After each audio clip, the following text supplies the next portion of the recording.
This is Fourth Wing by Rebecca Yarros. Put on your headphones, close your eyes, and prepare to vanish into the world of Basgiath War College. Chapter 21. A quote from page 61, the Book of Brennan. Don't freak out if you can't immediately channel your dragon's powers, Mira.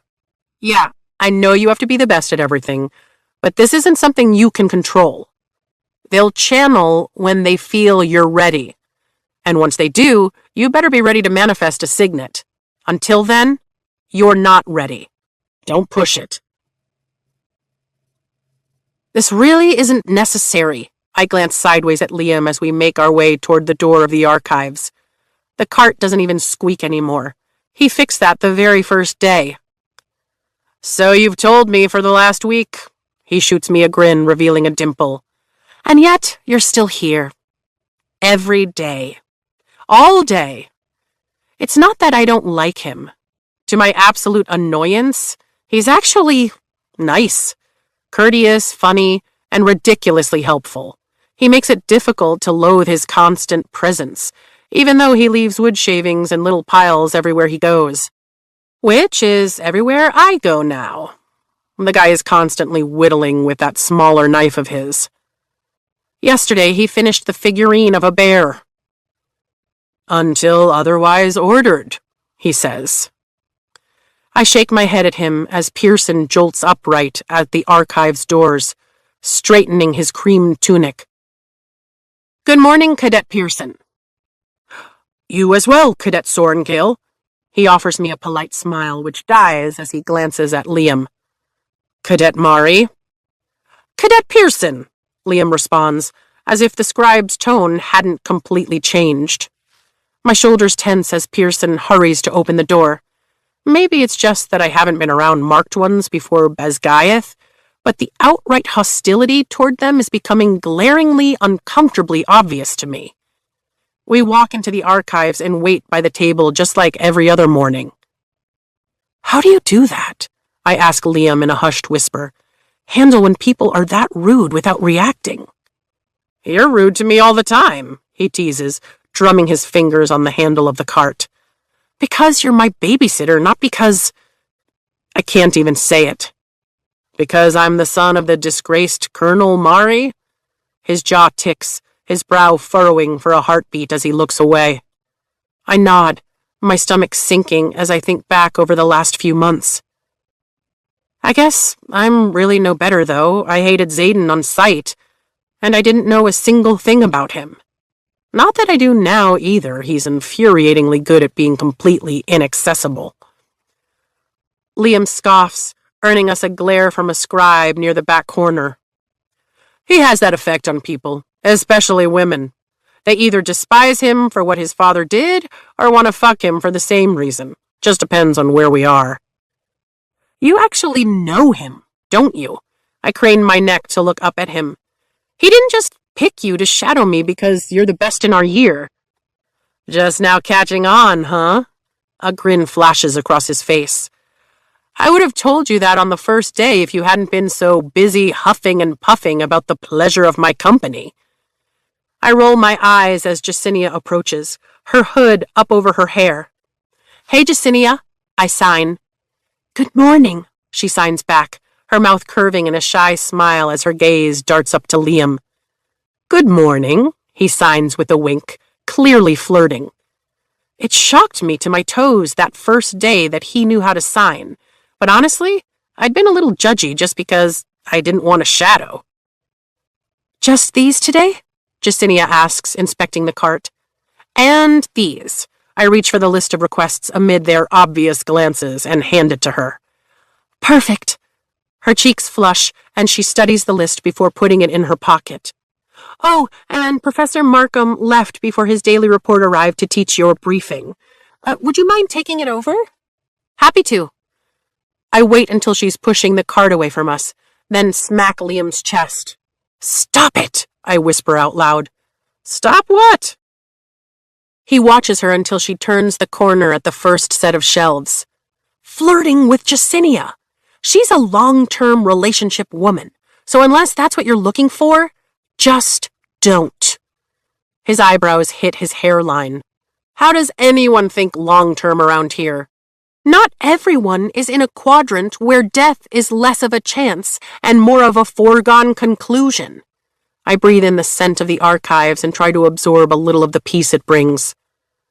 So you're saying that people still try to make cute little things like plans? Exactly. And those some people is Jacinia.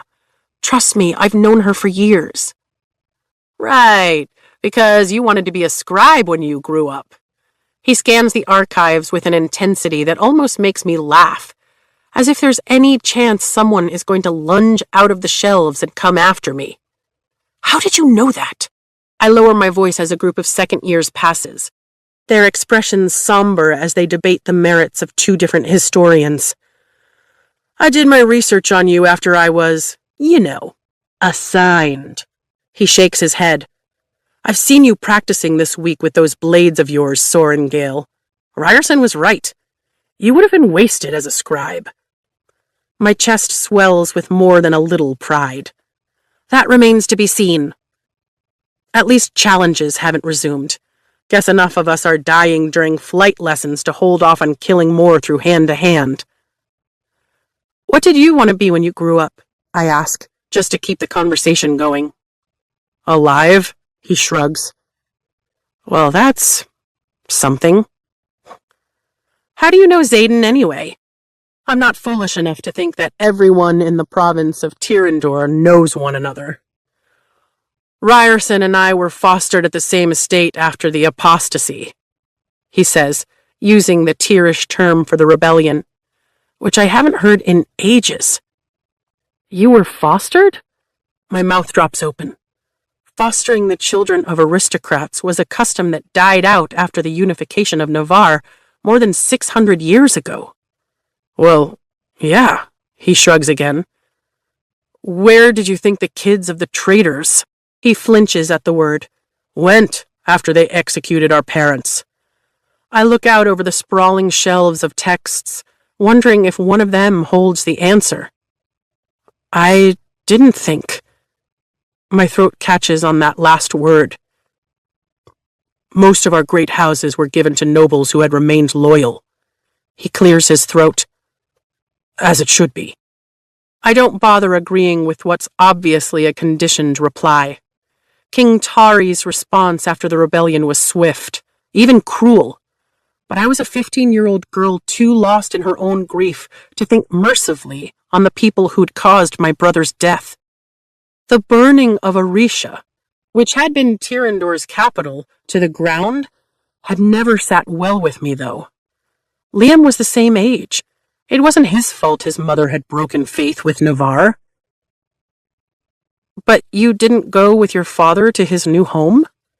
His gaze swings toward mine and his brow furrows. It's hard to live with a man who was executed on the same day as my mother. My stomach sinks. No, that's not right. Your father was Isaac Mari, right? I've studied all the noble houses in every province, including Tyrandor. Had I gotten something wrong? Yes, Isaac was my father. He tilts his head, looking toward the area where Jacinia disappeared, and I get the distinct feeling he is over this conversation. But he wasn't part of the rebellion. I shake my head, trying to make sense of it. He isn't on the death roll of the executions from Caldeer. You read the death roll from the Caldeer executions? His eyes flare. It takes all my courage, but I hold his stare. I needed to see that someone was on it. He draws back slightly. Fen Ryerson. I nod. He killed my brother at the Battle of Arisha. My mind scrambles, trying to harmonize what I've read and what he's saying. But your father wasn't on that roll. But Liam was, as a witness. Mortification sweeps over me. What the hell am I doing? I'm so sorry. I shouldn't have asked. He was executed at our family's house. His features tighten. Before it was given to another noble, of course. And yes, I watched as they did it that time, too. I already had the rebellion relic by then, but the pain was the same. He looks away, his throat working. Then I was sent to Tirvain to be fostered by Duke Lindell, the same as Ryerson. My little sister was sent elsewhere. They separated you? My jaw practically unhinges. Neither fostering nor separating siblings is mentioned in any text I've read about the rebellion. And I've read a ton. He nods. She's only a year younger than me, though, so I'll get to see her when she enters the quadrant next year. She's strong, quick, and has good balance. She'll make it. The edge of panic in his tone reminds me of Mira. She could always choose another quadrant, I say softly, hoping it will soothe him. He blinks at me. We're all riders. What? We're all riders. It was part of the deal. We're allowed to live, allowed a chance to prove our loyalty, but only if we make it through the rider's quadrant. He stares at me in bewilderment. You don't know? I shake my head. I know that the children of the leaders, the officers, were all forced into conscription. But that's all. A lot of those treaty addenda are classified. I personally think the quadrant was chosen to give us the best chance of rising in rank. But others, he grimaces. Others think it's because the death rate is so much higher for riders, so they were hoping to kill us all off without having to do it themselves. I've heard Imogen say they originally figured the dragons have unimpeachable honor, so they'd never bond a marked one in the first place. And now, they don't quite know what to do with us. How many of you are there? I think of my mother and can't help but wonder how much of it she knows. How much of it she agreed to when she became the commanding general of Bezgaeth after Brennan's death. Zayden's never... He pauses. 68 of the officers had kids under the age of 20. There are 107 of us, all who carry rebellion relics. The oldest is Zayden, I murmur. He nods. And the youngest is almost 6 now. Her name is Julianne. I think I'm going to be sick. Is she marked? She was born with it. I understand it was done by Dragon, but what the fucking hell? And it's all right that you ask. Someone should know. Someone should remember. His shoulders rise and fall as he breathes deeply. Anyway, is it hard for you to be in here? Or is it more of a comfort thing? Subject change noted. I take in the rows of tables, slowly filling with scribes readying themselves for work, and imagine my father among them. It's like coming home, but not. And it's not that it's changed. This place never changes. Hell, I think change is the mortal enemy of a scribe. But I'm starting to realize that I've changed. I don't quite fit here. Not anymore. Yeah, I get that. Something in his voice tells me he really does. It's on the tip of my tongue to ask what the last 5 years were like for him. But Jacinia reappears, the cart laden with the requested tomes. I have everything here for you, she signs, then gestures to the scroll on top. And that is for Professor Markham. We'll make sure he gets it, I promise, leaning forward to take the cart. My high collar shifts, and Jacinia gasps, her hand flying to cover her mouth. Oh, gods, Violet, your neck! Her hand movements are sharp, and the sympathy in her eyes makes my chest tighten. Sympathy isn't a word found in our quadrant. There's rage, wrath, and indignation, but no sympathy. It's nothing. I put my collar back in place, covering the ring of yellowing bruises, and Liam reaches across me, taking the cart. We'll see you tomorrow. She bobs her head and wrings her hands as we turn for the door. Pearson closes it after we pass into the hallway. Ryerson taught me to fight during the years he was at Tervain. Liam's change of subject is appreciated, and no doubt intentional once again. I've never seen anyone move the way he does. He's the only reason I made it through the first round of challenges. He might not show it, but he takes care of his own. Are you trying to sell me on his finer points? We make the ascent, and I note with some satisfaction that my legs feel strong today. I love the days when my body cooperates. We are slightly stuck with him for... He makes a face. Well, forever. Or until one of us dies, I joke, but it falls flat as we round the corner and take the path past the healer quadrant. How can you do this, anyway? Guard someone whose own mother oversaw the wing that captured yours. I've wanted to ask the question all week. Wondering if you can trust me? He flashes another easy grin. Yes, the answer is simple. He laughs, the sound echoing off the tunnel walls and glass windows of the clinic. Good answer. All I can say is that your survival is essential to Ryerson's, and I owe him everything. Everything. He looks me straight in the eye for that last word, even as the cart hits a raised stone in the paved corridor. The scroll on top tumbles to the floor, and I wince at the dull ache in my ribs as I hurry to retrieve it, and it unrolls along the slight slope of the passage. Got it! The thick parchment isn't eager to roll back into place, and I catch a sentence that makes me pause. The conditions at Somerton are of particular concern.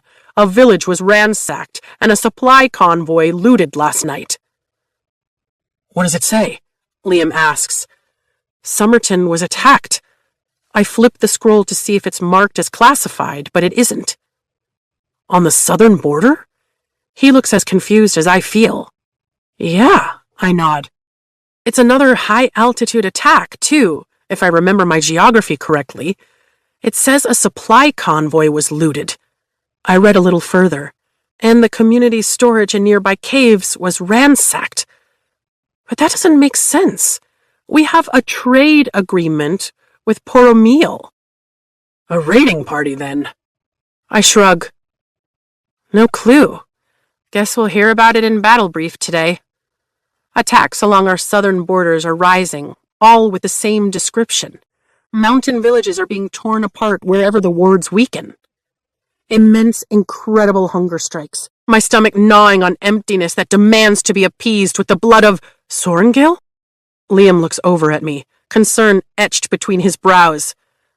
Tairn's awake, I manage to say, clutching my stomach like I'm the one who craves a flock of sheep, or goats, or whatever he decides for the morning.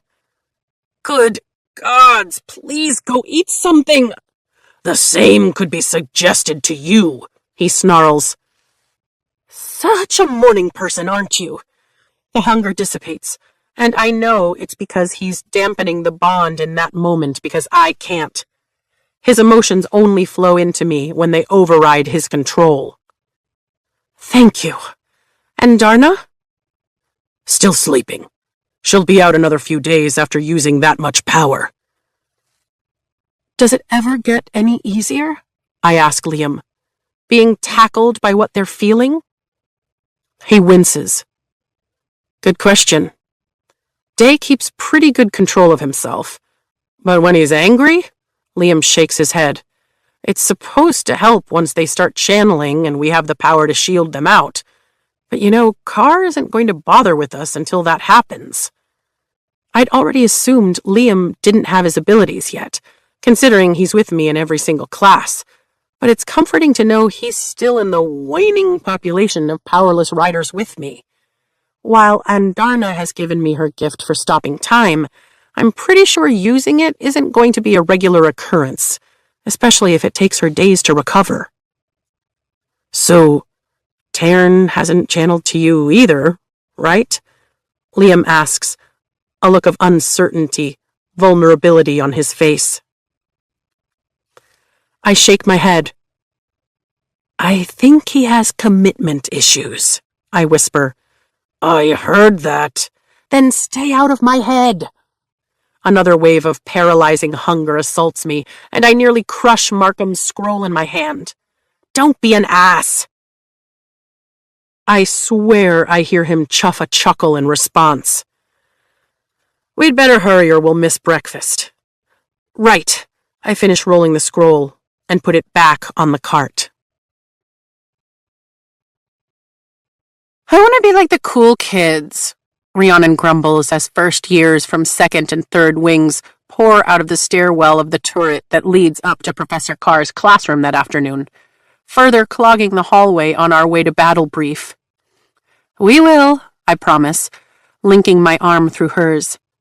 Have to admit, there's more than a little twinge of jealousy in my chest. You may be cool, but you will never be as cool as I am. Riddick pushes past Liam and throws his arm over my shoulder. She's talking about everyone who's already channeling, I explain, juggling my book so I don't drop them. Though, at least if we're not channeling, we're not stressed about manifesting a signet before the magic kills us. The relic in the center of my back tingles, and I can't help but wonder if Andarna's gift has triggered that clock for me. Oh, I thought we were discussing how I just owned that physics test, he grins. Definitely the highest score in the class. Rhiannon rolls her eyes. Please, I scored 5 points higher than you.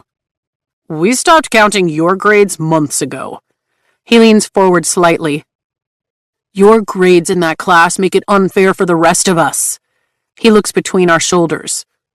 Wait, what did you get, Mari? Not getting into the middle of this, Liam responds. I laugh as we break apart, entering the bottleneck of cadets to get into the briefing room.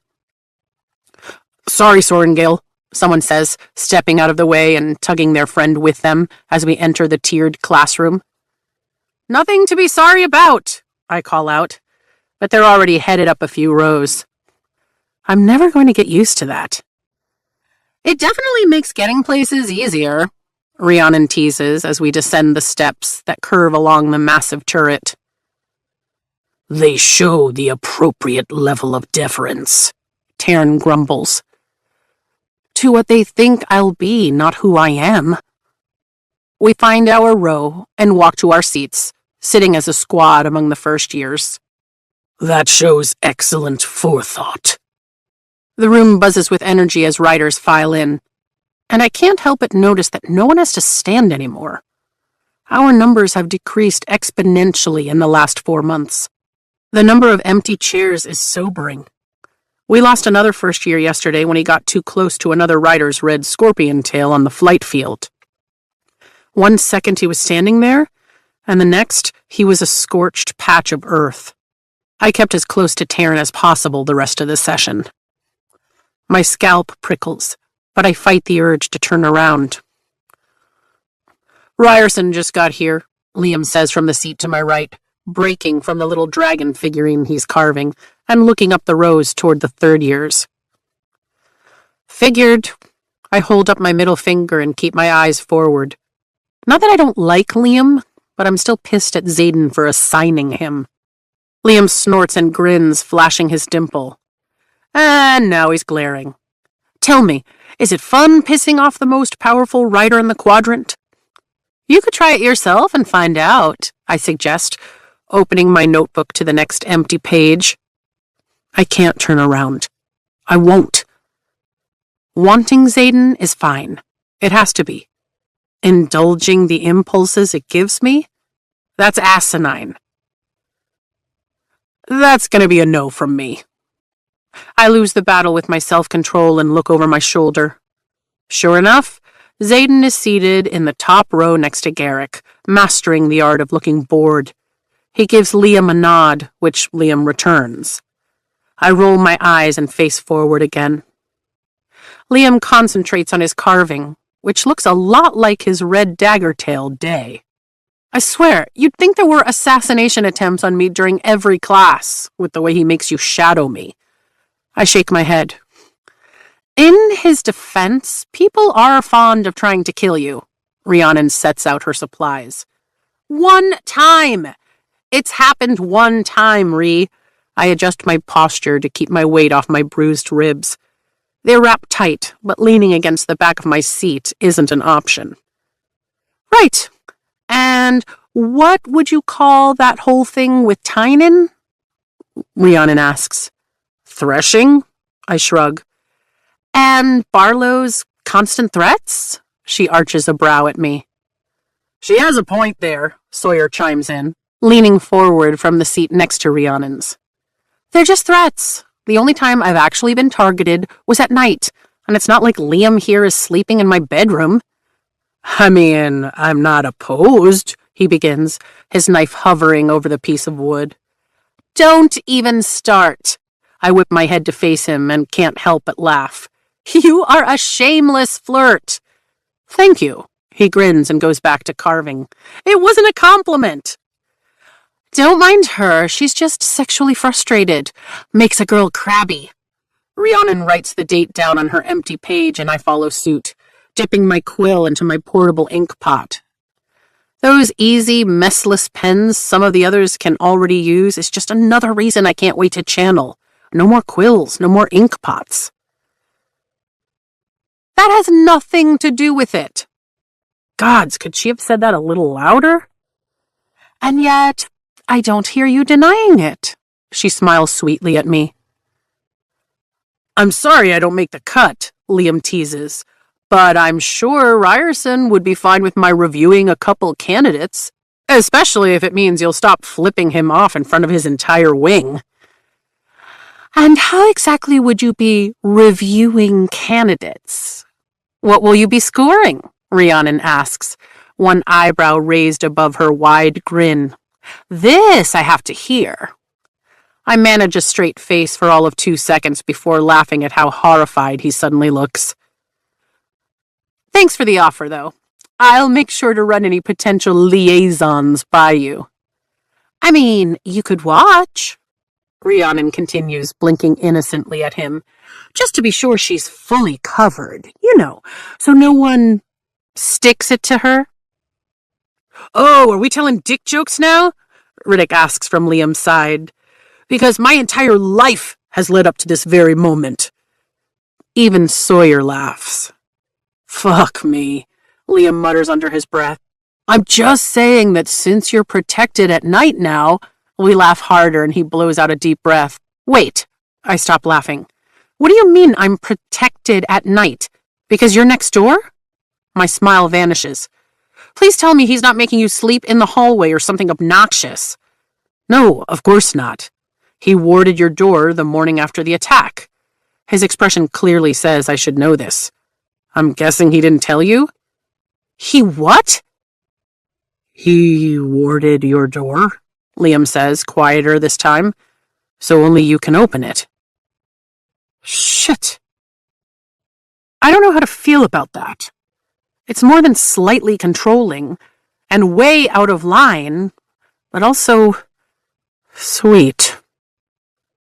But if he's the one who warded it, then he can get in too, right? Well, yeah, Liam shrugs as Professors Markham and Devero walk down the stairs, heading for the front of the room. But it's not like Ryerson is going to kill you. Right. You see, I'm still adjusting to that little change of heart. I fumble my quill and it falls to the ground, but before I can lean over, the shadows beneath the arm of my desk lift the instruments like an offering. I pluck it out of the shadows and look back at Xaden. He's locked in conversation with Garrick, not paying me a speck of attention. Except, apparently he is. If we can get started, Markham calls over the room, and we fall silent as he places the scroll Liam and I had delivered to him before breakfast on the podium. Excellent. I write Somerton down at the top of the page, and Liam trades his knife for a quill. First announcement, Devera says, stepping forward. We've decided that not only will the winners of this year's squad battle receive bragging rights, she grins like we're in for a treat, but They'll also be given a trip to the front lines to shadow an active wing. Cheers break out all around us. So if we win, we get a chance to die sooner? Rhiannon whispers. Maybe they're trying a reverse psychology thing. I glance at the others around us who are clearly overjoyed and worry about their sanity. Then again, most everyone in this room can stay on their dragon. So can you. Don't you have better things to do with your day than listen in on my self-loathing? Not particularly. Now pay attention. Stop butting in and maybe I can, I counter. Taryn chuffs. One day I might be able to translate that sound, but it's not today. I know the squad battle doesn't commence until spring, Tavera continues, but I figured that news would give you all the proper motivation to apply yourselves in every area leading up to the challenges. Another cheer resounds. And now that we have your attention, Markham lifts his hand and the room quiets. The front lines are relatively quiet today, so we're going to take this opportunity to dissect the Battle of Janfar. My quill hovers above my notebook. Surely he didn't say that. The mage lights rise to the cliffs of Draelor that separate Tyrandor, lifting the entire province thousands of feet above the rest of the continent, before shining brightest on the ancient stronghold along the southern border. This battle was pivotal to the unification of Navarre, and though it happened more than 6 centuries ago, there are important lessons that still impact our flight formations to this day. Is he serious? I whisper to Liam. Yeah. Liam's grip bends his quill. I think he is. What made this battle unique? Tavera asks, her eyebrows raised. Bryant? The stronghold was not only set for a siege, the second year says from high above us, but was equipped with the first crossbolt, which proved lethal against dragonkind. Yes, and, Tavera prompts, it was one of the final battles where griffins and dragons actually worked alongside each other to annihilate the army of the barons, the second year continues. I glance left and right, watching the other riders begin to take notes. Surreal. This is just surreal. Even Rhiannon is writing intensely. None of them knows what we do, that an entire village of Navarrians was ransacked last night along the border and supplies looted. And yet, we're discussing a battle that happened before the convenience of indoor plumbing was invented? Now, pay close attention, Markham lectures, because you'll be turning in a detailed report in 3 days and drawing comparisons to battles from the last 20 years. Was that scroll marked classified? Liam asks under his breath. No, I respond just as quietly. But maybe I missed it?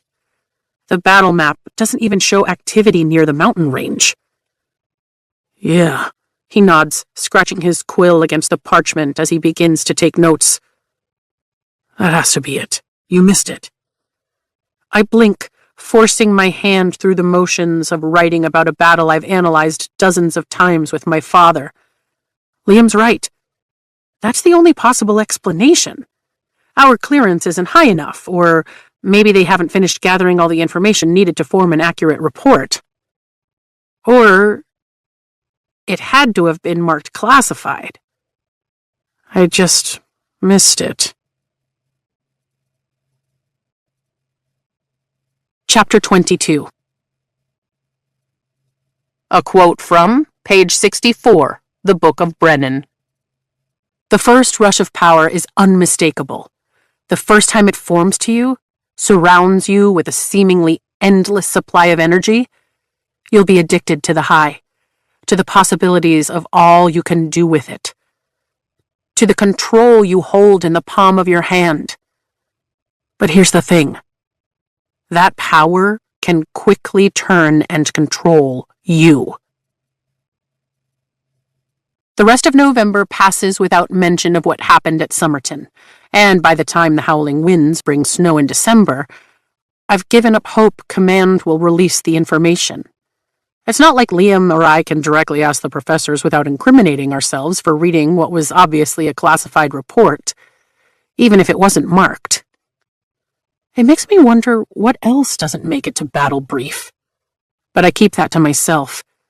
Between that and my growing frustration over my inability to channel, unlike 3/4 of my year, I'm keeping a lot to myself these days. Not entirely, Tairn grunts. No comments from you, not after you almost let me hit the side of a mountain today. My stomach churns just thinking about how far he let me fall. The first year from Third Wing wasn't as lucky. She lost her seat during a new maneuver and ended up on the death roll this morning. Rhiannon swings her bow staff, and I throw my weight into a backbend, narrowly escaping the strike. To my absolute surprise, I keep my balance on the training mat. Then stay on next time. Start channeling and maybe I'll be able to, I counter. You're distracted tonight. Rhiannon backs off as I regain my balance, showing me mercy no opponent would during a challenge. Her gaze flicks across the mat to where Liam sits on a bench, carving yet another dragon, and returns to mine, giving me a look that says she'll follow up later once I've been released from my constant shadow for the night. But you're faster than you used to be. Whatever Imogen has you doing is working. You're not ready to channel yet, Silver One. As if there was ever any doubt, Imogen calls from the next mat over, where she casually holds Riddick in a headlock, waiting for him to tap out. To my left, Sawyer and Quinn circle each other, preparing for yet another round, and behind Rhiannon, Emery and Heaton are doing their best to coach the other first years we gained after threshing, while Dane looks on, studiously avoiding anything that has to do with me. Per his recent orders, Tuesday nights are for squad hand-to-hand practice, because the full academic load we're carrying, coupled with flight lessons, and now wielding instruction, for some of us, isn't leaving much time for the mat. A few of the farther mats are taken up by other riders with the same idea, one of which includes Jack Barlow. Hence why Liam refused when Riddick asked to spar with him. You're taking it easy on me, I tell Rhiannon. Sweat drips down my back, dampening the tight-fitted tunic I chose, while my dragon scale vest dries on the bench next to Liam. It's not like he needs extra practice. He's already taken everyone but Dane down to the mat, and part of me thinks that's only because Dane refuses to be bested by a younger rider. We've been at this for an hour. Rhiannon swishes her staff through the air. You're tired, and the last thing I want is to hurt you. Challenges resume after solstice, I remind her. You're not doing me any favors by holding back. She's not wrong, a deep voice says from behind me. In my peripherals, I see Liam stand, and I mutter a curse under my breath. Well aware, I say over my shoulder as Xaden passes by our mat, accompanied by Garrick as usual. It's impossible to rip my eyes away until he passes, though. Gods, I have it bad. Go away, unless you have something useful to say. Move faster. You'll be less likely to die. How's that for useful? He calls back, taking up a position on a mat closer to the center of the sparring gym. Rhiannon's eyes flare and Liam shakes his head. What? The way you talk to him, Rhiannon murmurs. What's he gonna do? Kill me? I charge forward, swinging my staff at her legs. She jumps over the attack and spins, bringing the staff against mine with a crack. You're likely to kill each other, Liam chimes in, taking his seat again. Can't wait to see how you two function after graduation. After graduation? Haven't let myself think past this week, let alone all the way to graduation. Not when there are some very difficult questions I'm not ready to ask. Look, I know you're aggravated by how long it's taking Tairn to channel, Rhiannon says, circling me on the mat again.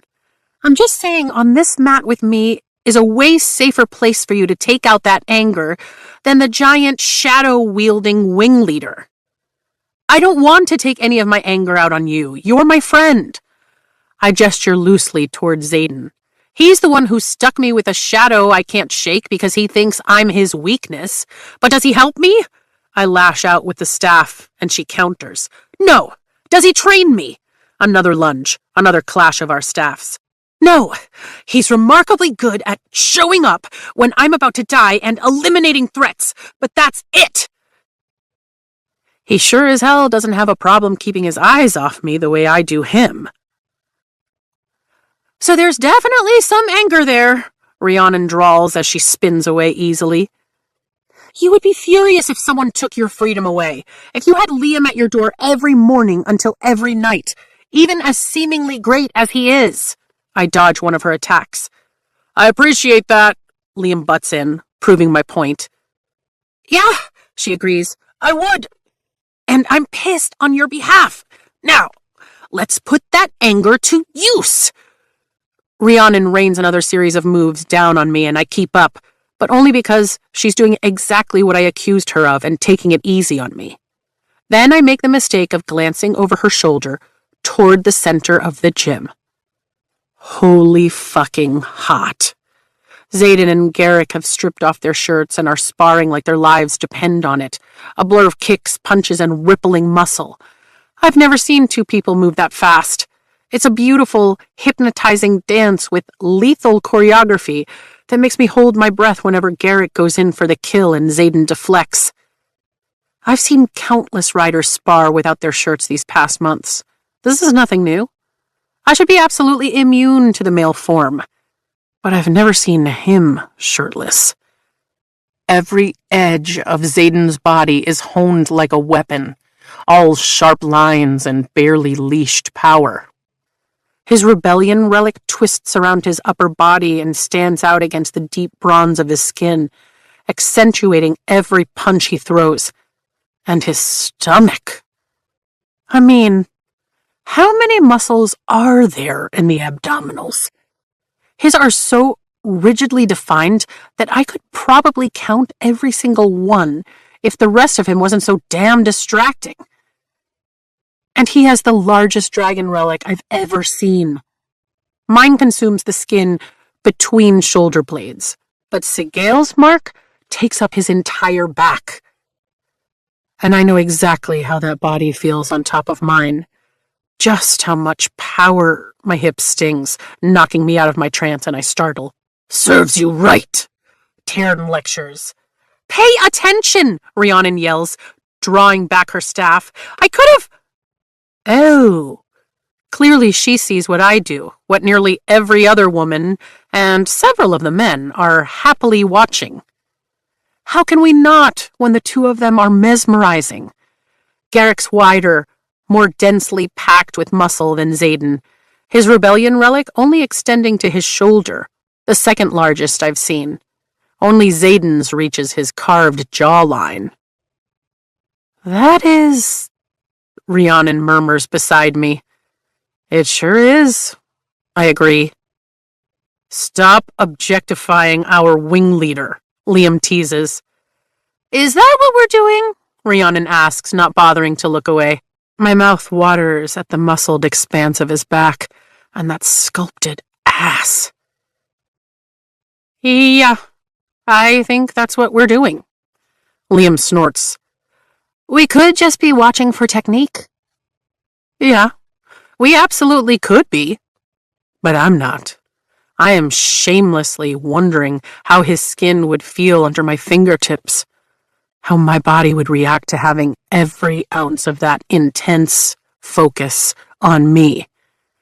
Heat races through my veins and stings my cheeks.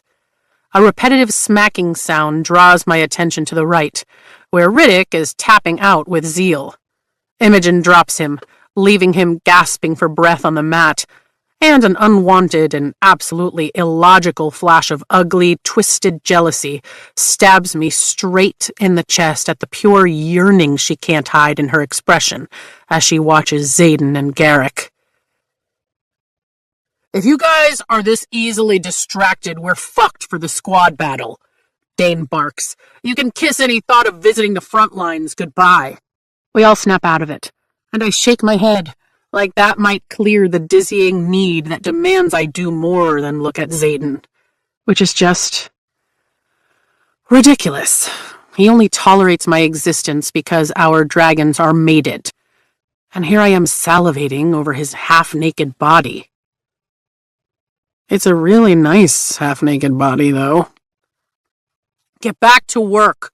We have another half hour, Dane orders, and I feel like he's talking directly to me, which would be the first thing he's said since my memory got Amber killed. She got herself killed by breaking the codex, Taryn growls.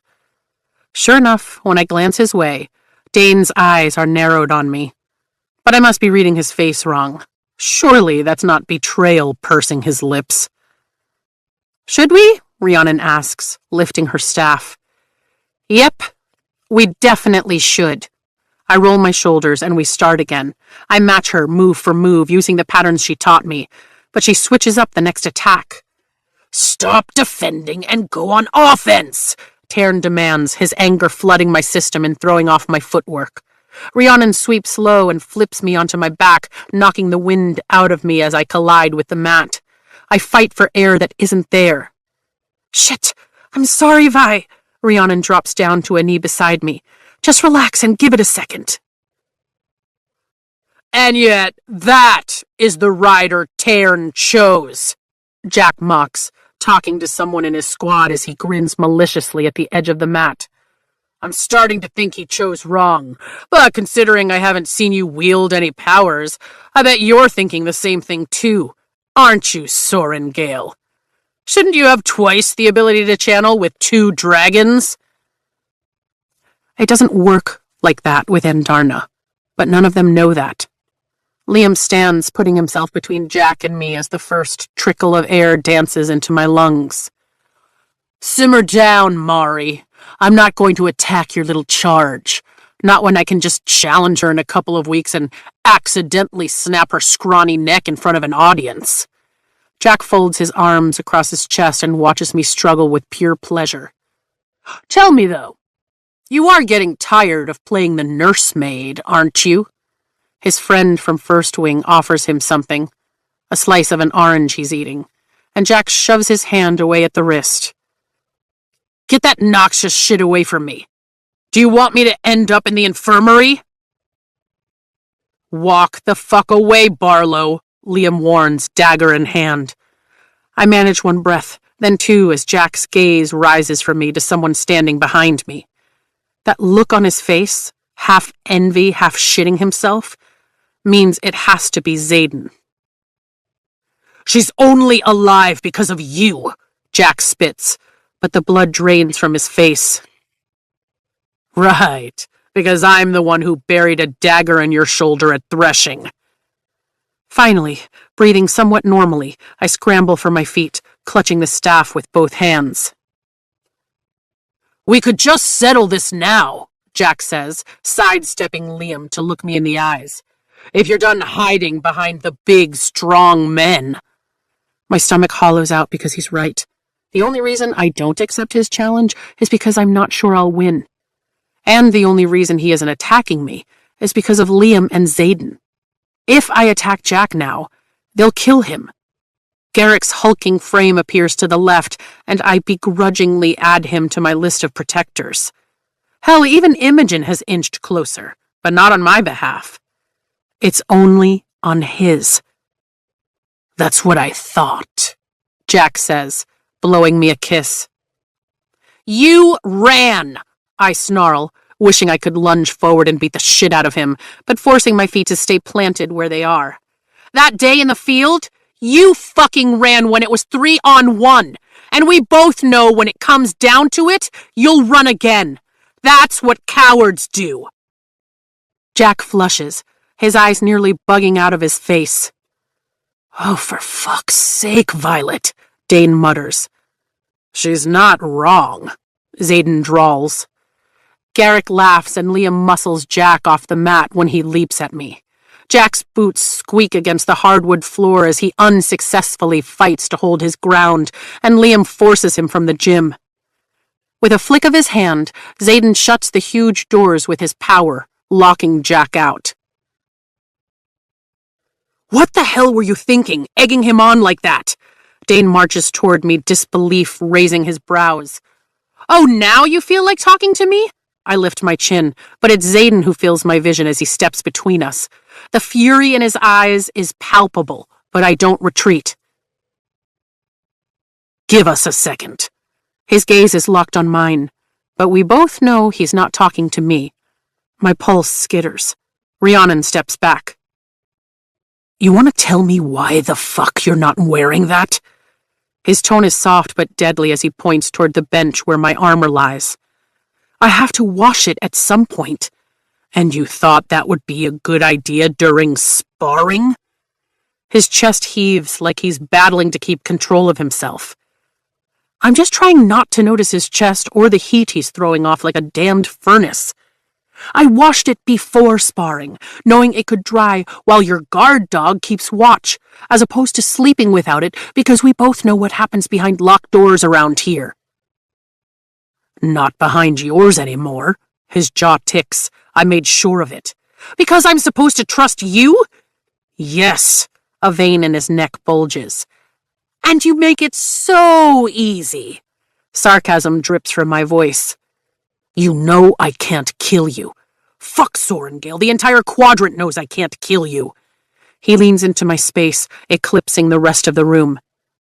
That doesn't mean you can't hurt me. He blinks and shifts backward, composing himself in less than a heartbeat while mine still races. Stop training with a bow staff. It's too easy to knock out of your hands. Stick to the daggers. To my surprise, he doesn't snatch it away just to prove he can. I was doing just fine until Tairn barged into my head with all his anger and distracted me, I argue, my defenses rising like the hackles of a dog. Then learn how to block him out. He says it like it's just that simple. What, with all this power I'm wielding? My brows rise.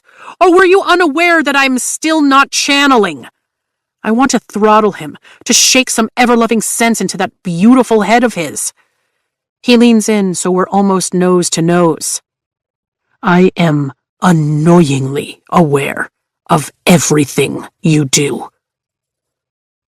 Thanks to Liam. Every inch of my body vibrates with anger, with irritation, with whatever this electric tension is between us as we stand there, our eyes locked in combat. Wing Leader Ryerson, Dane starts. She's just not used to the bond yet. She'll learn how to block it out. Dane's words sting like a blow. I inhale sharply and step back from Xaden. Good gods, we've been putting on a fucking show. What is it about Xaden that makes me tune out the rest of the world? You choose the oddest times to defend her, Atos. Xaden all but rolls his eyes as he looks at Dane. And the most convenient times not to. Dane's jaw clenches and his hands curl into fists at his sides. He's talking about Amber, I know it. Dane knows it. Everyone in this whole awkward room knows it. Our entire squad was there when Dane demanded I call Xaden a liar. Xaden turns those unfathomable eyes back on me. Do us both a favor and put the fucking armor back on, he finishes. Before I can counter, he turns and walks off the mat, meeting Garrick at the edge. His back. My quiet gasp is uncontrollable, and Xaden tenses for a second before taking his shirt from Garrick's outstretched hand and tugging it over his head, covering the navy blue relic of a dragon that sweeps from his waist to over both his shoulders, textured intricately with raised silver lines I couldn't see from across the gym.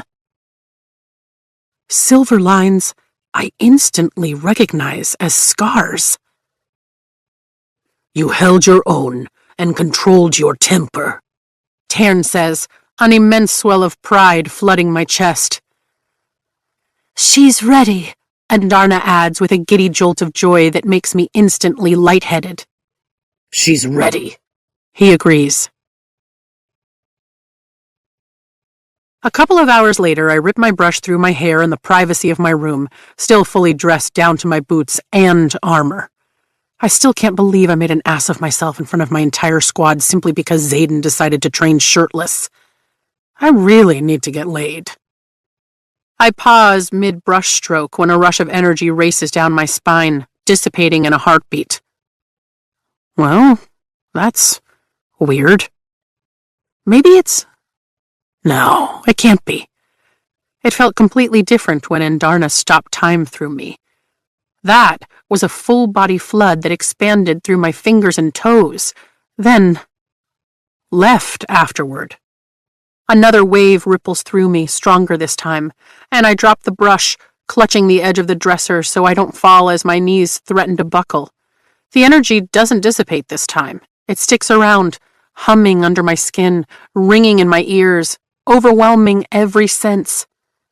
Something within me expands, somehow too big for my own body, too vast to be contained, and pain sears every nerve as I crack open, the sound reverberating through my skull like bones shattering. It's as though I've been split at the very seams of the fabric of my being. My knees hit the floor and I throw my hands over my temples, trying to shove everything I am back into my skull, forcing myself to shrink. Energy pours in, a deluge of raw, endless power, eroding everything I was and forging something completely new as it fills every pore, every organ, every bone. My head screams, and it feels like Taryn has flown too high too fast, and I can't pop my ears. All I can do is lie there on the floor and pray the pressure equalizes. I stare at my brush, the hardwood floor biting into my cheek, and breathe. In, and then out. In, and then out. Surrendering to the onslaught. Finally, the pain ebbs, but the energy, the power, doesn't. It's simply there, prowling through my veins, saturating every cell in my body. It is everything I am and everything I can be all at once. I sit up slowly and flip my hands to examine my tingling palms. It feels like they should look different, changed. But they're not. They're still my fingers, my slender wrists, and yet there's so much more now. They're strong enough to shape the torrent inside me, to mold it into whatever I desire. This is your power, isn't it? I ask Taryn, but he doesn't answer. And Darna? There's only silence. Go figure. They're always around, pushing into my head when I could use a little space, then nowhere to be found when it's the other way around. I'd heard them say I was ready earlier, but I figured it would take a day or two for my mind to fully open that pathway once Taryn started channeling. Guess not. Rhiannon. I have to tell Rhiannon. She's going to flip that I can finally go to Professor Carr's class with her. And Liam? He can stop pretending that he can't channel just so he isn't forced to leave me for an hour a day. Heat washes over me, prickling my skin and centering low in my stomach. Odd, but whatever. It's probably just a side effect of the power. I throw open the lock on my door and yank it open. My vision blurs and need slams into me, robbing me of every logical thought besides satiating the overwhelming Violet. The fuzzy shape of a man stands in the hallway and I blink Liam into focus. You all right? Are you sleeping in the hallway? I grip the doorframe as an image of falling fills my mind, and I feel the sizzle of flakes as they make contact with my heated skin. It's gone as quickly as it appeared, but the driving, thundering desire remains. Oh, shit. This is... lust. No, Liam shakes his head. Just hanging out here before turning in. I look at him then. Really, honestly look at him. He's more than handsome, with strong features and sky blue eyes that are startlingly beautiful. Why are you looking at me like that? He sets his knife and semi-carved dragon down. Like what? My teeth sink into my bottom lip, and I debate rubbing against him like a cat in heat, while demanding he appease this unimaginable ache. But he's not who you really want. He's not Xaden. Like, he cocks his head to the side. Like something's going on. You don't look like you feel, like yourself. Oh, shit. It's because I'm not myself. All of this, the need, the lust, the craving for the one person who I'm meant to be with, it's Tairn. Tairn's emotions aren't just overwhelming me, they're controlling me. I'm good. Go to bed. I step back into my room and slam the door while I still have the mental capacity to do so. Then I start pacing, but that doesn't stop the next blast of heat, or the compulsion to, I have to get out of here before I make an epic mistake and take Tairn's feelings out on Liam. Grabbing my fur-lined cloak in one hand and pulling my hair up with the other, I swirl the fabric over my shoulders and fasten the clip beneath my throat. A second later, I peek out the door, and when I'm sure the coast is clear, I fucking flee. I make it to the entrance of the spiral steps, the ones that lead to the river, before I have to lean back against the stone wall and breathe through the fog of Tairn's emotions. Once the wave passes, I race down the steps, keeping one hand on the wall in case I'm pulled under again. The mage lights flicker on as I approach and fizzle out as I race by, as though this newfound power is already at work, stretching into the world. Away. I have to get away from everyone until Tairn finishes, whatever he and Sigale are doing. I stumble out of the stairwell and emerge at the foundation walls of the citadel. Snow fills the sky, and I tip my head back, savoring the brief kiss of snowflakes on skin that's heated for all the wrong reasons. The air is crisp and chilled, and my eyes pop open at the scent in the air, and I whirl, my cloak whipping out behind me as I find the source of the sweet, easily identifiable smoke. Xaden is leaning back against the wall, one foot braced on the stone, smoking and watching me like he doesn't have a care in the world. Is that Churum? He blows out a puff of smoke. Want some? Unless you're here to continue our earlier argument, in which case, none for you. My jaw practically unhinges. No, we're not allowed to smoke that. Yeah, well, the people who made that rule obviously weren't bonded to Sigale and Tairn, now were they? A smirk lifts a corner of his mouth. God, I could stare at his lips forever.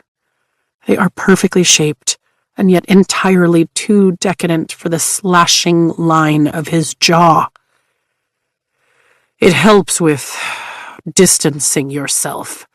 He offers me the rolled churum and cocks an eyebrow at me, the one with the scar. Beyond what shielding does, of course. I shake my head and cross through the newly fallen snow to brace my weight on the wall beside him, letting my head fall back against the stone. Suit yourself. He inhales deeply on the churum and then puts it out against the wall. I feel like I'm on fucking fire. That's putting it mildly.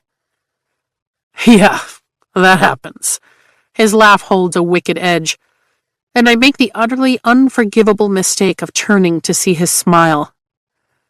Xaden, while brooding and bossy, dangerous and lethal, is a toe-curling sight that makes my pulse quicken. But Xaden laughing, his head thrown back with a smile curving his mouth, is drop-dead beautiful. My stupid, foolish heart feels like there's a fist around it, squeezing tight. There is nothing I wouldn't sacrifice, nothing I wouldn't give to have one unguarded moment with this man I'm going to be tethered to for the rest of our lives. This has to be Tairn. It just has to. And yet I know it isn't. While I'd admired Liam upstairs, I am completely, utterly obsessed with Xaden. His eyes meet mine in the moonlight. Oh, Violence. You're going to have to learn to shield against Tairn, or his escapades with Sigale will drive you mad. Or into someone's bed. I squeeze my eyes shut, just so I can escape his gorgeous face as a jolt of heat flashes through me, making every inch of my skin tingle and burn. I reach a hand out to steady myself against the wall again. Oh, I know. I am horrified to see Liam again. Liam? Why? He pivots to face me, leaning against his shoulder. Where the hell is your bodyguard? I'm my own bodyguard, I counter, resting my cheek on the icy stone. And he's in bed. Your bed? His voice is like a crack of lightning. I pry my eyes open to meet his gaze. The snow makes everything so much brighter, highlighting the furrowed line of his brow, the firm set of his mouth. No, not that it should matter to you. Is he jealous? That's oddly comforting. He looses a breath, his shoulders dipping. It doesn't matter to me as long as you're both consenting. And trust me, you're in no condition to consent. You have no clue what I'm capable of consenting. Undeniable, unquenchable need nearly takes me out at the knees. Zayden's arm wraps around my waist, steadying me. Why the hell aren't you shielding? Not all of us have been given lessons. He just started channeling before all this, and in case you forgot, you're only allowed to attend Professor Carr's class if you can wield. Always thought that was a ridiculous rule. He sighs. All right, crash course, only because I've been where you are and woken up with more than a few regrets. You're actually going to help me? I've been helping you for months. His hand flexes at my waist, and I swear I can feel the warmth of his touch through my cloak and leathers. No, you sent Liam to help. He's been helping me for months. My forehead puckers. Weeks. Almost months. Whatever. He has the nerve to look offended. I'm the one who burst through your door and killed everyone who attacked you, and then I removed the other threat to your life with a very public, very polarizing display of vengeance. Liam didn't do that. I did. The crowd wasn't polarized. They were all for it. I was there. You were torn. In fact, you begged Tairn not to kill her, damn well knowing she'd just come after you again. That point was still debatable. Fine, but let's not pretend that you didn't do most of that for yourself. It would be inconvenient for you if I died, I shrug, blatantly poking at him to help ignore the rising tide of lust thundering through me. He stares at me with disbelief. You know what? We're not fighting tonight. Not if you want to learn how to shield. Fine, we're not fighting. Teach me. I tilt my chin. Gods, I barely reach his collarbone. Ask me nicely. He leans closer. Have you always been this tall? I blurt the first thing that comes to mind. No. I was a child at some point. I roll my eyes. Ask me nicely, Violence, he whispers, or I'm gone. I can feel Tairn at the edge of my mind, his emotions ebbing and flowing, and know the next wave is going to hit hard. How freaking long can those two possibly take? How often is it like this with them? Often enough that you're going to need proper shields. You won't ever be able to block them out completely. And sometimes they forget to block us, like tonight. That's why the Churum helps. But at least it's like walking by a brothel instead of actively participating in one. Well, shit. Right then. All right? Will you teach me to shield? A smile curves his mouth, and my gaze drops to his lips. Say, please. Are you always this difficult? Only when I know I have something you need. What can I say? I like making you squirm. It's like a sweet little slice of payback for what you've put me through these last couple of months. He brushes the snow off my hair. What I've put you through? Unbelievable. You've scared me nearly to death once or twice, so I think saying please is a fair request. Like he's ever played fair a day in his life. I take a deep breath and swat at a snowflake that lands on my nose. As you prefer. Xaden? I smile sweetly up at him and inch a little closer. Would you pretty please teach me how to shield before I accidentally climb you like a tree and we both wake up with regrets? Oh, I'm firmly in control of my faculties. He smiles again, and I feel it like a caress. Dangerous. This is so damn dangerous. Heat flushes my skin, so hot that I debate tossing my cloak to the ground just to get a little relief. Notably, Xaden isn't wearing one.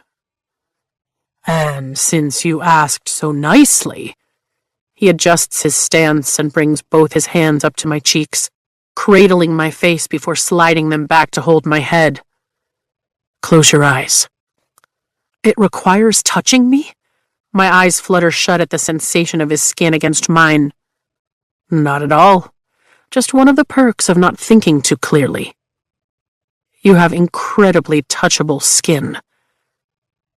The compliment makes me suck in a breath. So much for controlling his faculties. You need to envision somewhere. Anywhere. I prefer the top of my favorite hillside, near what's left of Eratia. Wherever it is, it needs to feel like home. The only place I can think of is the archives. Feel your feet hit the ground and dig in some. I imagine my boots on the polished marble floor of the archives and wiggle them a little. Got it. That's called grounding. Keeping your mental self somewhere so you aren't swept away by the power. Now, call to your power. Open your senses. My palms begin to tingle, and a flood of energy surrounds me, just as saturating as it was in my bedroom, but without the pain. It's everywhere, filling the archives and pushing at the walls, making them bow and bend, threatening to break them. Too much. Focus on your feet. Stay grounded. Can you see where the power flows from? If not, just pick a place. I turn in my mind. The barrage of molten power is flowing through the door. I see it. Perfect. You're a natural. It takes most people a week just to learn how to ground. Now, do whatever you need to mentally do to wall yourself off from that current. Cairn is the source. You block that power, and you'll have some control back. The door. I just need to close the door and twist the enormous circular handle that seals the archives off for fire control. Desire makes my heart pound, and I grab onto Xaden's arms, anchoring myself in reality. You've got this. His voice sounds strained. Whatever you create in your mind is real to you. Shut off the valve. Build a wall. Whatever makes sense. It's a door. My fingers dig into the soft material of his tunic, and I mentally heave myself against the door, forcing it shut 1 inch at a time. There you go. Keep going. My physical body trembles at the effort it takes to mentally shove the door closed, but I get it there. I've got the door shut. Great. Lock it. I imagine spinning the giant handle and hearing the locks click into place. The relief is immediate, a cool blast of snow against my feverish skin. Power pulses turning the door clear. It changed. I can see through the door. Yeah. You'll never be able to fully block him. Got it locked? I nod. Open your eyes. but do your best to keep that door locked. It means keeping 1 foot grounded. Don't be surprised if it slips. We'll just start again." I open my eyes, keeping that mental picture of the shut archives door, and while my body is still heated and flushed with warmth, that inescapable driving need is, blessedly, somewhat muted. I can't find the right words. Xaden studies me with an intensity that makes me sway toward him. "You are astonishing." He shakes his head. "I couldn't do that for weeks." "Guess I have a superior teacher." The emotion swelling through me is more than joy. It's euphoria that has me grinning like a fool. I'm finally not only good at something, but astonishing. His thumbs stroke over the soft skin under my ears, and his gaze drops to my mouth and heats. Hands flexing, he draws me forward a few inches before he suddenly lets go and retreats a full step. "Damn it, touching you was a bad idea." "The worst," I agree, but my tongue skims my lower lip. He groans, and my core melts at the sound. "Kissing you would be a cataclysmic mistake." Calamitous. What would it take to hear that groan again? The inches between us feel like kindling, ready to burn at the first suggestion of heat, and I'm a living, breathing flame. This is everything I should run from, and yet denying the primal attraction I feel is completely, utterly impossible. "We'll both regret it." He shakes his head, but there's more than hunger in his eyes as he stares at my lips. "Naturally," I whisper, but knowing I'll regret it doesn't stop me from wanting it. Wanting him. Regretting is a problem for future Violet. Fuck it. 1 second he's out of reach, and the next his mouth is on mine, hot and insistent. Gods, yes. This is exactly what I need. I'm trapped between the immovable stone of the wall and the hard lines of Xaden's body, and there's nowhere else I'd rather be. The thought should sober me, but all I do is lean in for more. He tunnels a hand through my hair, cradling the back of my head, angling me for a deeper kiss, and my lips part eagerly. He takes the invitation, sliding his tongue along mine with expert teasing strokes that have me clutching at his chest, fisting the material of his shirt to pull him closer as desire dances up and down my spine. He tastes like churum and mint, like everything I'm not supposed to want and yet can't help needing. And I kiss him back with everything I have, sucking on his lower lip and scraping my teeth over him. "Violence," he moans, and the sound of the nickname on his lips makes me ravenous. Closer. I need him closer.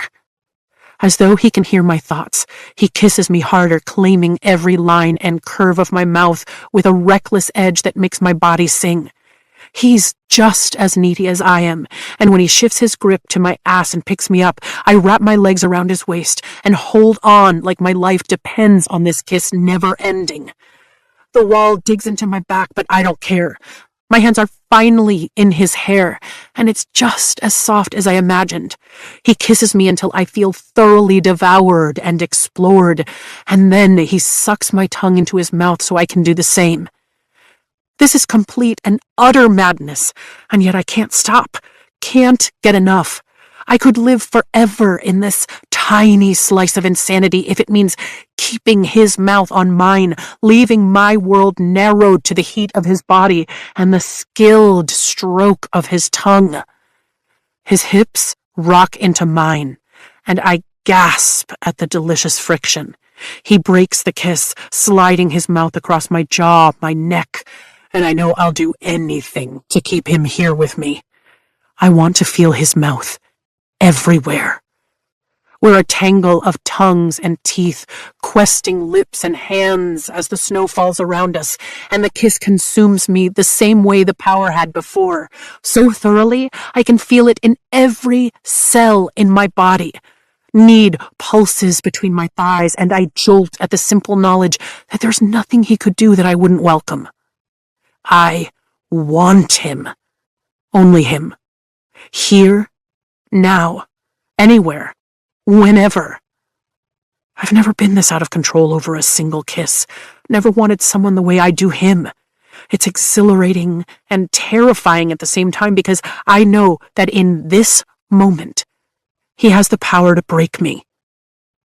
And I'd let him.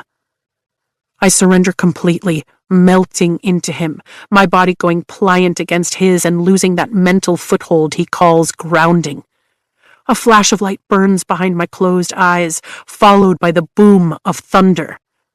Thunder snow isn't uncommon around here, but damn does it summarize how this feels, wild and out of control. But then, he breaks the kiss with a sharp gasp, his brow furrowing with something akin to panic before he slams his eyes shut. I'm still struggling to draw a full breath when he abruptly steps away from the wall and palms the back of my thighs, setting me on my feet again. He makes sure I'm steady and then retreats a few feet, like the distance will save his life. You have to go. His words are clipped and at odds with the heat in his eyes, his ragged breaths. Why? The cold is a shock to my system without his body heat. Because I can't. He rakes both hands through his hair and leaves them on the top of his head. And I refuse to act on desire that isn't yours. So, you have to walk back up those steps.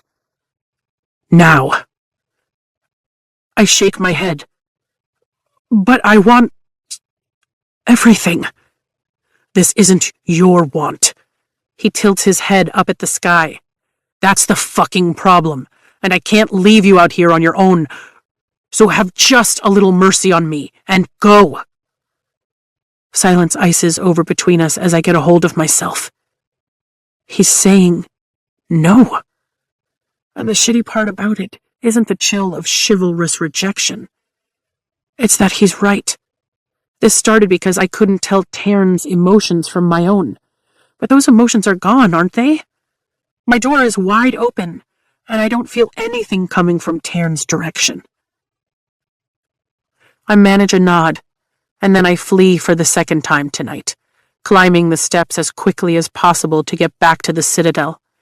My shields are open, but I don't bother stopping to shut that mental door since Taryn isn't barging through.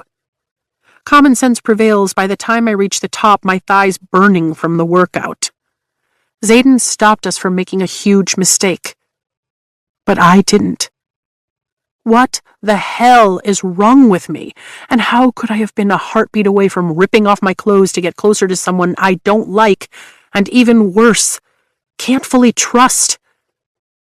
It's harder than it should be to keep moving in the direction of my dorm room, when all I want is to go right back down those stupid freaking steps. Ugh, tomorrow is going to suck. Chapter 23. A quote from Major Offendra's Guide to the Writer's Quadrant, unauthorized edition. The most worrisome sight for any instructor is most definitely when powers backfire. We lost 9 cadets my first year to signets that could not be controlled from their first manifestation. Pity. I don't even know what I was thinking, I say to Rhiannon as I sit cross-legged on her bed, watching her pack her satchel with books for the afternoon. The relic on my back burns today, as if it needs to remind me that I can channel now. And I can roll my shoulders to try and relieve the sensation, but it's impossible. My clock has started. I can't believe you managed to wait this long to tell me. She lifts the canvas strap over her head and turns, leaning back against her desk. And that's not judgment. Far from it. I'm all for you exploring whatever it is you want to explore. I've been with Liam from the second I walked out the door this morning, and last night I was a little too discombobulated to put it into words. The knot between my shoulders has me rolling my neck, looking for some relief. With flight lessons and Imogen using weight training to strengthen the muscles around my joints in hopes they won't subluxate as often, which is a hit or miss right now, I'm a mass of aches and tightness. Between Taryn finally channeling and then everything else, it was just a night. Good point. A grin shapes her mouth and her brown eyes sparkle. Was it good? Tell me it was good. That man looks like he knows exactly what he's doing. It was just a kiss. Heat sings in my cheeks at the blatant lie. But, yeah, he knows exactly what he's doing. My brow furrows, my imagination running through the 1,000 different consequences of what I did last night, just like it has been all morning. Second thoughts? She tilts her head, studying me. You look like maybe there are third thoughts, even. No, I shake my head. Well, maybe, but only if it makes stuff between us weird. Right, because you're stuck with him for the rest of your careers. Lives, too. Have you guys talked about what happens after he graduates? Her eyebrows rise. Oh, I bet you get the choice of duty stations. Wing leaders always get to pick. He'll get to pick, I grumble, toying with an errant string on my satchel. I will have to follow. Taryn and Sigale haven't been separated for years. Her last rider died almost 50 years ago, and as far as I know, she flew wherever and whenever she wanted to be near Taryn before Neolin, his last rider, died in Tyrandor. It's a 2-day flight to that part of our border, depending on where he's stationed. So what are we going to do next year and the year after? Her lips purse. Not sure. Fier said we won't be able to be apart more than a couple of days, so does that mean one of you has to always follow the other? No clue. I think that's why most mated pairs bond within the same year, so they don't have these issues. How am I supposed to remain competitive next year if I'm constantly flying off to the front line with Taryn? How is Zayden supposed to be effective if he has to fly back here all the time? My face scrunches. He's the most powerful rider of our generation. He's going to be needed on the front, not here. For now, Rhiannon stares at me with intention, lifting her brows. He's the most powerful rider in our generation, for now. What? 3 knocks have both of us looking toward her door. Rhi? Liam asks, panic evident in his voice. Is Sorengale in there with you? Because... Rhiannon opens the door, and Liam stumbles inside, catching his balance before his gaze sweeps the room, finding mine. There you are! I went to the bathroom and you disappeared! No one's trying to assassinate her in my room, Mari. Rhiannon rolls her eyes. You don't have to be with her every second of every fucking day. Now give us 5 minutes, and then we'll start walking to class. She pushes at his chest and he retreats, his mouth opening and shutting like he's trying to think of an argument, but can't as she forces him out the door and shuts it in his face. He's, I sigh, dedicated. That's one word for it, she mutters. You'd think that guy owes Ryerson his life or something, the way he sticks to you like glue. He's pretty much told me that he does, but I keep that confidence to myself. Between Zayden's meetings, stopping time, and Indarna's age, I'm starting to keep too many secrets. Oh! Her eyes light up and she sits on the edge of the bed next to me. Something happened with me last night, too. Yeah? I pivot to face her. Do go on. All right. She takes a deep breath. I've only done it 3 times, twice last night and once this morning, so be patient for a second. Of course, I nod. Watch the book on my desk. Got it. My gaze locks on the history textbook on the left-hand side of the desk. A minute passes, but I don't look away. Then, the thing vanishes. What the hell, Rhi? I fly to my feet and whip my head toward her. What just... My mouth drops. She's holding the book, looking up at me with a wide grin. Is that the same book? I lean in just to see. Yep, it's the same. I guess I can summon. Her grin grows even wider. Holy shit! I grasp her shoulders in excitement. That's amazing! That's incredible! I don't even have words for what that is! Moving objects and locking doors are the small magics. The baseline of wielding that comes from our constant connection to our dragons through our relics once they begin channeling. But making something disappear and bringing it to you? I haven't read about a signet power like that in a century. It's a hell of a signet. Right? She clutches the book to her chest. I can only do it from a few feet away, and I couldn't go through walls or anything. Yet, I correct her, joy bubbling through me. You can't go through walls yet, Ree. That's the kind of rare signet that's going to make your entire career. I hope so. She stands, putting the book back on her desk. I just have to develop it. You will. I say it with the same assurance I feel. The three of us walk toward the academic wing minutes later, joined by Sawyer and Riddick as they come out of Commons, fresh from the library. I finished this for you, Liam says, handing me a figurine as we climb the wide spiral staircase to the 3rd floor. It's Taryn. He's even mastered his snarl. This is incredible. Thank you. Thanks. Liam gives me a grin, flashing his dimple. I wanted to carve Andarna first, but I'm not around her as much, you know? She's pretty private. We break off from the crowd, headed to the 4th floor, and I stash the dragon in my bag, then reach out and give him a hug. Really, I love it. Thank you.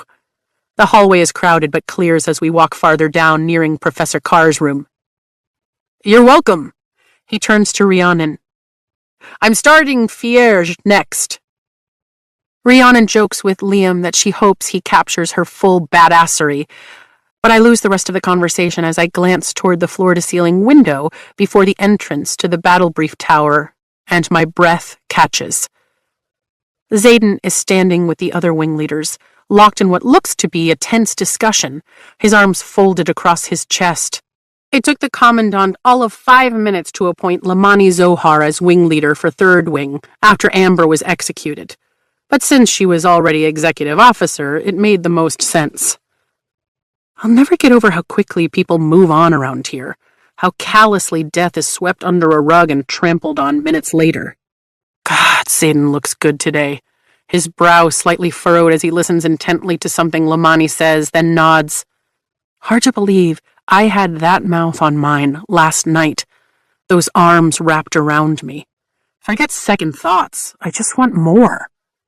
As if he feels me staring, Xaden lifts his head, his gaze colliding with mine across the space with the same effect as a touch. My pulse skitters and my lips part. We're going to be late, Ree reminds me, glancing back over her shoulder. Xaden looks behind me, and his mouth tenses. Vi, can we talk? Dane asks, a little out of breath, like he's run to catch up to me. Now? I rip my gaze from Xaden's and turn to face the person I thought was my best friend. Dane grimaces, rubbing a hand behind his neck, and nods. I tried to catch you after formation, but you disappeared pretty quickly. And after what happened last night, I figure now is better than later. It might be convenient for you to want to talk after weeks of ignoring me, but I have class right now. I grip the strap of my satchel. We have a couple of minutes. The plea in his eyes is so heavy that I feel the weight of it on my chest. Please. I glance at Rhiannon, who is glaring at Dane with her true feelings for once, instead of the deference owed him as our squad leader. I'll be right in. She glances at me and then nods, heading into Carr's room with the rest of our squad. I follow Dane out of the doorway to a place along the wall where we won't obstruct traffic. You let Taryn share your memory with everyone instead of just showing me yourself. He blurts, his hands falling to his sides. I'm sorry? What the hell is he talking about? When all the shit went down with Amber, I asked you to show me what happened, and you refused. He shifts his weight, just one of his nervous tells, and the motion strips away some of my anger. When push comes to shove, he's my oldest friend, even if he's being an ass. I didn't believe you, and that part is on me. He raises his hand over his heart. I should have believed you, but I couldn't reconcile the woman I knew with what you were saying, and you didn't come find me after the attack either. Hurt laces his tone.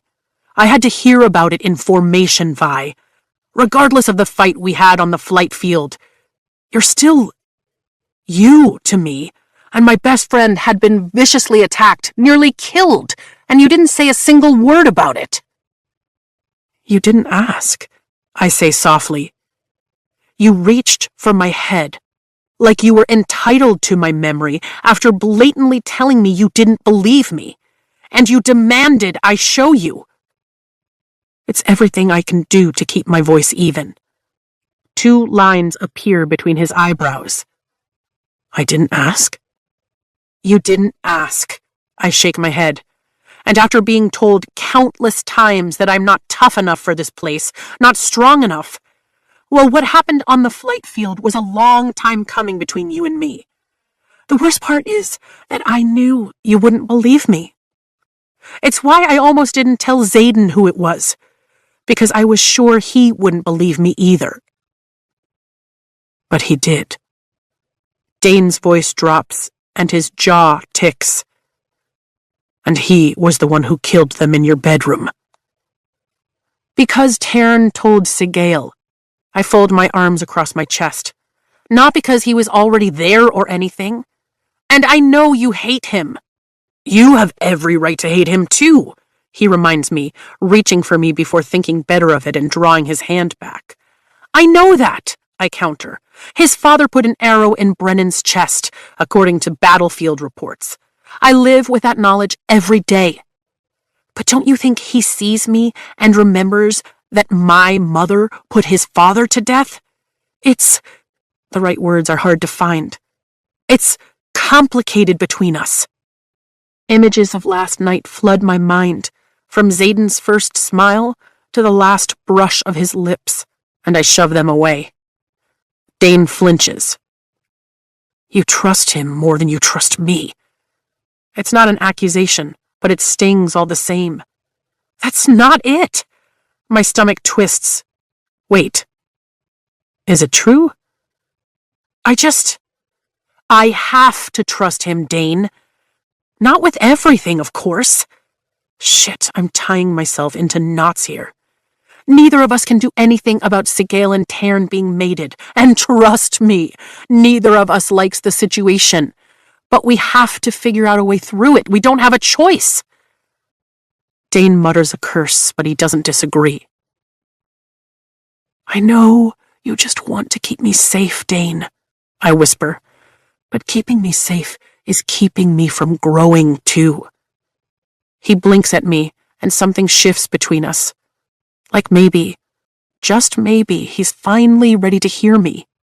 When you told me that this place strips everything away from you to reveal what's underneath, I was afraid.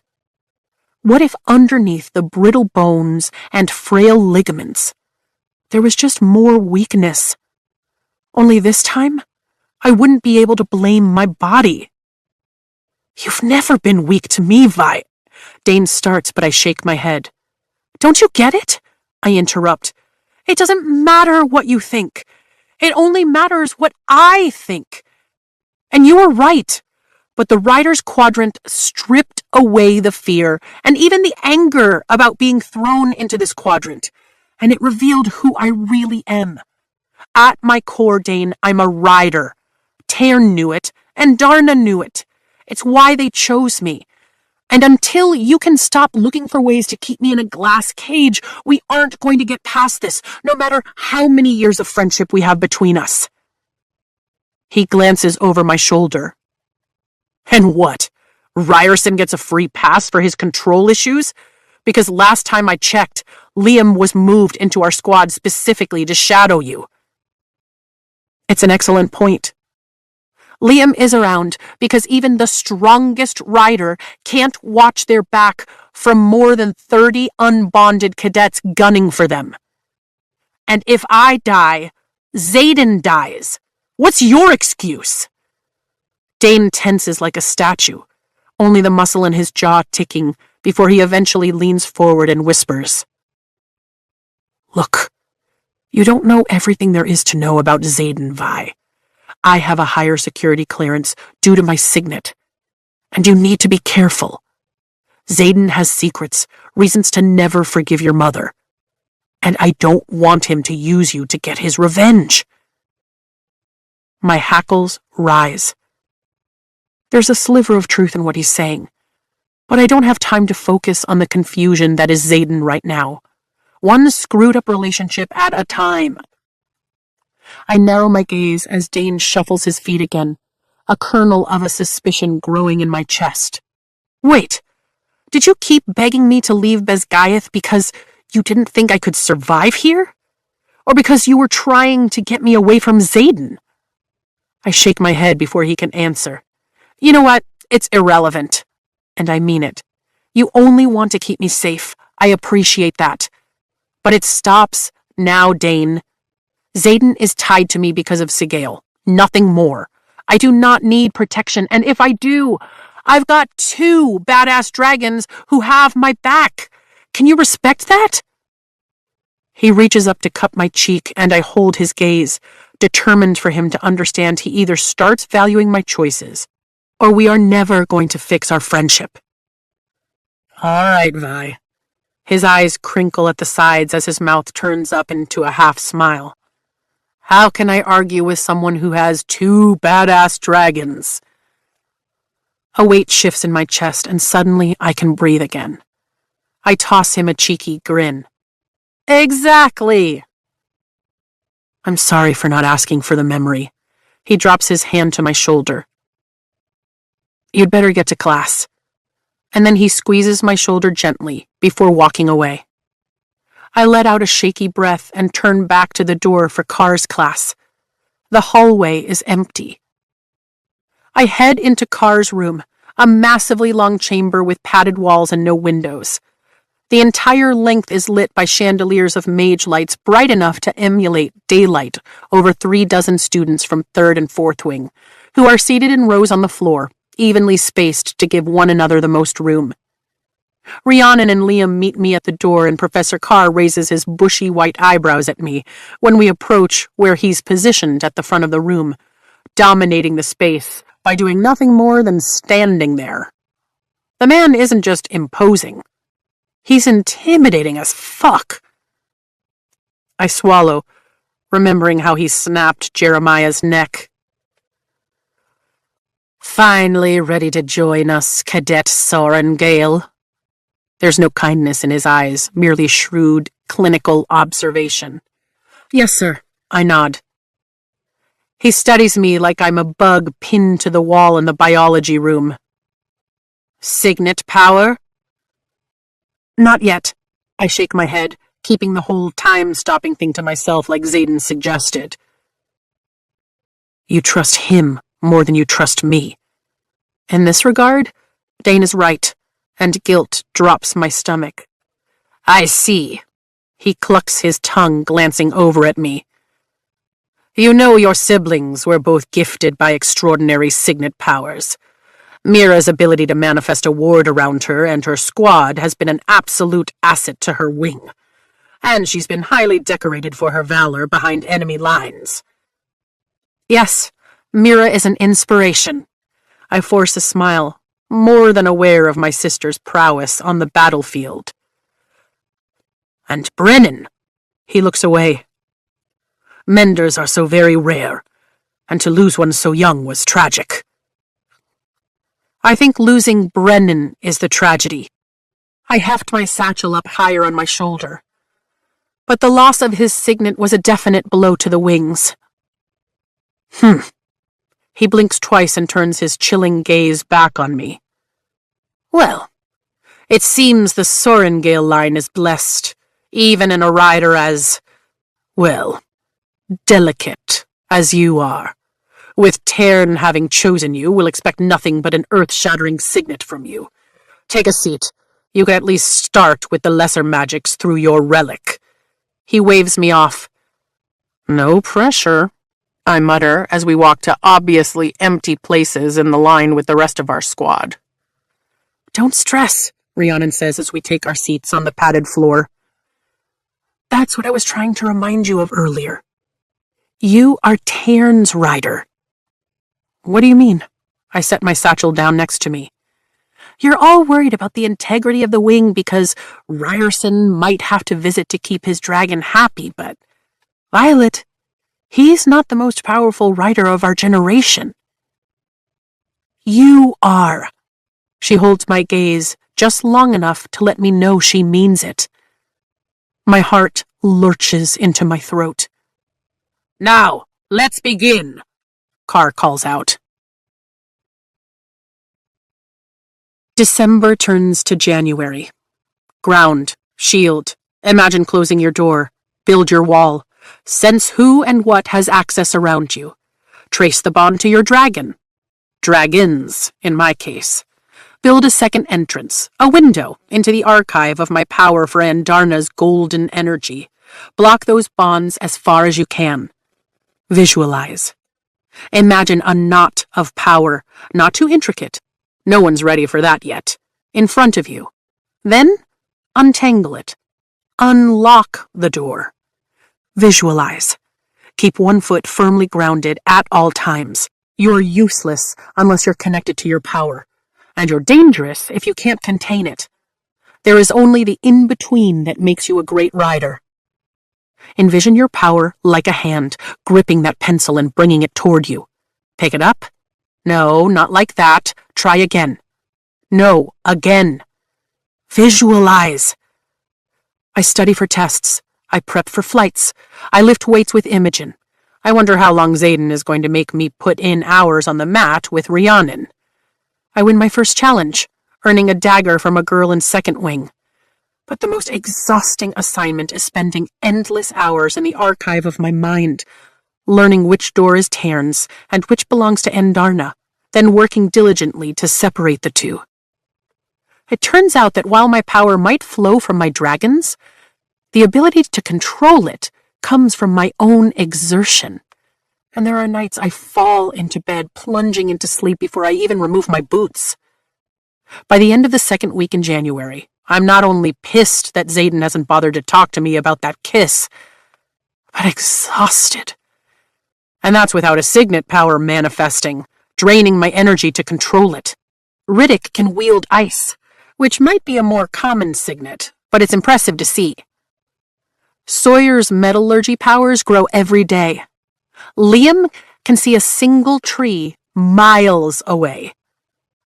I guess I can stop time, but I'm not willing to drain Andarna just for the sake of trying again.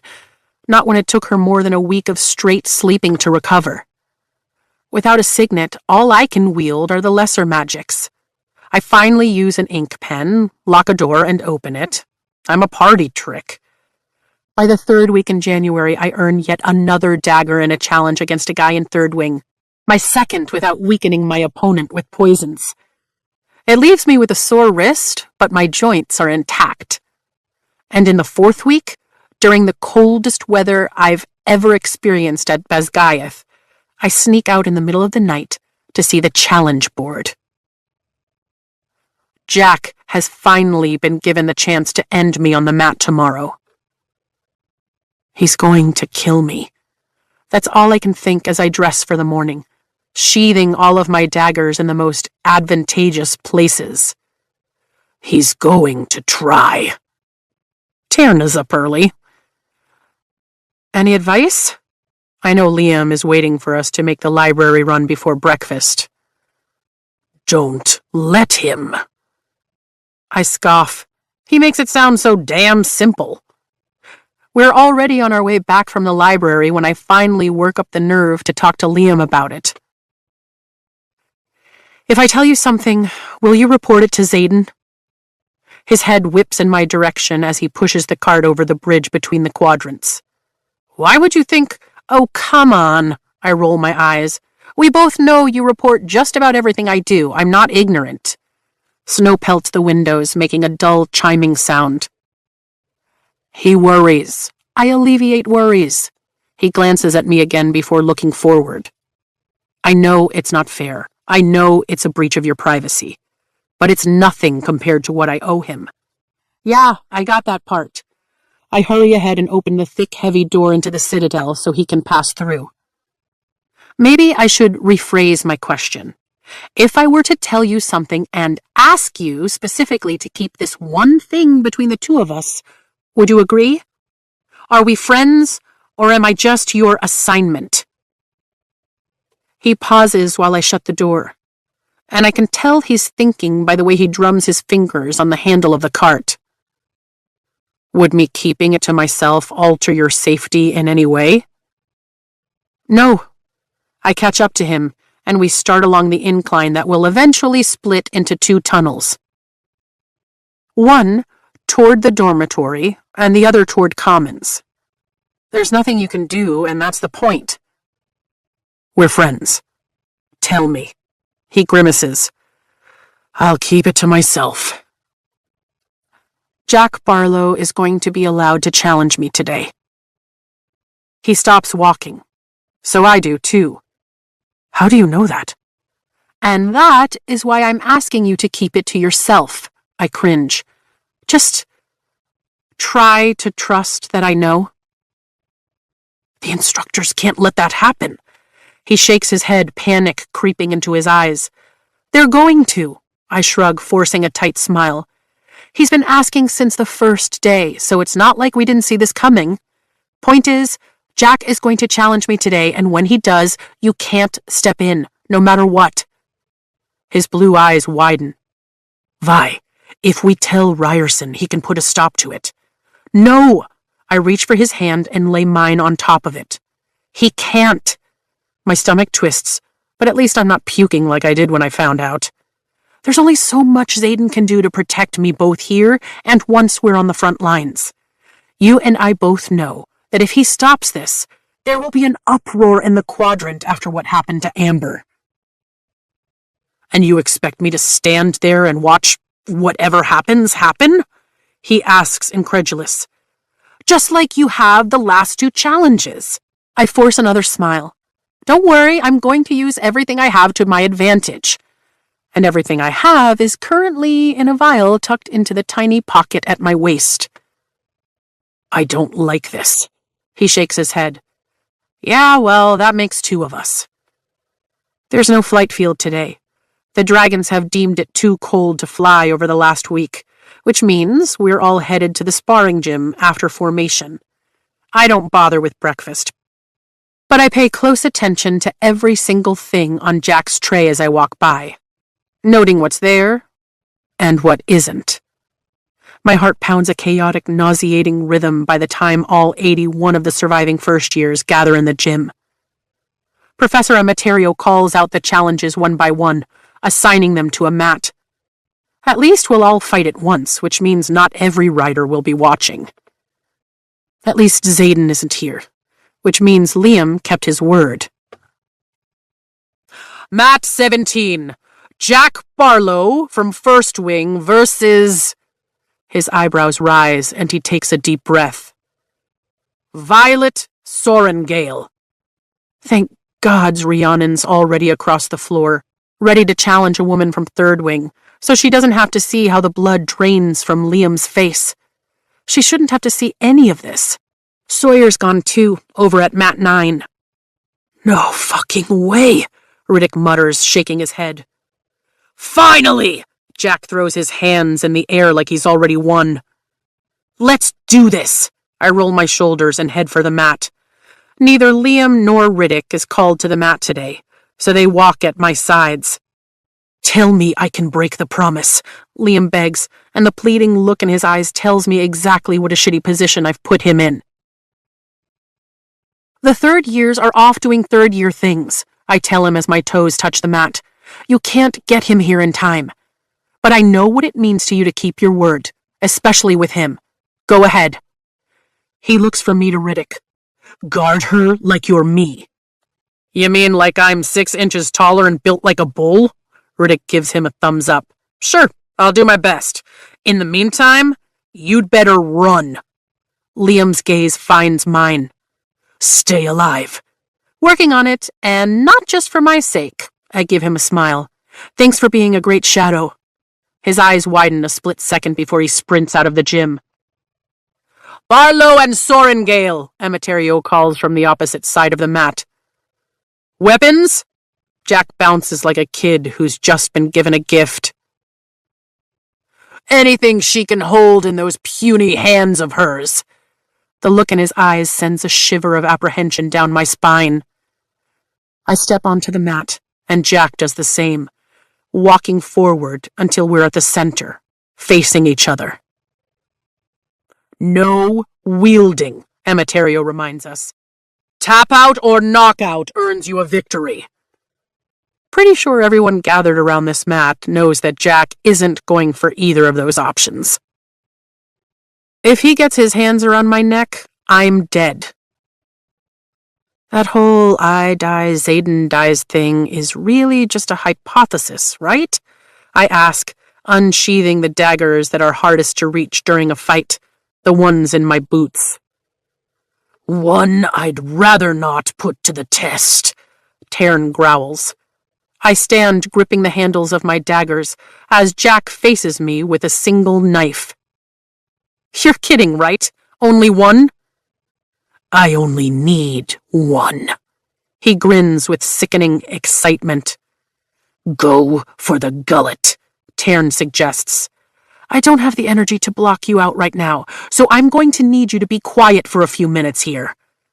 An answering growl is the only response I get. Keep it clean, Emeterio warns. Go! My heart drums so loudly I can hear it in my ears as we begin to circle each other. Offense, now! Strike first! Tarn snaps. Not helping! Jack lunges, striking out with his knife, and I slice my dagger across the back of his hand, drawing first blood. Shit! He jumps back, his cheeks blotching. That's what I want. What I need to win this match, for him to get so angry that he acts without thinking and makes a mistake. He dances forward and then kicks out, aiming for my midsection, and I stumble back, narrowly avoiding the blow. Bet you wish you could throw that blade, don't you? He taunts, knowing I won't break a rule when it can hurt someone in the matches going on around us. Bet you wish you didn't know what it feels like to dig out one of my knives, don't you? I retort. His lips press into a thin line before he comes at me in a series of punches and swipes with his dagger. I can't deflect. He's too strong for me, as evidenced by the dagger he easily kicks out of my hand, so I use my speed, ducking and diving while getting in another cut, this one along his forearm. Damn it! He rages, twisting to follow as I come around his back. He catches me off guard, locking onto my arm and flipping me over his back to the mat. I take the blow on my shoulder and wince, but there's no sound of tearing or snapping. Thanking Imogen will be my first order of business if I make it out of this. Keeping my arm locked, Jack thrusts his knife straight at my chest, but is deflected by my vest, skimming along my ribs to lodge in the mat. He's using death blows! Riddick shouts. That's not allowed! Pull it back, Barlow, Emeterio bellows. What do you think, Sorengale? Jack whispers in my ear, holding me immobile with my arm behind my back. Admit it, you and I both knew it would be like this between us. Quick, embarrassingly easy. Fatal. Your precious wing leader isn't here to save you. No, but Zayden will suffer, if not worse, if Jack achieves his goal. The thought spurs me into action. Ignoring the pain, I throw my weight into a roll, subluxating my shoulder but freeing myself from his grip when he gets tangled in my legs. Then I kick him straight in the balls. He hits his knees as I gain my feet, clutching himself as his mouth opens in a silent scream. Tap out, I order, picking up the dagger I dropped. I can cut you open at any second. Both you and I know if this were real life, you'd be done. If this were real life, I would have killed you the second you stepped onto the mat, he seethes through gritted teeth. Tap out! Fuck off! He throws his dagger. I throw up my hands to block, but it lodges in my left fucking forearm. Blood streams and pain sears the nerves along my arm, erupting with alarming poignancy. But I know better than to remove it. Right now, it's holding that wound as shut as it can. No throwing! Emeterio shouts from the sidelines, but Jack is already moving, barreling toward me with a series of kicks and punches that I'm not ready for. His fist slams into my cheek and I feel the skin split. His knee forces the air from my body when he rams it into my stomach. But I stay on my feet until his hands clasp my face. Agony fills every cell in my body as violent, vibrating energy rips through me with an intensity that makes it feel like he's cleaving ligament from bone, muscle from tendon. I scream as I'm shaken by an internal force I don't understand, as though he's forcing his own power into my body, shocking me with 1,000 stings of vibrating energy. Now, if I don't do it now, he'll kill me. My vision is already darkening at the edges. I reach a trembling hand into my pocket of my leathers and thumb open the stopper on the vial. His sadistic grin and a red rim around his eyes are all I can see as he forces more and more power into my body. But his hands are occupied and he's too obsessed with his victory to hear that I've stopped screaming, to see that I'm moving. He's using his powers! Riddick roars from the corner of my decreasing vision. I see movement on both sides. I shove the vial against Jack's smile so hard, I feel one of his teeth break. Hands reach for us both, and I hear Riddick and Emeterio cry out, jerking their hands away after contact. Whatever Jack is doing is transferring from me to them by touch. My teeth rattle as the pain consumes me, my body fighting to pass out, to escape the unbearable torture, but I refuse to succumb to the darkness until Jack wheezes. His eyes fly impossibly wide, and he drops his hands clutching his own neck as his airway closes. My knees give way, my body still shuddering as I hit the mat, but so does Jack, heaving and clawing at his neck as his face turns purple. Riddick's face is in mine within seconds. Breathe, Sorengale, just breathe. What the hell is wrong with him? Someone asks as Jack writhes. Oranges, I whisper to Riddick as my body finally gives out. He's allergic to oranges. I fall into nothingness. When I wake, I'm not on the mat, and I can tell by the windows of the healer quadrant infirmary that night has fallen. I've been out for hours. And that's not Riddick lounged in the chair next to my bed, glaring at me like he'd like to kill me himself. It's Xaden. His hair is tousled, like he's been tugging at it, and he's flipping a dagger end over end, catching it by the tip without so much as looking at it before sheathing it at his side. Oranges.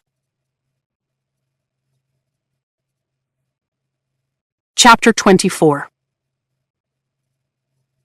A quote from page 70, the Book of Brennan. I know you don't want to hear this, but sometimes you have to know when to take the death blow, Mira. It's why you have to be sure that Violet enters the scribe quadrant. She'll never be able to take a life. I move to scoot up the bed so I can sit, but the pain in my arm reminds me that there was a dagger in it a couple of hours ago. Now it's bandaged. How many stitches? 11 on one side and 19 on the other. He arches a dark brow and leans forward, bracing his elbows on his knees. You turned oranges into a weapon, Violence? I wiggle to a sitting position and shrug. I worked with what I had. Seeing as it kept you alive, kept us alive, I can't really argue. And I'm not going to ask how it is you always know who you'll end up challenging. There's definite anger in that gaze, but a touch of relief, too. Telling Riddick allowed Emeterio to get him here in time. Unfortunately, he's 5 beds down from you, and he'll live. Unlike the second year a row over. You could have killed him and saved us all a lot of drama. I didn't want to kill him. I roll my shoulder, testing it. Sore, but not dislocated. My face is tender, too. I just want him to stop killing me. You should have told me. The accusation rips from his lips in a snarl. And you could have done nothing about it besides make me look weak. I narrow my eyes at him. And you haven't exactly been around to talk about anything in weeks. If I didn't know better, I'd think that kiss scared you. Shit. I didn't mean to say that. That's not up for discussion. Something flashes in his eyes and is quickly replaced by a cool mask of indifference. Seriously? I should know better considering he's avoided it this long. It was a mistake. You and I are going to be stationed together for the rest of our lives, never able to escape the other. Getting involved, even on a physical level, is a colossal blunder. No point talking about it. I barely keep from clutching at my chest to see if all my organs are where they're supposed to be, since it feels like he just eviscerated me with 4 sentences. But he had been just as into it as I was. I was there, and there was no mistaking that kind of enthusiasm. But maybe it was the churum. What if I want to talk about it? Then feel free, but it doesn't mean I have to be a part of the conversation. We're both allowed our boundaries, and this is one of mine. The finality in his tone makes my stomach curdle. I'll agree that keeping my distance didn't work out so well, and if today's little stunt was about getting my attention, then congratulations, it's yours. I don't know what you're talking about. I swing my feet to the side of the bed. I need my boots and to get the hell out of here before I make an even bigger fool of myself. Apparently, I can't trust Liam to report deadly situations, or Rhiannon to train you on the mat, seeing how easily Barlow had you pinned. So as of this moment, I'm taking over. Taking over what? My eyes narrow. Everything when it comes to you. The next day, during what should be our flight hours, if not for the howling sub-zero winds outside, Zayden has me on the mat. Fortunately, he has his shirt on, so I'm not distracted by what I know is under it. No, he's not only wearing fighting leathers and boots, he's strapped to the nines with what looks to be a dozen different daggers and a dozen different sheaths. Is it absolutely toxic that I'm attracted to this look on him? Probably. But one look and my temperature rises. Leave your blades off the mat, he instructs, and nearly a dozen riders glance our way from other mats. At least Liam has been given the time to go train himself a couple of mats over against Dane. A first. Most of the squads are in here, making use of the unexpected free time, so thankfully everyone is busy training instead of watching us. But you're armed, I glance pointedly to his sheaths. You either trust me, or you don't. He tilts his head to the side slightly, exposing more of the rebellion relic curving up around his neck. The same relic I caressed with my hand while he had me against the foundation wall more than a month ago. Nope, not thinking about that. But my body has no problem remembering. I blow out my breath in a long sigh and step to the edge of the mat, unsheathing every dagger I own and the ones I've won, then laying them on the floor. I'm unarmed. Happy now? I turn to face him, putting my arms out.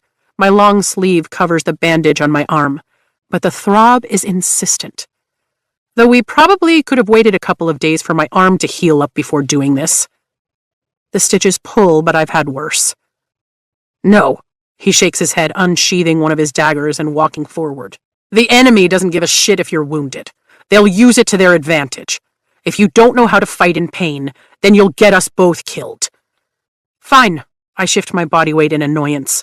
Little does he know I'm almost always in pain. It's pretty much my comfort zone. That's actually a good point, so I'll let you have it. Thank you for being so gracious, he smirks, and I ignore the immediate surge of warmth low in my belly.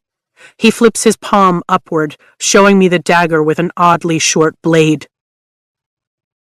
The problem isn't necessarily your fighting style. You're fast, and you've become pretty damned formidable since August. The problem is you're using daggers that are too easy to pluck out of your hands. You need weaponry designed for your body type. At least he didn't say weaknesses. I study the blade in his hand. It's beautiful, with a solid black hilt engraved with tearish knots, old mythical runes of intricate swirls and ties.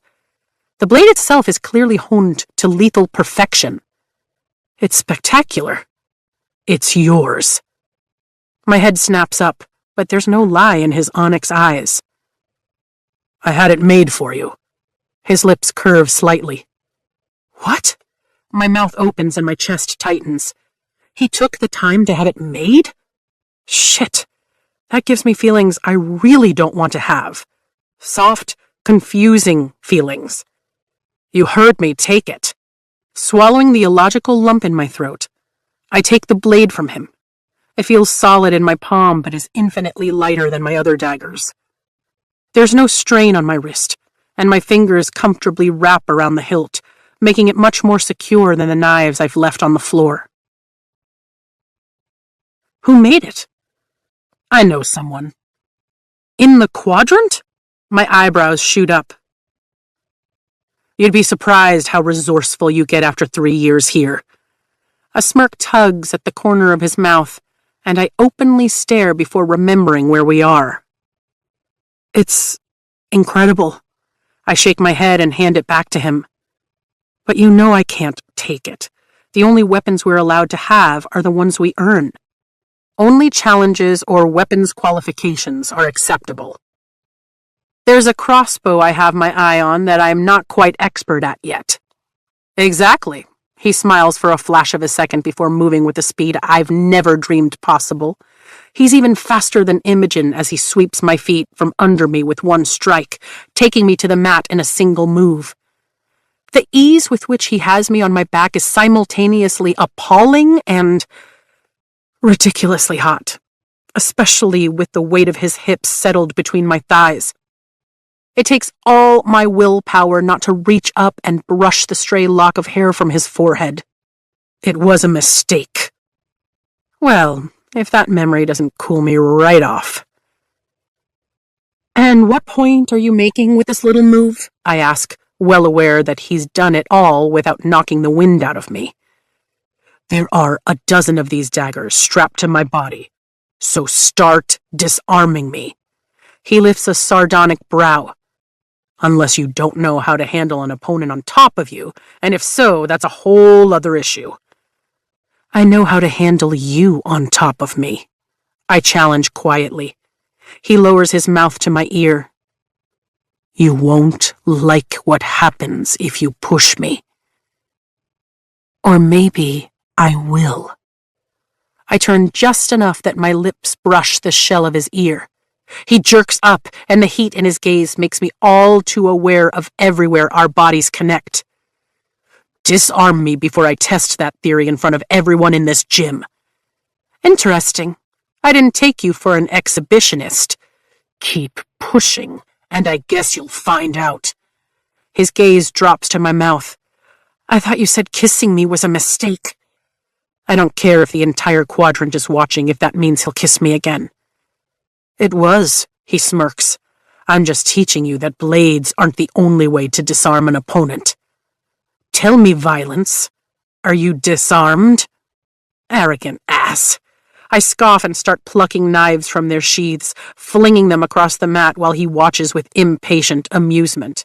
Then I lock my legs around his hips and force a roll to the left, putting Xaden on his back, willingly, of course. There's no way I'm kneeling on top of him if he doesn't want it that way.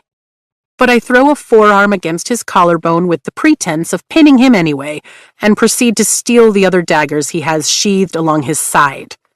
And lastly, I say with a smile leaning forward, our heated bodies nearly flush as I snatch the dagger right out of his hand. Thank you. The final blade secured, Xaden throws his palms to the mat and shoves with unnatural strength, arching us straight back until my spine kisses the mat again.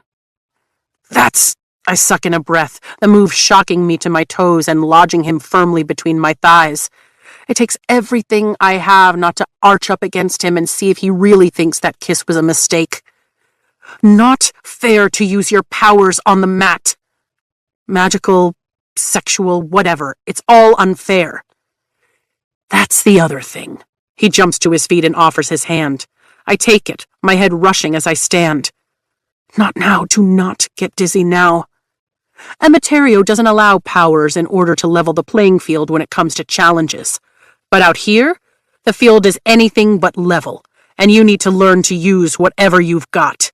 I can't do much beside ground, shield, and move a piece of parchment. I sheathe the new dagger, then collect the others and do the same. They really are lovely, all marked with different runes. It's a shame there are so many parts of Tirish culture that were lost centuries ago during the unification, including most runes. I don't even know what they all mean. Well, looks like we're going to have to work on that, too. He sighs and takes up a fighting stance. Now, earn your nickname and try your best to kill me. February flies by in a blur of exhaustion. Xaden takes every unscheduled moment of my day, and Dane's gritted his teeth more than once when the wing leader has pulled me out of squad training because he has something infinitely more important for me to do, which usually ends with me getting my ass handed to me repeatedly on the mat. But I have to say, he doesn't baby me like Dane, and he doesn't take it easy on me like Rhiannon does. He pushes me to my physical limit every session, but never further, usually leaving me in a boneless, sweaty heap on the sparring gym floor, gasping for breath. That's usually when Imogen reminds me that I'm needed in the weight room. I hate them both. Kind of. It's hard to argue with the results when I'm learning to take down the strongest fighter in the quadrant. I have yet to beat him, but I'm all right with that. It means he doesn't let me win. He also doesn't kiss me again, even when I push. March arrives with uncountable feet of snow that have to be shoveled before morning formation every day, and the moments the relic burns in my back and I feel like I might crawl out of my own skin if the power building within me doesn't release, reminds me that I still don't have a signet. It's already almost been 3 months. Every morning I wake up wondering if today is the day I'll spontaneously combust. Sharla Gunter, Captain Fitzgibbons reads from the death roll, his gloved hands slipping on the frozen parchment. It's warmer this week, but not by much. And Mushin Vedi. We commend their souls to Malik. Vedi?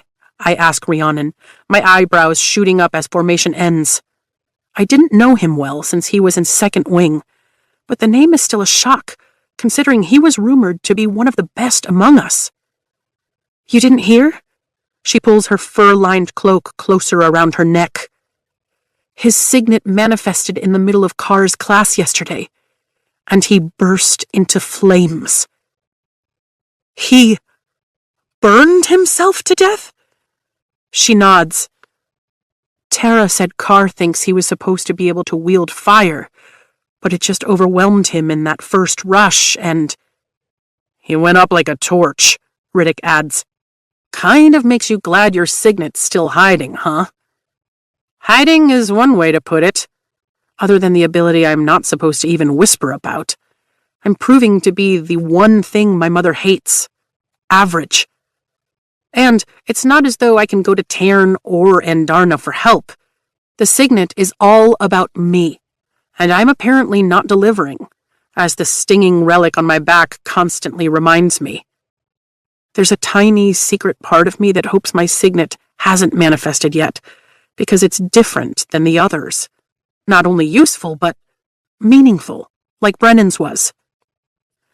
Definitely makes me want to skip class today, Rhiannon mutters, blowing on her hands to keep them warm. No skipping class, Dane admonishes, pinning us with a stare. We're weeks away from the squad battle, and we need every single one of you at your best to win. Imogen snorts. Come on, Atos. I think we all know Second Wing has that squad in tails section that's going to smoke the rest of us. Have you ever seen them sprint up the gauntlet? Pretty sure they've been out there even though it's still covered in ice. We're going to win, Sienna, our executive officer, proclaims with a decisive nod. Sorengale here might slow us down on the gauntlet, She wrinkles her hawkish nose. And probably in the wielding department, too. At the rate she's advancing. Gee, thanks. I fold my arms across my chest. Bet I can shield better than all of them combined. But Rhiannon's skills more than make up for that, Sienna continues. And we all know Liam and Heaton are both going to decimate on the mat for the challenge competition. That only leads flight maneuvers and whatever task the wing leaders come up with to judge this year. Ho, is that all?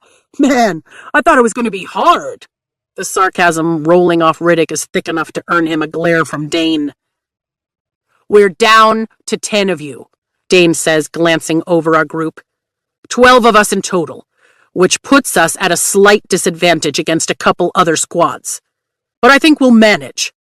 We lost 2 of the new additions last week when the smaller one's signet manifested in battle brief, and they both froze to death in seconds, nearly taking out Riddick with the exposure too. He was treated for frostbite, but didn't have any permanent damage. Now Nadine and Liam are the only ones left from the batch we acquired after threshing. But in order to manage, I need you guys to get to class. He lifts his brows at me. Especially you. A signet would be great, you know. If you can maybe make that happen. It's as if he can't decide how to treat me lately. As the first year who's struggling but still here, or the girl he grew up with. I hate how unsettled everything feels between us, all wrongly sticky, like putting on clothes before you can dry after a bath. But it's still Dane. At least he's finally being supportive. She's going to Miss Carr's class today, Xaden interrupts, appearing behind Sawyer, who hurries to clear a path. No, I'm not. I shake my head and ignore the quick jump of my pulse at the sight of him. She needs to go, Dane argues, then grits his teeth. I mean, unless the wing has more pressing matters for Cadet Sorengale. Her time is best spent developing her wielding skills. I think we both know she's not going to manifest a signet in that room. She would have already if that was the key. I wouldn't wish the look Xaden levels Dane with on my worst enemy. It's not anger or even indignation. No, he looks annoyed, as if Dane's complaints are entirely beneath him, which, according to our chain of command, they are. And yes, the wing has more pressing matters for her. Sir, I'm just not comfortable with her going a day without at least practicing her wielding. And as her squad leader, he doesn't know that Xaden's been giving me extra wielding sessions while we spar. For Dune's sake, Xaden sighs, invoking the goddess of war.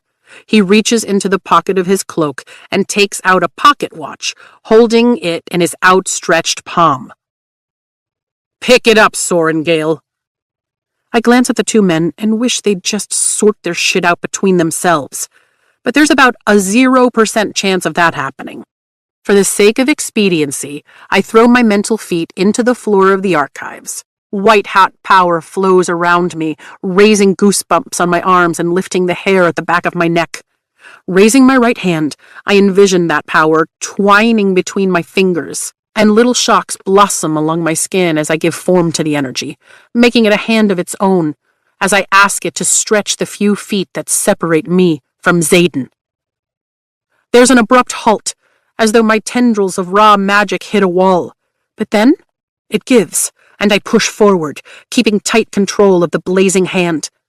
There's a crackle in my head, like the dying embers of a fire, as my power brushes Xaden's hand, but I close my mental fist around the pocket watch, and then pull. It's fucking heavy. You got this, Rhiannon urges. Let her concentrate, Sawyer chides. The watch plummets for the ground, but I snap my hand back, yanking on my power as though it's a rope, and the watch flies toward me. I catch it with my left hand before it can smack me in the face. Rhiannon and Riddick clap. Xaden walks forward and plucks the watch from my fingers, dropping it into his cloak. See, she's practiced. Now we have things to do. He puts his hand on the small of my back and leads me out of the crowd. Where are we going? I loathe the way my body demands I lean back into his touch, but I miss it the second it's gone. I'm assuming you're not wearing flight leathers under that cloak. He opens the door to the dormitory for me and I walk inside. The motion is so easy that I know it's not only practiced but second nature, which is at complete odds with, well, everything I've come to know about him. I pause, looking at him like we're meeting for the first time. What? He asks, closing the door behind us and shutting out the blustering cold. You opened the door for me. Old habits die hard, he shrugs. My father taught me that. His voice dies abruptly, and his gaze falls away, every muscle in his body locking, as though he's preparing for an attack. My heart aches at the look that crosses his face, recognizing it well. Grief. Don't you think it's a little cold for flying? I ask, changing the subject in an attempt to help. The pain in his eyes is the kind that never dies, the kind that rises like an unpredictable tide and floods the shoreline without mercy. He blinks, and it's gone. I'll wait here. I nod and hurry to change into the fur-lined leathers we're issued for winter flight. He has that unreadable mask on when I return, and I know there won't be any more doors held on my account today. We walk out across the emptying courtyard as cadets scurry off to classes. You didn't answer me. About what?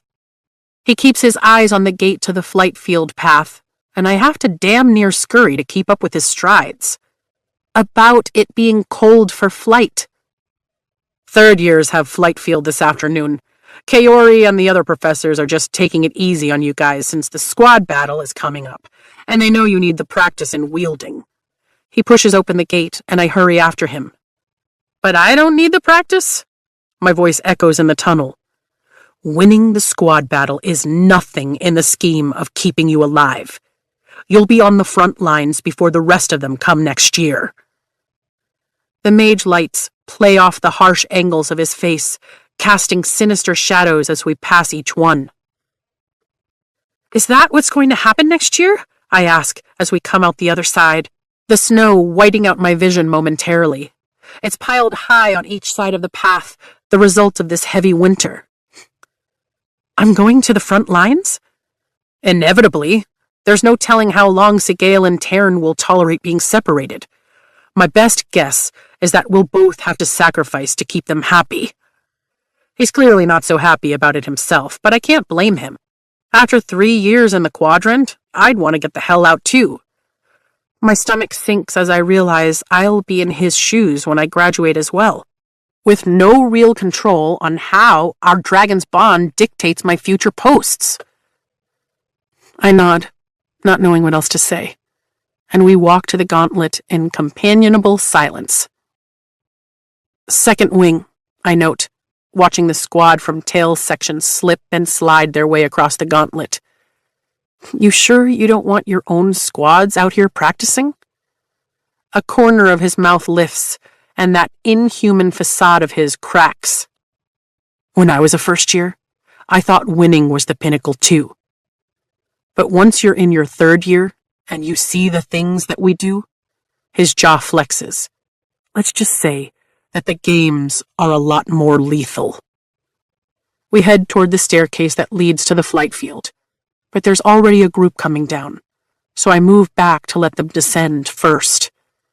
My heart launches into my throat as they come closer, and I snap my frame to an attention stance, my spine stiffening. It's Commandant Panchek and Colonel Atos. Reaching the ground first, Dane's dad offers me a smile. At ease. You're looking well, Violet. Nice flight lines, he says, gesturing to the ones on his own cheekbones that come from flight goggles. You must be getting a lot of airtime. Thank you, sir. I am. I relax my posture and can't help but return the favor, but my lips are tight. Dane is doing well, too. He's my squad leader this year. He's told me. He grins, his brown eyes just as warm as Dane's. Mira asked about you while we were touring the Southern Wing last month. Don't worry, you'll get your letter privileges in second year, and then you can keep in touch more often. I'm sure you miss her." "Every day," I nod, pushing past the swell of emotion the admission brings. It's so much easier to pretend there's nothing outside the walls than to wallow in how much I miss my sister. Zayden stiffens at my side as Mom steps out of the stairwell. "Oh, shit." "Mom," I blurt, and her head turns, her eyes meeting mine. It's been more than 5 months since I've seen her, and even though I want to be as composed as she is, as compartmentalized, I just can't. I'm not built like she is, like Mira is. I'm my father's daughter. Her assessing gaze sweeps over me with all the familiarity of a commanding general and a Basgaith cadet, and there's no warmth in her expression as she finishes her perusal. "I hear you're having trouble wielding." I blink and step backward, as though physical distance is going to shelter me from the icy rebuke. "I have the best shields in my year. For the first time, I'm actually glad I haven't manifested a signet, haven't given her something to brag about." "With a dragon like Tern, I would certainly hope so." She cocks an eyebrow. "If not, all of that incredible, enviable power will have been—" Her sigh is a puff of steam in the air. "Squandered." I try my best to swallow the growing knot in my throat. "Yes, General." "You have been the topic of some conversation, though." Her gaze skims the top of my head, and I know she's looking at the silver-tipped braid she thinks marks me as cursed, the hair she told me I was better off cutting. "Oh? She actually talks about me?" "We're all wondering what powers, if any, you're wielding from the golden dragon." Her lips form a smile I'm sure she thinks is soft, but I know her too well to fall for it. "No." The single word from Tern rumbles through my entire body. "Do not speak of it." "Nothing yet." I drag my tongue over my chapped lower lip. Winter is hell on the skin during flight. And Darna told me that feathertails are known for being unable to channel power to their rider. Only their direct gifts, but I'm not about to say that. It's why they don't bond often. "Or ever," Dane's dad chimes in. "We were actually hoping that you might ask your dragon to allow us to study her. For purely academic purposes, of course." My stomach sours. The group of them would poke and prod Darna for gods knows how long to appease their academic curiosity, and they might stumble onto the untapped power of young dragons. No thank you. Unfortunately, I don't see her being comfortable with that. She's pretty private, even with me. "Pity," Colonel Atos says. "We've had the scribes on it since threshing, and the only reference they can find in the archives about the power of feathertails is hundreds of years old, which is funny because I remember your father doing a bit of research about the Second Crovelin Uprising, and he mentioned something about feathertails, but we can't seem to find that tome." He scratches his forehead. Mom looks at me with expectation, as though to ask me without actually asking. "I don't believe he finished his research on that particular historical event before he died, Colonel Atos. I couldn't even tell you where his notes are." The words are as true as I can make them. I know exactly where his notes are, in the one location he spent the majority of his after-hours time. But there's something about Tern's warning that makes me simply unable to tell them. "Too bad." Mom forces another smile. "Glad to see you're alive, Cadet Sorengale." Her gaze flashes sideways and instantly hardens to steel. "Even if the company you're forced to keep is more than questionable." Shit. I can't step in front of Zayden and make him look weak. I can't even glance his way without telling my mother where my allegiance lies, without telling myself. "I always felt that we resolved any of those questions years ago," Zayden says, his voice low, but he's gone taut as a bowstring next to me. Mom turns toward the Citadel in clear dismissal. Do see if you can master some kind of signet, Cadet Sorengale. You have a legacy to live up to. Yes, General. The informal words cost more than I'm prepared to admit, ripping into the confidence it's taken me nearly 8 months to build with talon-sharp precision. Good to see you, Violet. Dane's dad offers me a sympathetic smile, and Pancheck outright ignores us, running to catch up with Mom. I don't say a word to Xaden before I climb the stairs, each step making me only angrier until I'm a ball of rage by the time I reach the top of the cliffside. You didn't tell her about how you got out of the attack in your bedroom, he says. It's a statement, not a question. And I'm not talking about me showing up.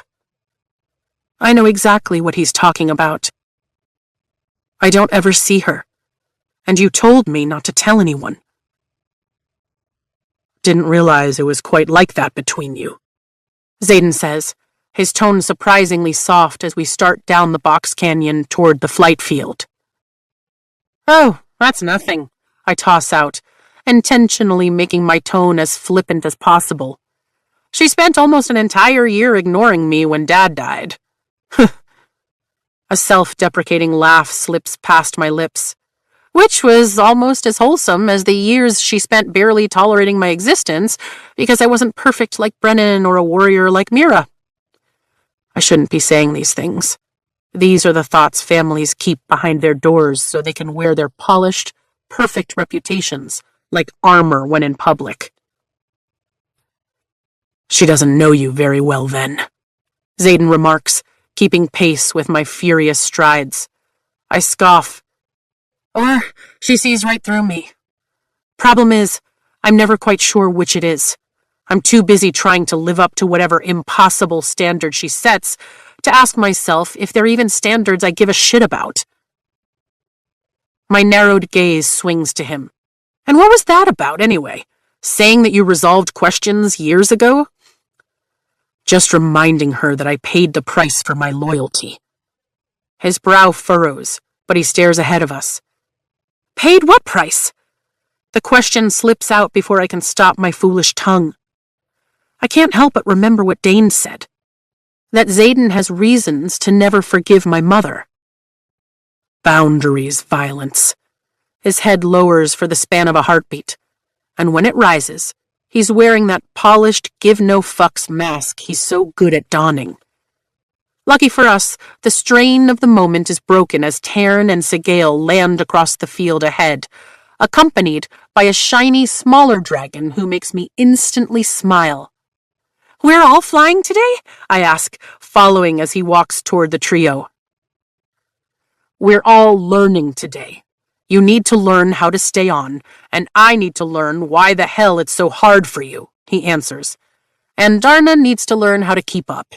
Taryn needs to learn how to share his space in a tighter flight formation, and every other dragon but Sigale is too scared to fly closer. Taryn chuffs in agreement as we approach. And what is Sigale learning? I ask, eyeing the giant blue dragon. Xaden grins. She's been leading for almost 3 years now. She's going to have to learn how to follow. Or at least, practice. Taryn's chuff sounds suspiciously like a laugh, and she snaps at him, baring her teeth and coming within inches of his neck. Dragon relationships are absolutely incomprehensible, I murmur. Yeah? You should try a human one sometime. Just as vicious, but less fire. He mounts with an ease I envy. Now let's go. Chapter 25. A quote from page 77, the Book of Brennan. The squad battle is more important than the wing leaders will let on. They like to joke that it's a game, that it's just bragging rights for the squad leaders and the winning squad. But it's not. They're all watching. The commandant, the professors, the commanding officers. They're watching to see who will rise to the top. They're salivating to see who will fall. Tap out! Rhiannon screams as a rider out of the second wing fights to drag himself forward on the mat, his hands splayed wide, his fingernails digging in as Liam holds him in a leg lock, forcing his back into what should be an impossible arch. My heart pounds as the excitement of today's matches reaches a fever pitch. It's the last challenge of this portion of the squad battle, and the crowd pushes at our backs, forcing me to continuously struggle not to fall over onto the mat. After 2 events, we're in 7th out of 24 on the leaderboard, but if Liam wins, we'll jump to 3rd. My flight time in the Gauntlet Sky Race was the slowest in our squad, but that's because I kept forcing Taryn to release his magical hold on me. And then we'd lose precious seconds while he had to dip to catch me and toss me back in the saddle, over and over and over again. I swear the bruises on my ass from landing in the hard divot hurt less than Taryn's scoff that I'd humiliated his entire family line as we crossed the finish line last. Mikhail cries out in pain, the sound sharp, near ear-splitting, and pulling my attention back to the action in front of me. Liam holds fast and presses his advantage. Fuck me, that looks like it hurts, I mutter over the cheering first years. Yeah, he's not walking for a while, Riddick agrees, cringing as the arc of Mikhail's back looks like a broken spine waiting to happen. With another cry, Mikhail slams his palm into the mat 3 times, and the crowd roars. Yes! Go, Liam! Sawyer screams from behind me, and Liam drops Mikhail to the mat where he sprawls out, exhausted. We won! Liam rushes for us, and I'm swept up into a tangle of arms and shouting and joyous squad mates. I'm pretty sure I even see Imogen in this little melee. But I don't see Dane. Where the hell is Dane? He would never miss this. Your winner, Professor Emeterio shouts, his voice ringing through the gym and quieting the zealous energy as Liam steps out of our crushing hug.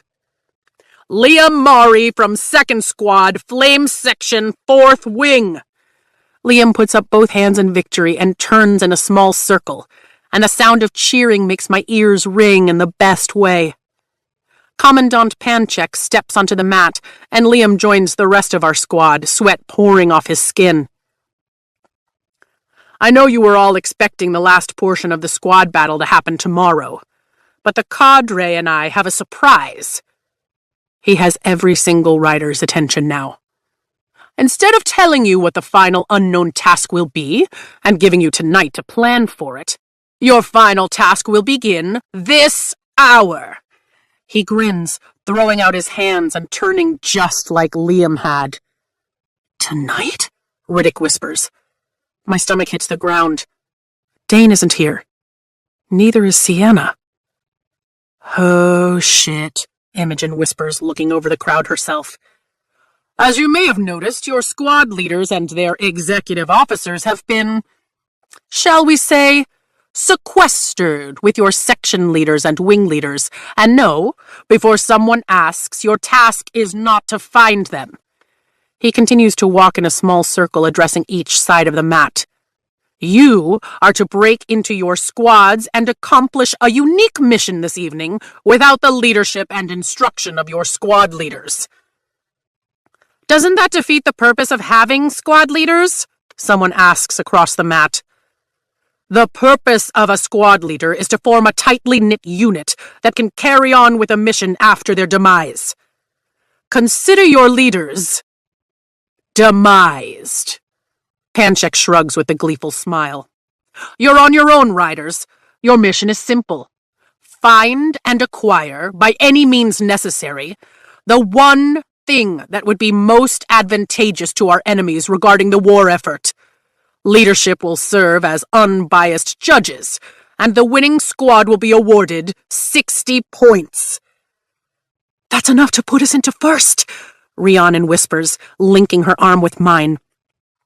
We could win the glory of going to the front. What are the boundaries? Someone to the right asks. Anything within the walls of Bezgaeth, Panchek answers. And don't you dare let me see you trying to haul a dragon back here. They'll incinerate you out of sheer annoyance. The squad to our left mutters their disappointment. You have? Panchik pulls out his pocket watch. 3 hours, at which time we'll expect you to present your stolen treasures in the battle brief room. We all stare at him in silence. Out of everything I imagined the third and final task to be, well, this wasn't anywhere near that list. What are you waiting for? Panchik shoos his hands at us. Go! Pandemonium ensues. This is what happens when you remove our leadership. We're a hot freaking mess. Second squad! Imogen yells, putting her hands up. Follow me! Sawyer and Heaton make sure we're all ducklings, following in Imogen's wake as she leads us across the gym to the weight room. You did great, I tell Liam as he walks at my side, still struggling to catch his breath. It was epic! Riddick hands Liam a water skin, which Liam promptly drains. Let's go, Imogen says, ushering us through the open door. She does a quick head count and then closes the door, wielding to lock it. I find a seat on one of the benches, flanked by Rhiannon and Liam. First thing, who wants to be in command? Imogen asks, looking at the 10 of us. Riddick throws his hand in the air. Rhiannon turns and forces it back down. No, she shakes her head. You'll turn this into some kind of prank. Fair point, he shrugs. Liam? Quinn asks, lifting her eyebrows. No, he shakes his head, but his gaze darts in my direction, giving his reasoning away. No one is going to try and off me while we're out tonight, I argue. He turns back toward Imogen and shakes his head one more time. Of course she nods. They're both on Team Zayden. You keep command, Rhiannon suggests, looking at Imogen. You've gotten us this far. A murmur of agreement goes around the room. Emery, Heaton, Imogen asks. As third years, it's your right. No thanks, Heaton leans back against the wall. Nope, there's a reason neither of us wanted to be in leadership, Emery adds, sitting next to Nadine. Any reason you wouldn't be all right following Imogen's command for a few hours, Nadine? Every one of us turns to face the first year, who hasn't been remotely subtle about her hatred of marked ones. Knowing now that she's from a northern village on the border of the provinces of Deaconshire and Tyrrendor, I can see her reasoning. I just don't agree with it, hence why I'm not exactly friendly with her. She visibly swallows, her nervous gaze skittering over all of us. I'm fine with it. Good! Imogen folds her arms across her chest, the wrist with her rebellion relic peeking out from under her tunic. We have a little less than 3 hours. What are your ideas? What about a piece of weaponry? Riddick suggests. A crossbolt would be deadly to any of our dragons in the hands of our enemies. Too big, Quinn says decisively. There's only one in the museum, and honestly, it's not even the bolt that's deadly, it's the launching system.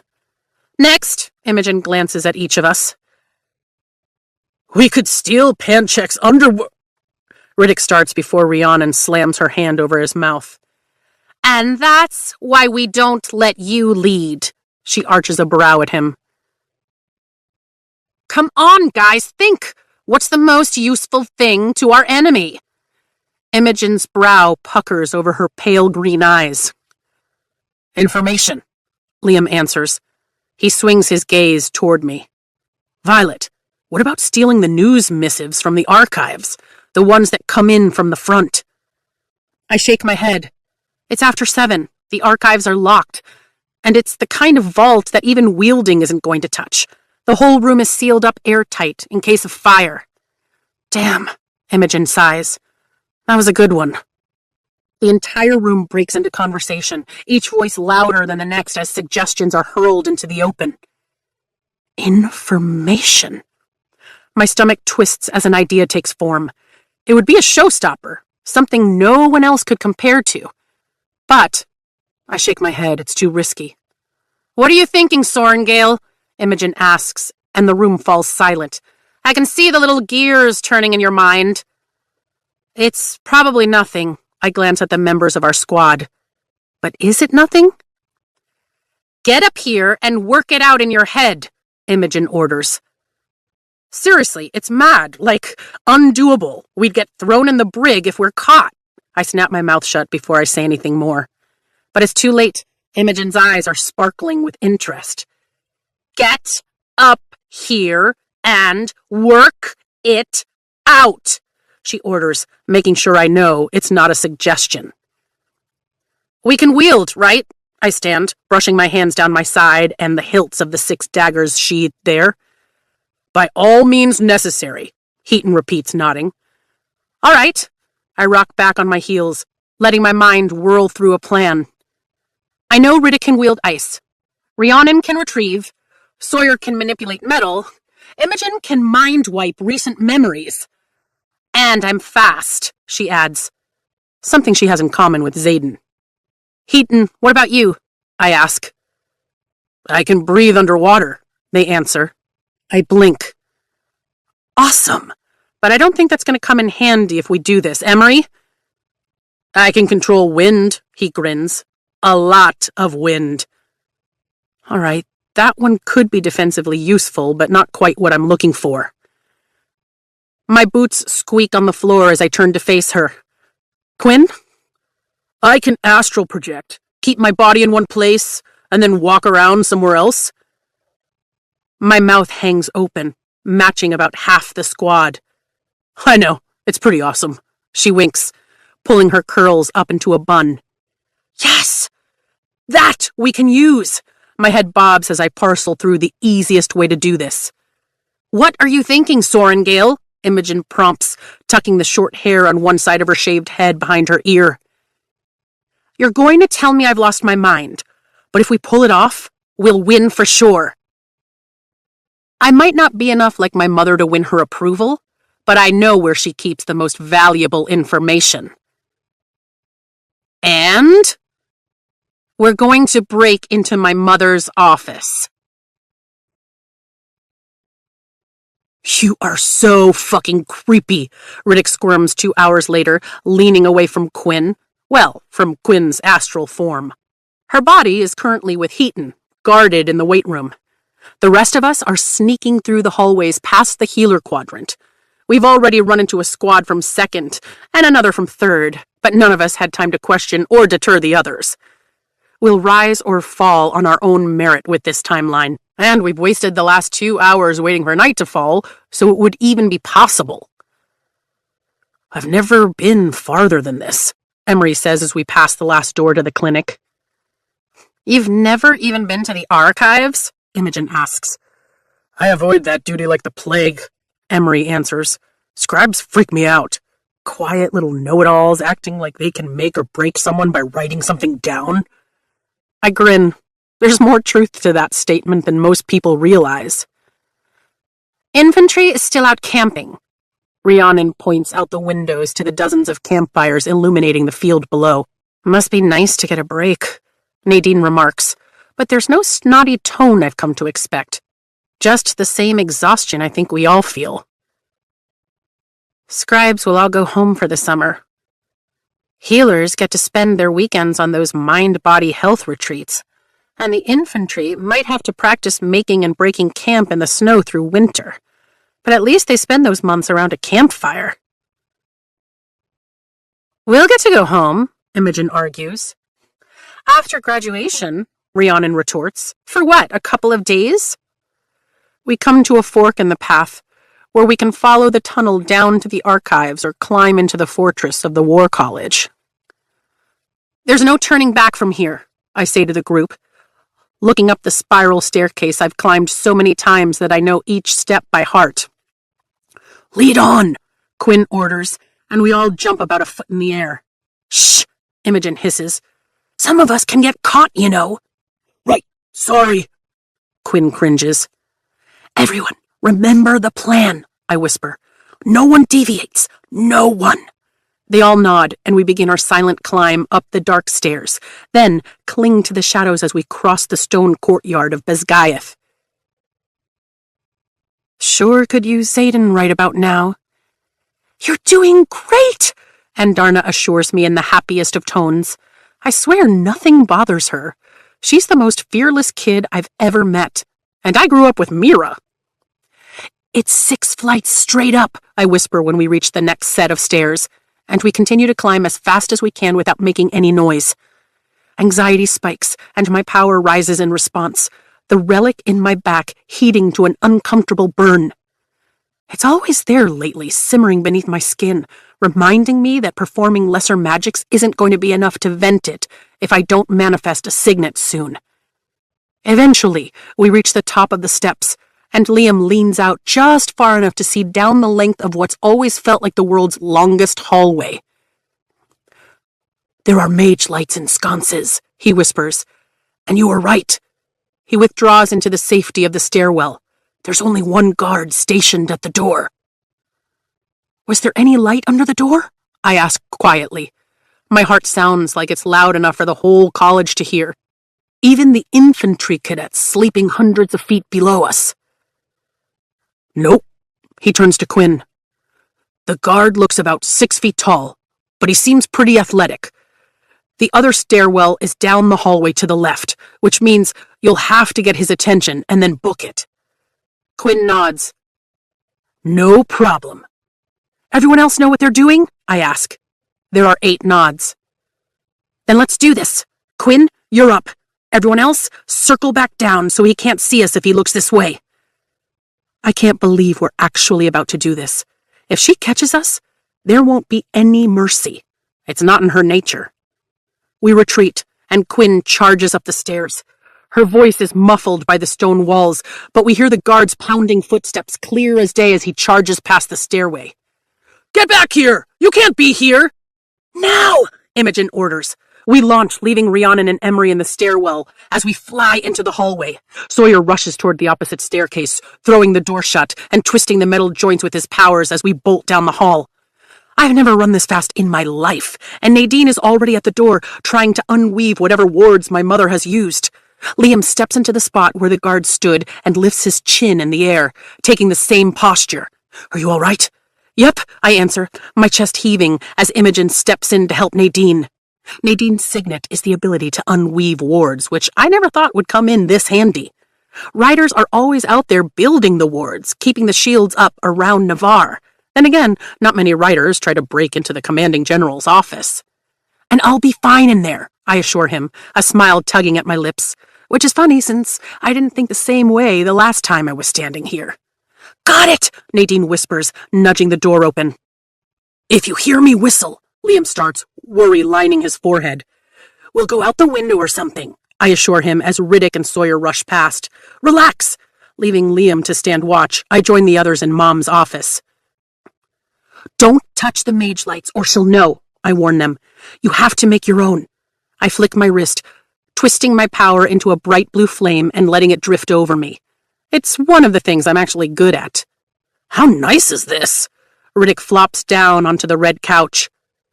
"We don't have time for you to be—" "You," Sawyer lectures, heading for the bookcase. "Help me search for something useful."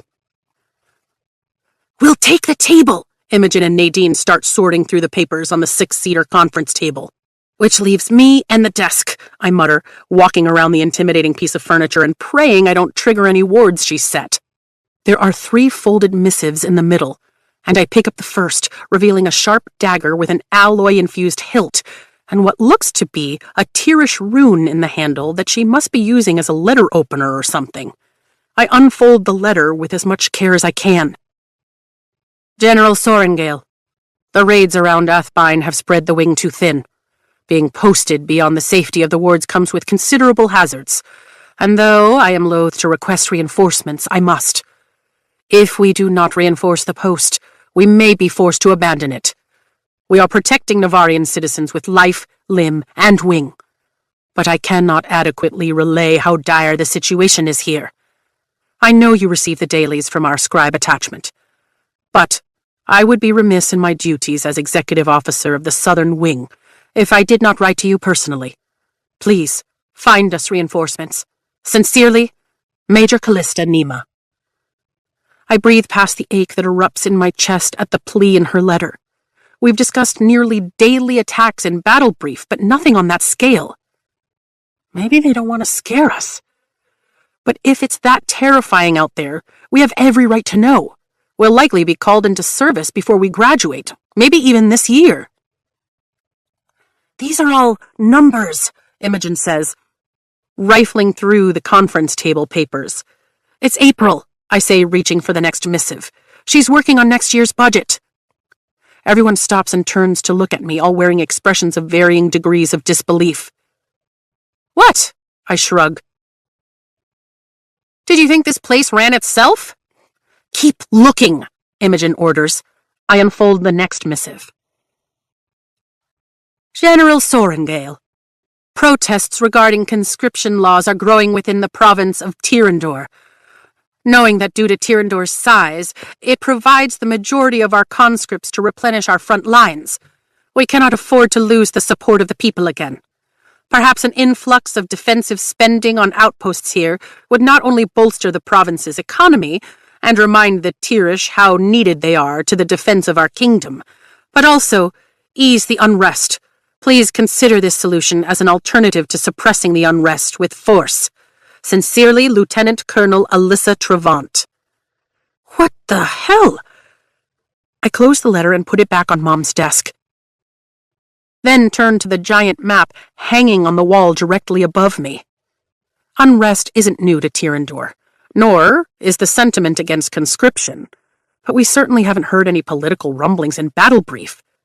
Other than to quell discontent, it would make no sense to increase defensive spending there, especially since it holds our fewest number of outposts due to the natural barrier provided by the cliffs of Draylor, which are unscalable by griffins. Tirandor should already be one of the safest provinces on the continent. Well, except Eratia. Where that capital should be, there is only a scorch mark, as though the burning of the city has singed the map as well. I study the map for precious seconds, noting the battlement markers dotted along the countryside. Logically, there are more outposts along our more active border zones and, according to this map, more troops in those locations. It shows all of Navarre, Krovla to the south, Breivik, and Signisen to the southeast, and even the barriers of the Barrens, the ruined deserted lands at the southern tip of the continent. It also shows each of our outposts and supply routes within Navarre. A slow grin spreads across my face. Hey, Second Squad? I know what we need to steal. It takes a matter of minutes for us to haul the map down and cut it away from its frame, then another to roll it, securing it with leather ties Imogen pulls out of her satchel. Liam whistles, and my heart nearly leaps out of my chest. Shit! Riddick races to the door and cracks it open as we all prepare to flee. What's going on out there? He's pounding at the hall door. It's going to give any second. We have to go now, Liam whisper shouts, holding the door open as we all race into the hallway. The map is too big for one person to carry, and Sawyer and Imogen struggle through the doorway as the guard kicks in the door further down the hall. My stomach hits the floor, and panic threatens to overwhelm logical thought. And we're fucked, Nadine announces. What the hell do you think you're doing? The guard shouts, charging toward us. We're dead if he catches us with the map. Riddick bounces on his toes like he's preparing to fight. On any given day, I'd argue that riders are the superior fighters. We have to be. But that Bezgayath guard might just give us a run for our money. We can't hurt him, I protest. The guard barrels past the first stairwell, and Rhiannon steps into the middle of the hallway, her arms outstretched. Please work, please work, please work, Imogen chants. The map disappears out of her hands and reappears down the hallway in Rhiannon's. I barely have time to register that it worked as the guard stumbles, but he keeps running. Any closer and he'll see my face. This was not a part of the plan. Liam moves to my side. Adapt! Emery! Imogen hisses, and the third year steps to the front of our little raiding party. I'm so sorry, man. He holds out his hands and pushes. A torrent of air rushes down the hallway, ripping tapestries from the walls and knocking into the guard, sending him flying against the stone wall. Run! We sprint down the hall toward where the guard lies limp. Put him in here, I hiss, forcing open the next door, the one that belongs to one of my mother's undersecretaries. Liam and Riddick haul the guard in, and I put my fingers to his neck. Good strong pulse. He just knocked him out.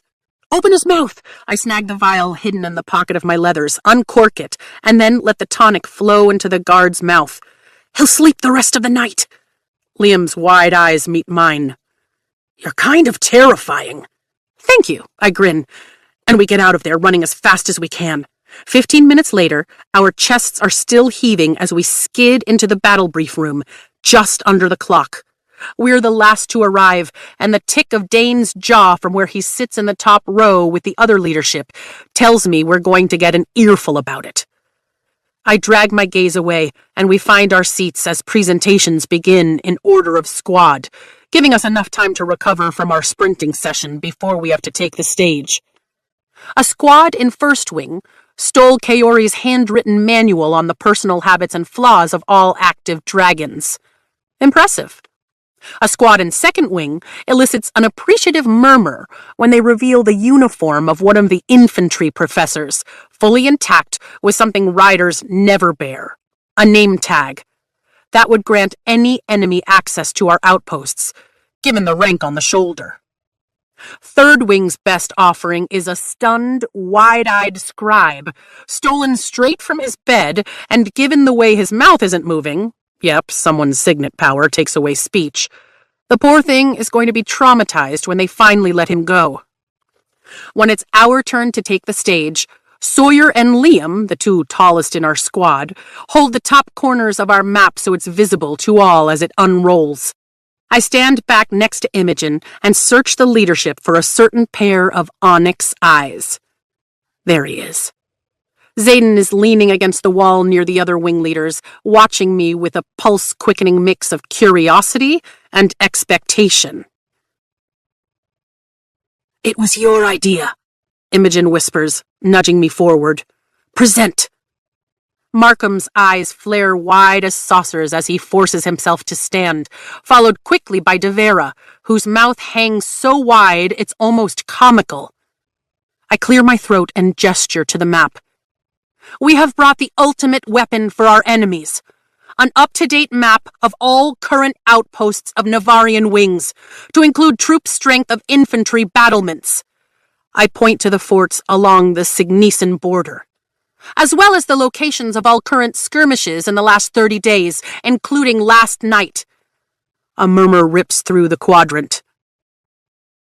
And how do we know this map is, in fact, current? Kaori asks, holding his reclaimed journal under one arm. There's no stopping the smile that spreads across my face. Because we stole it from General Sorengale's office. Absolute mayhem breaks out, some of the riders rushing the stage as professors battle their way toward us. But I ignore it all as Xaden tilts one corner of that beautiful mouth and tips an imaginary hat to me, bowing his head for a heartbeat before bringing his gaze back to hold mine. Satisfaction fills every ounce of my being as I smile up at him. It doesn't matter how the vote comes down. I've already won. Chapter 26. A quote from Colonel Kaori's Field Guide to Dragonkind. There is no stronger bond than that between two mated dragons. It goes beyond the depth of human love or adoration to a primal, undeniable requirement for proximity. One cannot survive without the other. Flying for short distances is something I manage. Flight maneuvers, the dips and dives that come with combat formations, send me spinning through the sky, unless Cairn holds me on with bands of his own power. But flying for 6 hours straight for our prize, a week-long tour of a forward outpost, might just be the death of me. I'm pretty sure I'm dying. Nadine bends over, bracing her hands on her knees. I feel that. Every vertebra in my spine screams as I stretch, and the hands that were freezing only a few minutes ago start to sweat inside my leather gloves. Naturally, Dane is minimally affected, his posture only slightly stiff as he and Professor Devera greet a tall man in rider black, who I assume is the outpost commander. Welcome, cadets, the commander says with a professional smile, folding his arms across the chest of his lightweight leathers. His salt and pepper hair makes it hard to determine his age. And he has that gaunt, weathered look all riders get when they've been stationed on the border for too long. I'm sure you'd all like to get settled and into something a little more appropriate for the climate. Then we'll show you around Montserrat. Rhiannon inhales sharply, her gaze sweeping over the mountains. You all right? She nods. Later. Later arrives in exactly 12 sweat-soaked minutes as we're shown to our double-occupancy barracks rooms. They're sparse, only furnished with 2 beds, 2 wardrobes, and a single desk under a wide window. She's quiet the entire time we make our way through the bathing chamber to wash off the ride, and alarmingly silent while we dress in our summer leathers.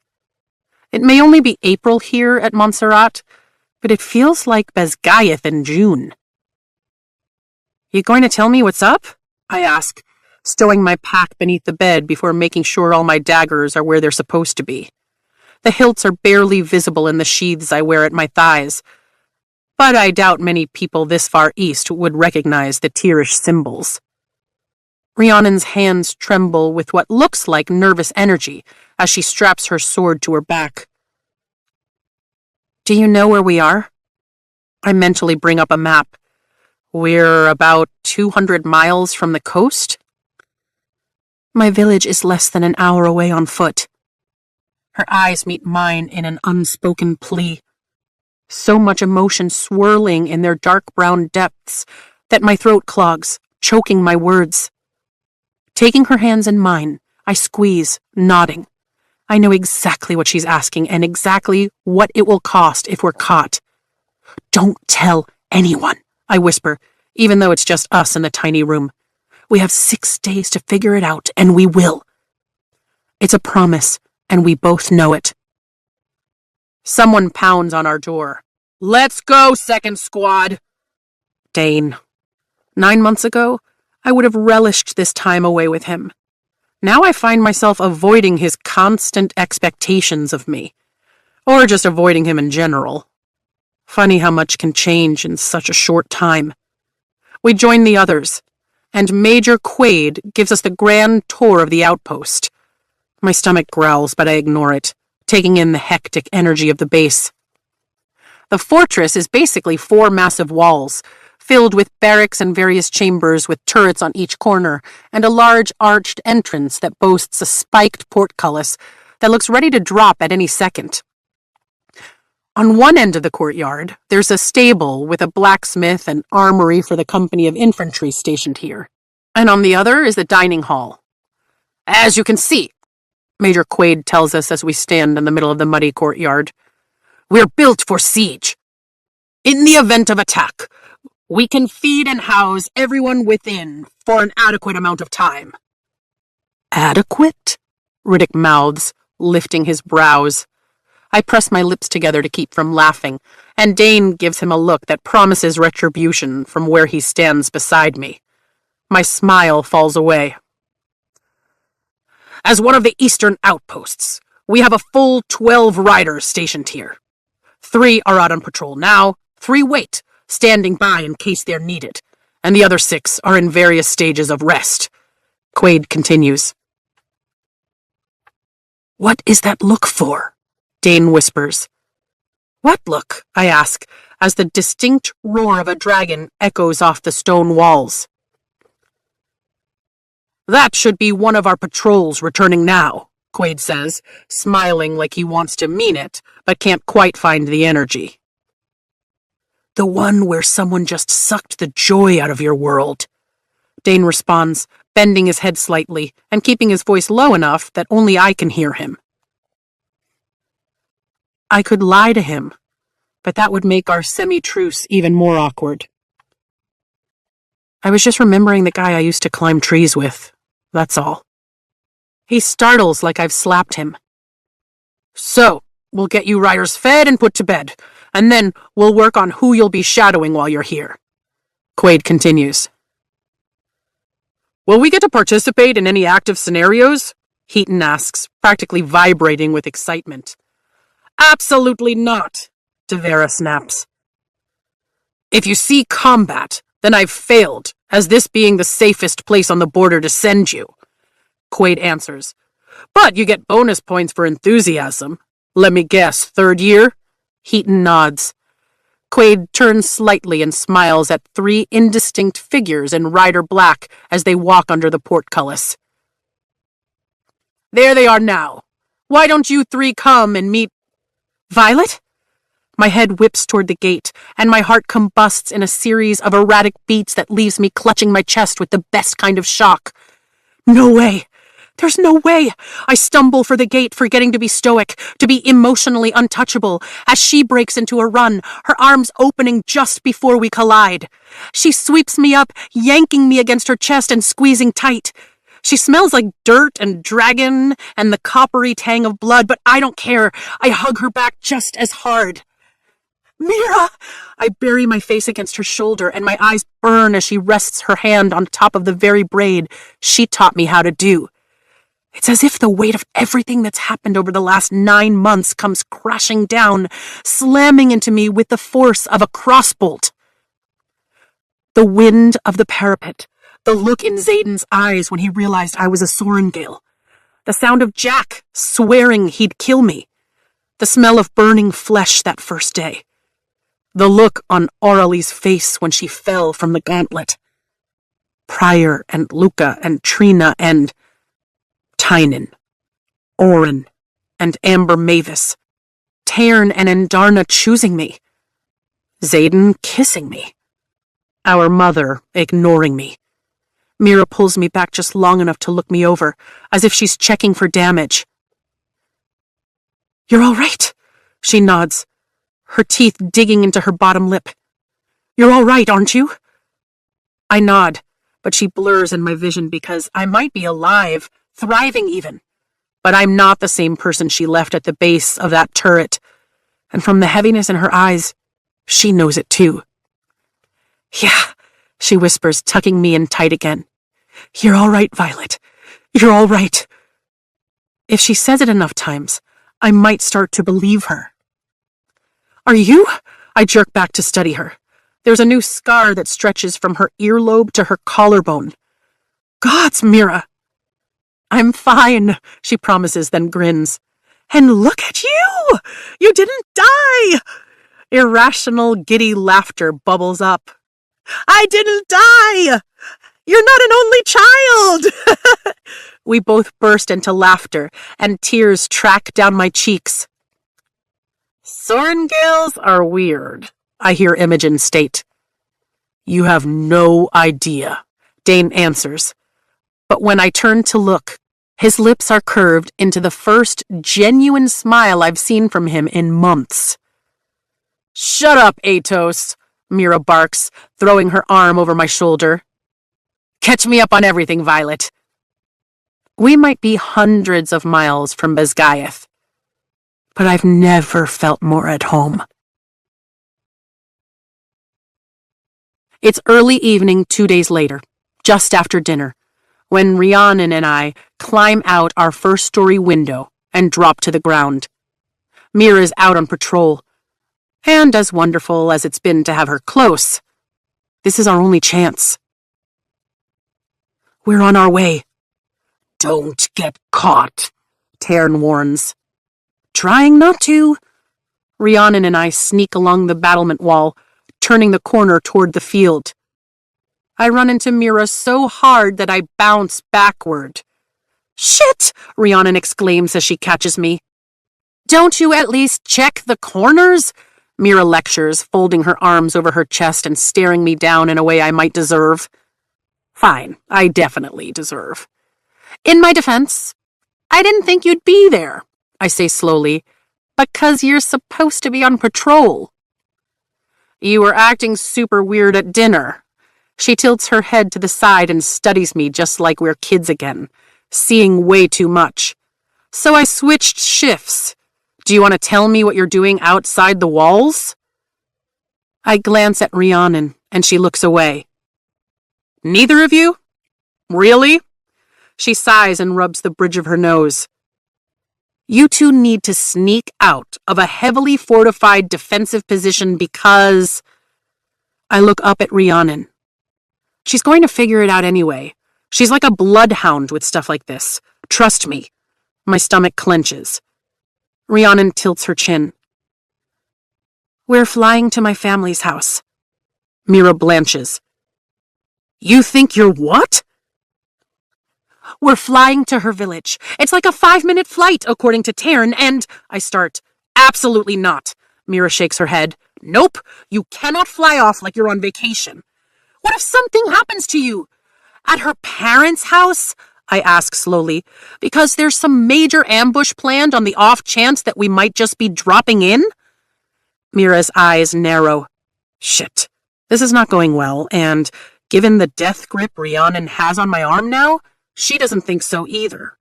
We'd be in less danger visiting her parents than we are at Bezgayev, I argue. Mira's lips purse. Fair point. Come with us, I blurt. Seriously, come with us, Mira. She just wants to see her sister. Mira's shoulders dip. She's softening, and I mercilessly go in for the kill. Reagan was pregnant when Rhiannon left. Can you imagine not being there with me if I had a kid? Wouldn't you do anything, including escape a heavily fortified defensive position, if that meant holding your niece or nephew? My nose scrunches as I brace for her answer. Besides, with the hero of Strivemore at our side, what could possibly go wrong? Don't even start with that. She looks at me, then Rhiannon, then back at me again before groaning. Oh, fucking fine. Her finger comes out swinging when we both grin. But if you even think about telling anyone, I'll make you regret it for the rest of your natural life. She means it, I whisper. I believe it, Rhiannon answers.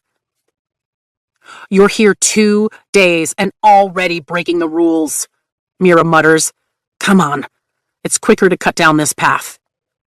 An hour later, Mira and I are stretched out on the cushioned benches that flank both sides of the dining table at Reagan's house, watching Rhiannon rock her nephew by the fireplace, lost in conversation with her sister as her parents and brother-in-law look on from the nearby couch. Watching them reunite is worth everything. Thank you for helping us. I glance over the table at Mira. You would have done it with or without me. Her smile is soft as she watches the family, curling her hand around the pewter mug of wine Rhiannon's mom was kind enough to bring earlier. Figured at least this way I'd know you're safe. What other rules have you broken, sis? She sips her wine and cuts a look my way. A smirk tugs at my mouth as I lift one shoulder. Maybe a few here and there. I've gotten very good at poisoning my opponents before challenges. Mira nearly spits out her wine, slamming her hand over her mouth. I laugh, crossing one booted ankle over the other. Not what you were expecting? Respect shines in her eyes. I honestly don't know what I expected. I was just desperate for you to live. And then you went and not only bonded one of the most powerful dragons alive, but a feathertail too. She shakes her head. My baby sister is a badass. Not sure Mom would agree with that. I rub my thumb over the handle of my mug. I'm not exactly manifesting a signet yet. I'm solid at grounding and can hold a pretty strong shield, but I can't tell her the rest, the gift Andarna has given, at least for now, to me. If I don't manifest my signet soon, we both know what will happen. She quietly studies me in that way she has, then says, Here's the thing. If you want your signet to manifest, then stop blocking it by thinking it has anything to do with Mom. Your power is yours and yours alone, Vi. I squirm under the scrutiny and change the subject, my gaze dropping to her neck. How did that happen? Griffin, she answers, nodding. Near the village of Cranston about 7 months ago. Thing came out of nowhere in the middle of a village raid. The wards went down, and usually my signet gives me a little immunity from the enemy wielders. but not their fucking birds. Took the healers hours to stitch me up, but it gave me a pretty cool scar. She tilts her chin to show it off. Cranston. I think back over the battle briefs. We never learned about that one. Common sense tells me to shut my mouth. You what? She takes another drink. I think there's way more going on along the borders than what we're told, I admit quietly. Mira lifts her brows. Well, of course there is. You don't expect Battle Brief to relay classified information, do you? You know better than that. And honestly, at the rate our borders are being attacked, they'd have to devote all day to Battle Brief in order to dissect each assault. That makes sense. Do you guys get all the information? Only what we need. Like, I could have sworn I saw a riot of dragons across the border during the attack. She shrugs. But questions about secret operations are above my pay grade. Think of it this way. If you were a healer, would you need to know the details about everyone else's patients? I shake my head. No. Exactly. Now tell me, what the fuck is going on between you and Dane? I've seen less tension on a crossbow, and I don't mean the good kind. She gives me a look that leaves no room for excuses. I needed to change in order to survive. He wouldn't let me. It was the simplest explanation for the last 9 months. I got his friend Amber killed. She was a wing leader, and honestly, everything with Xaden just pushed us so far apart that I don't know how to repair our friendship. Not to what it was, at least. The execution of that wing leader is common knowledge. You didn't get her killed. She got herself killed by breaking the codex. Mira studies me for a quiet moment. Is it true Ryerson saved you that night? I nod. Xaden is a complicated subject. So complicated that I can't identify my own feelings. Thinking of him only jumbles me in a way that leaves me tangled in knots. I want him, but I can't trust him. Not in the ways I want to. And yet in other ways, he's the person I trust most. I hope you know what you're doing there. Her grip tightens on her mug, because I distinctly remember warning you to steer clear of that traitor's son. My stomach turns at Mira's description of Xaden. Tairn clearly didn't heed the warning. She snorts. But really, if Xaden hadn't shown up that night, or if I hadn't been sleeping in the armor, I pause and lean forward to touch her hand. I can't even begin to tell you how many times you've saved my life without even being there. Mira smiles. Glad it worked. I swear it took an entire molting season to collect all those scales. Have you thought of telling Mom about it? Getting them made for all riders? I told my leadership. She leans back and takes another drink. They said they're looking into it. We watch Rhiannon kiss her nephew's perfect chubby cheeks. I've never seen a family this happy, I admit. Even when Brennan and Dad were alive. We weren't like that. No, we weren't. A sad smile curves her mouth as she looks at me. But I can remember plenty of nights we spent curled around the fire with Dad and that book you love. Ah, yes, the book you made me leave in my old bedroom. I arch a brow. You mean the book I snagged just in case Mom got a wild hair and decided to clean out your things while you were in the quadrant? Her smile morphs into a grin. I have it at Montserrat. Figured you'd be pissed if you graduated and it was gone.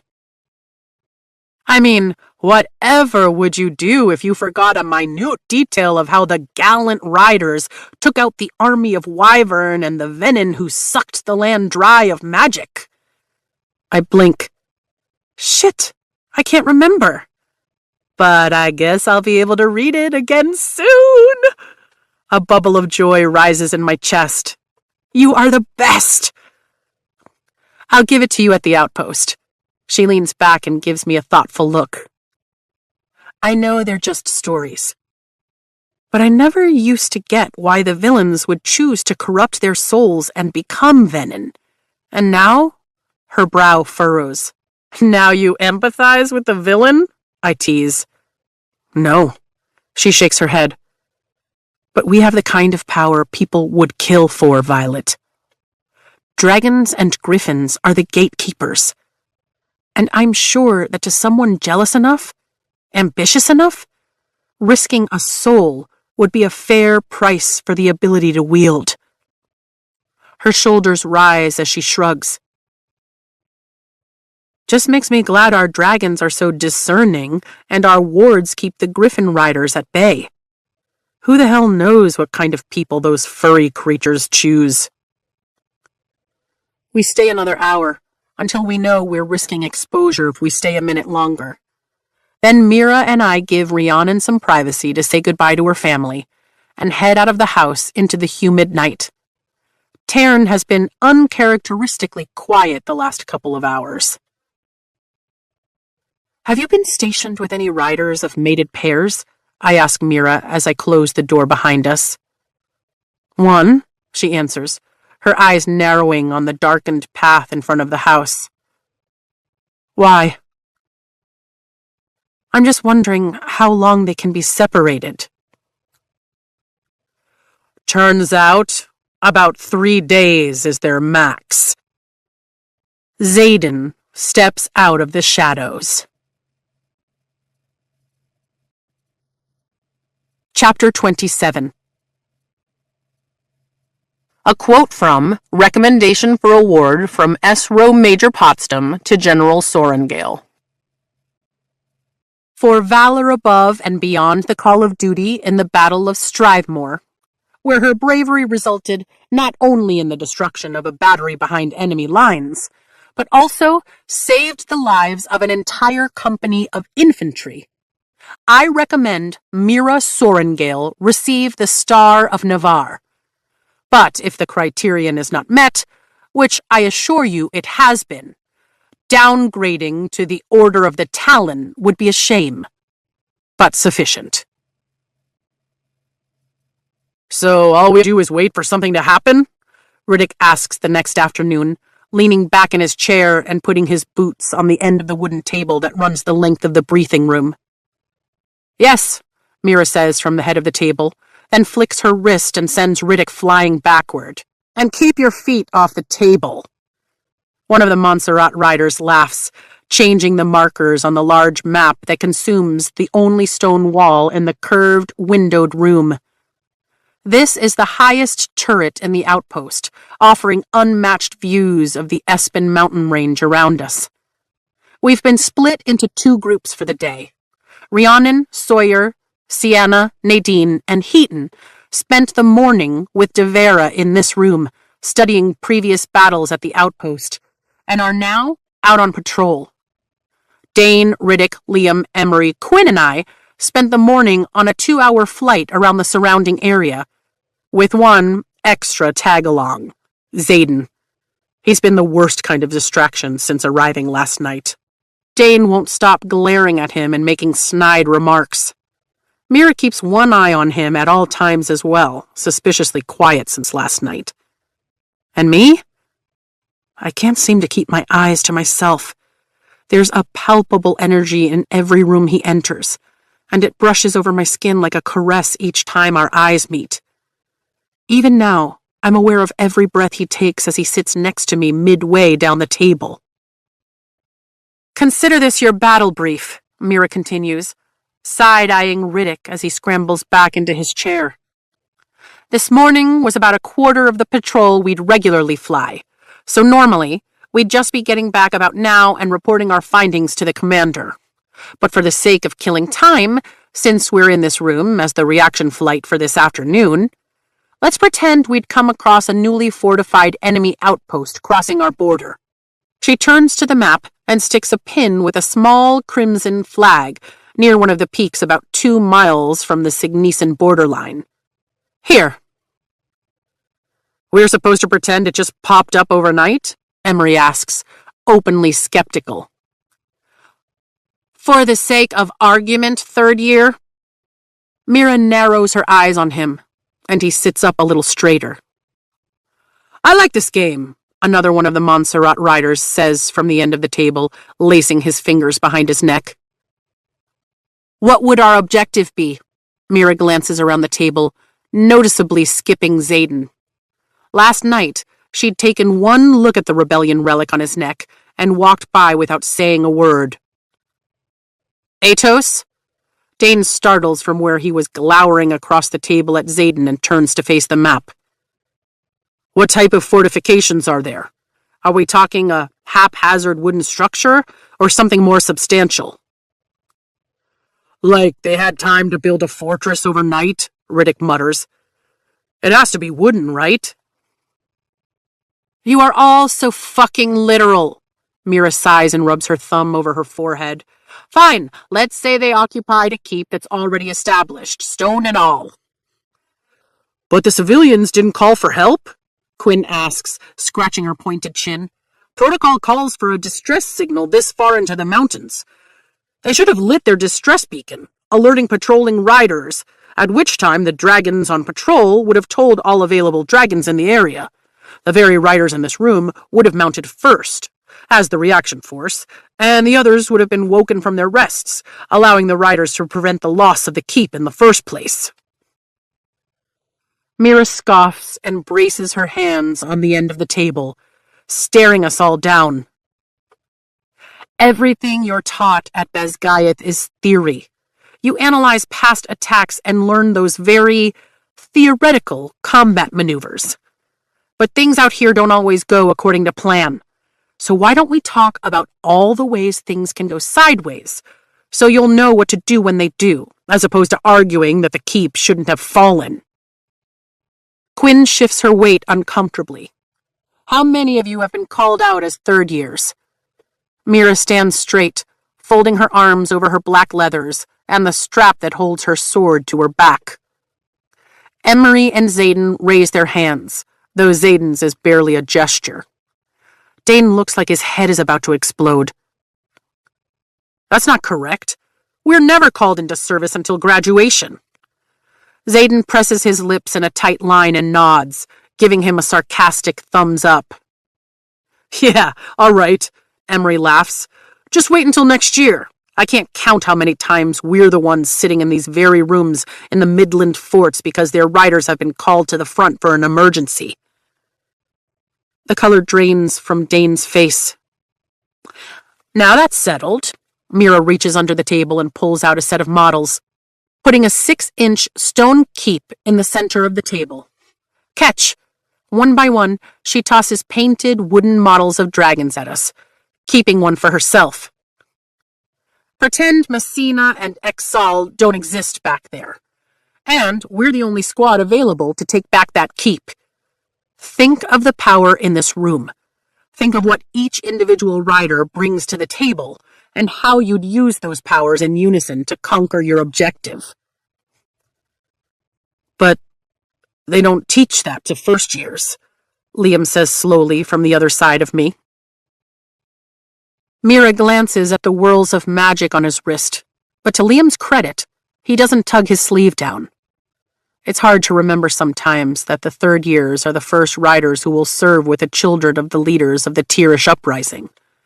An uprising that could have left our borders eventually defenseless and the innocent people of Navarre war casualties. Everyone in this room has become accustomed to Liam, Imogen, even Xaden. But those in active service have never flown with anyone marked by a rebellion relic. The Tirish riders who remained loyal to Navarre during the uprising were promoted, not punished, and the riders who turned against king and country were killed or executed. And just like my grief at Brennan's loss was directed at Xaden that first day on the parapet, there will be more than one rider who misdirects their own anger at marked riders. I clear my throat. Mira's gaze meets mine, and I lift an eyebrow at her in clear warning. Don't fuck with my friends. Her eyes widen ever so slightly, and she directs her attention back to Liam. They might not teach you this battle strategy as first years, because you're all busy trying to stay on your dragons. You had your first taste of strategy during the squad battle, And it's almost May, which means final war games should be beginning, right? 2 weeks, Dane answers. Good timing, then. Not all of you will survive the games if you're not prepared. She holds my gaze for a beat. This kind of thinking will give your squad, your entire wing, an advantage, since I guarantee your wing leader is already assessing every rider for their own abilities. Xaden flips his dragon model over his knuckles but doesn't reply. He hasn't spoken a word to Mira since arriving. So let's do this. Mira stands back. Who is in command? She glances toward Quinn. And let's pretend that I don't have 3 years of seniority on even the highest ranked of you. Then I'm in command. Dane sits up straight, his chin rising a good inch. Our wing leader is here, Liam argues, pointing at Xaden. I would say that puts him in command. We can pretend I'm not here, just for the sake of the exercise. Xaden sets his dragon on the table and leans back in his chair, draping his arm across the back of mine, a move that makes Dane grit his teeth. Give Atos here the position we all know he craves. Don't be a dick, I whisper. You haven't even seen me start to be a dick. My head turns so fast that it swims, and my mouth drops open as I stare at the side of Xaden's face. That was his voice. In my fucking head. He turns, the golden flecks in his eyes catching the light, and I swear I hear him laughing in my mind, though his lips are closed, tilted in that pulse-quickening smirk of his. You're staring.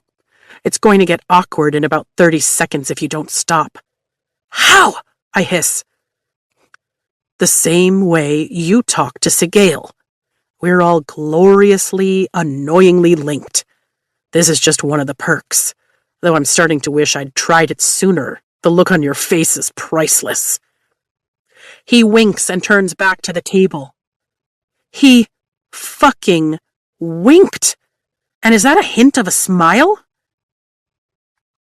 You're the wing leader. Every word Dane speaks comes out through clenched teeth. I'm not even supposed to be here, Xaden shrugs. But if it makes you feel better for the purpose of war games, you'd be getting your orders from your section leader, Garrick Tavis, which he'd get from me.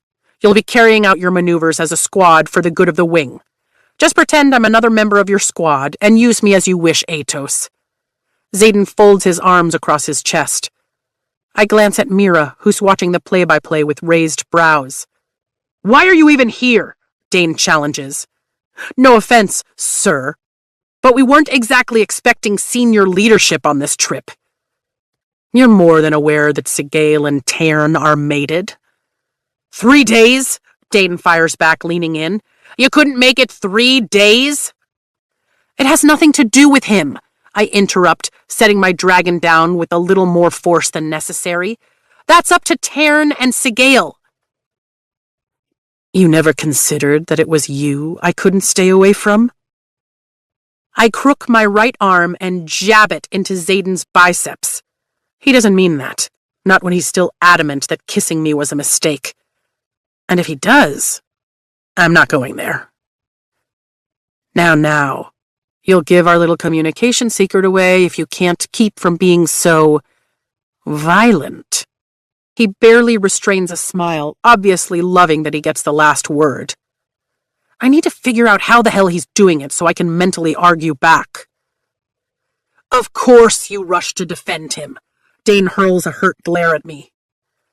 Though how can you forget that this guy wanted to kill you 6 months ago is beyond me. I blink up at him. I cannot believe you went there. Good job remaining professional, Atos. Xaden scratches the relic on his neck. I'm all but certain doesn't actually itch. Really shows those leadership qualities to their best advantage. One of the riders down the table whistles low. Do you boys just want to whip it out and measure? It would be faster. Liam smothers a laugh, but his shoulders shake. Enough! Mira slams her hands on the table. Oh, come on, Sorengale, the rider down the table whines with a wide smile.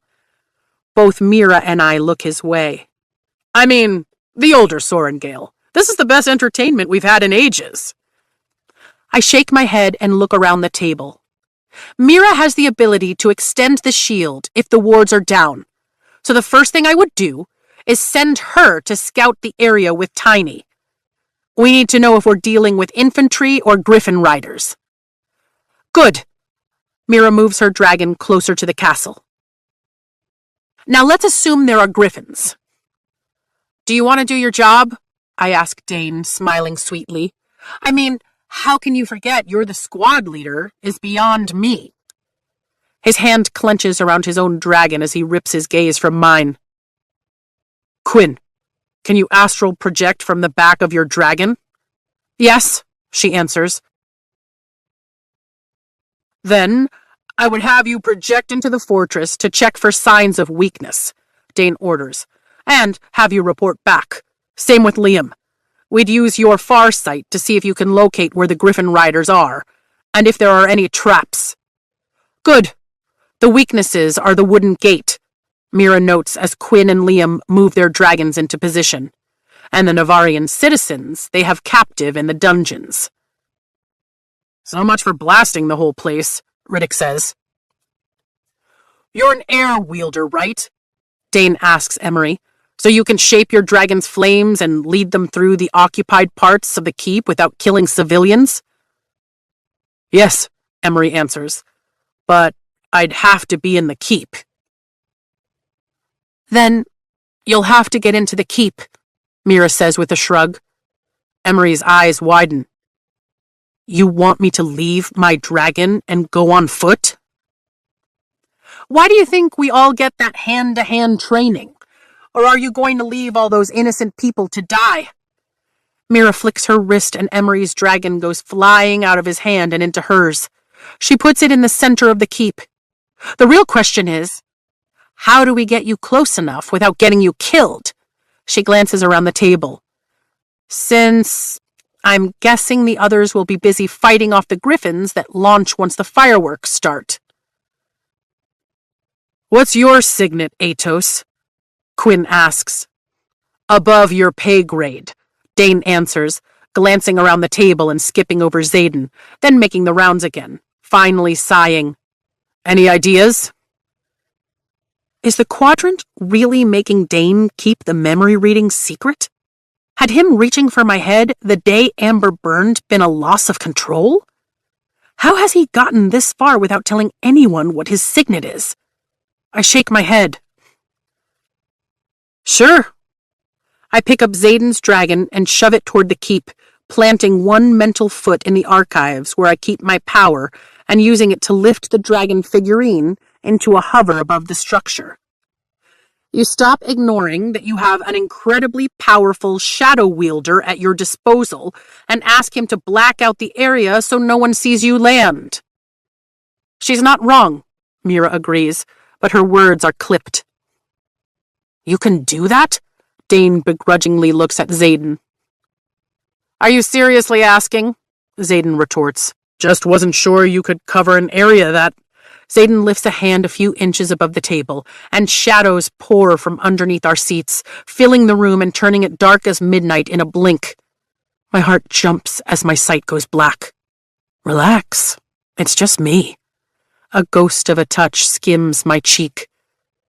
Just him is slightly terrifying. I shove that thought at him, but there's no response. Maybe we have a one-way communication thing going on over here, because I don't think I can talk to him the way he does me. What had Sigale said about signets? It reflects who you are at the core of your being. It makes sense. Mira is protective. Dane has to know everything. And Xaden has secrets. Fuck me, someone says. I can surround this entire outpost, but I think it might freak some people out, Xaden says, and the shadows disappear, racing back under the table. I draw in a full breath, noting that everyone at the table besides Emery, who has no doubt seen Xaden pull this kind of trick before, looks slightly greenish.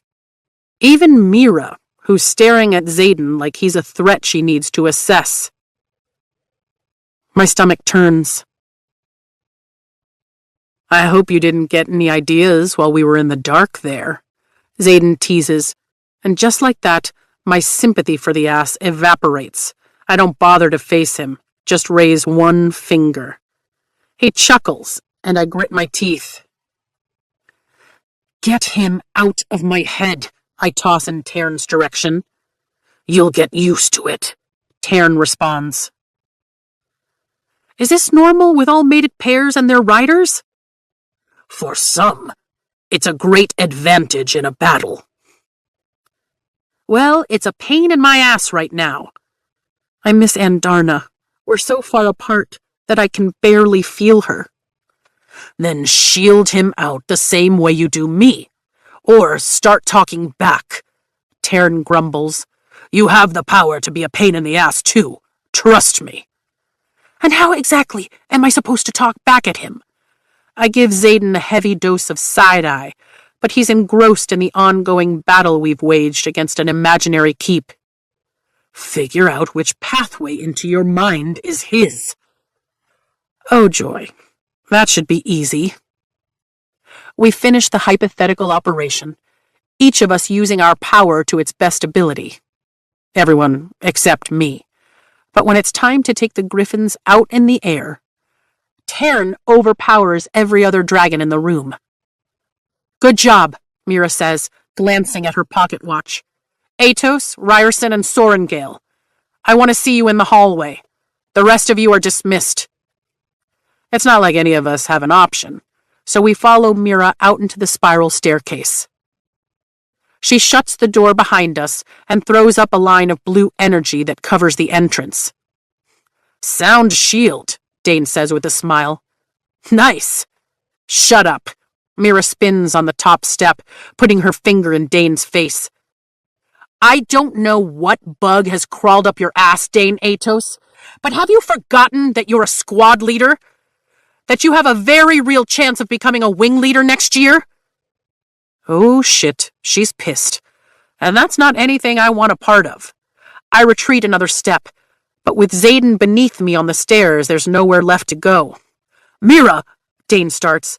Lieutenant Sorengale, Mira responds. You're blowing it, Dane. I know how badly you want his job next year. She points a finger at Xaden. Don't forget that we've grown up about 10 feet apart, and you are blowing it.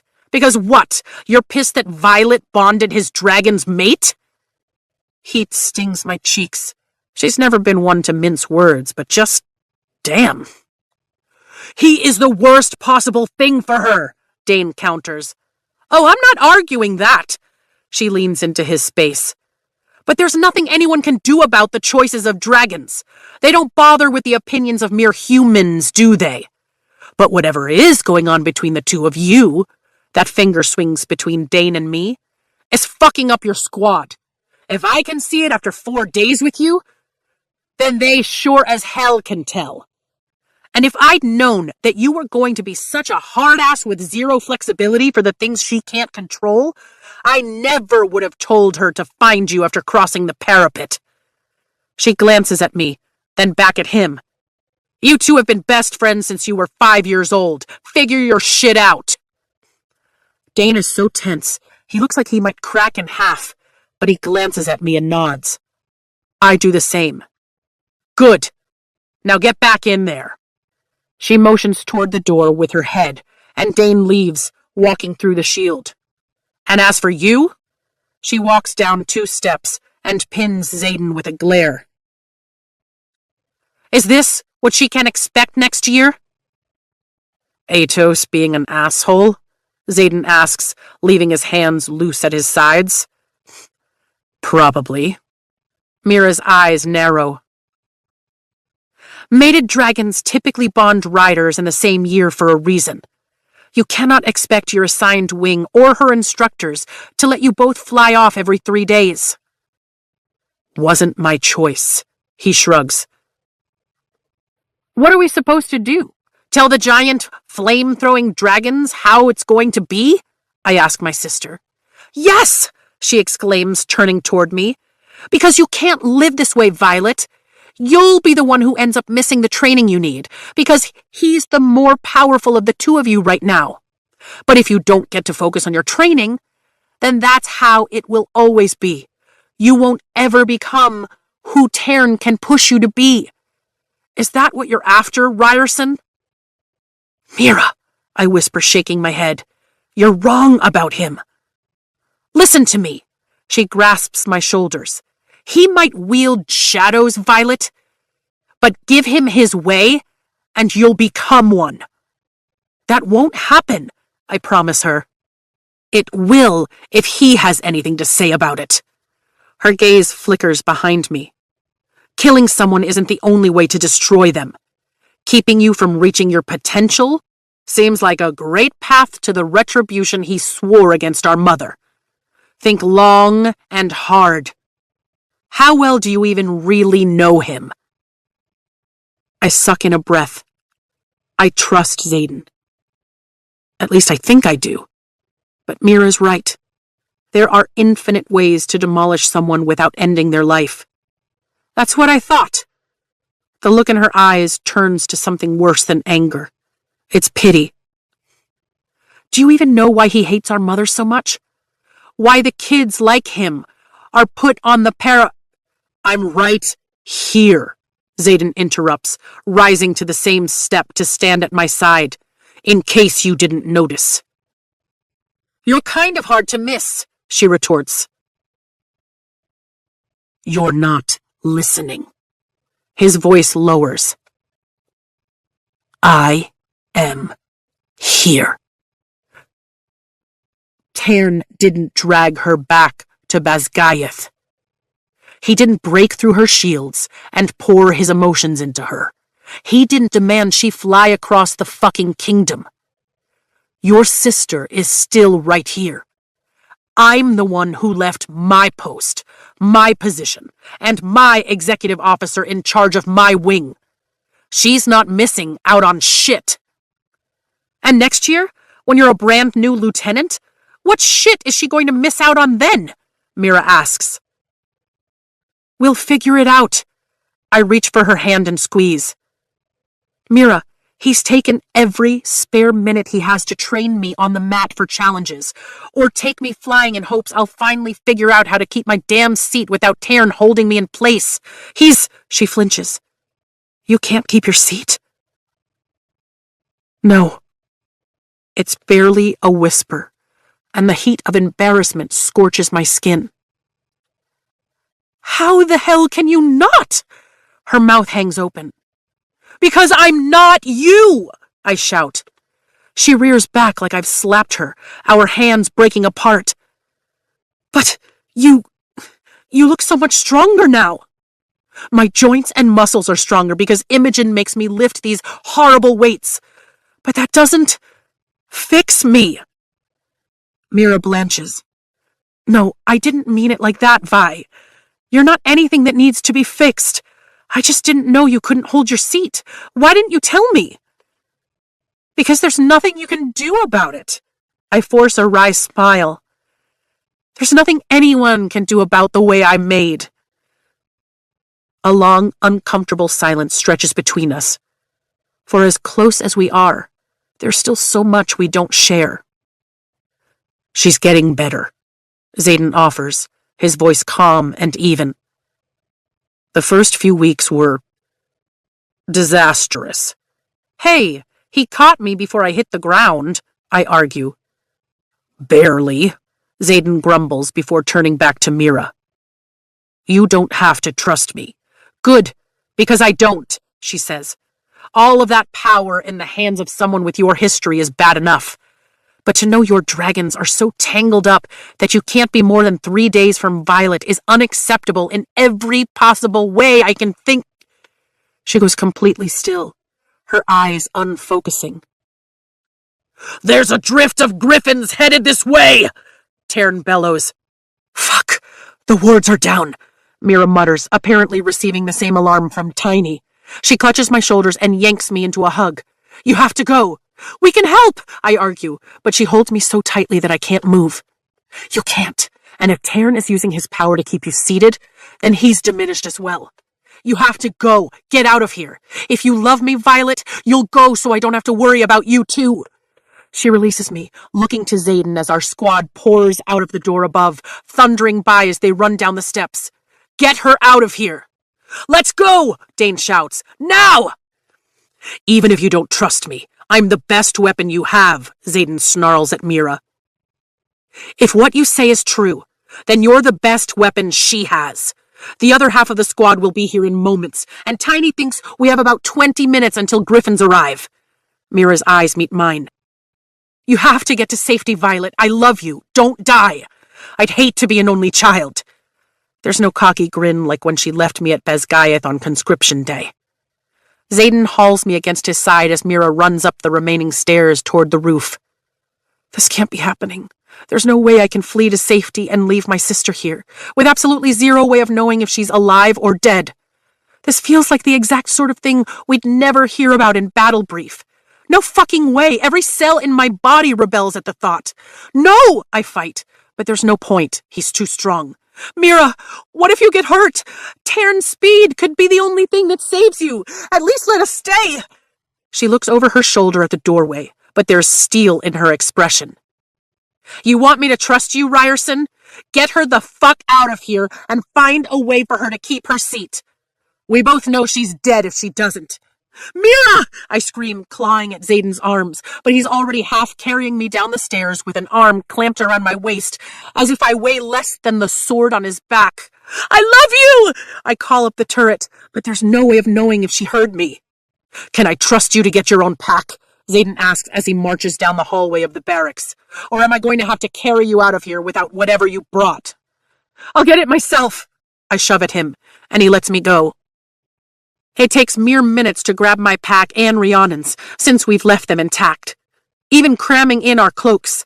Then I'm back in the hallway where Xaden waits, his own pack slung over his shoulder. It looks considerably smaller than the one he arrived with, and I don't want to even think about what he's left behind in order to force me out faster. I don't bother looking at him, marching for the door, but he grabs my elbow and spins me around. Nope, it's too dangerous to leave the fortress walls. We're going up. He wraps his arm around my waist and all but hauls me to the nearest turret. Climb. This is bullshit! I yell at him, uncaring that every other member of our squad who's climbing the same turret can hear. Tarn could help them! Your sister is right. We have to make it out, so we're leaving. Now fucking climb. Dane! I argue, realizing he's right in front of us. He turns around and takes Rhiannon's pack, slinging it over his own shoulder. For once, Ryerson and I agree. It's not just you we have to get out, Violet. Think of every other first year. The plea in his eyes shuts my mouth. Are you going to sentence an entire untrained squad to death? Because I'll make it. Sienna, Emery, and Heaton will too. And we all fucking know Ryerson will. But what about Rhiannon, Riddick, Sawyer? You want their deaths on your hands? He asks, his words choppy as we race upward toward the open door. This isn't about me. We burst onto the roof as Emery mounts his dragon, who is precariously perched on the thinner-than-quadrant wall. Oh, gods, I'm never going to be able to mount Tarn at this angle. Riddick and Quinn are already in the air, Liam tells us as Emery launches skyward, where Kath and Day hover, their wings beating the air. You're next, Xaden shouts at Liam, and Dane nods. Day crumbles the masonry with the force of his landing, and Liam takes off down the narrow walkway toward the large red dagger tail. You're next, Atos, Xaden barks. Dane starts to argue. That's an order. There's no room for argument in that tone, and we all know it, especially when Kath takes Day's place on the wall. I've got her. Go. Go, I urge. I'd never be able to live with myself if something happened to Dane on my account. He may have been an ass the last few months, but that doesn't negate the years he's been my best friend. Dane looks like he's about to fight, but finally nods, turning to Xaden. I'm trusting you to get her out. There's a lot of that going around today, Xaden retorts. Now get on your dragon so I can get her on hers. Dane gives me a long, intense look, then turns and runs, racing up Kath's foreleg in a way that's so reminiscent of the gauntlet that I get flashbacks. "Where are you?" I ask Taryn, seeing empty skies above us. "Almost there. I was doing what could be done." "I can't do this," I say to Xaden, turning in his arms to face him. "The others are gone. Call in the favor you owe me. I don't care. We can stay. I can't just leave her here. It's wrong, and it's something she'd never do to me. I have to stay for her. I just have to." There's so much compassion, so much understanding in his eyes, that when he lets go of my waist, I think he might just let me stay. Then his hands are on my cheeks, sliding back to cup the base of my neck as he brings his mouth to mine. The kiss is reckless and consuming, and I give it my all, knowing it might be the last one. His tongue licks into my mouth with an urgency I return, angling to take him deeper. God, it's not just as good as I'd been fantasizing about, remembering that night. It's so much better. He was careful with me against that wall, but there is nothing hesitant about the way he lays claim to my mouth, nothing cautious about the ache that pulses low in my stomach. He only breaks the kiss when we're both panting, then rests his forehead against mine. "Leave for me, Violet." "Almost there," Taryn says. Xaden's been stalling to give Taryn and Sigale time to arrive. My heart sinks like a rock, pinning my feet in place. "I will hate you for this." "Yeah," he nods, a flash of pure regret crossing his face as he draws away. "I can live with that." His hands fall away from my face and reach for my arms, lifting them so I'm shaped like a T. "Arms up, hold tight." "Fuck you!" The enormous shape of Taryn appears behind him, and Xaden drops to the stone floor just as Taryn flies directly above, his shadow falling over me a second before his foreclaw scoops me up like he's done countless times when I've fallen mid-flight. "You have to take us back!" "I have done everything I can and will not risk your life." He climbs in altitude, then throws me up onto his back in a practiced maneuver. "Now hold on so we can outfly them." I look over my shoulder and see Xaden on Sigale approaching quickly, and farther behind them, hundreds of feet below, a dozen griffins envelop the keep. Chapter 28. A quote from page 80, the Book of Brennan. Winning the war games isn't about strength. It's about cunning. To know how to strike, you have to understand where your enemies, your friends, are most vulnerable. No one stays friends forever, Mira. Eventually, those closest to us become our enemies in some way. Even if it's through well-intentioned love or apathy, or if we live long enough to become their villains. The stone wall outside Professor Markham's office in the writer's quadrant digs into my back, irritating my relic as I brace all my weight next to the closed door. I'm ready to crawl out of my own skin with worry and the insufferable buildup of power that's threatening to combust at any moment. It's been 2 days since we left Montserrat. 1 day of flight back to Besgayeth, and 1 excruciatingly long day of silence. The sun is barely up. I haven't done library duty since returning, and I've somehow managed to get out the door before Liam even knows I'm gone. Breakfast doesn't matter. I couldn't give a shit if I miss formation. This is the only place I can contemplate being. Footsteps on the circular staircase to the left make my stomach tense, and my pulse jumps as my gaze flies to the doorway, looking for the first sign of a cream tunic. Instead, Xaden walks into the hallway, holding 2 steaming pewter mugs as he heads straight for me. Still hate me? Absolutely. That's not entirely true, but it's easy to blame all the guilt I've been eating for 2 straight days on him. Figured you'd already be waiting. He holds out one of the mugs as an offering. It's coffee. Sigale says you haven't slept. It's none of Sigale's business if I'm sleeping, I snip. But thanks. I take the cup. He looks like he's had a full 8 hours and a vacation since yesterday. I bet you're sleeping like a baby. Quit telling Sigale about my sleep habits, I grumble at Taryn. I'm not dignifying that demand with a response. Andarna is my favorite. Taryn snorts. Xaden leans back against the wall across from me and sips his coffee. I haven't slept well since the night my father left Eurasia to declare secession. My lips part. That was more than 6 years ago. He stares at his coffee. You were... I pause. I don't even know how old you are now. Mira was right. I know almost nothing about him.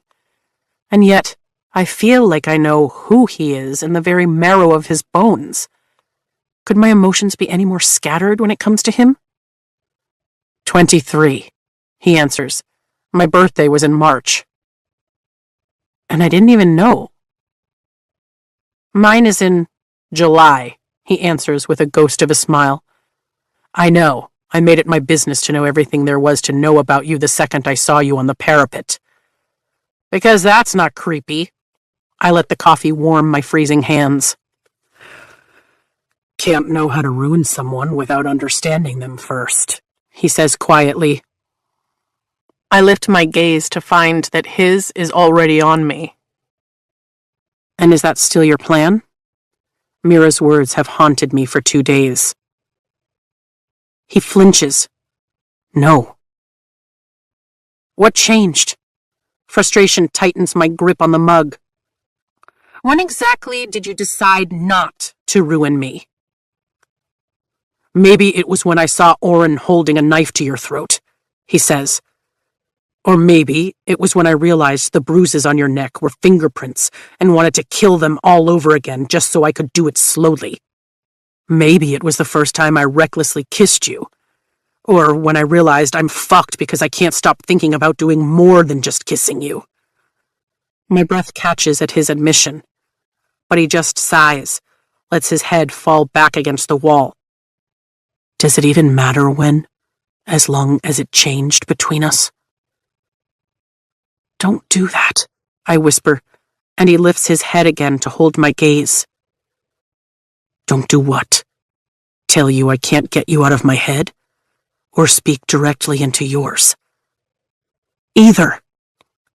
You could learn to do it too. Why the hell is it so impossible to look away from him? To remember that kiss on that tower had been a game to him. That this all might be a game to him. To quell this impossible ache that swirls in my stomach every time I think about him. Come on, give it a try. As I stare into his gold-flecked eyes, I decide he's right. I could at least meet him halfway and try. I put one mental foot in my archives and feel power ripple through my veins. Bright orange, crackling energy streams in from the door behind me, and there's a golden light that shines from the window I created just for Andarna. I take a deep breath and turn slowly. And there, swirling along the edge of the roofline, is a shadow of sparkling night. Xaden. Footsteps sound on the stairs and we both look. Guess you two had the same idea, Dane says when he sees us, coming to stand along the wall beside me. How long have you been waiting? Not long, Xaden answers. Hours, I say simultaneously. Damn, Violet. Dane runs a hand through his damp hair. Are you hungry? Do you want to get breakfast? No, dumbass, she doesn't, obviously. Xaden's snide commentary fills my head. Knock that the fuck off, I toss back. No, thank you. Look who figured it out. Xaden's mouth quirks upward for a heartbeat. Another set of footsteps echoes up the staircase and I hold my breath, my eyes locked on the doorway, Professor Markham pauses when he sees the three of us outside his office, then continues toward us. To what do I owe the pleasure? Just tell me if she's dead. I move into the center of the hall. Markham looks at me with more than his fair share of disapproval. You know I can't give out classified information. If there's anything to be discussed, we'll do it in battle brief. We were there. If it's classified, then we already know about it, I counter, my hands starting to tremble as I squeeze the pewter harder and harder. Xaden takes the mug from me. It's hardly appropriate for me to... She's my sister, I plead. I deserve to know if she's alive. I deserve not to hear about it in a room full of riders. His jaw tightens. There was considerable damage to the outpost, but we lost no riders at Montserrat. Thank gods. My knees give out and Dane catches me, pulling me into his familiar hug as relief floods my system. She's fine, Vi, Dane whispers into my hair. Mira's fine. I nod, fighting against a swell of emotions to keep my control. I will not break down. I will not cry. I will not show weakness. Not here. There's only one place I can go. One person who won't chide me for crumbling. The second I have myself in hand, I step out of Dane's arms. Xaden is gone. I skip breakfast and miss formation to head to the flight field, holding myself together long enough to get to the middle of the meadow, where I drop to my knees. She's all right, I cry, my head falling into my hands. I didn't leave her to die. She's alive. There's a ruffle of air, and then the hard feel of scales against the backs of my hands. I lean forward into Andarna's shoulder, sagging against her. She's alive. She's alive. She's alive. I repeat it until I believe it. Do you have any siblings? I asked Xaden the next time we're on the mat. Maybe it's Mira's comment about me not knowing enough about him. Or maybe it's my own conflicting emotions. But he knows way more about me than I do him. And I need to level this playing field. No? He pauses in surprise. Why? Just asking. I take a fighting stance. Let's go. The next day, I ask him what his favorite food is in the middle of battle brief, using our mental connection. Pretty sure I hear him drop something at the back of the room before he answers. Chocolate cake. Stop being weird. I grin. A day later, after Tern puts me through an absolutely draining set of advanced flight maneuvers most third years couldn't stay seated through either, we're perched on a mountain peak with Tern and Seagal when I ask him how he knows Liam, just to see if he'll tell me the truth. We were fostered together. What is with all the questions lately? I barely know you. You know me well enough. He shoots me a look that says he's over it. Hardly. Tell me something real. Like what? He turns in his seat to face me. Something like what those silver scars on your back are from. I hold my breath, waiting for the answer, waiting for him to say anything that might let me in. Even from 20 feet away, I can see him tense. Why do you want to know? My grip tightens on the pommel scales. I instinctively knew the scars were private, but his reaction says there's more to them than just a painful memory. Why don't you want to tell me? Seagal startles, then launches into the air, leaving Tern and me behind. Are you pushing for a reason? Tern asks. Can you give me one not to? He cares for you. That's already hard enough for him. I scoff. He cares about keeping me alive. There's a difference. Not for him, there isn't.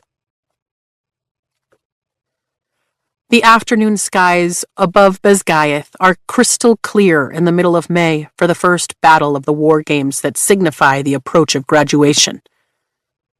As much as I want to feel excitement that I'm so close to actually surviving my first year in the Riders Quadrant, my stomach is tight with anxiety.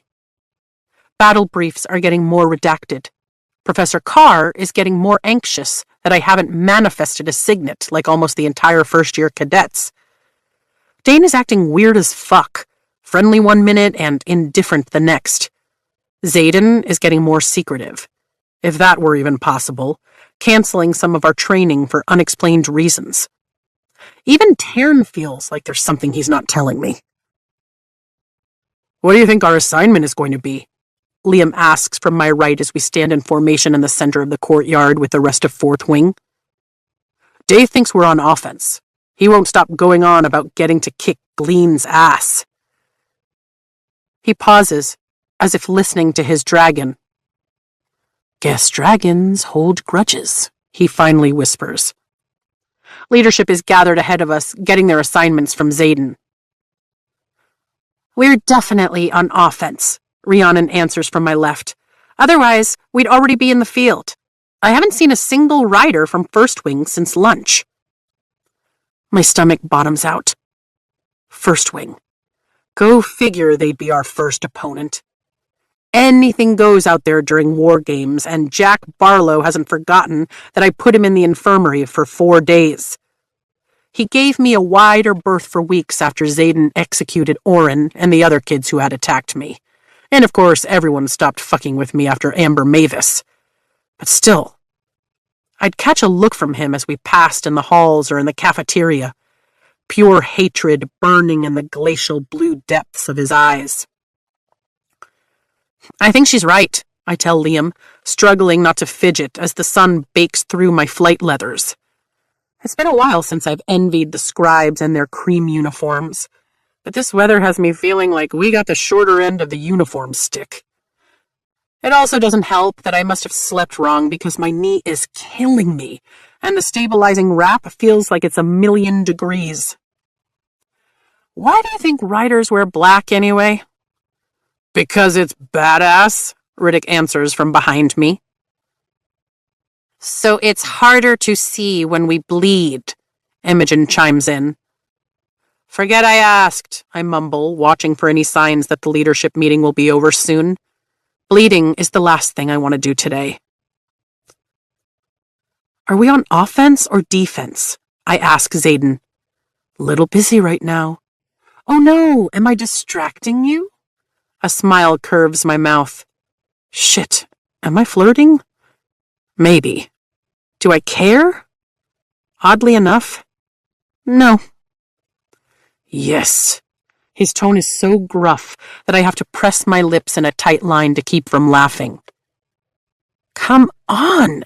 You're taking forever over there. Give a girl a hint." "Both," he growls, but he doesn't shut me out with his shields, which I know he can do. So I have a little mercy on him and the meeting he's supposed to be leading and leave him be. Offense and defense. This afternoon should be interesting. "You hear from Mira?" Rhiannon whispers, shooting me a quick glance. I shake my head. "That's just inhumane." "Did you honestly think they'd break the no correspondence rule?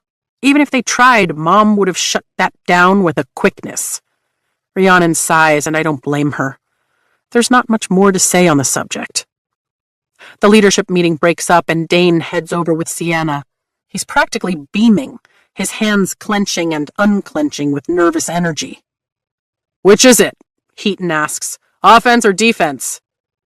"Both," he says, as the other squad leaders report back to their riders. I fake surprise and glance past him, but Xaden and the section leaders are nowhere to be seen.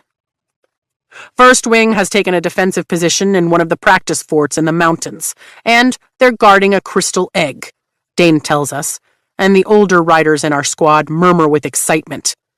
Makes sense. It's probably a symbolic nod to the different breeds of dragons bringing their eggs to Bezgaeth when Navarre unified. "What are we missing?" Riddick asks, "because you guys seem thrilled about an egg." From past years, we know that eggs are worth more points, Sienna says, grinning enthusiastically. Flags have statistically been the lowest, and captured professors rank somewhere in the middle. But they like to switch it up, Dane adds. The same way we could be going for a real objective on the line only to discover it's not as valuable as we thought. So how is this both offense and defense? Rhiannon asks. If they have the egg, then clearly we should go get the egg. Because we've also been given a flag to defend and no outpost to do it in, he grins, and our squad has been assigned to carry it.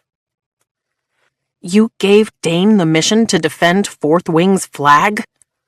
I'm hoping he learned something from your sister's lesson at Montserrat, Xaden replies, but his voice is quieter, which I'm starting to learn means he's farther away. I can't help but wonder if we'll have the ability to communicate this way in a few months, when more distance separates us. My chest aches at the thought that he won't be here. He'll be risking his life on the front lines. And who is going to carry this flag? Imogen asks. Dane somehow manages to smile even wider. That's going to be the fun part. Over the next 20 minutes, we're drilled in strategy during the walk over to the flight field, and from the sound of it, Dane was paying attention to Mira. The plan is simple. Play to our individual strengths and pass the flag often, never giving First Wing a chance to spot who is carrying it.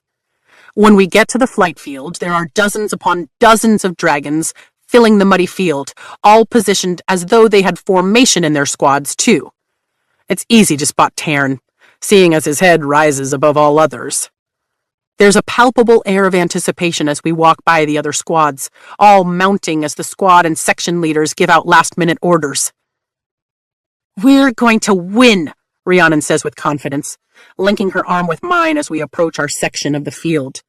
What makes you so sure? We have you, Tarn, Ryerson, and Sigale. And obviously me, she grins. There's no way we're losing this. You certainly are. My words die as Tarn comes into full view. He stands tall and proud at the front of our section, not bothering to give deference to Kath as Dane's dragon. But it's not his position that steals my breath. It's the saddle strapped across his back that has me gawking. I hear it's all the fashion, Tarn brags. I don't even have words. The black metal bands look to be intricately linked as they loop around each foreleg and come together at the front of his chest, forming a triangular plate before rising above his shoulders to a saddle with strapped, secured stirrups. That's a saddle. That's cool, that's what that is. Rhiannon thumps my back. And it looks way more comfortable than Fierge's bony spine, I'll tell you that. See you up there. She walks past Tarn toward her own mount. I can't use that, I shake my head. It's not allowed.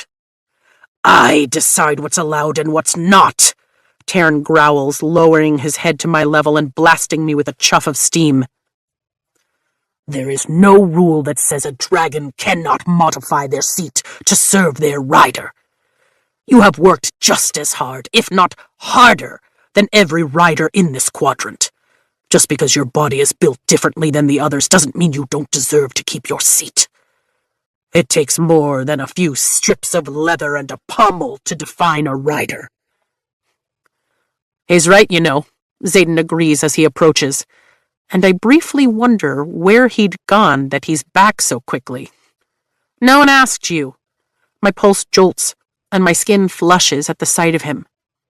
Our uniforms make every rider look good, but Xaden takes even that up a notch with the way it cuts across the muscled lines of his body. If you don't use it, I'll take personal offense. He folds his arms across his chest and studies the rigging. Considering I had it made for you and just about got myself burned alive in the process of trying to get it on him. He lifts a brow at Tarn, even though he helped design it, I might add. The first models were unacceptable, and you had the gall to pinch my chest scales when clumsily assembling it this morning. Tairn's golden eyes narrow on Xaden. How was I to know the leather from the prototype would burn so easily? And it's not like there are a lot of manuals on fitting a saddle to a dragon, Xaden drawls. It doesn't matter because I can't use it. I turn to face Xaden. It's beautiful, a marvel of engineering. And? His jaw locks. And everyone here will know I can't keep my seat without it. Heat stings my cheeks. Hate to break it to you, Violence, but everyone already knows that. He gestures to the saddle. That right there is the most practical way for you to ride. It has straps across your thighs to buckle yourself in once you're up, and theoretically, you should be able to change positions on long flights without unbuckling, since we built in a lap belt, too. Theoretically? He wasn't amenable to me giving it a test flight. You can ride me when the flesh rots off my bones, wing leader. Well, that was descriptive. Look, there's no rule against it. I checked, and if anything, you'll be doing Tairn a favor by freeing all his power and taking the weight of worry off his mind. Mine too, if that helps matters. My fingernails bite into my palms as I search for another reason. Another excuse. But there isn't one. I might not want to appear different than every other rider on this field. But I already am. Fuck, that stubborn, feisty look always makes me want to kiss you. Xaden's expression remains bland, bored even, but his eyes heat as his gaze drops to my mouth. And you say this now, where people will see if you actually do. My breath catches. When did I ever give you the impression that I give a fuck what people think about me? A corner of his mouth rises, and now it's all I can concentrate on. Damn him. I only care what they think about you. Because he's a wing leader. Nothing is worse than cadets gossiping that you've slept your way to safety. That's what Mira warned at Parapet. Mount up, Sorengale. We have a battle to win. I rip my gaze from his and study the exquisite, intricate structure of the saddle. It's beautiful. Thank you, Xaden. You're welcome. He turns but leans into my space, and a shiver dances down my spine when his lips brush my ear. Consider my favor fulfilled. Is that a saddle? I jump back from Xaden, but he doesn't budge an inch as Dane interrupts, holding a giant yellow flag on a 4-foot pole, his eyes wide as he stares at Tairn. No, it's a collar, Tairn snips, snapping his teeth together. Dane backs up a few steps. Yes, Xaden answers. Have a problem with it? No. Dane looks at Xaden like he's being unreasonable. Why would I have an issue with it? I'm fine with whatever keeps Violet safe, if you haven't noticed. Good. Xaden nods once and turns toward me. Bet it would be even more awkward if I kissed you now, huh? Yes, please. The next time we kiss had better not be just to piss off Dane. The next time had better only be because we want it. Next time, huh? His gaze lowers to my mouth again. And of course, now that's all I'm thinking about. The feel of his lips on mine, the way his hands always cradle the nape of my neck. The slide of his tongue. I stop myself from leaning in, barely. Go lead your wing, or do whatever it is you do. I'll be stealing an egg. His smile flashes before he turns back to Dane. Keep our flag out of First Wing's hands. Dane nods and Xaden leaves, heading across the field to where Sigale waits. It's a great saddle, Dane says. It is, I agree, and Dane offers me a smile before walking toward Kath. Moving toward Tairn's foreleg, I have to laugh as he dips his shoulder from me. What? No ladder? We thought about it and decided it would make you too vulnerable. Of course you thought about... I pause before climbing when a flash of gold gallops toward me. And Darna? I want to battle too! She skids to a halt directly in front of me. My mouth opens and shuts. And Darna has been flying with us, and for short times. She can keep up with Tairn. But the way those scales shine in the sun is like a beacon for everyone. But if I can have a saddle, then... Got it. My eyes sweep the flight field, which is at the height of its muddiest since the runoff season from the snowy peaks above. Go roll, I point to the mud. Unless that's going to mess with your wings? It's the scales on your belly I'm most worried about being easily spotted. No problem! She races off, and I mount Tairn, finding the actual saddle covering the seat at the base of his neck and the pommel scales. I thought you said leather was bad. The saddle itself is sumptuous black leather, complete with 2 raised pommels for my hands, and when I settle in, it fits like a dream. I bend and adjust the stirrups with the buckle system on the straps. The leather is a hazard on my chest if we take a fire attack, since your saddle would slide right off. But if you take a direct blast up there, sitting on a piece of metal isn't going to save you. I don't bother pointing out that the only fire we'd be taking is from other dragons, which is a problem that doesn't exist since griffins are all beak and claw.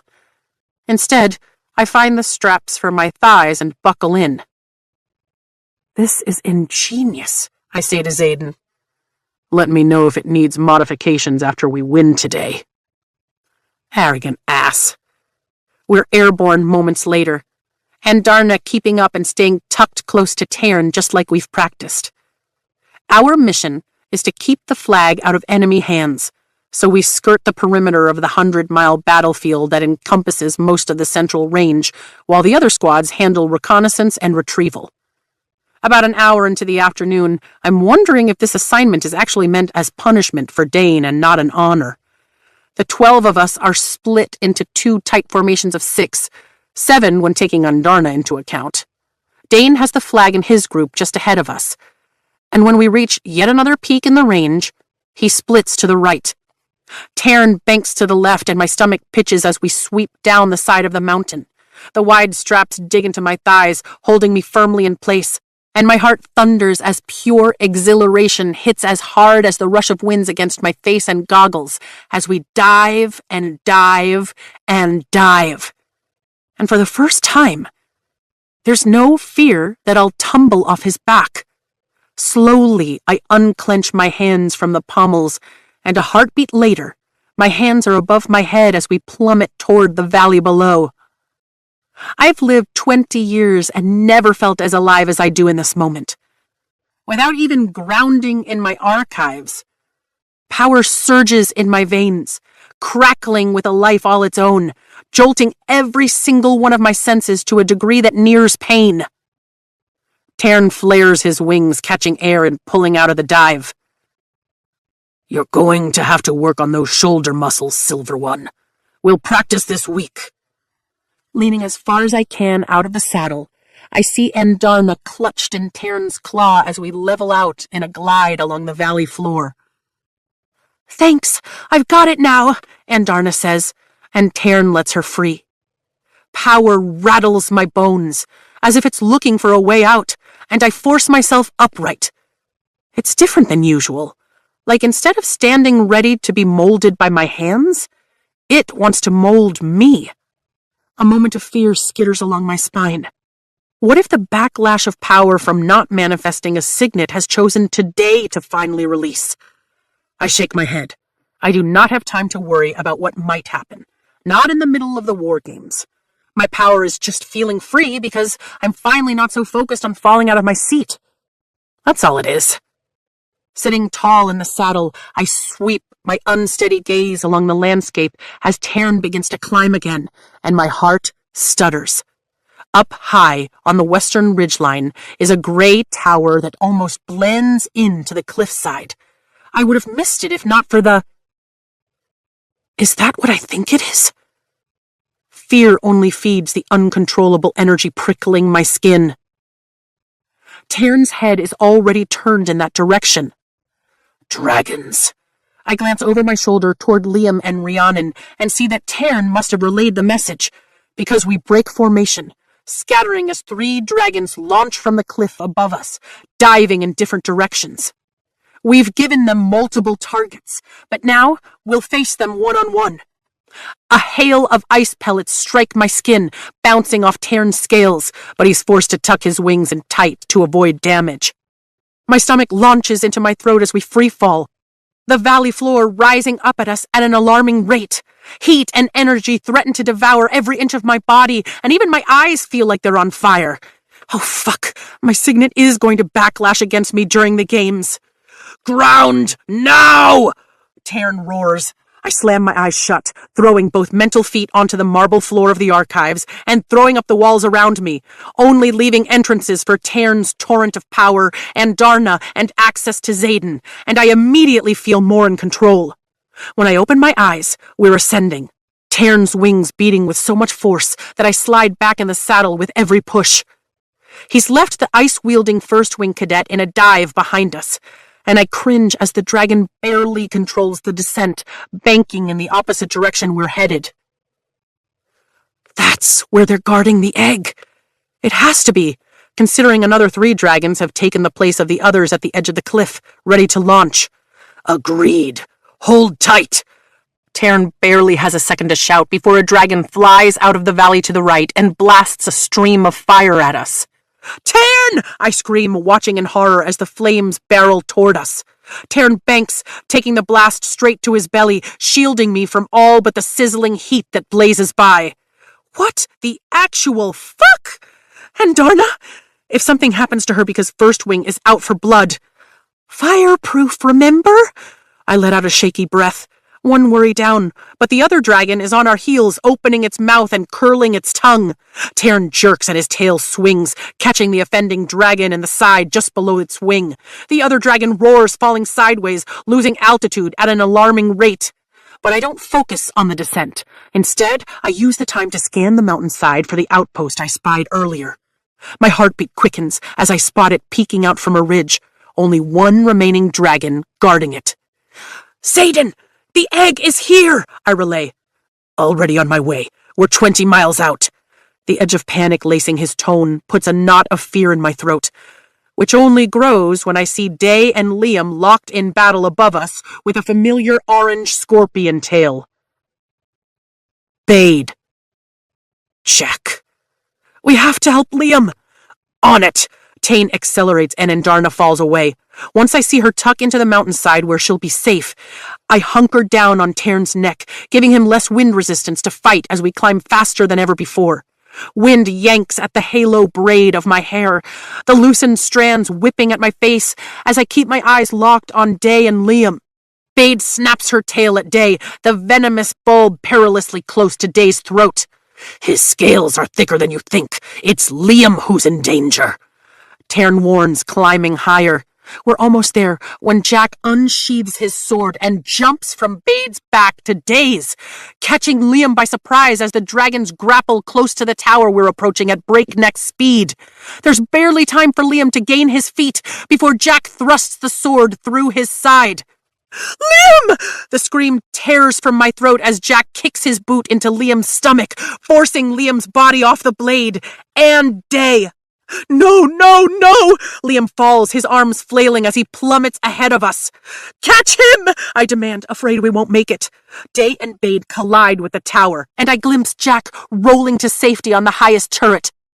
His sadistic grin wide enough to see from here as Tairn changes course with a dramatic right roll. Only the leather straps across my thighs keep me seated as we chase Liam's tumbling body. Tairn's wings tucked in tight, but the outcroppings are too close and we're too high. No! My throat closes. I refuse to lose him. Not when he's dedicated so many months of his life to keeping me alive. Failing isn't an option. It's just not. Endarna! I cry, already throwing open the window in my mind to where her glittering gift lies in wait. Do it, she answers. Focus on everything except you and Tern. She's right. There's no point in me catching up to Liam if Tern is frozen. Do it! I reach for the golden power and my back arches as it barrels down my spine, flooding through my fingers and toes, enveloping every cell in my body before blasting outward in a shockwave that passes over Tern. Suddenly, we're the only ones moving, plunging through a windless sky toward Liam's frozen body mere feet from the rugged outcropping of rocks below. Heartbeats! That's all we have. My entire body trembles with the effort to hold it, the power flowing from Endarna ebbing as Tern extends his wings and claw, snatching Liam's body from midair and taking out the rocks with the force of his tail as we barely escape death ourselves. Got him! Time snaps back, wind blasting me in the face as we climb, turning tightly to avoid colliding with the ridgeline. Endarna? Safe. Her voice is barely a whisper in my head. Wrath and fury boil my blood as my eyes lock onto the figure on top of that tower. This is the last time this asshole will come after my friends, or me. Fierge appears from below, Rhiannon's arms outstretched as they rise beneath us. Tern slows just enough to transfer Liam to her. He's alive. He has to be. It's the only outcome I'll accept. In my peripherals, I see Kath and other dragons arrive from the north, just as another squad launches from the cliff above. Bade is airborne behind us, racing toward her asshole of a rider, who is still gloating on the top of that fucking tower. Climb! I order, unsheathing a blade at my ribs, and leaving one hand free to unsnap the buckles when it's time. You will not unseat yourself! Tern bellows at me as we surge forward, leaving the smaller orange dragon behind us. He swivels his head left, blasting a stream of fire toward the line of first-winged dragons to warn them off, and succeeding as we barrel past. A growing power sizzles in my chest as I lock my gaze on Jack. I can see the sick pleasure on his face as we fly closer, the blood that drips from his sword. Liam's blood. An enormous dragon appears on the horizon. I do not need to look or even open my feelings to know it's Xaden. But I can't spare a moment for him. Tern is climbing faster than we've ever climbed, and power is racing along my skin, scorching my blood. If this is it, if my power is backlashing, then I'll be damned if I don't take that asshole with me.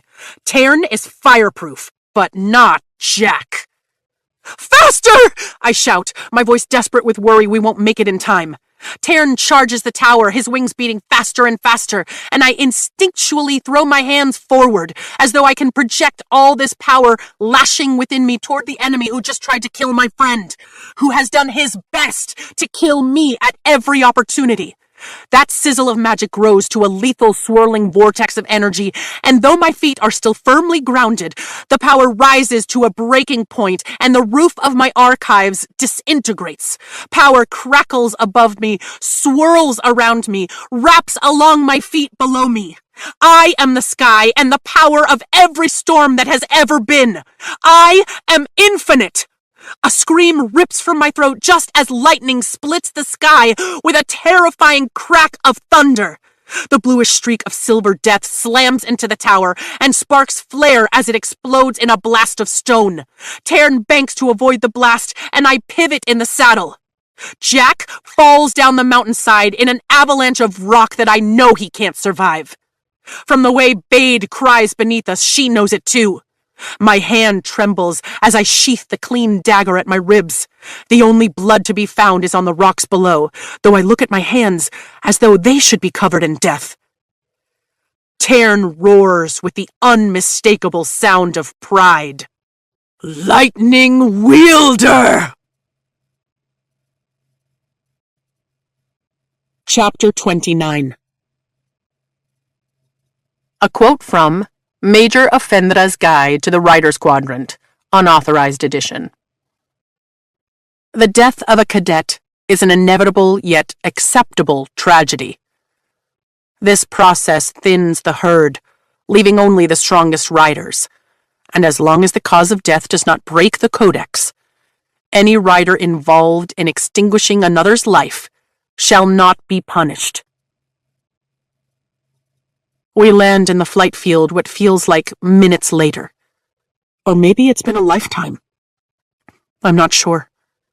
The ground shakes as dragons arrive to the left and right, the field quickly filling with celebrating riders from Fourth Wing and angry ones from First. The dragons take off as soon as their riders dismount, with the exception of Andarna, who waits between Tairn's forelegs as I fumble with the buckles. Jack is dead. I killed him. I'm the reason his parents will get a letter. The reason his name will be etched into stone. Across the field, Garrick lifts the crystal egg above his head as Dane waves the flag, and those in Fourth Wing cheer, rushing toward the pair like they're gods. Tairn's weight shifts beneath me as the last buckle slips through my fingers, and I slide out of the saddle. My head swims, stress no doubt bringing on the dizzy spell that makes it hard to keep my balance as I make my way to his shoulder and dismount.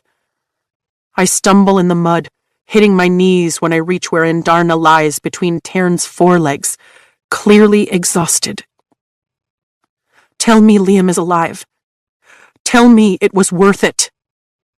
Day says that he lives. The sword went through his side, Tairn says. Good. Good, that's good. Thank you, Andarna. I know how much that cost you. I look up into her golden eyes, and she blinks slowly back. Worth it. Nausea holds me in its grip, and my mouth waters. Killed him. I killed him. Damn, Sorengale, Sawyer calls out. Lightning? You've been holding out on us. Lightning I used to take a life. My stomach heaves and a dark shadow envelops me, but it's not Xaden. Tairn has folded his wings over us, closing out the world while I retch up everything I've eaten today. You did what was necessary, Tairn says, but it doesn't stop my stomach from clenching and tightening again, trying its best to force up what's not even there. You saved your friend, Andarna adds. Finally, my stomach settles, and I force myself to my feet, dragging the back of my hand over my mouth. You need to get some rest, don't you? I'm proud that you're mine, Andarna's voice wavers, the blinks of her eyes becoming slower. Even if I need a bath. Tairn draws back his wings, and Andarna walks forward, then launches into the sky with steady wing beats toward the Vale. I stare up at the saddle. I need to get him out of this so he can rest too. But all I can think is that I finally have a signet, a real, true signet, and the first thing I did with it was kill a man. Violet? Dane appears on my left. That was you with the lightning strike? The one that took down the tower? The one that killed Jack. I nod, thinking of all the times I aimed for the shoulder instead of the heart. The poisons I used to incapacitate, not murder. I left Oren unconscious on the ground at threshing and didn't even go for the throat when he invaded my room. All because I didn't want to be a killer. I've never seen anything like it. I don't think there's been a lightning wielder in more than a century. He pauses. Violet? I killed him, I whisper, studying the central chest plate of the saddle. That has to be where everything connects, right? He has to get out of this thing somehow. Mom will be so proud to know I'm just like the others now. Just like her. My empty belly turns over again, and I retch like my body is trying to expel the guilt. Shit! He rubs his hand over my back. It's all right, Vi. It stops sooner this time, and Dane pulls me against his chest, rocking gently as his hand makes soothing motions up and down my spine. I killed him. Why the hell is that all I can say? I'm a broken music box repeating the same melody over and over, and everyone can see me.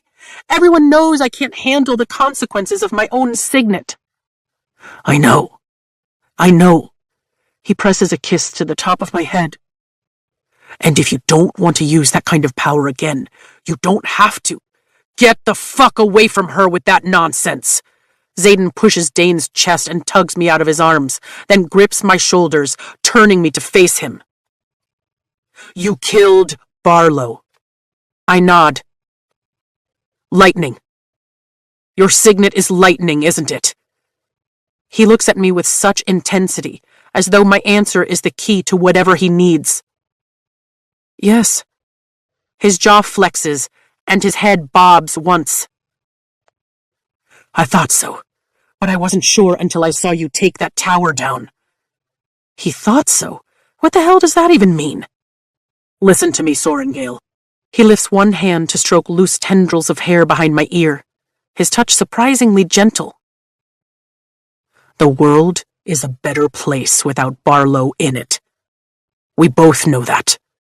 Do I wish I'd been the one to end his miserable life? Absolutely. But what you did will save countless others. He was nothing more than a bully, and was only going to get worse as he grew more powerful. His dragon will choose another rider when she's ready. I'm glad he's dead. I am glad you killed him. I didn't mean to.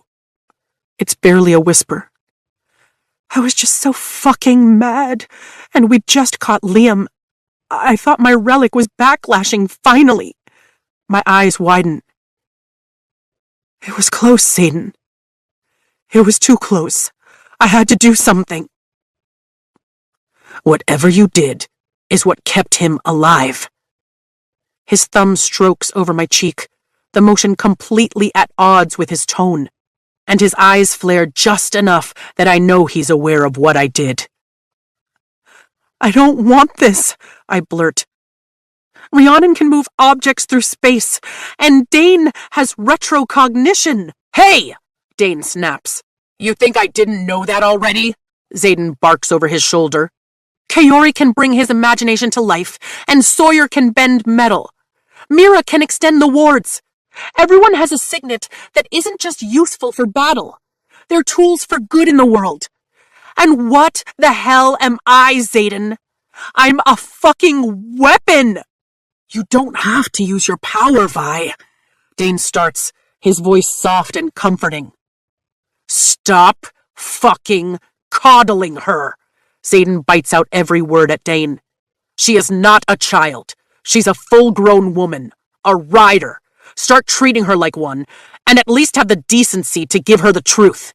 You think Melgrin or any other general, to include her own mother, is going to let her sit on a power like this? It's not like she can hide it. Not the way she just demolished one of the practice forts. You just want her to be like you, Dane argues. A cold-blooded killer. Soon you'll be telling her that it's all right.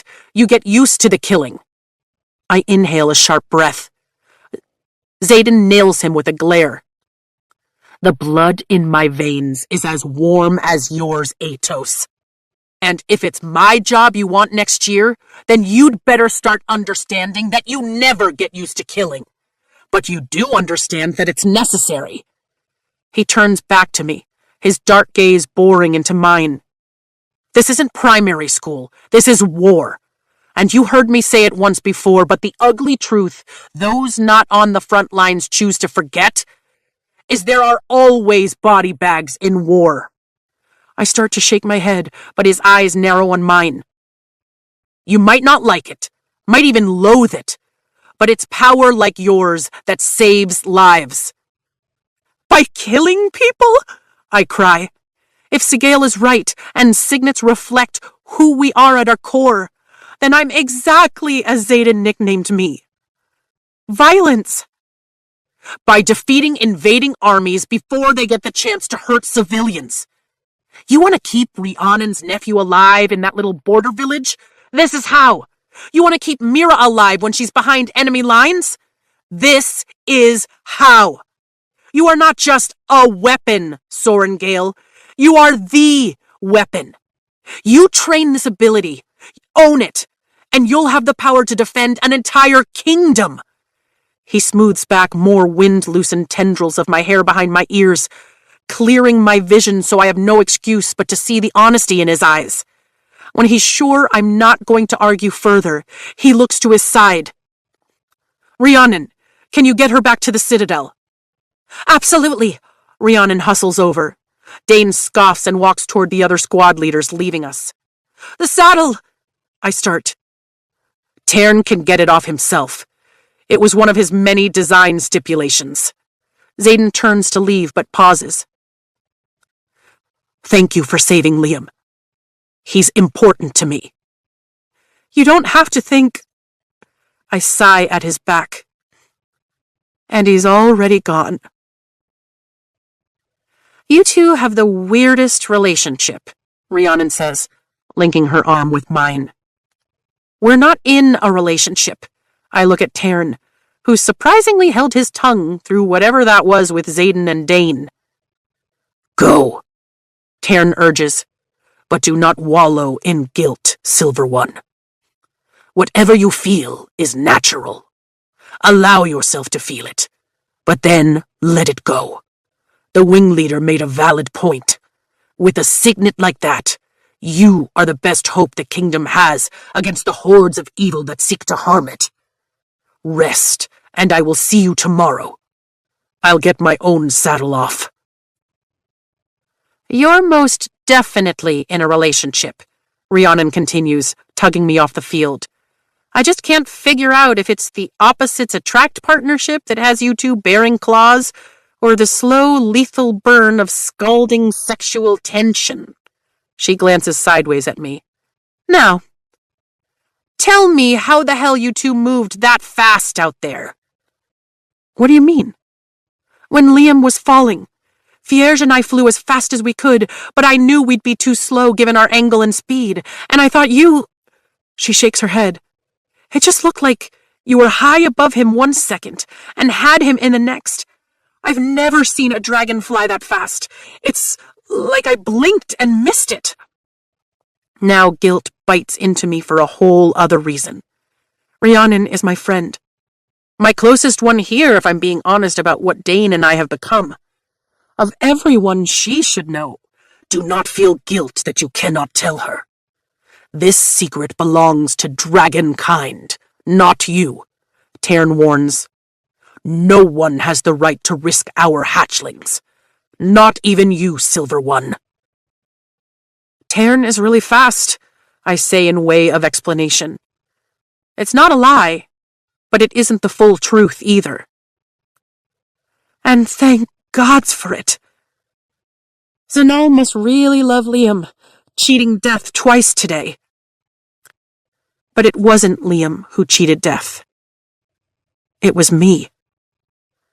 And I can't help but wonder if somewhere, on some plane of existence, Malik sits on his throne, angry that I stole a soul from his grasp. But then again, I gave him Jack's. Of course, it might have broken mine forever. The wooden target in my room wobbles as one of my daggers sinks into the wood beside the last one I threw. I might be angry with the world, but at least my aim isn't off. If I miss, there's a good chance the blade is flying out the window, considering where I have the target propped up on the wall. I throw 3 more, rapid fire, and hit the throat of the person-shaped target every single time. What's the point of going for shoulders anymore if I'm already taking people out with bolts of lightning? What was my restraint for? With a flick of my wrist, I send the next dagger soaring, putting it straight through the figure's forehead, just as there's a knock at my door. It's either Rhiannon asking for the 10th time if I want to talk about what happened today, or it's Liam. I pause. It can't be Liam, checking to see if I'm actually turned in for the night, because Liam is still in the infirmary, healing from the sword he took to the side. Come in. Who cares if I'm in nothing but my dressing gown? It's not like I can't strike an intruder dead with a knife. Or lightning. The door opens beside me, but I don't bother looking as I throw another dagger. That height, that hint of dark hair I catch in my peripheral vision, that incredible scent, I don't even need to look fully. My body tells me it's Xaden. Then, my body reminds me exactly what it feels like to have his mouth on mine, and my stomach flutters. Shit. I'm too on edge to deal with him or the way he makes me feel tonight. Imagining that's me? He asks, shutting my door and leaning back against it, folding his arms across his chest. Then he does a double take, his heated gaze roaming over my body. Suddenly, the spring breeze coming through the open window isn't enough to cool my skin. Not when he's looking at me like that. My long braid swings across my back as I take another dagger off my dresser. No? But it was you about 20 minutes ago. Who is it now? He raises a brow, crosses one ankle over the other. No one you know. With a flick of my wrist, the next blade goes through the sternum. Why are you here? I glance his way just long enough to note that he's bathed and wearing our standard uniform instead of flight leathers, and definitely not long enough to note how fucking good he looks. Just once I'd love to see him disheveled or unnerved, anything outside that calm control he wears like armor. Let me guess, since Liam is out of commission, it's your duty to lecture me about sleeping in plain cotton. I didn't come to lecture you, he says softly, and I can feel the warmth of his gaze like a caress as it rakes over the thin black straps of my dressing gown. But I can definitely see that you're not wearing your armor. No one is going to be ridiculous enough to attack me now. I take another dagger from the dresser, my pile dwindling. Not when I can kill them from 50 yards away. Tapping the end of the razor-sharp weapon, I pivot slightly, just enough to face him. Do you think it works inside? I mean, how does someone wield lightning if there's no sky? Keeping my eyes locked on his, I fling the dagger at the target. The satisfying sound of split wood tells me I hit true. Fuck, that's hotter than it should be. He pulls in a deep breath. I think that's something you'll have to figure out. His gaze drops to my mouth and his arms tense. You're not going to step in and say you can train me? You can save me? I click my tongue and have the absolutely ridiculous urge to run it up the lines of the relic on his neck, tracing the intricate pattern. How very un-Xaden of you. I have no clue how to train a lightning wielder. And from what I witnessed today, you don't need saving. There's pure longing in his eyes as he scans the length of my body from my bare toes to the hemline that skirts my thighs, over my breasts to my neck, finally reaching my eyes. Only for myself, I mutter. The things I think about doing to him when he looks at me like that would surely ruin me. And tonight, I'm not sure I care. That's a dangerous combination. So then why are you here, Xaden? Because I can't seem to stay away. He sounds anything but pleased by the admission, but my breath catches anyway. Shouldn't you be out there celebrating? Everyone else is. We won a battle, not a war. He pushes off the door and takes a single step, closing the distance between us, and lifts my braid from over my shoulder, slowly rubbing his thumb along the strands. And I figured you might still be upset. You told me to get over myself, remember? So why the fuck would you care if I'm upset? I fold my arms across my chest, choosing anger over lust. I told you that you'd have to develop a stomach for killing. I never said you'd get over it. He drops my braid. I should, though, right? I shake my head and retreat into the center of the room. We spend 3 years here learning how to become killers, promoting and praising those who do it best. He doesn't even flinch, just watches me in that observant, infuriatingly calm way of his. I'm not mad that Jack is dead.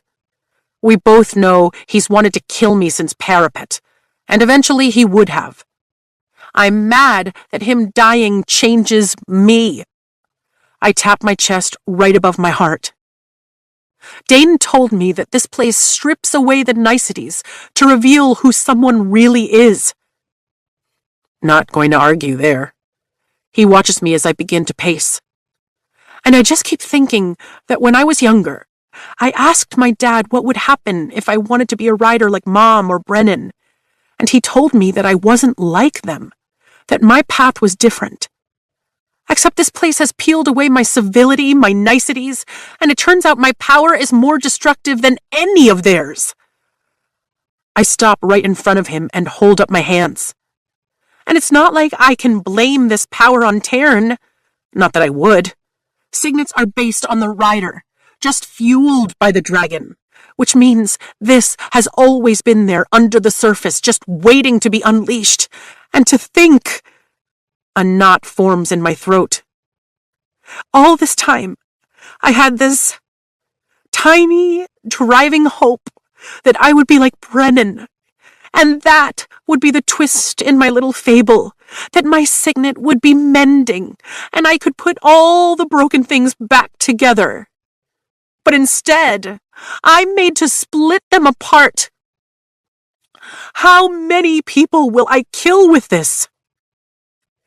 His eyes soften. As many as you choose. Just because you gained power today doesn't mean you lost agency. What is wrong with me? I shake my head, my hands clenching into fists. Any other writer would be thrilled. Even now, I feel the power simmering just beneath my skin. You've never been like any other writer. He moves closer but doesn't touch me. Probably because you never wanted to be here. Gods, I want him to touch me, to wipe away the ugliness of the day, to make me feel something, anything but this welling shame. None of you wanted to be here. I glance pointedly at the rebellion relic on his neck. You're all doing just fine. He looks at me. Really looks. And it feels like he sees entirely too much. Most of us would burn this place to the ground if we had the option. But every marked one wants to be here, because it's our only path for survival. It's not the same for you. You wanted a quiet life full of books and facts. You wanted to record the battles, not be in them. There is nothing wrong with you. You get to be angry that you killed a man today. You get to be angry that man tried to kill your friend. You get to feel however you want within these walls. He's close enough now that I can feel his body heat through the thin cotton of my dressing gown. But not outside them. It's not a question. We're riders, he says, as if that's explanation enough. He takes hold of my hands and brings them to his chest. So do whatever you need to get it out. You want to yell? Yell at me. You want to hit something? Hit me. I can take it. Hitting him is the last thing I want to do. And suddenly, I'm done fighting it. Come on, he whispers. Show me what you've got. I surge up on my toes and kiss him. Chapter 30. A quote from Article 5, Section 7, the Dragon Riders Codex. Though not forbidden, cadets are strongly encouraged not to develop strong romantic attachments while studying in the quadrant for the efficiency of the unit. His body goes rigid for 1 beat, 2, and then he spins us impossibly fast, putting my back against the door, jostling the frame. Whoa! He captures my wrists in one hand and holds them prisoner above my head. Violet. Xaden groans against my mouth. The plea in his tone floods my veins with a whole different form of power. Knowing he's just as affected by our attraction as I am is a rush. This isn't what you want. It's exactly what I want, I counter.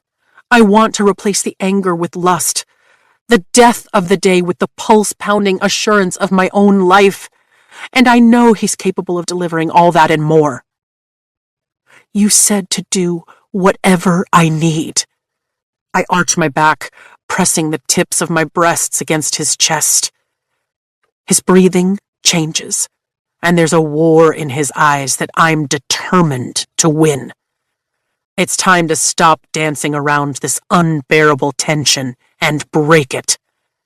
He leans down, his mouth only inches from mine. And I'm telling you that I'm the last thing you need. The barely leashed growl of his voice rumbles up through his chest, and every nerve ending in my body flares to life. Are you suggesting someone else? My heart races as I chance calling his bluff. Fuck no. The unmistakable flare of jealousy narrows his eyes for a heartbeat before his hips pin mine to the door, and my instant relief at his answer is replaced by a jolt of pure lust. I can see that infamous control of his hovering on the edge, balancing precariously on the point of a knife. All he needs is one little push, and I'm about to shamelessly shove. Good. I tilt my head up to his and draw his bottom lip between mine, sucking before gently nipping him with my teeth. Because I only want you, Xaden. The words breach something within him, and he gives. Finally. Our mouths collide, and the kiss is hot and hard and completely out of our control. Need streaks down my spine as he takes my ass in his hands and hauls me against his hips, my back raking the ridges of the door behind me as I use it as leverage to push closer to his strength. I wrap my legs around his waist and lock my ankles. My dressing gown rises with the motion, but I don't care, not with the all-consuming way he's kissing me. The caress of his mouth and the strokes of his wicked tongue steal every logical thought, and my world narrows to this kiss, this minute, this man. Mine. In this moment, Xaden Ryerson is mine. Or maybe I'm his. Who fucking cares as long as he keeps kissing me? Heat floods my body in an addictive rush, setting every inch of my skin aflame as his mouth slides down my neck in a sensual assault that makes me moan. Gods, he says against my throat, and then we're moving. Wood scrapes the floor and crashes before my ass hits the desk, and my ankles fall from the small of his back when he leans over me, spearing his fingers through my hair at the nape of my neck as he takes my mouth again. I kiss him back with the hunger I've only known with him. My hands fly back to brace my weight, knocking anything and everything out of my way, sending whatever careening to the floor. The clock stops ticking. You'll hate me in the morning. You don't really want this. He punctuates each word with a kiss along my jaw, making his way to my ear. He bites the lobe, and my core liquefies, going molten. Stop telling me what I want. I breathe raggedly and thread my fingers through the short strands of his hair, tilt my head, giving him better access. He takes it, working his way down my neck to where it curves into my shoulder. Fuck, that feels good. Every touch of his mouth to my heated skin is flame to kindling, and I suck in a sharp breath when he lingers on a sensitive spot, taking his time. But then he stills again, his breath hot and wet against the side of my neck. My brow furrows with an unwelcome thought. Unless you don't want me. Does this feel like I don't want you? He takes my hand and slides it between our bodies, and my fingers curl around his length through his leathers. I whimper with pure want at the feel of how hard he is for me. I always fucking want you, he groans as I squeeze. Then he lifts his head, seizes my gaze with his, and I recognize the wild need in those gold-flecked depths. It mirrors my own. You walk into a room, and I can't look away. I get anywhere near you, and this is what happens. Instantly hard. Fucking hell. I can barely think when you're around. He rocks his hips into my hand, and my grip tightens along with my stomach. Wanting you is not the problem here. Then what is? I'm trying to do the honorable thing and not take advantage of you after you've had a shit day. His jaw flexes. I smile and kiss the side of his mouth. It's always a shit day around here. And it's not taking advantage when I'm asking. My teeth nip at his lips. Correction.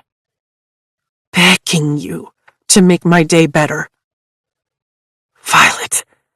He says my name like a warning, as if he's something I should be wary of. Violet.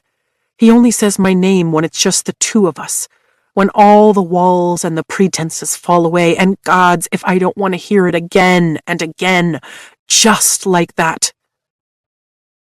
I don't want to think, Zayden. I just want to feel. I release him. One tug of the ribbon is all it takes to unravel the long, loose braid of my hair, and I run my fingers through the mass. His eyes darken, and I know I've won. Fuck me, this hair, he says, then hovers his mouth over mine. And this mouth, all I ever want to do is kiss you, even when you piss me off. So kiss me. I arch into him and claim his lips, kissing him like this might be the only time I'll get the chance. This kind of desperation isn't natural. It's a wildfire that's likely to burn us both to the ground if we let it. The kiss is blatantly, deliciously carnal, and I melt against him, matching every thrust of his tongue with mine. He tastes like mint and Zayden, and I can't get enough. He's the worst kind of addiction. Dangerous and impossible to sate. Tell me to stop, he whispers, his thumb skimming the hypersensitive skin of my inner thigh. Don't stop. I'll die if he does. Fuck, Violet. He groans, slipping his hand between my thighs. Never mind. That is how I want him to say my name from now on. Just like that. He guides the fabric of my underwear across my clit, and my back arches at the burst of pleasure that radiates through my body, so sweet I can taste it. He captures my mouth with his again, and in a hungry assault, his tongue sliding against mine as his fingers stroke me through the fabric, expertly using it for friction. I try to rock my hips against his hand for more, but my feet dangle off the desk, robbing me of leverage. I can only have what he decides to give. Touch me, I demand, my fingernails biting into the back of his strong neck, desire pounding through me like a drumbeat. His voice is ragged against my mouth. If I get my hands on you, really honestly get my hands on you, I don't know if I'll be able to stop. He would. I know it in my soul. That's why I trust him with my body. My heart, it isn't playing into this decision. Stop being so fucking honorable and fuck me, Zayden. His eyes flare, and then he kisses me like I'm the air he's been missing, like his life depends on it. And I think mine just might. His fingers slide under my underwear and stroke my slickened core, and a moan tumbles from my lips. His touch is electric. So damn soft. He kisses me deeply as his fingers touch and tease, making that sweet coil of pleasure tighten in my core. I dig my nails into his shoulder, my back arching as he makes tighter and tighter circles against my swollen clit. I bet you taste just as good as you feel. Pleasure shudders through me, a living, breathing fire beneath my skin. More. It's all I'm capable of saying, demanding as my skin flushes and my pulse skyrockets. I'm going to combust, to burst into flames, and all I can do is whimper against his mouth as he slides one finger inside me. My muscles clench around him, and he works in a second. You're so fucking hot, his voice drops, sounding like it's been scraped over coals. It might damn us both, but I can't wait to feel you come around my cock. Oh, God, that mouth. I throw my hands back against the wall for leverage, knocking something loose as my hips roll. Something shatters on the floor to the left as I ride his thrusting fingers. He curls them against my inner walls, and I gasp, my thighs locking around his leather-clad hips, and when he uses his thumb to stroke my clit, the friction and pressure push me to the edge of mindless bliss. I cry out, and he covers the sound with his mouth, kissing with devious strokes of his tongue that match the movement of his fingers within me. Power surges rippling through my bones, and I grab onto Zayden even harder, surprised at the unexpected rush of crackling energy. Look at you. You're fucking beautiful, Violet. Let go for me. His words curl around my mind, his mouth fused to mine, and the intimacy of it pushes me to the limit of pleasure, and then right over it. He swallows my cry as my back bows, the first wave of my orgasm washing over me, releasing that tight coil of tension in a burst of sparks at the edge of my vision, breaking me into a million scattered stars. Lightning strikes outside my window, flashing light through the room again and again as he strokes me with an expertise that kicks the first climax into a second. Satan, I moan as the pleasure ebbs and flares again. He grins and slides his fingers from my body, and I'm nothing but ragged breaths and raw hunger as I reach for his shirt. I want it off now. He accommodates my urgency, ripping off the fabric, and then we're kissing again, all swirling tongues and roaming hands. The feel of his skin under my fingertips is divine, impossibly soft over yards of hard muscle. I trace the lines of his back, memorizing the dips and hollows as sinew ripples with every move he makes. I need you. No, I gasp and reach for the buttons of his leathers. You know what you're saying? He asks as I shove the fabric and any cloth beneath past his hips, freeing the thick length of his cock. It's hot and hard in my hand, and the moan that rips from his lips makes me feel invincible. I'm asking you to fuck me. I arch up and kiss him. He groans, dragging my hips to the edge of the desk, then working my underwear down my legs, leaving me bare. My pulse skyrockets. I take the fertility suppressant. Of course we both do. The last thing anyone wants are little quadrant babies running around, but it's better said than sorry. Same. He grips my hips, lifting me for a better angle, and the head of his cock rubs against my clit. I gasp and his eyes lock with mine. The hunger I see etched in every tense line of his body is my undoing. I don't care if it damns us. I need him. No more holding back. Not anymore. I reach between us, guiding the head of his cock to my entrance. But this position is shit. He's considerably taller than the desk, and if I wasn't so desperate for him, I'd laugh. But I am. I arch, but it doesn't help. Every second we wait feels like it stretches on for a decade. Fucking desk, he swears. My thoughts exactly. His biceps flex as he lifts me by the backs of my thighs, and I wrap my arms around his neck and my legs around his waist, my dressing gown caught between us as he pivots. Our mouths meet in a ravenous kiss as my back hits the armoire.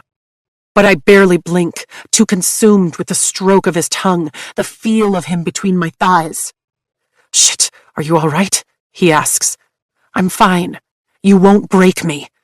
He pushes inside that first tight inch of me, and I gasp at the fit, the stretch. "More." I'm too busy kissing him to speak. "I need all of you."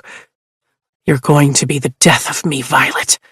Whatever's left of his control slips, and he takes me completely with one hard thrust. I moan into the kiss, deep. He's so fucking deep that I feel him everywhere. "Tell me you're all right." He's already moving, thank gods. I'm perfect. Better than perfect. Power blazes beneath my skin again, buzzing in wordless, frenzied demand. "You feel so fucking good." He slams back into me again and again as he sets a brutal, steady pace, his mouth sliding down my neck as his hand rises to cup my breast. I can't even think around the maddening pleasure as my back pounds the armoire door with every thrust, filling the room with the sound of our straining bodies and creaking wood. Every stroke is better than the last. My breaths stutter. "Fuck, I'm never going to get enough of you, am I?" he says, his face buried in my neck as I arch into him. "Shut up and fuck me, Ryerson." Tomorrow is soon enough for regrets. Reaching up, I grasp the top edge of the armoire with one hand so I can rock back with more force, meeting the drive of his hips, taking him deeper, harder. He drags one of my nightgown straps off my shoulder, and the cool night air kisses the hardened peak of my nipple, a heartbeat before his hot mouth covers it. The sensations spiral, spinning and coiling, forming a tight knot of pleasure so deep within me, the tension is sublimely unbearable. The armoire door groans, then splinters off the hinges, and Zayden's shadows whip out, protecting me as the frame snaps and wood crashes around us. My power flares, rising in answer to his, sizzling beneath my skin as I grab a hold of his shoulders, my mouth finding his. There's no stopping. We can't stop. "Fuck," he curses as he takes me over and over, never stopping, turning us again so there's cloth against my back. But it's not the bed. It's the curtains shoved to the side of the window. Energy crackles again and our mouths meet, and still he drives on, winding that knot inside me painfully tighter with every movement. And the power. It's too much. It's burning me, heating my blood with the need for release. "Zayden," I cry out, simultaneously writhing, yet holding on to him like he's the only thing anchoring me to the earth. "I've got you, Violet," he promises. His breath ragged pants against my lips. "Let it out." Lightning whips through me, flashing so brightly that my eyes slam shut. Heat flares above me as thunder cracks immediately. And I smell smoke. Shit! Zayden's power fills the room, eclipsing what light we had. And the curtain falls, but we're moving before the charred fabric can so much as touch my skin. That knot of pleasure builds to a breaking point as he takes me to the floor, and finally, I have all of his weight as he drives into me. Shadows fall away, and the sight of him above me, his dark gaze locked on mine in intense concentration, is the most beautiful sight I've ever seen. So very beautiful. I punctuate each word with a kiss. He draws back, his eyes searching mine for a heartbeat or two, before he devastates me with another kiss that has me straining for more, rocking my hips against his. This man kisses with his whole body, rolling his hips in time with the thrust of his tongue, bracing just enough of his weight so I can breathe while stroking his chest over my hypersensitive nipples. He keeps me on the same edge he's riding. and I don't know how much longer I can take it before I set this entire room on fire. I need... My frantic eyes search his. Where are my words? I know. He claims my mouth again and reaches between us, using those talented fingers to stroke me into another orgasm, and light flashes again, followed by thunder and darkness as I come apart under him. Pleasure takes me in waves, rolling through me again and again until all I can do is clutch Zayden's shoulders and ride it out in blissful surrender. Beautiful, he whispers. The second I come down, his rhythm breaks, and he presses my knee up toward my chest and takes me even deeper. I rock my hips up to meet his, sweat beading on our skin as I watch him unravel with rapt fascination. I love his loss of control just as much as I fear my own, and when I swirl my hips, he groans, arching his neck as he thrusts once, twice. On the third, he shouts, then shudders within me, and his power lashes out in streaks of shadows, the force splitting the wooden target on the other side of the window. Pieces fly, and Zayden throws out another wave of darkness that lasts just long enough to shield us from the debris. Then the shadows retreat and daggers clatter to the ground behind me. He looks as shocked and as enthralled as I feel as we lay there, staring at each other, our chests heaving in the aftermath of what can only be described as complete and utter madness. I've never lost control like that, he says, bracing his weight on one arm and brushing my hair back from my face with the other. The move is so gentle, so at odds with what we've just experienced, that I can't help but blink, then smile. Me neither. The smile morphs into a full-out grin. Not that I've ever had power to lose control of before. He laughs and rolls us to his side, keeping me close and cushioning my head with his biceps. I sniff at the smoke in the air. Did I? Set the curtains on fire? He lifts a brow. Yes. Oh, I can't find it in me to be embarrassed, so I brush the backs of my fingers across the stubble along his jawline. And you put it out? Yes. Right before I destroyed your throwing targets. He grimaces. I'll get you a new one. I glance over at the armoire. And Yep. He lifts his brows. And I'm pretty sure you need a new chair, too. I didn't even get the man's pants entirely off, and my dressing gown is haphazardly hanging from one shoulder. Frighteningly perfect. He cups the side of my face. We should get you cleaned up and to sleep. We can worry about your room tomorrow. Ironically, your bed is the only thing we didn't wreck. I sit up to confirm that the bed made it, and Zayden does the same next to me, leaning forward. Immediately, I lose interest in everything but the muscled lines of his back and the navy blue relic Sigale transferred to him. I reach out and trace the dragon relic on his back, my fingers lingering on the raised silver scars, and he stiffens. They're all short, thin lines, too precise to be a whip, no rhyme or reason to their pattern, but never intersecting. What happened? I whisper, holding my breath. You really don't want to know. He's tense but doesn't move away from my touch. I do. They don't look accidental. Someone hurt him deliberately, maliciously, and it makes me want to hunt that person down and do the same to them. His jaw flexes as he looks over his shoulder, and his eyes meet mine. I bite my lip, knowing this moment can go either way. He can shut me out, like always, or he can actually let me in. There's a lot of them, I murmur, dragging my fingers down his spine.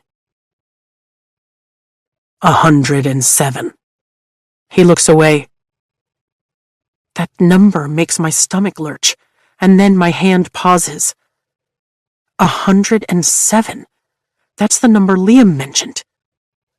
That's how many kids under the age of majority carry the rebellion relic. Yeah. I shift so I can see his face. What happens, Aiden? He brushes my hair back, and the look that passes over his face is so close to tender that it makes my heart stutter. I saw the opportunity to make a deal, he says softly, and I took it. What kind of deal leaves you with scars like that? Conflict rages in his eyes, but then he sighs. The kind where I take personal responsibility for the loyalty of the 107 kids the rebellion's leaders left behind. And in return, we're allowed to fight for our lives in the Riders Quadrant, instead of being put to death like our parents. He averts his gaze.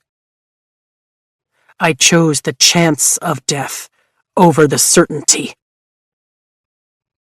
The cruelty of the offer and the sacrifice he made to save the others hits like a physical blow. I cradle his cheek and guide his face back to mine. So if any of them betray Navarre, I lift my brows. Then my life is forfeit. The scars are a reminder. It's why Liam says he owes him everything. I'm so sorry that happened to you. Especially when he wasn't the one who led the rebellion. He looks at me like he sees into the very depths of who I am. You have nothing to apologize for. I grab his hand as he moves to stand. Stay. I shouldn't. 2 lines appear between his brows as he searches my eyes. People will talk. When did I ever give you the impression that I give a fuck what people think?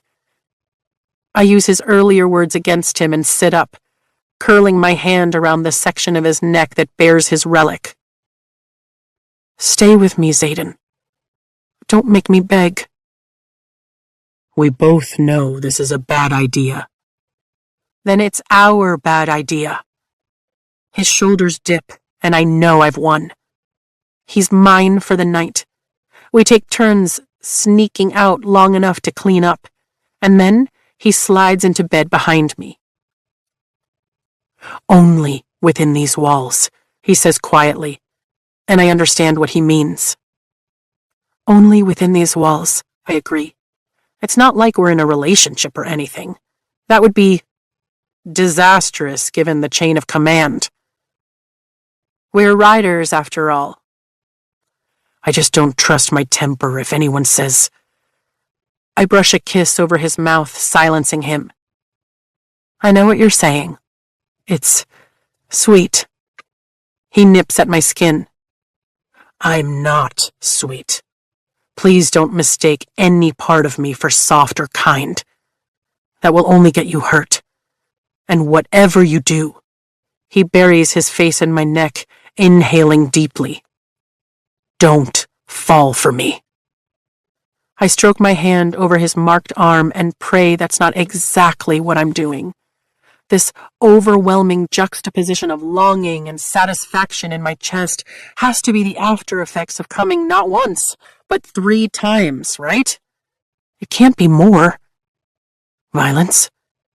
I look out my window at the infinite black sky and change the topic, my eyelids growing heavier by the second. Why did you guess I could wield lightning? He stretches just enough to tuck my head under his chin. I thought you did it the first night Tarn channeled power to you, but I wasn't sure, so I didn't say anything. Really? I blink, thinking back, but my brain is full of a pleasant, dull hum as sleep fights to pull me under. When? My eyes drift shut. His arms tighten around me as he tucks me closer, the backs of my thighs pressed tight against his pants as I start to drift off.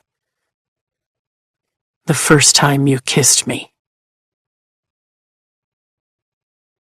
When I wake, Zayden is gone. But that's not exactly a surprise. Him staying the night to begin with? Now that was the shocker. Finding a jar on my nightstand with a handful of spring violets? My heart swells. I'm in so much fucking trouble. He even moved all the debris to a pile in the corner, which means he must have used his shadows while I was sleeping because I didn't hear a thing. I'm still exhausted, but I dress and pin my hair up quickly, noting the sun has already risen. With Liam in the infirmary, I'll be solo for my archives trip today, but I might be able to sneak in to see him on the way back. I'm lacing my boots when there's a knock at my door. You have got to be kidding, I say loudly enough for the knocker to hear. Just because Liam is healing doesn't mean I need another... I wrench the door open and stumble over the last word. Bodyguard. Professor Carr stands in my hallway, his hair standing on end as he looks at me with scientific appraisal, then lifts his eyebrows as he stares past me into the wreckage of my room. We have work to do. I have archives duty, I argue. He snorts. You're off archives duty until we can be sure you're not going to burn the place down. Lightning and paper don't mix well. Trust me, Sorengale, the scribes aren't going to want you anywhere near their precious books. And from the looks of it, you can't even control your powers in your sleep. I try to ignore the sting of his words, since he's far off, but end up following him down the hall when he leaves. Where are we going? Somewhere you won't start a forest fire, he says without looking back. 20 minutes later, we're in the flight field, and to my surprise, Tairn is saddled. How the hell did you do that? He chuffs in indignation. As if I'd let them design something I couldn't figure out how to get on myself.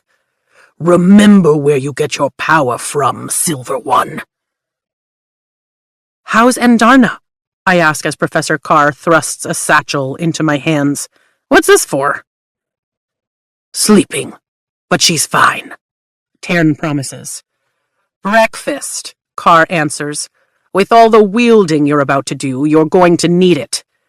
He climbs onto his orange dagger tail, and after I mount Tairn and strap in, we're airborne. The bite of spring wind stings my cheeks as we fly deep into the mountain range, and I'm thankful I dressed in flight leathers this morning, thinking I'd have a session before lunch. We land almost a half hour later, high above the tree line. I shiver and rub my arms to fight off the low temperatures that come with high altitude. Don't worry, you won't be cold for long, Carr assures, dismounting and pulling a small tome from his pocket. According to what I read last night, this particular ability has the power to overheat your system. Hence, he gestures around us.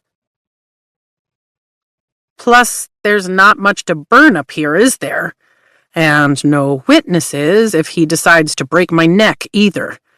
I glance at him quickly before looking away, undoing the buckles of my saddle, then sliding down Tairn's foreleg.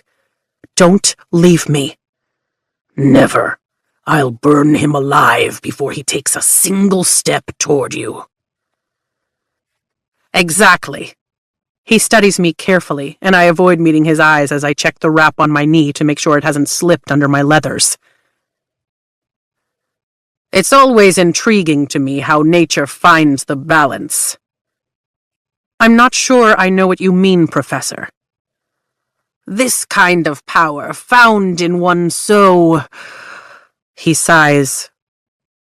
Would you not call yourself fragile? I am who I am, I bristle. I've never given this particular professor any reason to think of me as different. It's not an insult, cadet. He shrugs, looking at the saddle. It's a balance. In the course of my duties, I've found a correlation of sorts that keeps a system of checks on power. Yours seems to be your body. A growl rumbles in Tairn's chest as he edges Car's smaller dragon out of his space. "Your dragon doesn't trust me," Car states, like it's an academic problem to be solved. And considering he's the most powerful of them in the quadrant at the moment, but not the continent, Tairn admits. "That means you don't trust me either, Cadet Sorengale." He holds my gaze, and the mountaintop wind makes his white hair dance like feathers. "Why is that?" "No point lying." "Other than you calling me frail?" I stay at the base of Tairn's foreleg, ready to mount if necessary. "I was there the day you killed Jeremiah. His signet manifested, and you snapped his neck like a twig in front of all of us." Car tilts his head in thought. "Yes, well, he was in a considerable amount of panic, and it's widely known that intrinsics aren't allowed to live. I ended his suffering before he could see the end coming." I'll never understand why mind reading is a death sentence. I place my hand on Tairn's leg like I can absorb his strength, even though I already feel it flowing through me. "Because knowledge is power. As a general's daughter, you should know that. We can't have someone walking around with unfettered access to classified material. They're a security risk to the entire kingdom." "And yet, Dane is living." "Because Atos will be useful to them as long as they can keep him under their control." Tairn blasts a puff of steam over my head, and the orange dagger tail backs up even more. "His power is also limited to touch, so more controllable." "Now, you don't have to trust me, and you can even wield from your seat on your dragon if you like. But I hope you believe me when I tell you that I have no plans of killing you, Cadet Sorengale. Losing an asset like you would be a tragedy for the war effort." An asset. "And the fact that you bonded Tairn makes you and Ryerson the most coveted pair of riders this kingdom has seen in far too long. If I could offer a piece of advice..." His eyes narrow. "Please do."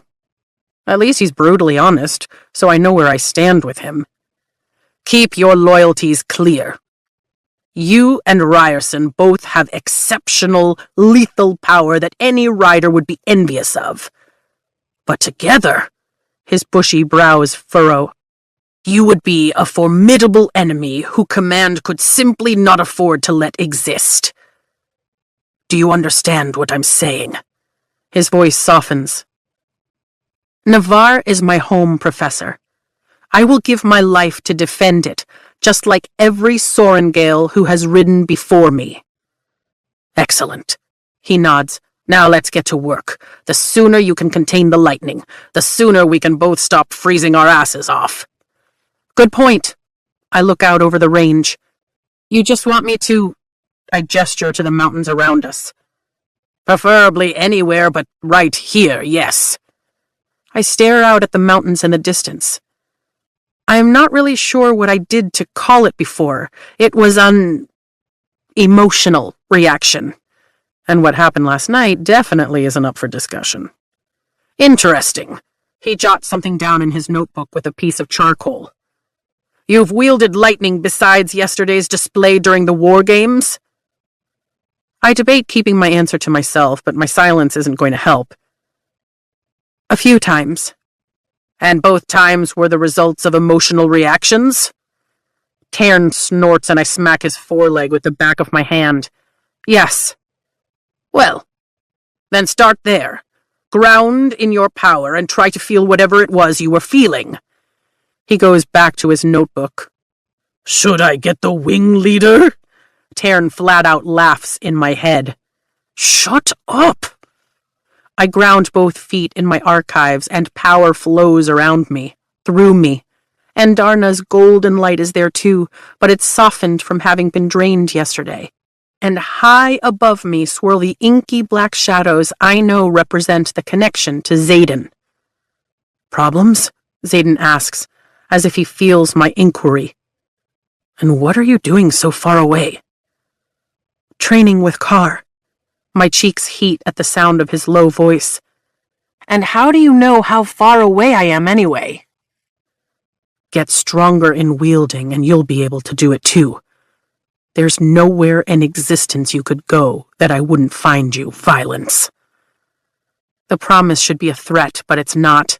It's too damn comforting for that. Right now, I'd settle for wielding some lightning.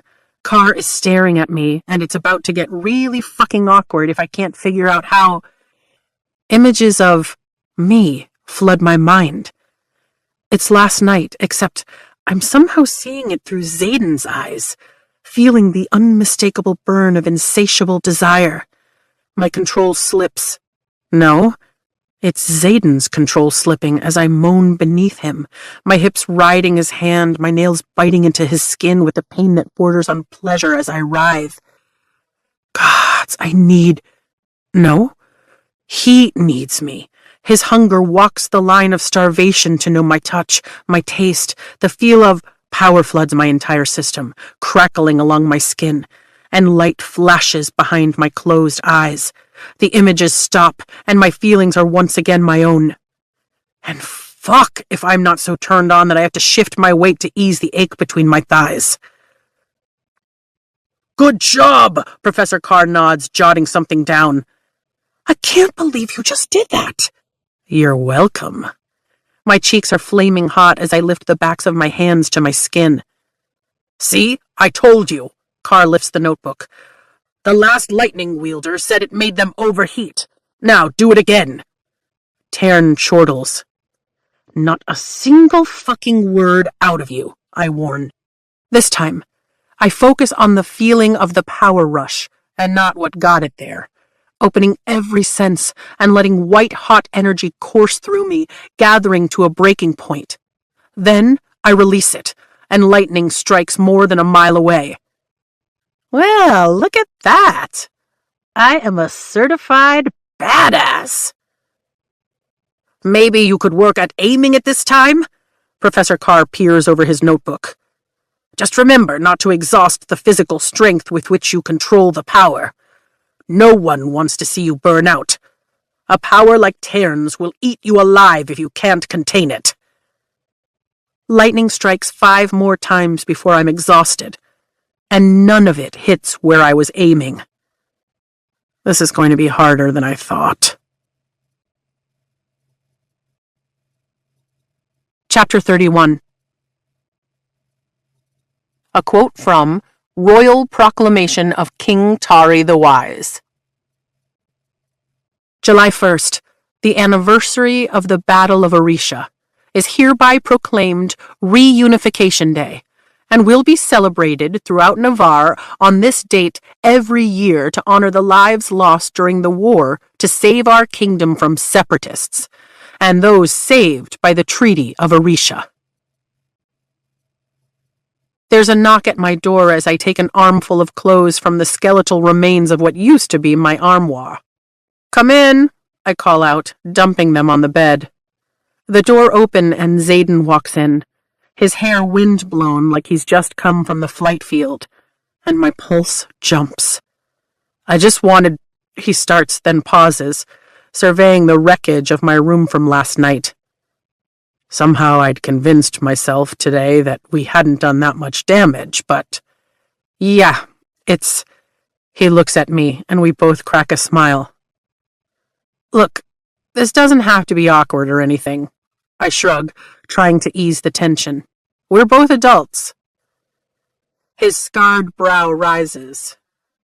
Good, because I wasn't going to make it that way. But the least I can do is help you clean up.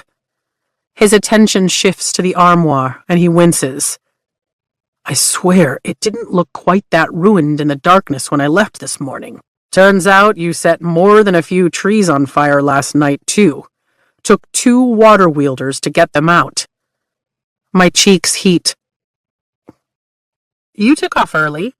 I try to make my tone as nonchalant as possible as I walk toward my desk, which miraculously survived, and bend down to gather a few of my books we'd knocked to the floor. I had a leadership meeting and needed to get an early start. His arm brushes against mine as he leans down and picks up my favorite book of fables, The one Mira slipped into my rucksack once we'd gotten back to Montserrat that night. Oh, my chest lightens. That makes perfect sense. I stand, putting my texts on the desk. So it wasn't because I snore or anything. No, a corner of his mouth rises. How did training with cargo? Nice subject change. I can wield, but I can't aim. And it's completely exhausting. My mouth purses, thinking back to the first strike I wielded. You know, you were kind of an asshole on the flight field yesterday. His grip tightens on the book. Yes, I told you what I thought you needed to hear to get through the moment. I know you don't like other people to see you vulnerable, and you were vulnerable. I finish. He nods. If it makes you feel better. I couldn't keep anything down after the first time I killed anyone either. I don't think less of you for having a reaction like that. Just means you still have your humanity. So do you, I say gently, taking the book from him. That's debatable, says the man who has 107 scars on his back. It's not. Not to me. He looks away, and I know he's going to have his defenses up any second now. Tell me something real, I say, desperate to keep him with me. Like what? He asks, just like he did before when we were flying, when he left me sitting on that mountain when I had the nerve to ask about his scars. Like, my mind races, looking for something to ask. Like where you went the night I found you in the courtyard. His brow furrows. You're going to have to be more specific than that. Third years get sent away all the time. You had Bodhi with you. It was right before the gauntlet. I nervously run my tongue over my lower lip. Oh. He picks up another book and sets it on the desk, clearly stalling while he decides whether or not he'll open up to me. I would never tell anyone anything you tell me, I promise. I hope you know that. I know. You never told a soul about what you saw under the tree last fall. He rubs the back of his neck. Athbean. You can't know why or ask anything else, but that's where we were. Oh. That definitely wasn't what I expected, but not out of the ordinary for cadets to run something to an outpost. Thank you for telling me. I move to put the book back and see that the binding is definitely worse for wear after we knocked the antique tome off the desk last night. Damn. I open the back cover and see that it's split at the binding. Something is peeking out. What is that? Zayden asks, looking over my shoulder. Not sure. Balancing the heavy book with one hand, I tug what looks to be a stiff piece of parchment free from where it's been tucked behind the binding. Gravity shifts as I recognize my father's handwriting, and it's dated just a few months before his death. My Violet, by the time you find this, you'll most likely be in the scribe quadrant. Remember that folklore is passed from one generation to the next to teach us about our past. If we lose it, we lose the links to our past. It only takes one desperate generation to change history, even erase it. I know you'll make the right choice when the time comes. You have always been the best of both your mother and me. Love, Dad. My brow furrows and I pass the letter to Zayden, flipping through the book. The tales are all familiar, and I can still hear my father's voice reading every word, as if I were still a child curled on his lap after a long day. That's cryptic, Zayden remarks. He got a little cryptic in the years after Brennan died, I admit softly. Losing my brother made my father even more reclusive. I only really got to spend time with him because I was always in the archives, studying to be a scribe. The pages flutter as I flip through stories of an ancient kingdom that spanned from ocean to ocean, and a great war among 3 brothers who fought to control the magic in this mystical land. Some of the fables tell stories of the first riders who learned to bond with dragons, and how those bonds could turn on the rider if they tried to consume too much power. Others talk of a great evil that spread across the land as man became corrupted by dark magic and turned into creatures known as venin, who created flocks of winged creatures called wyvern and scourged the land of all magic in their thirst for more power. Another talks about the dangers of wielding power from the ground instead of the skies, as one could easily start drawing magic from the earth and eventually be driven mad. One of the purposes of the fables is to teach children about the dangers of too much power. No one wants to become a venin. They're the monsters that hide beneath our beds when we have nightmares, and we certainly never want to try to control magic without a dragon to ground us. But that's all they are, children's bedtime stories. So why did my dad leave me this cryptic note and hide it inside the book? "What do you think he was trying to tell you?" Xaden asks. "I don't know. Every fable in this book is about how too much power corrupts, so maybe he felt someone in leadership was corrupt." I glance up at Xaden and joke. I certainly wouldn't be surprised if General Melgren ripped a mask off one day and revealed he was a terrifying venin. That man has always given me the creeps. Xaden chuckles. "Well, let's hope not that.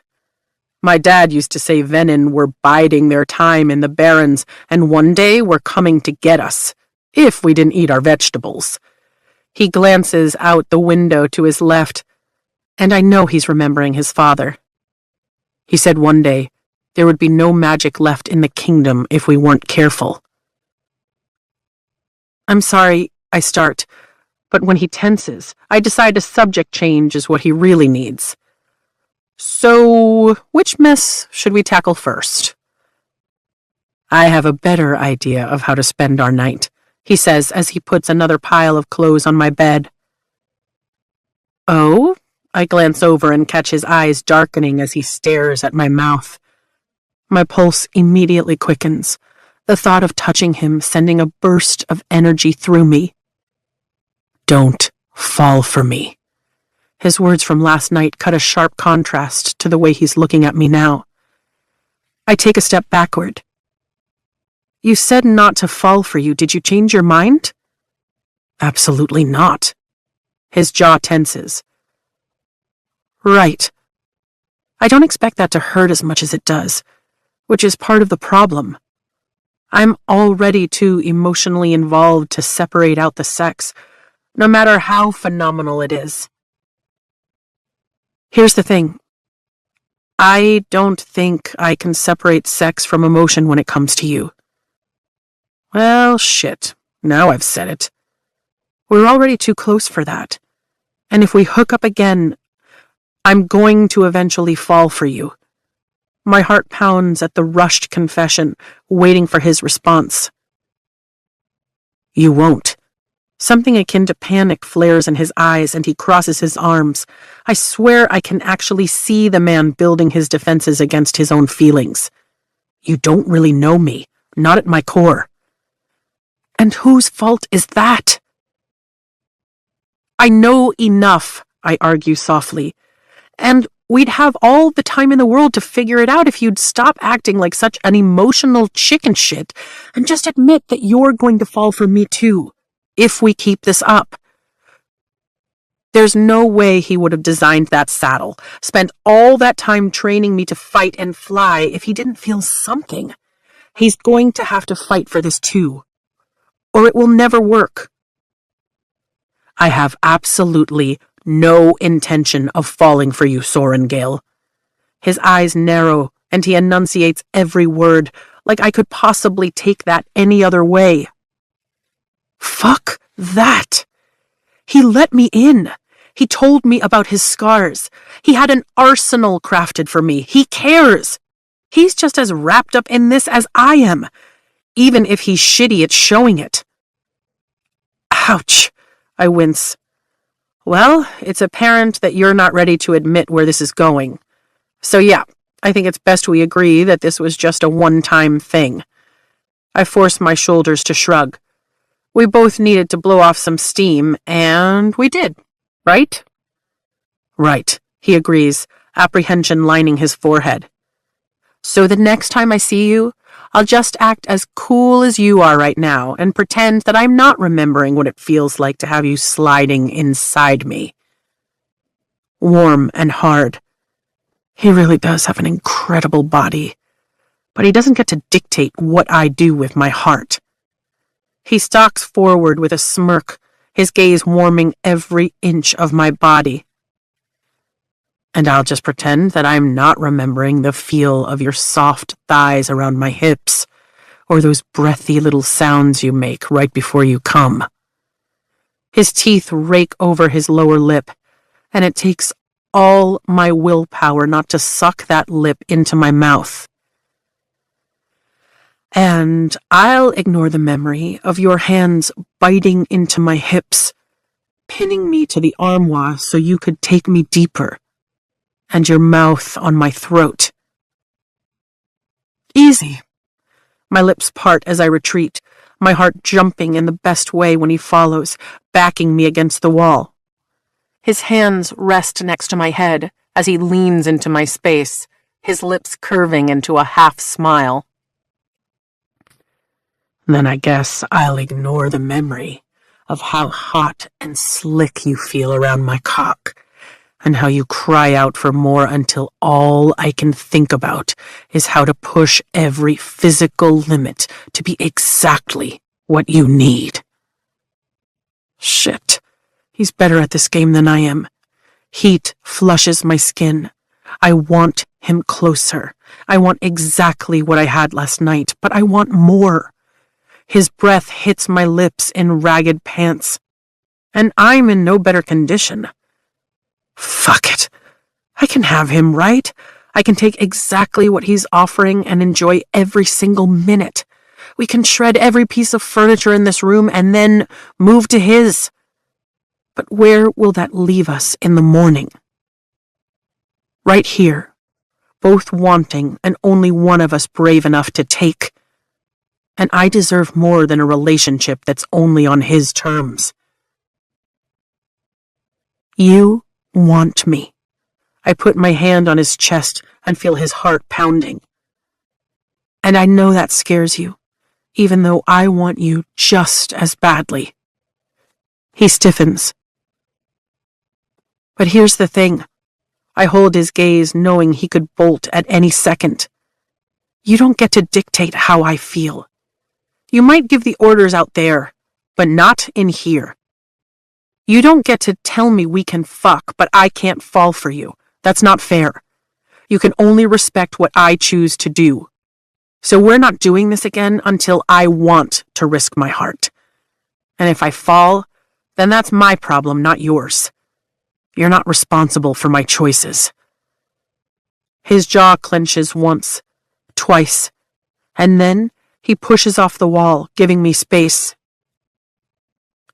I think that's for the best. I'm graduating soon, and who knows where I'll end up. Besides, you and I are chained together because of Sigale and Taryn, which complicates everything. He retreats one step at a time, the distance more than just physical. Besides, with all that pretending, I'm sure we'll eventually forget last night ever happened. The way we're looking at each other tells me neither of us is ever going to forget. And he can avoid it all he wants.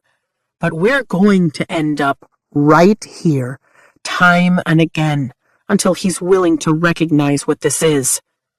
Because if there's one thing I know for certain, it's that I'm going to fall for this man, if I haven't already. And he's halfway there too, whether he realizes it or not.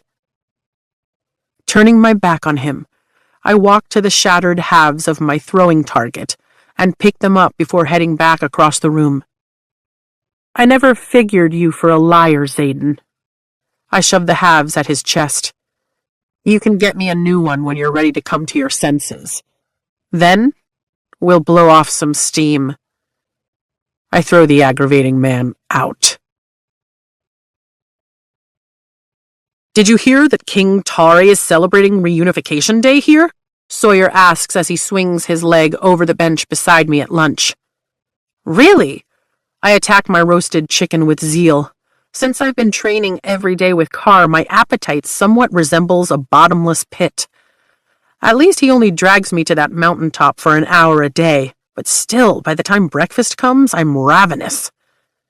After a month, I still can't aim lightning for shit. But I'm up to about 20 strikes an hour, so that's an improvement. Glancing down the tables, I catch Zayden's eye as he eats with the leadership on the dais. He looks scrumptious this morning. Even the broody little cloud that follows him everywhere has a certain appeal as he rolls his eyes at something Garrick says. Don't look at me like that. Like what? I arch an eyebrow. His gaze flashes to mine. Like you're thinking about the sparring gym last night.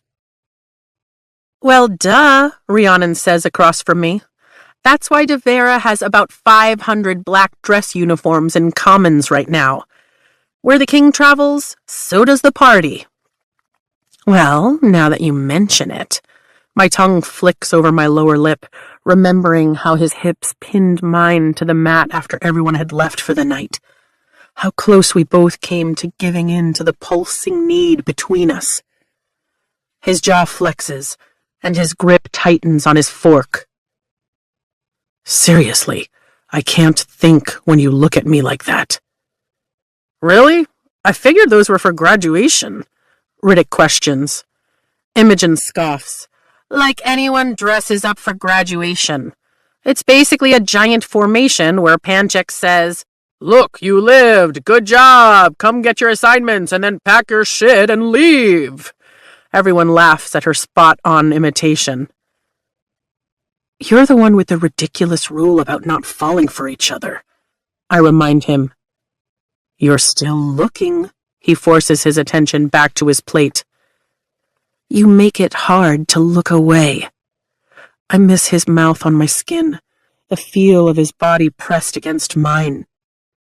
I miss the look on his face when he watched me come undone. But I miss the feeling of him curled around me in sleep more. I'm over here keeping my hands and memories to myself because you asked me to, and you're fucking me with your eyes. That's not playing fair. I drop my fork and everyone at the table turns to stare. You all right over there? Rhiannon asks, her eyebrows rising. Yep. I nod, ignoring the flush of heat creeping up my neck. I'm great. Liam sets his glass down and glances between Zayden and me, shaking his head as he fights a smile. Of course he knows what's going on. He'd have to be completely oblivious not to, considering he helped Zayden and Garrick move in the new armoire. Told you to stop staring. There's laughter in his voice, but his face is as expressionless as ever. I tap my fork on my plate in pure frustration. You know what? Fuck this. Two can play at this game. If you'd just man up and admit there's something between us, I would strip down to my skin so you could see every single inch of me. And once I had you begging, I'd drop down to my knees, undo those flight leathers you're wearing, and wrap my lips around, Zayden chokes. Every head in the dining hall turns his way, and Garrick pounds on his back until Zayden waves him off, taking a drink of his water. I grin, which earns me about 6 looks of confusion from our table, and 1 set of rolled eyes from Liam. You're going to be the death of me. We're only 10 days away from graduation, and I'm counting every single one of them. That's when we'll find out how far Zayden is being sent from Bezgaeth. Most brand new lieutenants are given Midland posts, manning the forts along the roads that lead to the border outposts. But someone with Zayden's power, I don't even want to think about how far he'll be. Or why he still hasn't admitted there's something between us. Or even hinted that at least he didn't regret that one night. I'd take that. Don't fall for me. I feel a familiar prickle along my scalp, and I know Zayden has filed into the battle brief room with the rest of the remaining cadets and leadership. Professor de Vera jumps right into today's brief, but I find it difficult to pay attention. Today marks 6 years since Brennan was killed. He'd be a captain by now, or maybe even a major, given the way his career had taken off. Maybe he'd be married. Maybe I'd be an aunt. Maybe our father's heart wouldn't have given out that first time from the strain of losing him, or that final time, that spring 2 years ago. "Take me to bed," I mentally blurt out, then sink down in my seat a little. I don't regret it, though. Today of all days, I need a distraction. It might be awkward in front of all these people. I can't see him from where I know he's sitting at the top of the battle brief room, but his words feel like a caress on the back of my neck. Might be worth it. "And what would you have done differently?" de Vera asks, scanning the crowd. "I would have asked for reinforcements if I'd known the wards were weakening in the area," Rhiannon answers. "I haven't changed my mind, Violence. There's no future for us." "And when no reinforcements are available?" de Vera asks, arching a brow. "You have noticed that the graduating classes from the Riders Quadrant are diminishing every year, while the uptick in attacks has cost us another 7 riders and their dragons this year, haven't you? It takes at least a full company of infantry to make up for the loss of 1 rider. Graduation is 10 days away. The approaching deadline has me on edge. I would have temporarily pulled riders from the Midland post to help rebuild the wards, Rhiannon answers. Don't remind me. Excellent, de Vera nods. Are you seriously going to leave Basgayath without what? Declaring his undying lust? Yes. Of course he would. Zayden is a master of containing his emotions, which is probably why he's so fixed on containing mine, too. Or is there some other reason he's holding himself back that I'm not considering? The sex was great. Our chemistry? Explosive. We're even friends, though the constant ache in my chest tells me it's gone far beyond that. If he could just be an asshole, then I'd write that night off as just sex. Ridiculously mind-blowing sex, and move on. But he's not being an ass. Not usually, at least. And now I understand why he takes his job so seriously.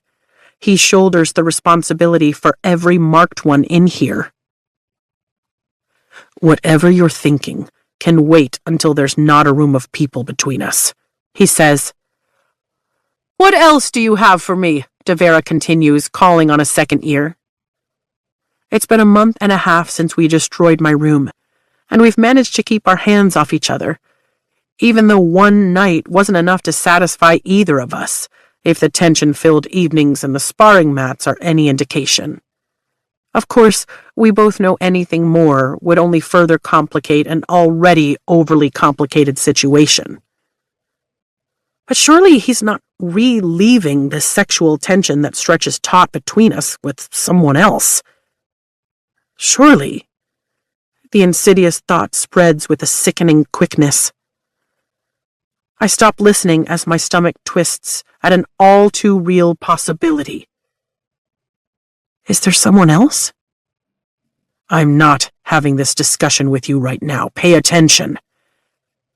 It takes everything I have not to turn around and yell at him. If I've spent every night tossing and turning in my sheets alone while he... That's a good idea too, Atos, de Vera smiles. A very ringleader answer, if I might say so.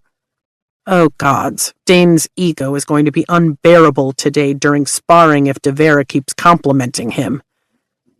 Sparring. I clasped my pen a little too hard as I remember the way Imogen looked at Zayden that night. Shit. That would make sense. She carries a rebellion relic and definitely isn't the daughter of the woman who killed his father, so she has that going for her too. Is it Imogen? I'm going to be sick. For fuck's sake, Violence. Is it? I know we said we weren't going there again, but I'm kicking myself for telling him I wanted more now, and for the fact that I should be paying attention instead of fighting with Xaden. At least tell me. Sorengale. Xaden snaps. I freeze, feeling the weight of every gaze on me. Yes, Ryerson? Devera prompts. He clears his throat. If reinforcements were unavailable, I would have asked for Mira Sorengale to temporarily transfer. The wards are strong at Montserrat, and with her signet, she could reinforce the weakness until other riders could arrive to strengthen those wards. Good idea, Devera nods. And what riders are the most logical choice to help rebuild wards in this particular mountain pass? Third years, I answer. Go on, Devera tilts her head at me. Third years are taught to build wards, and at this point in the year they're leaving anyway. I shrug. May as well send them early so they can be of use. Point fucking made. I slam my shield down and block him out. That's a logical choice, Devera says. And that's all we have for today. Don't forget that you should be preparing for the last exercise of war games before graduation. Also, we expect each and every one of you in the courtyard in front of Basgaeth tonight at 9 for fireworks to celebrate Reunification Day. Dress uniforms only. She lifts her brows at Riddick. He shrugs. What else would I be wearing? One never knows what you'll come up with, Devera says, dismissing us. Anything I need to know about what's going on between you and... Liam raises his eyebrows at me as we gather our things. Absolutely nothing is going on between us. Not one damn thing, I insist. If Xaden doesn't want to see if there might be more between us, message received. I turn to Rhiannon. So, are you excited to finally be able to write to your sister in 10 days? She grins. I've been writing her once a month since we got here. Now I finally get to post them. At least one good thing is coming with graduation. We'll all be able to talk to our loved ones again. Later that night, I adjust the sash across the bodice of my black dress uniform and tuck a loose strand of my hair back into the pretty arrangement Quinn helped me with earlier before meeting Rhiannon in the hallway. She's unbound her hair from its usual braided, protective style, and the tight coils form a beautiful halo around her face, which she's dusted with gold-tinted blush. Her chosen option of sleek, tailored dress pants and a cross-body doublet that cuts across her torso on the diagonal looks phenomenal on her taller frame. Hot, I say with a nod as she tugs on her sash. I went the high-neck, sleeveless option to hide my armor and the flowing floor-length skirt with the slit up the thigh, which Devera told me was for mobility in case of attack. Personally, I'm not against the flash of thigh it gives when I move, especially with all the work I've put in to strengthen my legs with Imogen. My sash is simple, the same black satin as everyone else's, with my name embroidered just beneath my shoulder and the star of a first year. I heard there's going to be a mob of infantry guys there, Nadine says as she joins us. Don't you prefer a little brain with your brawn? Riddick slides right in, Sawyer at his side. You did not try to leave without me, Liam shouts as he runs forward, darting through the crowd as we move toward the staircase that leads to Basgaeth's main campus. I was hoping you'd be given the night off, I answer truthfully as he reaches my side. Don't you look handsome? I know, he preens sarcastically, straightening his sash over a midnight black doublet. I've heard healer cadets have a thing for riders. Hardly, Rhiannon laughs. As often as they have to put us back together? I bet they're more into scribes. What are scribes into? Liam asks me as we descend the stairs in a sea of black, taking the path we tread every morning toward the archives. Seeing as you were almost one of them? Usually other scribes, I answer. But I guess writers in my father's case. I'm just excited to see some people who aren't writers, Riddick says, holding open the door so we can pass through the tunnel. It's getting kind of incestuous around here. Agreed, Rhiannon nods. Oh, whatever. You and Tara have been on again, off again all year, Nadine says, then blanches. Shit, are you off again? We're taking a breather until parapet, she says, and we enter the healer quadrant. Hard to believe we'll be second years in a little more than 2 weeks, Sawyer says. Hard to believe we've survived, I add. There was only one name on the death roll this week, a third year who didn't come back from an overnight mission. By the time we make it to the courtyard, the party is in full swing. There's a blend of pale blue for the healers, cream for the scribes, and the navy blue uniforms of the infantry more than overwhelming the scattered black uniforms. There must be 1,000 people or more in here. Mage lights hang above us in the form of a dozen chandeliers, and drapes of rich velvets cover the stone walls of Bezgaeth, transforming the functional outdoor space into a ballroom of sorts. There's even a string quartet playing in the corner. Where are you? I ask Xaden, but there's no answer. We all seem to scatter as we enter, but Liam stays at my side, as tense as the string on my crossbow. Tell me you're wearing your armor under all that. You think someone is going to knife me in front of my mother? I gesture to the exposed balcony where Mom appears to be holding court, surveying her domain. Our gazes collide, and she whispers something to the man next to her, disappearing from view. Nice to see you, too. I think if anyone was going to knife you, now would be the time, especially knowing that killing you has a good chance of ending Fen Ryerson's son. His voice tightens. That's when I notice the stares of the officers and cadets around us. They're not gawking at my hair or the name on my sash.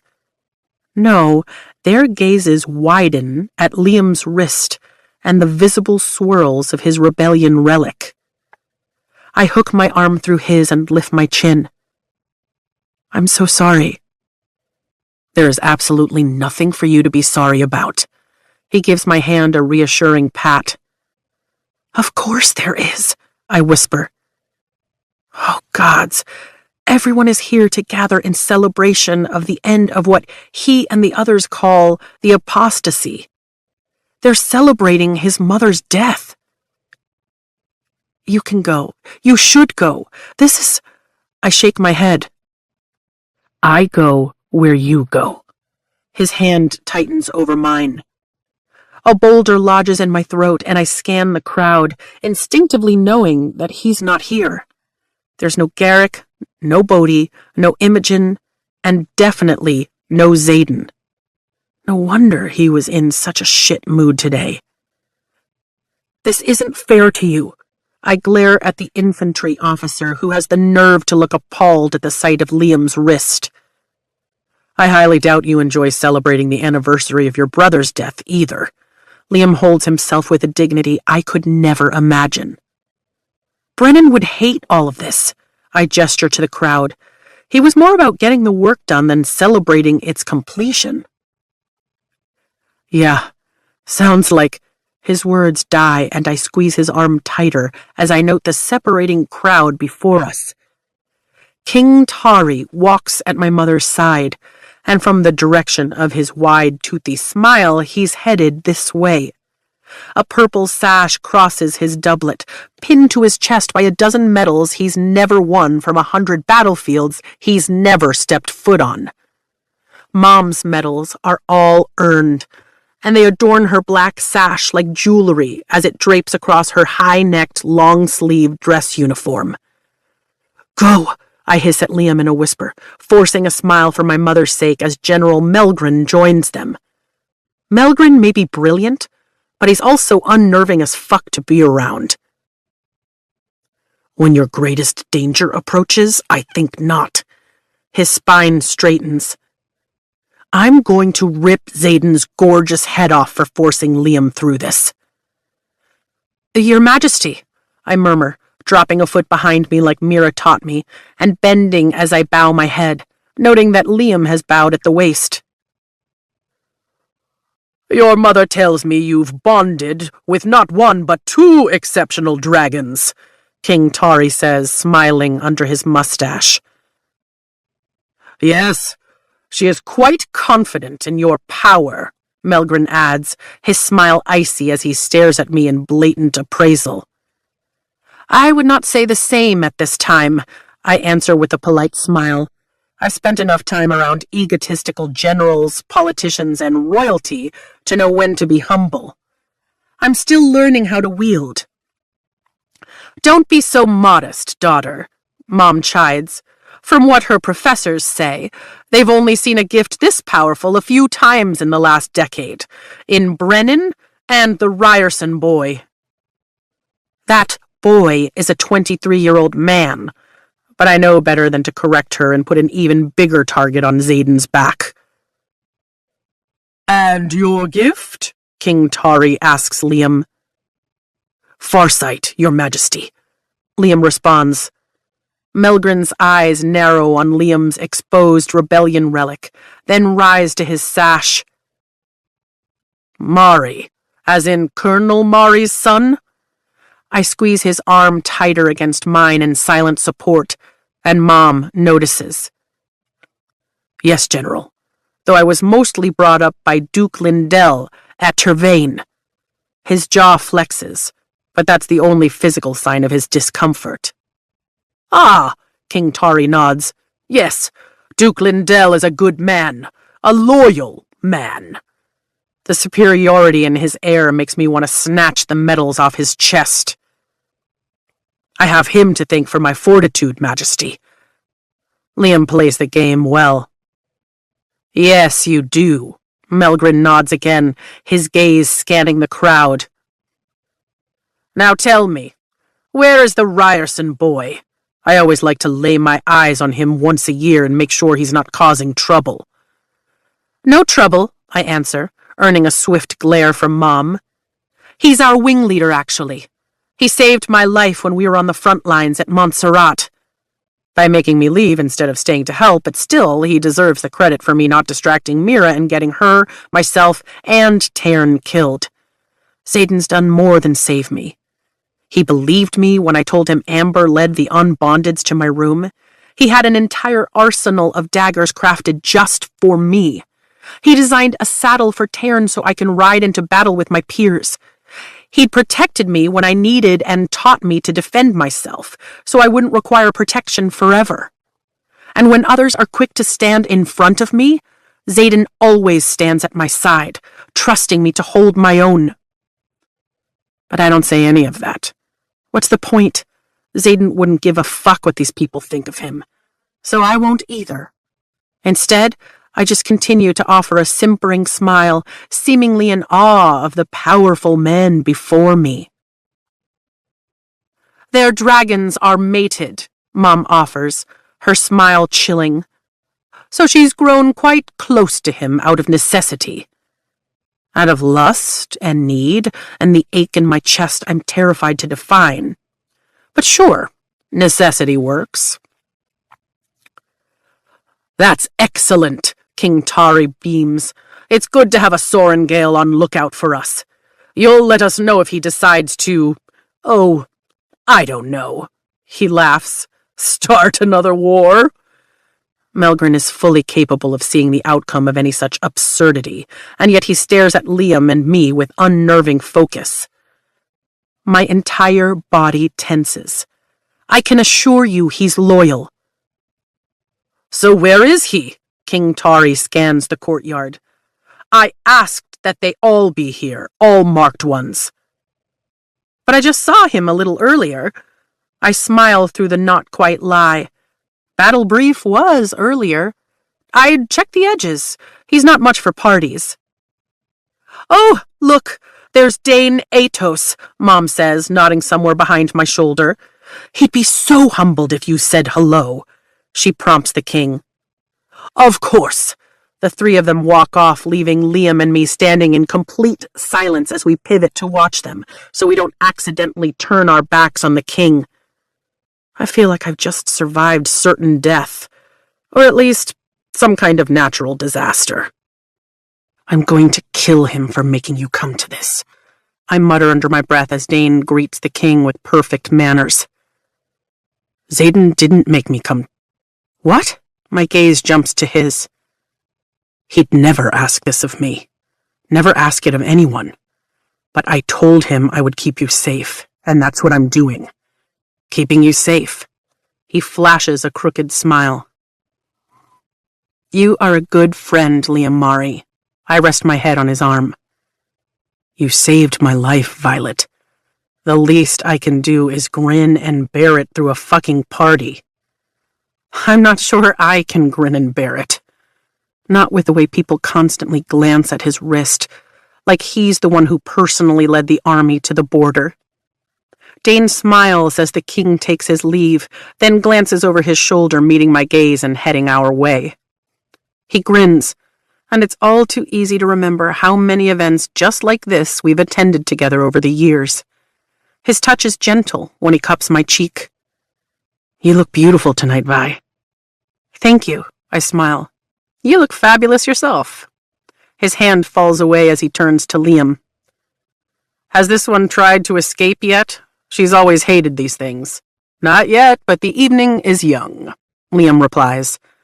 Dane must read the tense lines of Liam's face because his smile slips when he looks back at me.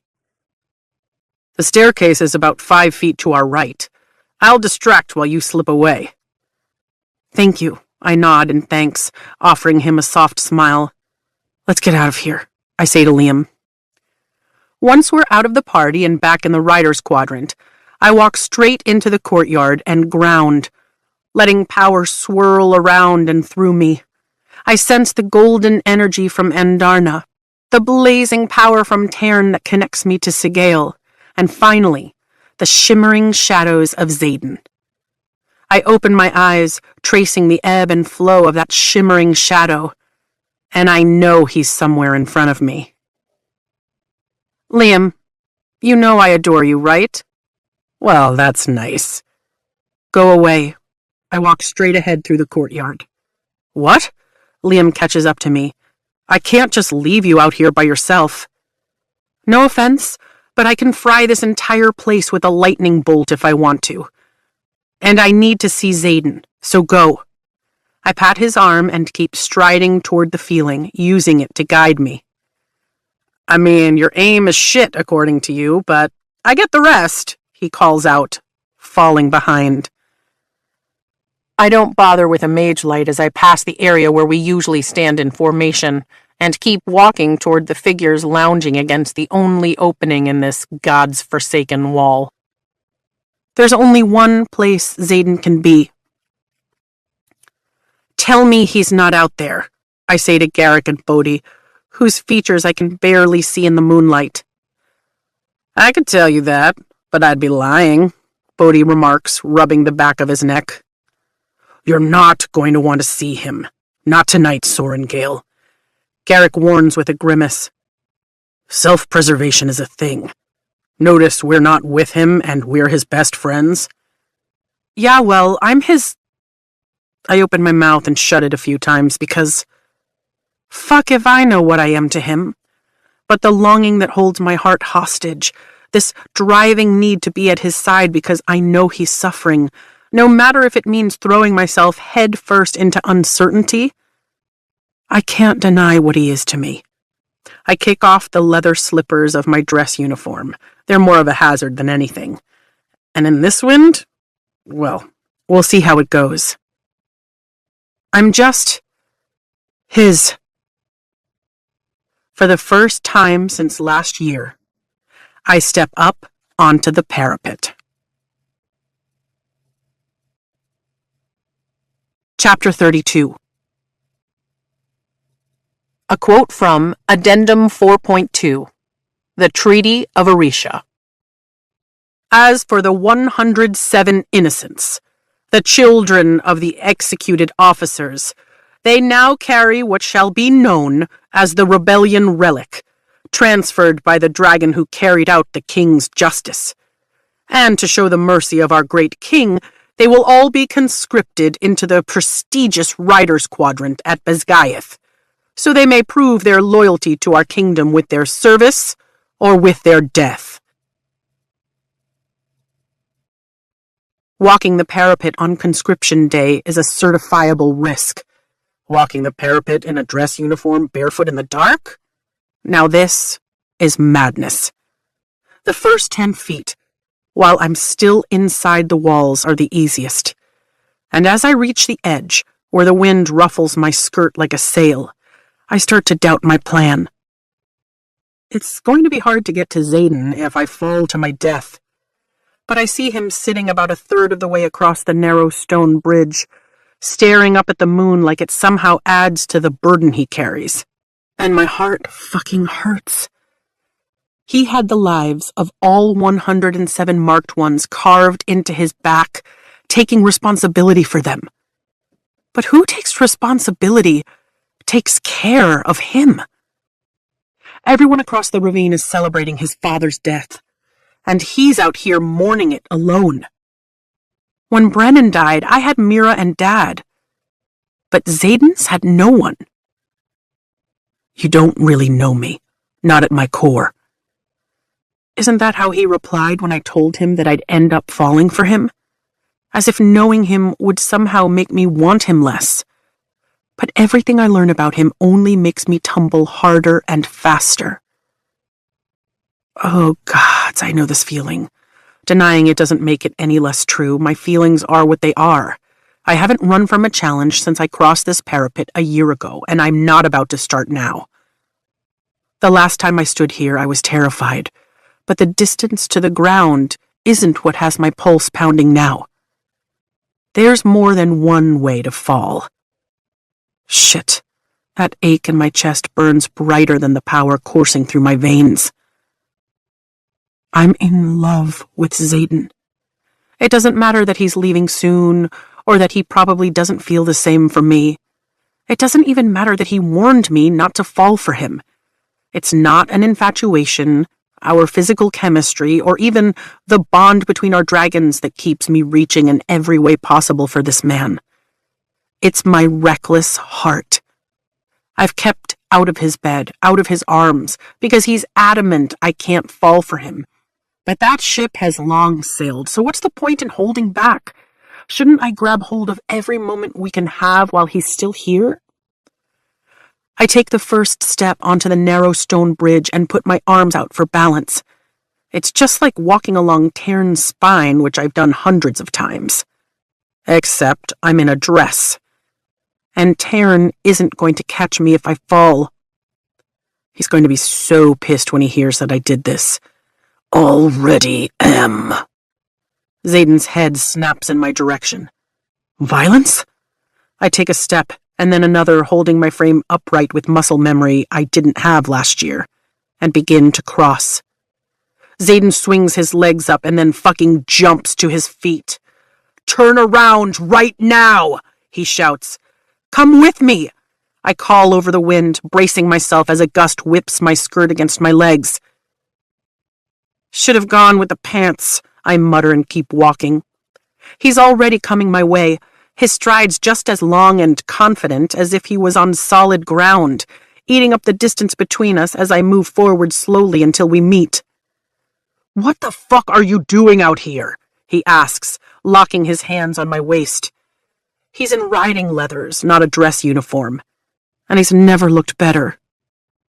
What am I doing out here? I'm risking everything to reach him, and if he rejects me... No, there's no room for fear on the parapet. I could ask you the same thing. His eyes widen. You could have fallen and died. I could say the same thing, I smile, but it's shaky. The look in his eyes is wild, like he's been driven past the point where he can contain himself in the neat, apathetic facade he usually wears in public. It doesn't scare me. I like him better when he's real with me anyway. And did you stop to think that if you fall and die, then I can die? He leans in and my pulse jumps. Again, I say softly, resting my hands on his firm chest right above his heartbeat.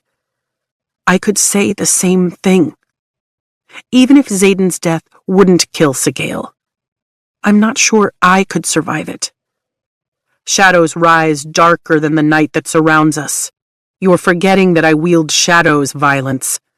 I'm just as safe out here as I am in the courtyard. Are you going to wield lightning to break your fall? Fine, that's a good point. I, perhaps, did not think that part through as thoroughly as you, I admit. I wanted to be close to him, so I got close. Parapet be damned. You're seriously going to be the death of me. His fingers flex at my waist. Go back. It's not a rejection. Not with the way he's looking at me. We've been sparring emotionally for the past month. Hell, even longer than that. And one of us has to expose our jugular.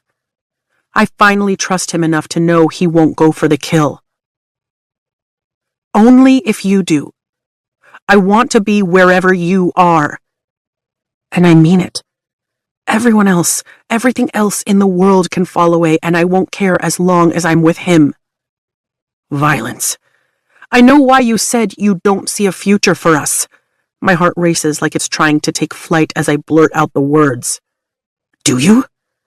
Of course he isn't going to make this easy. I'm not sure the man even knows what easy is. You want me, I say, looking him in the eyes. And no, I'm not just talking about in bed. You want me, Xaden Ryerson. You might not say it, but you do one better and show it. You show it every time you choose to trust me, every time your eyes linger on mine. You show it with every sparring lesson you don't have time for and every flight lesson that pulls you away from your own studies. You show it when you refuse to touch me because you're worried I don't really want you. Then show it again when you take the time to hunt down Violet before a leadership meeting so I don't wake up feeling alone.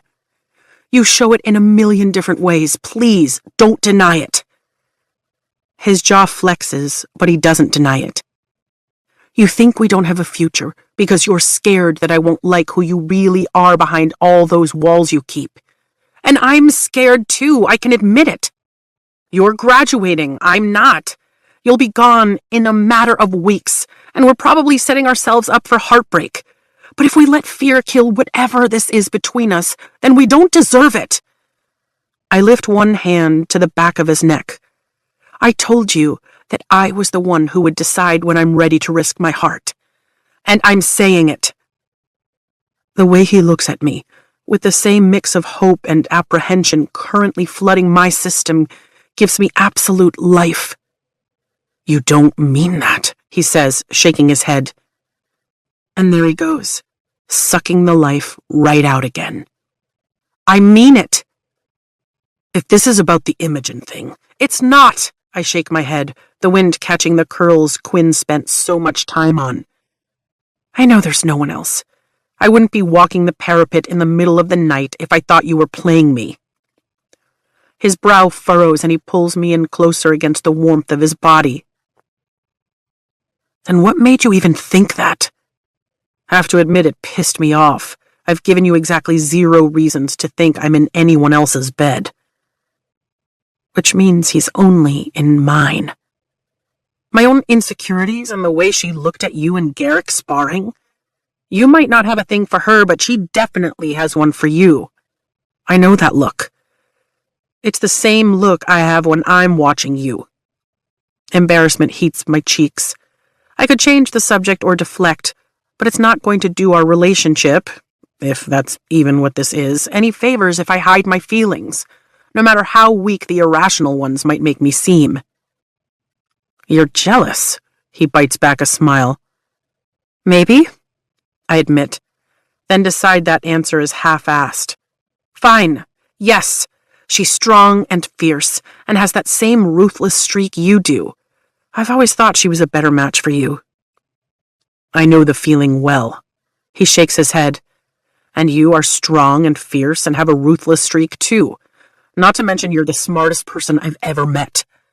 That mind of yours is sexy as hell. Imogen and I are just friends. Trust me, she wasn't looking at me, and even if she were... He pauses, his hand slipping to cradle the back of my head as he holds us steady despite the gusting wind. God's help me. I'm only looking at you. Hope is a stronger buzz than anything they were serving at the party. She wasn't looking at you? No. Rethink what you just said, but take me out of the equation. He lifts his brows, waiting for me to come to the right conclusion. But on the sparring mat... My eyes widen. She has a thing for Garrick. Catching on fast, aren't you? I am. Are you done pushing me away? He draws back, searching my eyes in the moonlight before glancing over my shoulder. You done putting yourself in harm's way to get your point across? Probably not. He sighs. There's only you, Violence. Is that what you needed to hear? I nod. Even when I'm not with you, there's only you. Next time, just ask. You've never had a problem being bluntly honest with me. Wind blows around us, but he's as immovable as the parapet itself. As I remember, you've even thrown daggers at my head, which I greatly prefer over watching you get tangled up in your thoughts. If we're going to do this, then we have to trust each other. And you want to do this? I hold my breath. He sighs, long and hard, then admits. Yes. His hand slides up and he caresses my cheek with his thumb. I can't make you any promises, Violence, but I'm tired of fighting it. Yes. One word has never meant so much to me. Then, I blink, remembering his previous comment about jealousy. What do you mean you know the feeling of jealousy well? His hands tighten on my waist, and he looks away. Oh no, if I have to trust you and tell you what I'm thinking, then I expect the same from you. I'm not going to be the only vulnerable one out on this ledge. He grumbles, dragging his gaze back to mine. I saw Atos kiss you after threshing and nearly lost my shit. If I didn't already love him, that might have pushed me over the edge. You wanted me then? I've wanted you from the first second I saw you, Violence, he admits. And if I was short with you today, well, it's just a shit day. I understand. And you know Dane and I are just friends, right? I know that's how you feel, though I wasn't sure back then. He runs his thumb over the swell of my lips. Now get your ass back on solid ground. He wants to stay out here and wallow. Come with me. My fingers grasp the material of his flight leathers, ready to tug him along if I have to. He shakes his head and looks away. I'm not in a place to take care of anyone tonight. And yes, I know that's a shitty thing to say, since it's the anniversary of losing Brennan. I know. I slide my hands down his arms. Come with me, Zayden. Vi. His shoulders dip, and the sadness that permeates the air between us puts a lump in my throat. Trust me. I step back out of his arms and take his hands. Come on. A moment of tense silence passes before he nods once, moving forward and holding me steady while I turn around. I'm much better at this than I was last July. So I see. He stays close, one hand on my waist as I walk the last part of the parapet. In a fucking dress. It's a skirt, actually, I say over my shoulder, only feet away from the wall. Eyes forward, he grumbles, and it's only the fear in his tone that keeps me from doing something arrogant like skipping the last few feet. The second we're within the confines of the wall, he hauls me against him, my back to his front. Don't ever put your life at risk over something as trivial as talking to me again. It's as low as a growl against my ear, sending a shiver down my spine. Next year is going to be so much fun, I tease, walking forward and lacing my fingers with his so he follows. Liam will be here next year to make sure you're not doing asinine things, he mutters. You're going to love getting his letters, I promise, jumping the final foot off the parapet to the courtyard below. Huh. I glance around the empty courtyard while putting my slippers back on. Garrick and Bodhi were just here. They probably know I'm going to kill them for letting you out there. Address Sorengale, really? I take his hand in mine and head across the courtyard. Where are we going? He sounds just as much the asshole as the day I met him.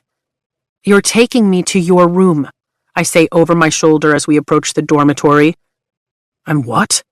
I throw open the door, grateful for the mage lights that make it easy to see him now, sneer and all. You're taking me to your room. Turning left, I lead us past the hallway to my room, and then start up the wide spiral staircase. Someone will see, he argues. It's not my reputation I'm worried about, Sorengale. You're a first year, and I'm your wing leader. Pretty sure everyone already knows. We set half the forest on fire that night, I remind him as we climb past the door to the second-year hallway. Did you know that the first time I climbed these steps with Dane, I was horrified that there wasn't a handrail? Did you know I can't stand to hear his name on your lips while you're leading the way to my room? He trudges up the steps behind me, shadows curling from the wall as if they sense his mood and want nothing to do with it. But his shadows don't scare me. There's nothing about this man that scares me anymore except the magnitude of my feelings for him. Point is, and now look at me. I grin as we reach the third-year floor, and I push open the arched door. All but dancing on the parapet in a dress. Probably not a good time to remind me. He follows me into the hallway. It looks like the second-year floor, except there are fewer doors and a high vaulted roof. Which one is yours? I should make you guess, he mutters, but keeps my fingers laced with him as we walk to the end of the massively long hall. Of course it's the last one. Fourth wing. I scoff. Always has to go the farthest. He unweaves his own wards and opens his door, standing back so I can walk in first. I'm going to have to either ward your new door before I go, or teach you how in the next 10 days. I'm not thinking about the looming deadline of his departure as I step into his room for the first time. It's twice as big as mine, and so is the bed. Surviving to third year has some serious perks.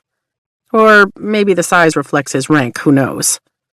It's immaculately clean, with a large armchair by the bed, dark gray rug, wide wooden armoire, tidy desk, and a bookshelf that gives me instant envy. A sword rack consumes the area beside the door, complete with so many daggers that I can't possibly count them all. And across the space, next to the desk, stands a throwing target just like I have in my room. There's a table and chairs in the corner, and his window faces Basgayev, but is framed by thick black curtains with Fourth Wing's emblem on the bottom. We do leadership meetings for the sections in here sometimes, he says from the doorway. I pivot to find him watching me with curious eyes, like he's waiting for me to pass judgment on his space. Walking past the sword rack, I let my fingers graze across the handles of the different daggers. How many challenges have you won, anyway?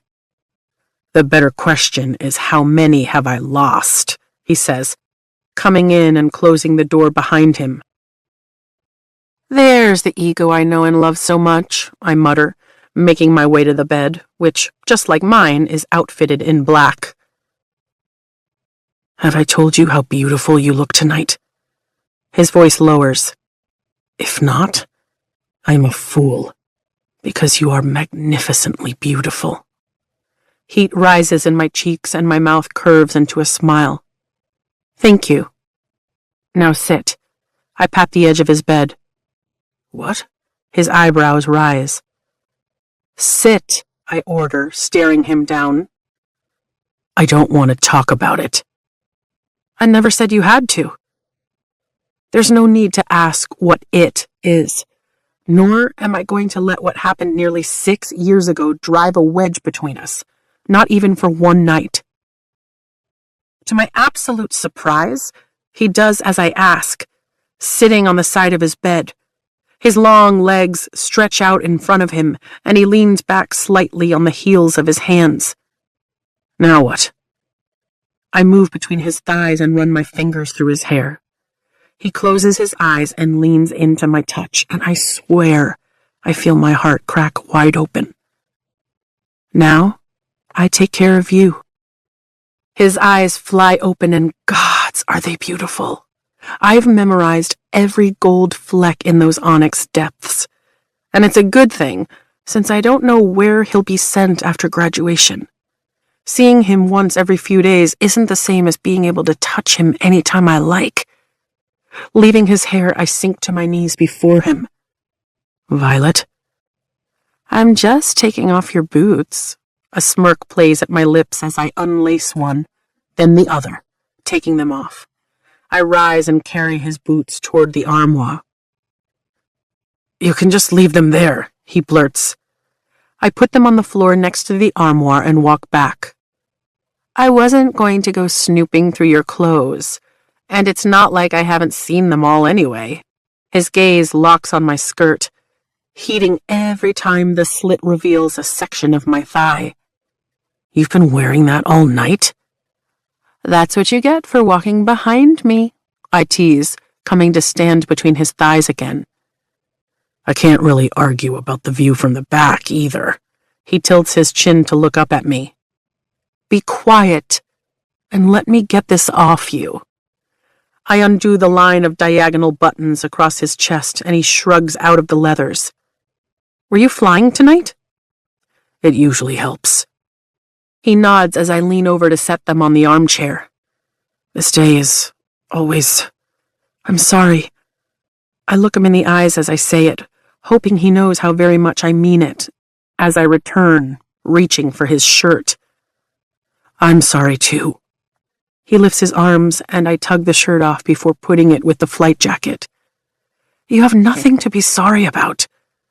I keep my eyes on his as I cup the unrelenting angles of his face, then trace the scar that bisects a brow. Challenge? Segale, he shrugs, threshing. Most dragons scar their riders, but Terran and Darna have never hurt me, I say absent-mindedly, my hand slipping down his neck. Or maybe they knew you already carried a scar. He trails his fingers down the long silver scar on my arm from Tynan's blade.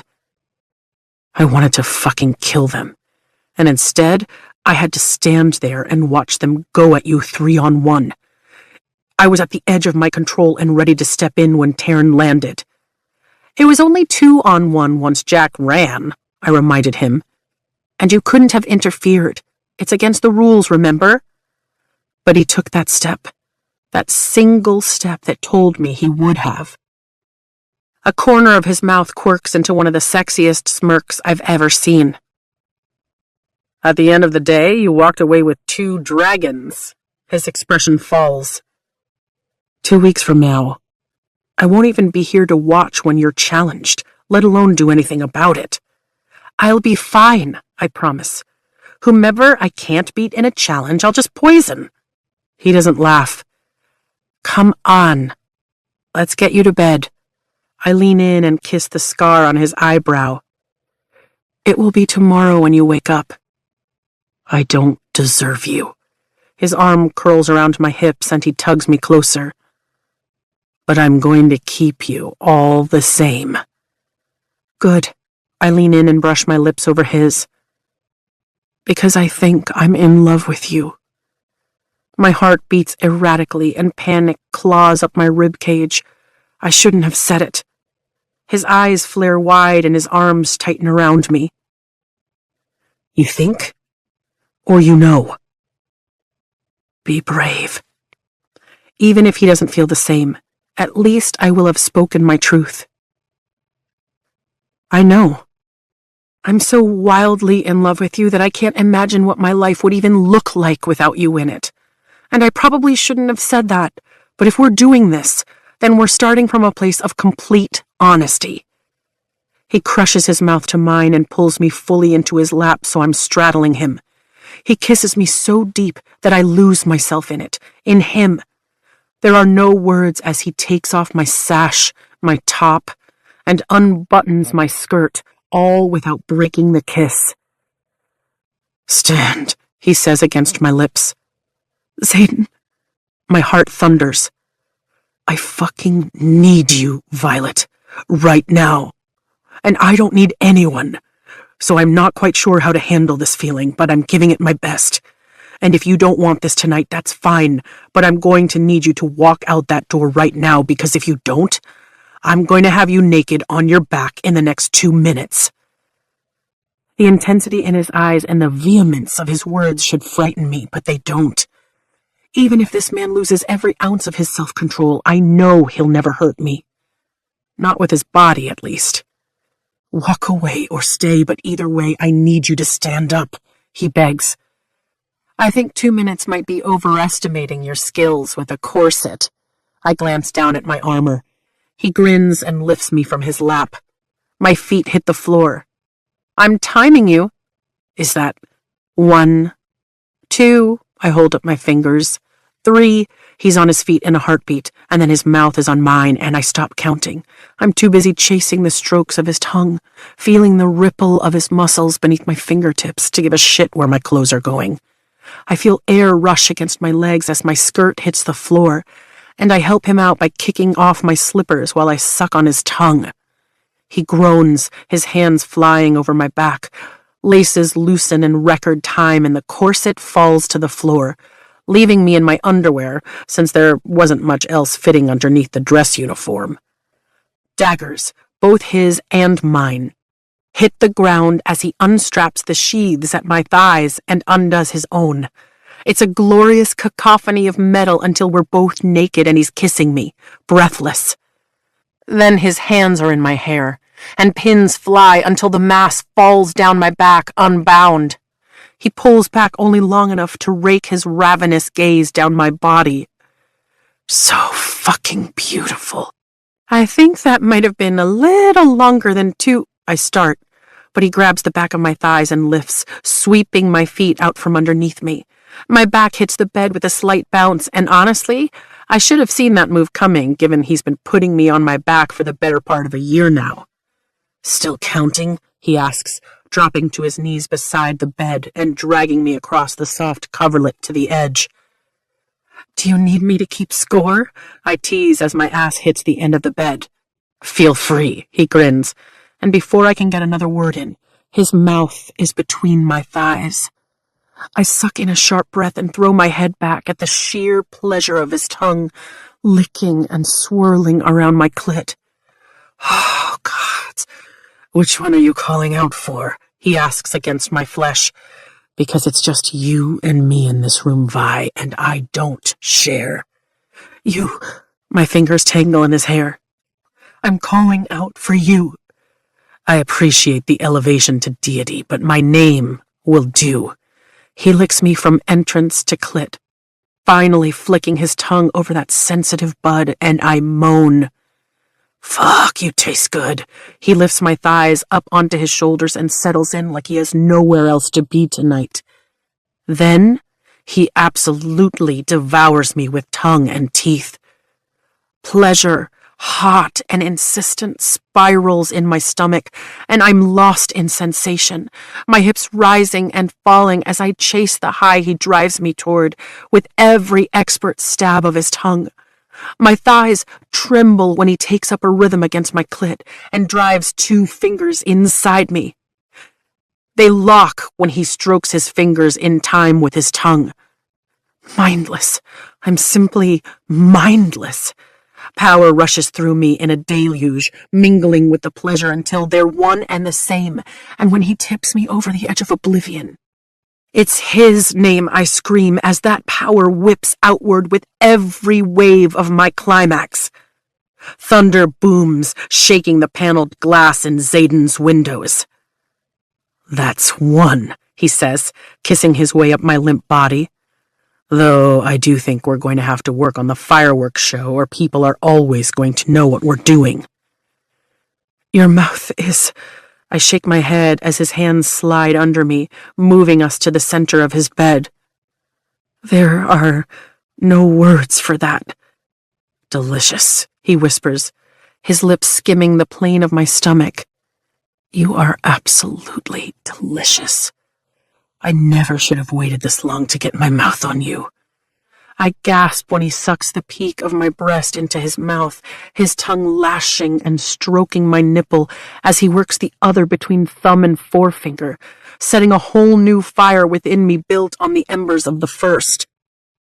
By the time he gets to my neck, I'm a writhing flame beneath him, touching every part of him I can reach, stroking my hands down his arms, his back, his chest.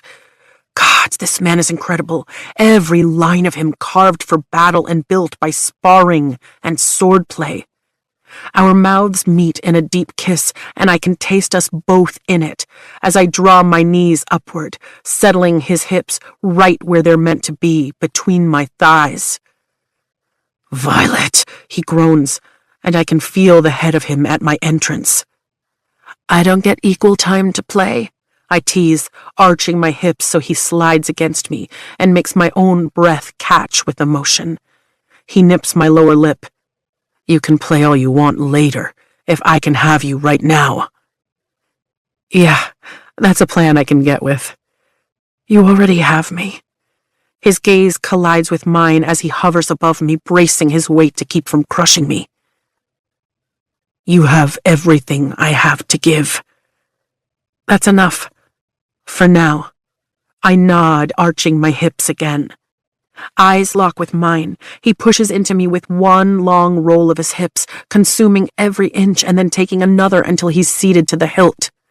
The pressure, the stretch, the fit of him is beyond words. "You feel so damn good." I roll my hips because I can't help myself. "I could say the same thing about you." He smiles, using my own words from earlier against me. Hard, deep, and slow. He sets a rhythm that has me arching for every thrust as we come together again and again and again. He drives us up the bed, and I throw my arms back, bracing against the headboard for leverage as I meet every plunge of his hips. God, each is better than the last. When I urge him to move faster, he gives me a wicked grin and takes me at the same mind-blowing, heart-jolting pace. I want this to last. I need this to last. But that fire in my core is coiled tight and so ready to burst free that I can almost taste how sweet it will be. I know. He drives forward again, and I whimper at how fucking good it feels. Just stay with me. He adjusts the angle so he hits my clit with every thrust and presses my knee forward, taking me even deeper. I'm not going to survive this. I'm going to die right here in this bed. Then I'm going to die with you, he promises, kissing me. I'm so far gone I didn't even realize I said the words out loud, and then I remember that I don't have to. More. I need more. Power simmers beneath my skin and my legs lock. You're almost there. Fuck, you feel so damn good around me. I'm never going to get enough of this. Enough of you. I love you. The words are so incredibly freeing, even if he doesn't say them back. His eyes flare and his control snaps as he pounds into me. And that coiled pleasure explodes as my powers whip out again, cracking through the room, shattering like glass as he throws his weight to the side, bringing me with him as he drives toward his own release, groaning into the side of my neck as the last waves of my orgasm leave me shuddering against him. Long minutes pass before our breathing steadies. and a light breeze kisses my thigh that's thrown over his. "You're all right?" he asks, brushing my hair back from my face. "I'm great.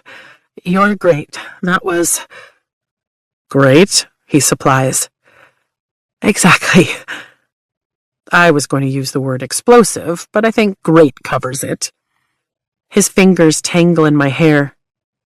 "I fucking love your hair. If you ever want to bring me to my knees or win an argument, just let it down. I'll get the point." I grin as the breeze rustles through the brown to silver strands. Wait, there shouldn't be a breeze. My stomach drops as I push myself up on an elbow to look over Zayden's shoulder. "Oh, no. My hand covers my mouth as I glimpse the destruction. "I'm pretty sure I blew your window out. Unless there's someone else throwing lightning around, then yeah, that was you. See what I mean? Explosive." He laughs. I gasp.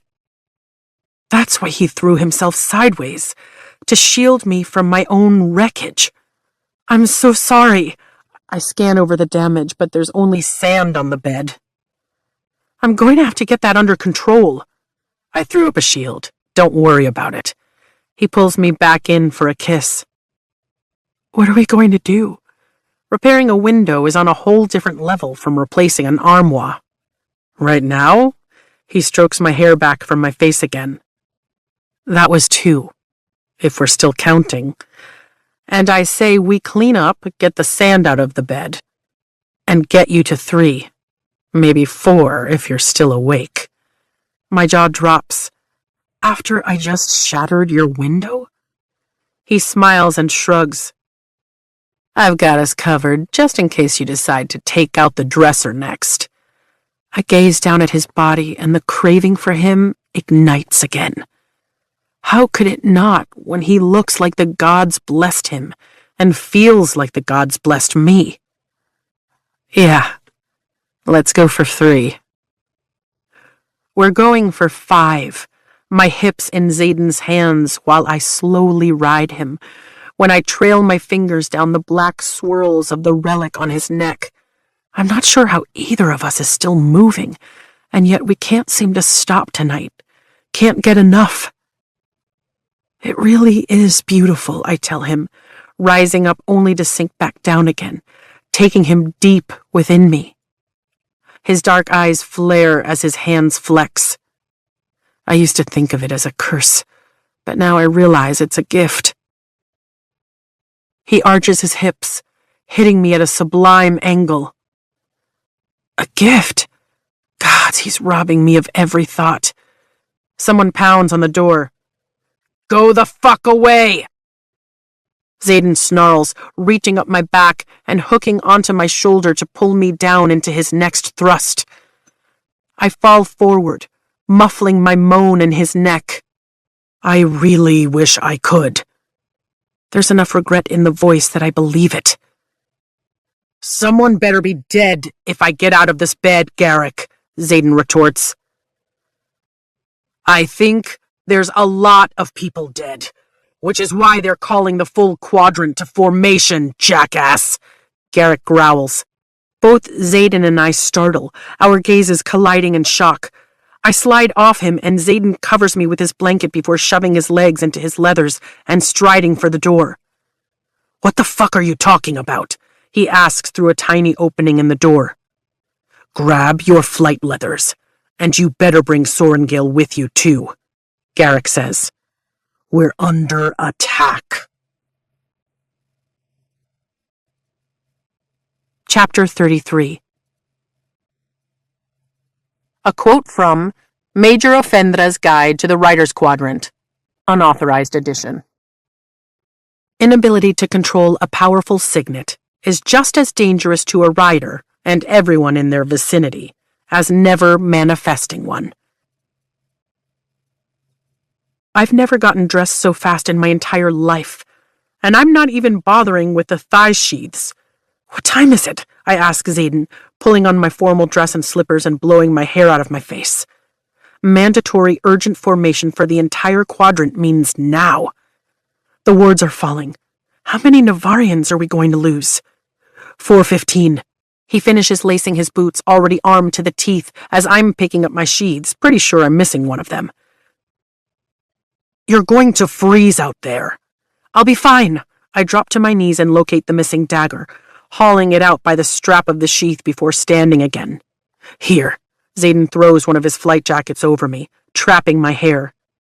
If Garrick's right, and we're under attack, then my guess is they'll order the older years to staff the Midgard posts, so you shouldn't be out in formation too long. I can't stand the thought of you being cold. Which means he'll be leaving. My heart somersaults as I clumsily shove my arms through the sleeves of his jacket. He'll be safe, right? It will just be a Midland assignment, and he's the most powerful rider in the quadrant. With my hands full of weapons, I don't argue about him buttoning the flight jacket over my chest. We have to get to formation. His hands cradle my face, and if I have to go, then don't worry. I'm sure Sigale will draw me back in a few days. He leans in and kisses me hard and quick. Wanting you will be the death of me. Let's go. The best thing about a war college in complete and utter chaos? No one notices when I slip out of my wing leader's room and into the sea of riders, all tugging on their own clothes to get to formation. Everyone is running on adrenaline, too busy getting their shit together to notice what I'm doing or the brief touch of Xaden's hand against mine, before he heads toward leadership gathered near the dais in the courtyard. I'm not the only one still in my dress uniform either. The wind has a bite to it as I make it into formation, but at least Xaden's flight jacket keeps my hair tucked away. This had better be good, because I was finally taking my shot with that gorgeous brunette healer, Riddick whines as he steps into formation behind me. Liam stands to my right, still buttoning the top of his uniform. Good night? I ask Liam. Fine, he mutters, his cheeks turning pink in the moonlight. Anyone seen Dane? I ask Nadine as she steps into formation ahead of me. All the squad leaders are with leadership, she answers over her shoulder as Rhiannon jogs up. Rhi cracks a huge yawn, then glances my way and does a double take. Violet Sorengale, she whispers, moving closer. Are you wearing Ryerson's flight jacket? Liam's head snaps in my direction.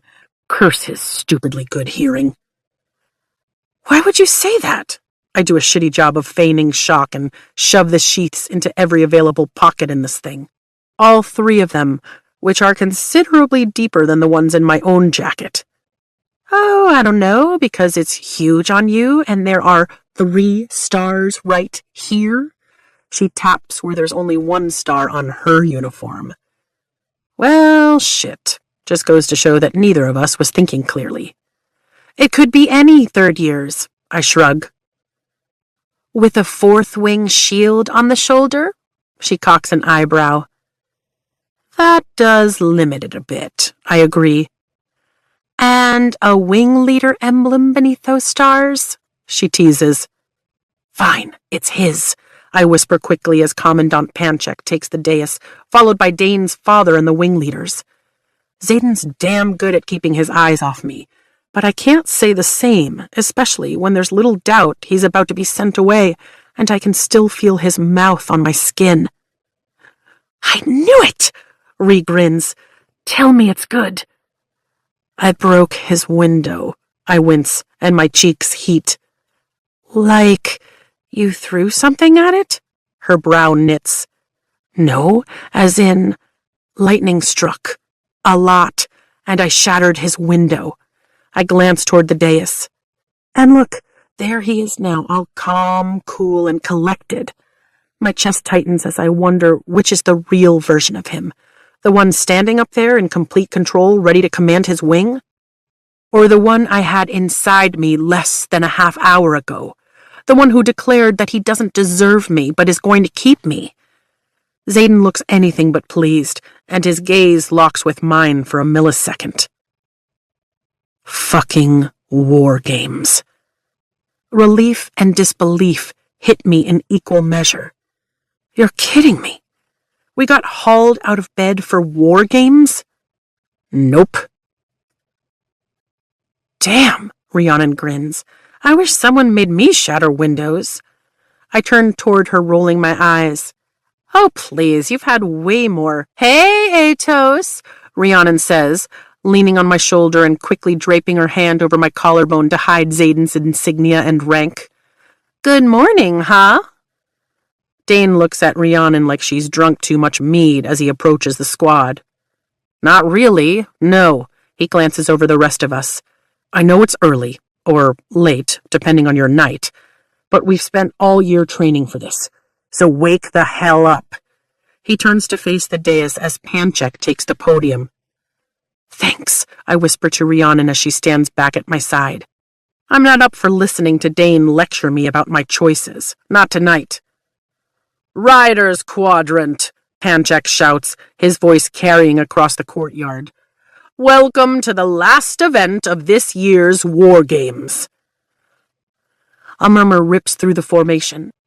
The alert that sounded is similar to what it would have been if this were a real-life attack, to see how fast you would muster. And we will continue this exercise as if it is. Were the borders to be simultaneously attacked and the wards faltering, you would all be called into service to reinforce the wings. Colonel Atos, would you do us the honor of reading the scenario? Dane's dad steps forward, scroll in hand, and begins to read. The moment we've dreaded has arrived. The wards we've dedicated our lives to upholding are falling. And there has been an unprecedented, multi-level attack along our borders, putting villages under siege from drifts of Griffin riders. Mass casualties among civilians and infantry are already being reported, as are the deaths of multiple riders. He's laying on the melodrama pretty thick. As we would if you were a battle-ready force, we are sending your wings in every direction. He continues, focusing on each wing until coming to ours. Fourth wing to the southeast. Each squad will pick which outpost they will reinforce within that region. He holds up a finger. Choices are first come, first served. Wing leaders, however, will be assigned to theirs for the purposes of determining a headquarters for this exercise. He turns to each wing leader, giving out orders, but glances in our direction, no doubt looking for Dane, before he turns toward Xaden. Something about the way his smile slips for a heartbeat makes the hair rise on the back of my neck. Ryerson, you'll establish your headquarters for Fourth Wing at Athbean. Wing leaders, assemble your headquarters squads at your own discretion, pulling from any and all riders within your wings. Consider this a test of leadership, and there are no limitations in a real-world scenario. You will receive the updated orders once you reach your selected outposts for this 5-day exercise. He steps back. Athbean? That's beyond the wards. That's where Xaden flew his secretive mission. My gaze seeks out his, but he's focused on the colonel. 5 whole days? This is going to be so much fun, Heaton exclaims with terrifying glee, running their hand over their purple flames dyed into their hair. We're going to pretend war. Yeah, Imogen adds quietly. I think we are. Just like real life, you squad leaders need to make your choices quickly. Then report to the flight field within 30 minutes, Panchek decrees. You're dismissed. Tern? Already moving. We're going to claim the outpost at El Tuval, the northernmost one in our assigned region, Dane says, turning around to face us as Rhiannon leans over my shoulder again, blocking Xaden's insignia. I'm not getting stuck at some coastal outpost when we know that's not how Poromil would choose to attack. Anyone have a problem with that? We all shake our heads. Good. Then you heard the Commandant. You have 30 minutes to change, pack what you can carry for 5 days, and get your asses to the flight field. Formation breaks, and we all scurry to our dormitory rooms. What do you think our orders will be when we get there? Rhiannon asks as we force our way through the bottleneck of cadets all trying to get into the barracks. More eggs to hunt? Guess we're about to find out. It takes 10 minutes to wrap my knees and support my shoulders for a long flight. then dress in my own flight leathers. It takes another 5 minutes to detangle my hair from Zayden's handling and braid it, which leaves me exactly 5 to pack. I throw Zayden's jacket in my rucksack just in case anyone snoops through my room while I'm gone. Wear every single dagger you own, Zayden demands, startling me. I'm already wearing 12, I continue, throwing items into my overnight pack. Good. I'll see you on the flight field, right? If he leaves without saying goodbye, I'm going to track him down and kill him myself. Yes. His reply is curt, but I finish packing and head out, meeting Rhiannon and Liam in the hallway. A buzz of excitement accompanies the crowd as we make our way to the flight field, taking rations the kitchen staff hands out near commons on our way. No doubt we'll be eating breakfast mid-flight. When we arrive, it takes me a second to absorb the sight. Every dragon from the quadrant fills the field, standing in the same formation we keep in the courtyard, and hundreds of mage lights float overhead like hovering stars, giving the space an otherworldly feel, as though we're in a great hall instead of on the flight field. It's beautiful and menacing at the same time. There's a nervous mix of energy and anticipation, and more than one person hurling up whatever they've had to drink as the field floods with riders. We're going to win, Rhiannon states as we make our way through the wings amid way too many snarling dragons and snapping teeth. We're not the only ones anxious tonight. We're the best. We'll win. Her face is set in lines of determination. I can almost taste that squad leader designation for next year. You'll get it, I tell her. Then turn toward Liam as we approach our section. What about you? Want to distinguish yourself with glory so you can rise to squad leader? He's a shoo-in with his hand-to-hand skills and stellar marks in classes. We'll see. He's unusually tense as we keep walking. We make it to our dragons, and I can't help but notice that Taryn is standing in what could be Kath's spot, forcing Dane's dragon to the side as Dane does a head count. My egotistical dragon is already saddled with Andarna under his wing. Shit, they're going to force Andarna to keep up with us. And if we take enemy fire, then you'll find the first available cover and hide, just like last scenario. You're too shiny for your own good, Taryn tells her. All right. What are you wearing? I ask Andarna, who struts out from under Taryn's wing with her head held high, boasting a contraption that reminds me of a saddle but isn't. The wing leader had it made for me. See? It hooks to Taryn's. I can't help but smile as I see the shape of the triangle on Andarna's back that I'm sure fits the one on Taryn's chest. It's amazing. It's just in case I can't keep up. Now I can come along. Just another reason to adore Zayden. Well, I love it. I turn to Taryn, who's busy snapping at Kath to give him more room. Need me to attach anything? I have it handled. I'm sure you do. Then it hits me. 5 days. Damn.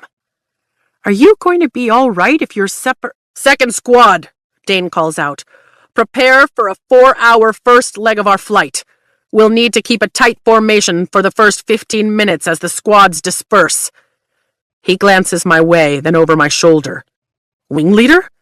I pivot and see Zayden striding our way, the hilts of 2 swords strapped to his back rising above his shoulders, and my throat closes. How am I supposed to say goodbye to him in front of all these people? And worse, how are our dragons going to cope? Don't worry, Silver One, Taryn interjects, his tone resolved. Everything is as it should be. How can I help you? Dane bites out, his shoulders straightening. I need you, Zayden says to me. I'm sorry, Dane retorts before I can even nod. Relax. He just wants to say goodbye, I explain. If you're saying goodbye, it's to him, Zayden corrects, nodding at Dane. I'm constructing my headquarters squad, and you're coming with me. So are Liam and Imogen. My jaw unhinges. I'm what? The fuck you are, Dane barks, stepping forward. She's a first year, And Athbean is beyond the wards. Xaden blinks. I don't hear you giving me the same argument about Mari. I look over my shoulder, and sure enough, Liam stands with his chin raised in front of Day. It's almost as if he expected this. What is going on? I ask Xaden. Liam is the best cadet among the first years, even with you assigning him guard duty over Violet, Dane argues, folding his arms across his chest.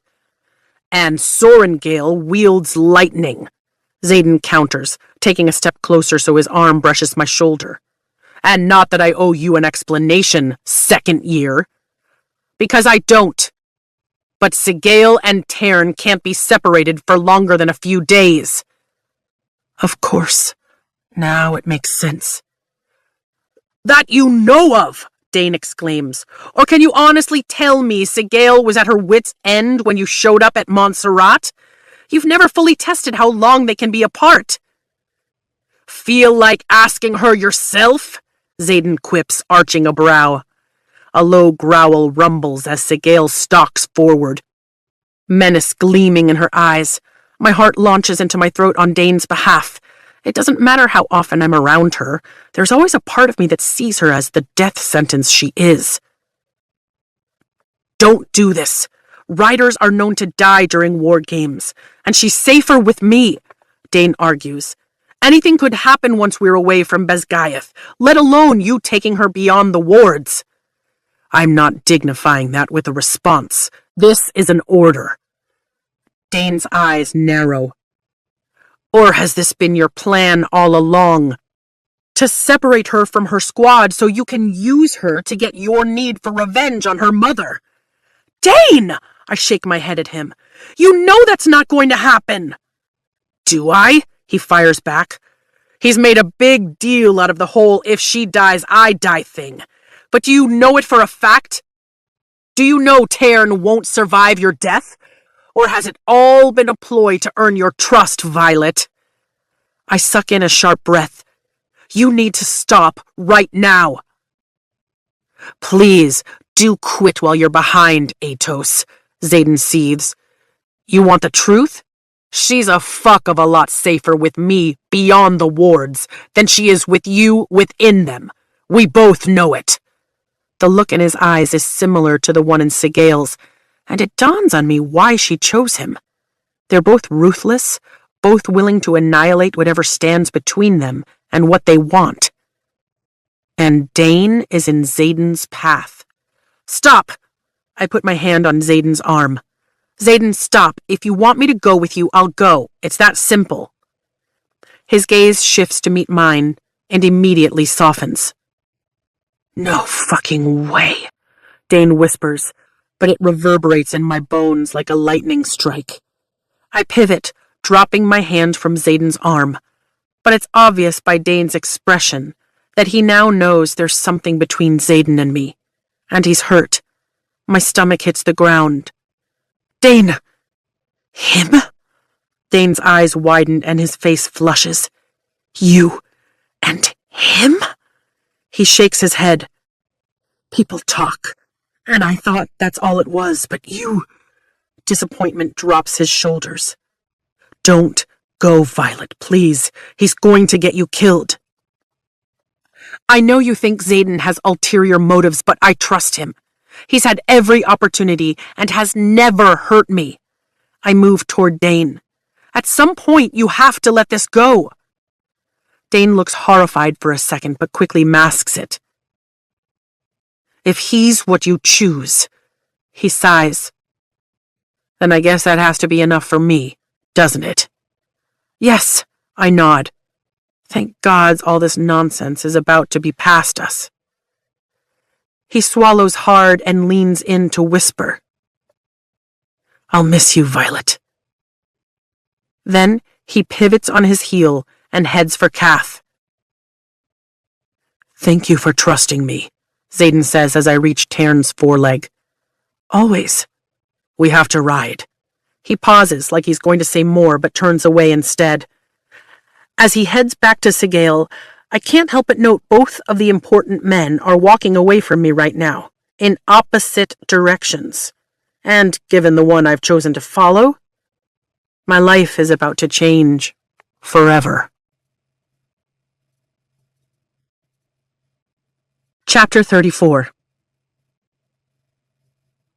A quote from Navarre, An Unedited History, by Colonel Lewis Markham. The first known griffin attack occurred in 1 AU, after unification, near what is now the trading post of Resson. At the edge of the dragon-protected border, the post has always been vulnerable to attack and, over the course of the past 6 centuries, has changed hands no less than 11 times in what has become a never-ending war to secure our borders from our power-hungry enemies. We fly into the morning and then the afternoon, and when Andarna can't keep up, she hooks onto Tern's harness mid-flight. She's asleep by the time Xaden chooses to skirt the thousands-foot-high cliffs of Draelor that give Tyrndor a geological advantage over every province in the kingdom, over every province on the continent, really, and go around instead, heading into the mountains north of Athbeen. There's a pulling sensation in my chest, then a snap as we cross the barrier of the wards. It feels different, I tell Tern. Without the wards, magic is wilder here. It's easier for dragons to communicate within the wards. The wing leader will have to take that into account when commanding his wing from this outpost. I'm sure he's already thought of that.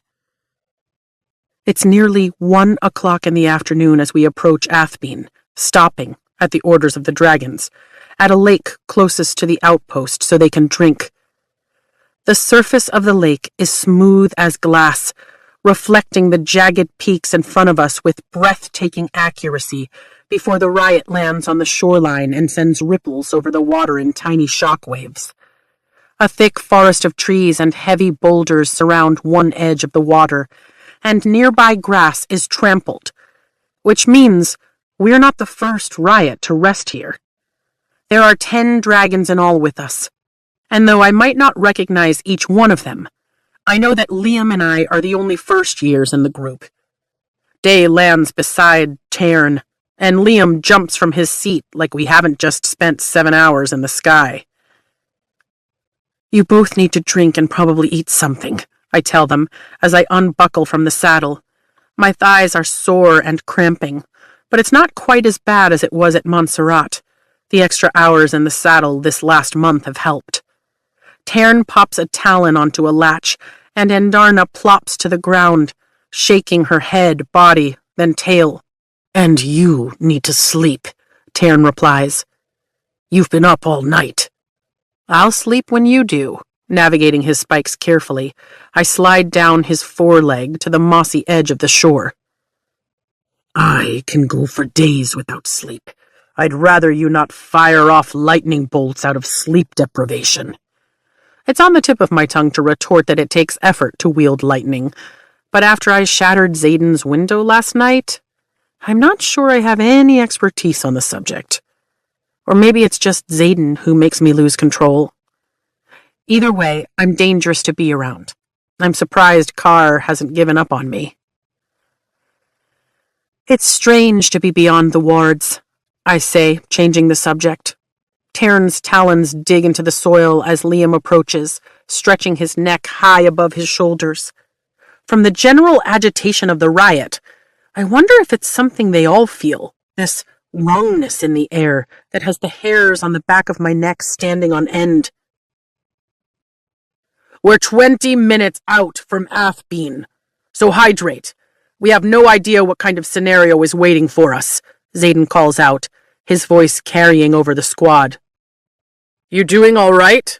Liam asks, coming my way as Tern and Andarna both take the few steps they need to access the water. Stay with Tern, I tell Andarna. She's a shiny target this far from the protection of the veil. I will. Gods, I should have left her at Bezgaeth. What the hell was I thinking bringing her out here? She's just a kid, and this flight has been grueling. It was never your choice, Tern lectures. Humans, even bonded ones, do not decide where dragons fly. Even one as young as Endarna knows her own mind. His words bring little comfort. When push comes to shove, I'm responsible for her safety. Violet? Concern furrows Liam's brow. If I say I'm not sure, will you think less of me? There are so many ways to answer that question. Physically, I'm sore but fine, but mentally? Well, I'm a mess of anxiety and anticipation for what the war games will bring. We were warned the quadrant always loses 10% of the graduating class in the final test. But it's more than that. I just can't put my finger on it. I'd think you're being honest. I glance to the left and see Xaden deep in conversation with Garrick. Naturally, the section leader made the cut for Xaden's personal squad. Xaden looks my way, our eyes locking for a second, and that's all it takes to remind my body that I had him naked a few hours ago, the lines of his carved muscles straining against my skin. I'm so damned in love with that man. How am I supposed to keep it off my face? Just be professional. That's all I have to do. Though the way I'm hyper-aware of each and everything he's said and done since leaving his bedroom pretty much makes me a walking example of why first years shouldn't sleep with their wing leaders, let alone fall in love with them. Good thing he's only my wing leader for another week or so. Keep looking at me like that and we'll be stopped longer than a half hour, he warns without looking at me. Promise? His gaze whips my way, and I swear I see him actually smile before turning back toward Garrick. You doing all right with whatever is going on there? Liam asks, startling me. And if I tell you I'm not sure, I give him the same answer, my lips curving. I'd think you got yourself in over your head. The look on his face is anything but teasing now. For someone who said he owes Xaden everything, that's not a glowing recommendation. I drop my pack to the ground and roll the tense muscles of my shoulders. Don't turn into Dane on me. You feeling all right? Xaden asks. Fine, just a little sore. The last thing I want is to be a burden for him. It's not that, Liam grimaces. It's just that I know his priorities. I'm really sorry you got dragged along on my account, I say quietly so the others won't hear. You should be at one of the Midland posts with Dane, not being hauled past the wards. Colonel Atos is a fair man, but I have no doubt this assignment is meant to give the marked wing leader his due. I finish the last in a fair imitation of Dane's dad, and Liam rolls his eyes. I'm not scared. No one is hauling me, and believe it or not, Violet, sometimes my orders actually don't revolve solely around you. I do have other skills, you know. He teases with a grin, flashing a dimple as he hip-checks me. I've never once forgotten how amazing you are, Liam. And I mean it.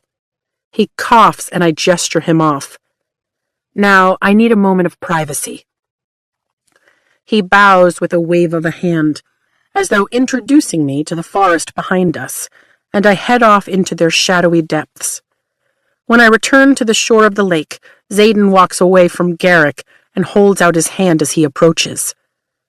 My eyebrows rise. Is he? No.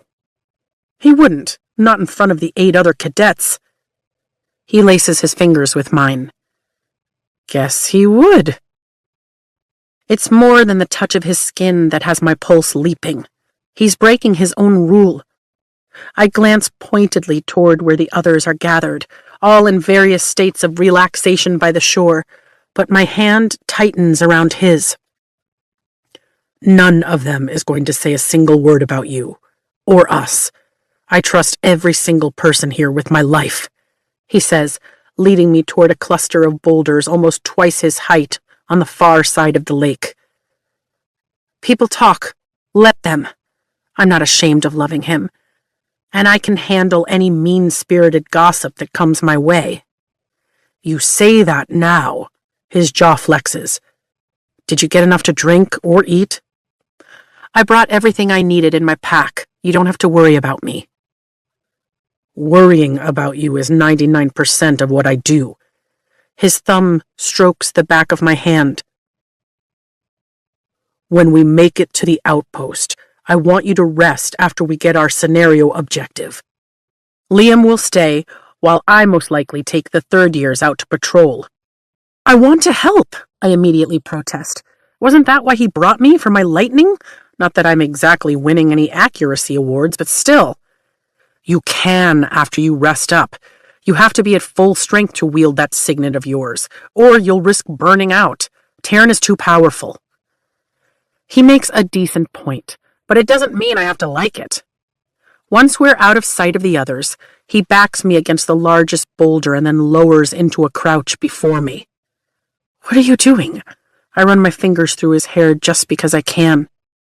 The fact that I get to touch this man is absolutely mind-blowing, and I plan on taking every advantage of the privilege while I can. Your legs are stiff. He starts at my calves, working the knots loose with his strong hands. I guess we can't really leave until the dragons are ready anyway, right? His touch feels downright decadent. Right, we have another 10 minutes or so. He flashes a wicked grin at me. 10 minutes. Considering we really have no idea what the rest of the day will bring, I'm more than happy to grab a hold of what time we have. I groan as my muscles melt and my head falls back to rest on the boulder. That hurts so wonderfully. Thank you. He laughs, making his way up to the tense muscles of my thighs. Trust me. My motives aren't altruistic violence. I'll take any excuse I can get to put my hands on you.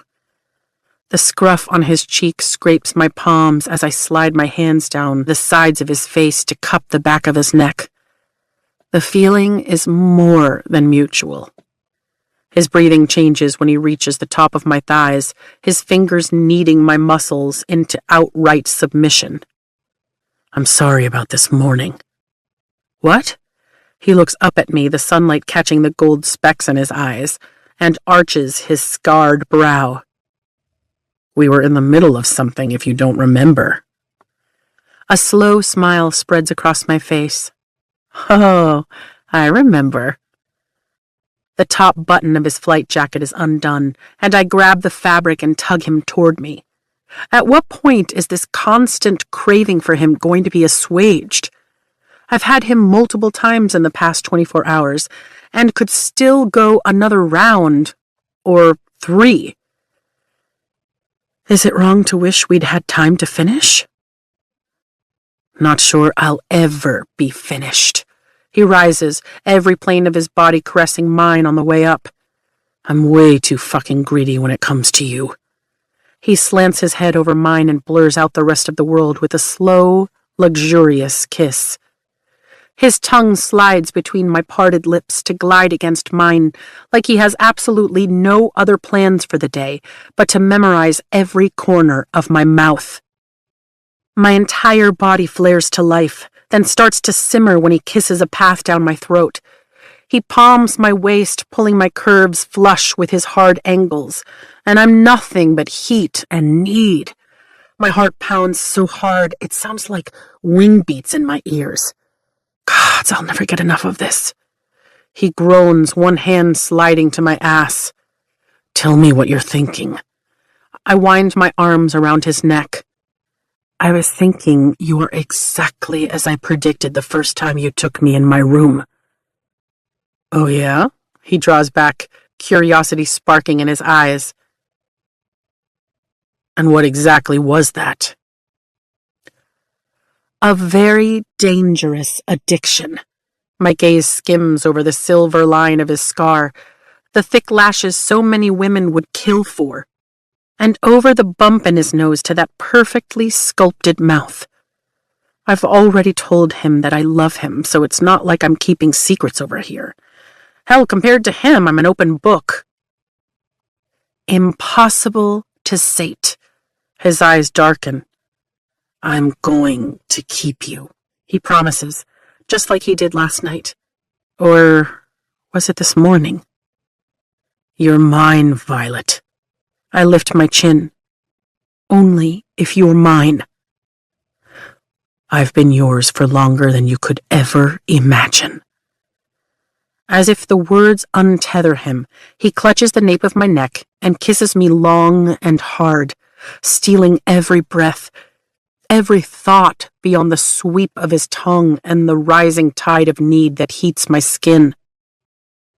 Xaden yanks his mouth away with a gasp, breaking the kiss and cocking his head to the side as if listening for something. What's wrong? I ask. He's gone rigid beneath my arms. Shit. His eyes widen as he drags his gaze back to mine. Violet, I'm so sorry. Is this seriously how you dragon riders spend your time? A woman asks from behind Xaden, her voice like velvet dragged over a gravel road. He spins around so quickly he's a blur. Shadows envelop me, thick as a thundercloud. I can't see shit. Xaden! Someone yells and multiple pairs of feet come crashing through the brush. Bodhi, perhaps? Silly to hide what's already been seen, the woman says, her tone curt. And if rumors are true, there's only one silver-haired rider in your death factory of a college, which means that's General Sorengale's youngest. Fuck, Xaden swears.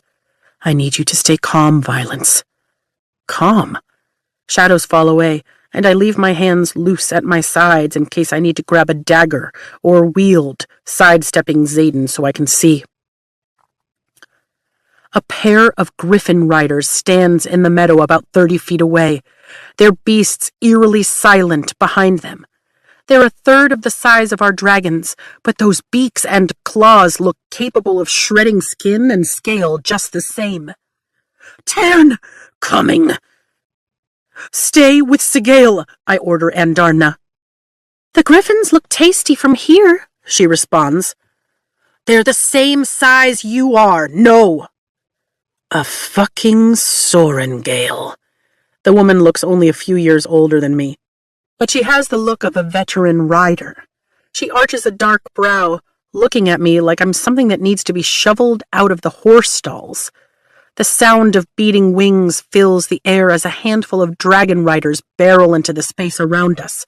Imogen, Bodhi, a third year with a scarred lip I recognize. Liam. But no one is reaching for a weapon. At least the odds are in our favor now.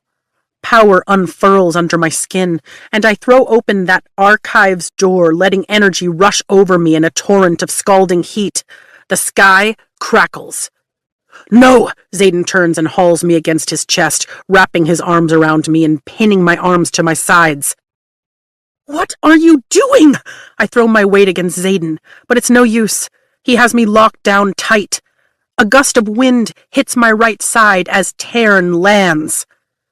Holy shit, that one is huge, the woman says. Around Xaden's immovable arm, I see the griffin riders retreat with quick steps, their eyes flying wide as they look up. Xaden lifts one hand to cup the nape of my neck as I look up at him. What the actual fuck is he doing? Kissing me before we die? If you have ever trusted me, Violet, I need you to do it now. The plea in his eyes leaves me stunned. Our enemies are feet away, and he wants to have a moment? Just stay here. Stay calm. His eyes search mine for an answer to a question I haven't been asked. Then he passes me to Liam. Passes me, like I'm a damned rucksack. Liam pins my arms to my sides with careful but unyielding strength. I'm sorry about this, Violet. Why the hell is everyone apologizing? Let me go, I demand as Xaden strides toward the pair of griffin riders, Garrick at his side. Fear squeezes my heart like a vice that he thinks he can take on the griffins and their riders himself. I can't do that, Liam apologizes, his voice lowering. I really wish I could. Tern roars from my right so hard that spit flies, smacking Liam in the face and making my ears ring. Liam drops his hands and backs away slowly, putting his palms up. Got it. Point made. No touching. Free from his grip, I spin toward the field as Xaden reaches the riders. You're fucking early, he says. And my heart stops. Chapter 35. A quote from Navarre, An Unedited History by Colonel Lewis Markham.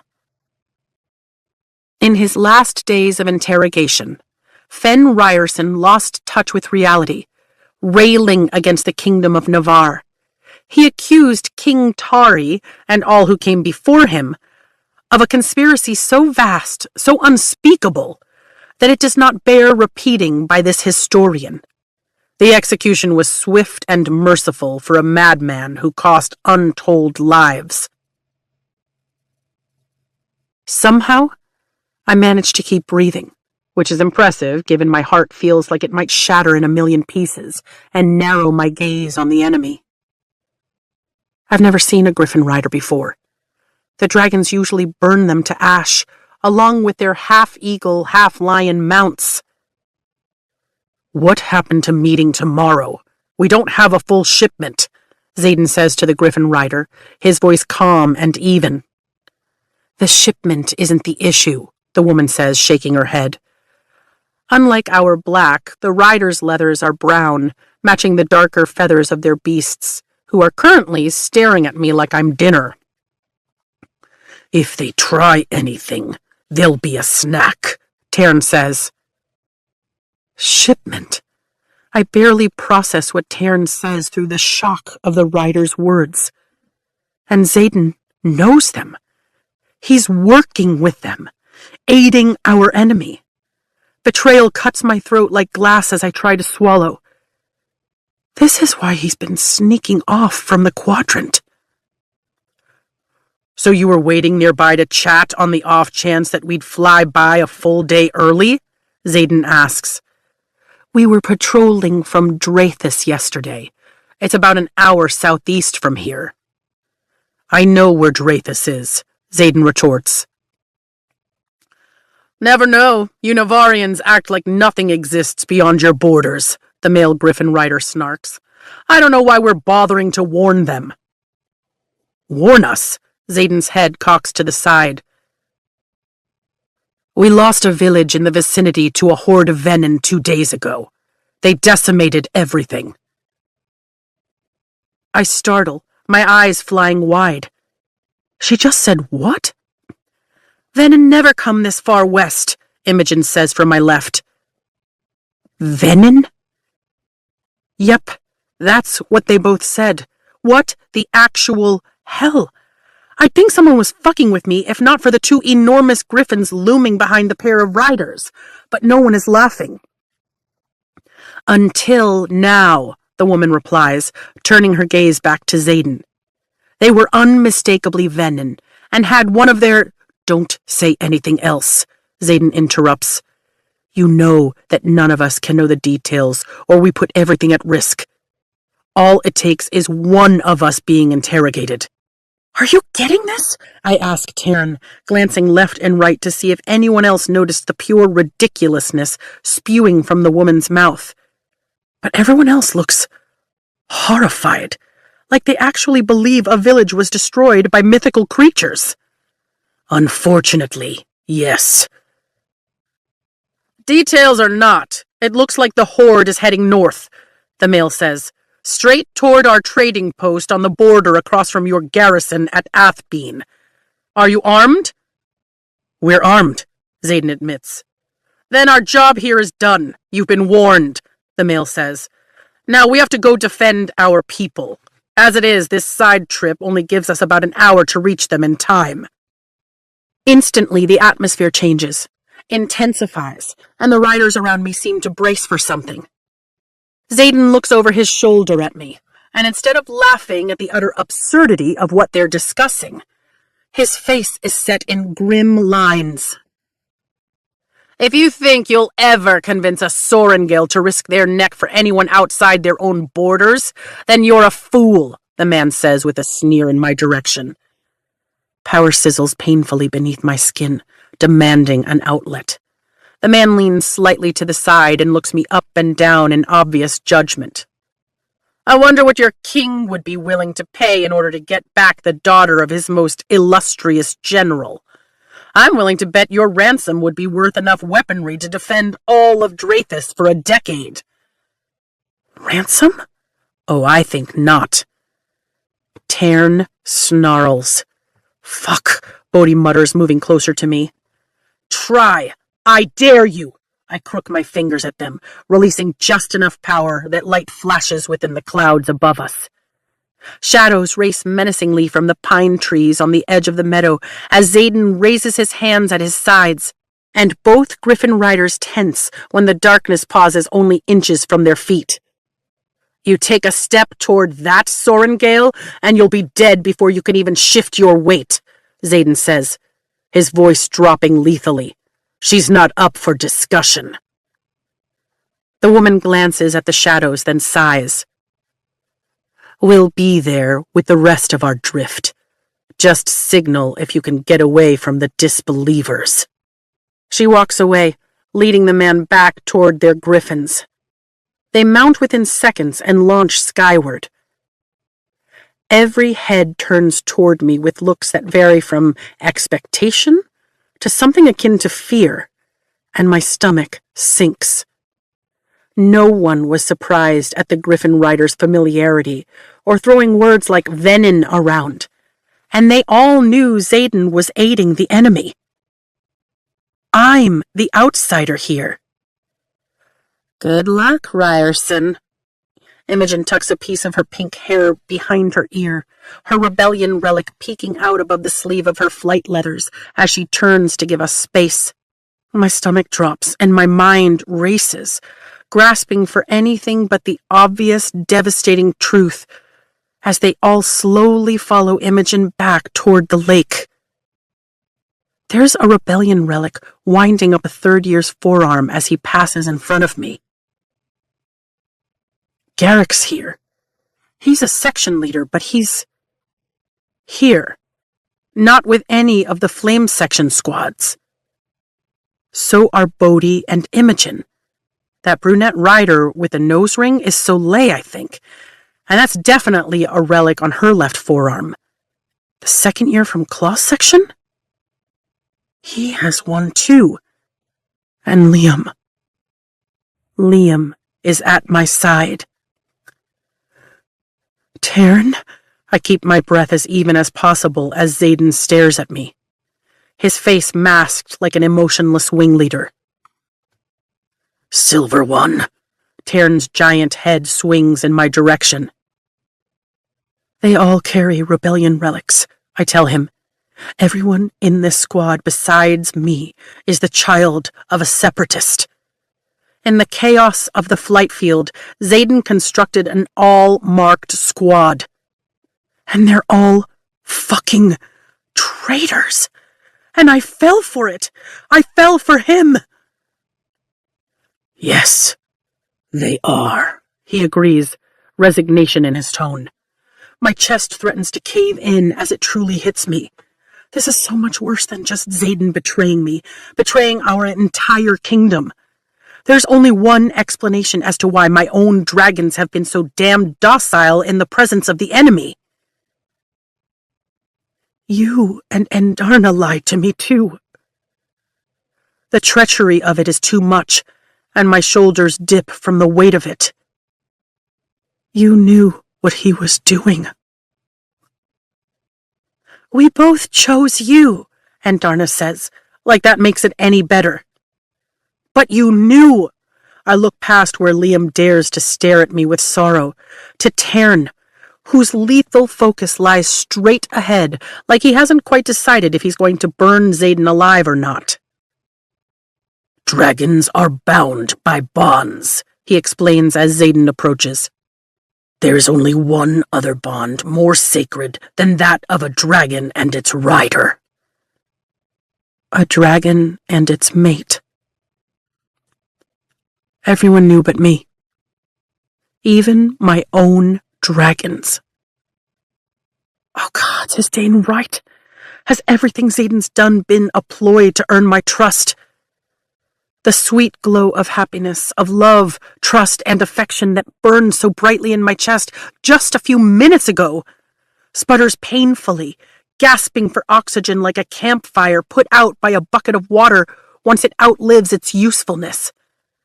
All I can do is watch as the embers drown and die.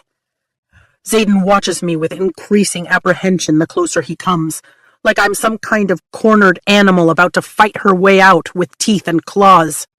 How was I ever foolish enough to trust him? How did I ever fall for him? My lungs ache and my heart screams. This can't be happening.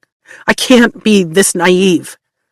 But I guess I am, because here we are. His entire body is a fucking warning, especially the dark relic that's so glaringly visible on his neck right now. His father may have been the great betrayer, may have cost my brother his life, but Zayden's treachery cuts just as deep. He flinches as my eyes narrow into a glare. Were we ever really friends? I whisper at Liam, searching for the strength to yell. We are friends, Violet. But I owe him everything, Liam answers, and when I glance up, he's watching me with so much misery that I almost feel sorry for him. Almost. We all do. And once you give him a chance to explain, there it is. Anger rushes to my aid, overpowering the hurt. You watched me train with him! I shove at Liam's chest, and he stumbles backward through the grass. You stood by and watched me fall for him! Oh, shit. Bodhi laces his hands behind his thick neck. Violence, let me explain, Zayden says. He's always known my true nature, and honestly, the shadows should have clued me into his. He's a master of secrets. Unspent power ripples in my very bones as I turn my back on Liam to face Zayden. If you even think about touching me, I swear I'll fucking kill you. My power flares with my rage and lightning cracks across the sky, jumping from cloud to cloud. I think she means it, Liam warns. I know she does. Zayden's jaw ticks as our gazes collide and hold. Everybody go back to the shore, now. He watches me with apprehension as he draws closer. I know what you're thinking, Zayden says in that deceptively soft voice of his, and there's a flicker of fear in those onyx depths. You have no idea what I'm thinking. Fucking traitor. You're thinking I've betrayed our kingdom. Logical guess. Good for you. Another bolt of lightning whips free, streaking cloud to cloud. You're working with griffin riders? I leave my arms loose at my sides just in case I need my hands free to wield, though I know I'm no match for him. Not yet. Gods, you're such a cliché, Zayden. You're a villain hiding in plain fucking sight. He winces.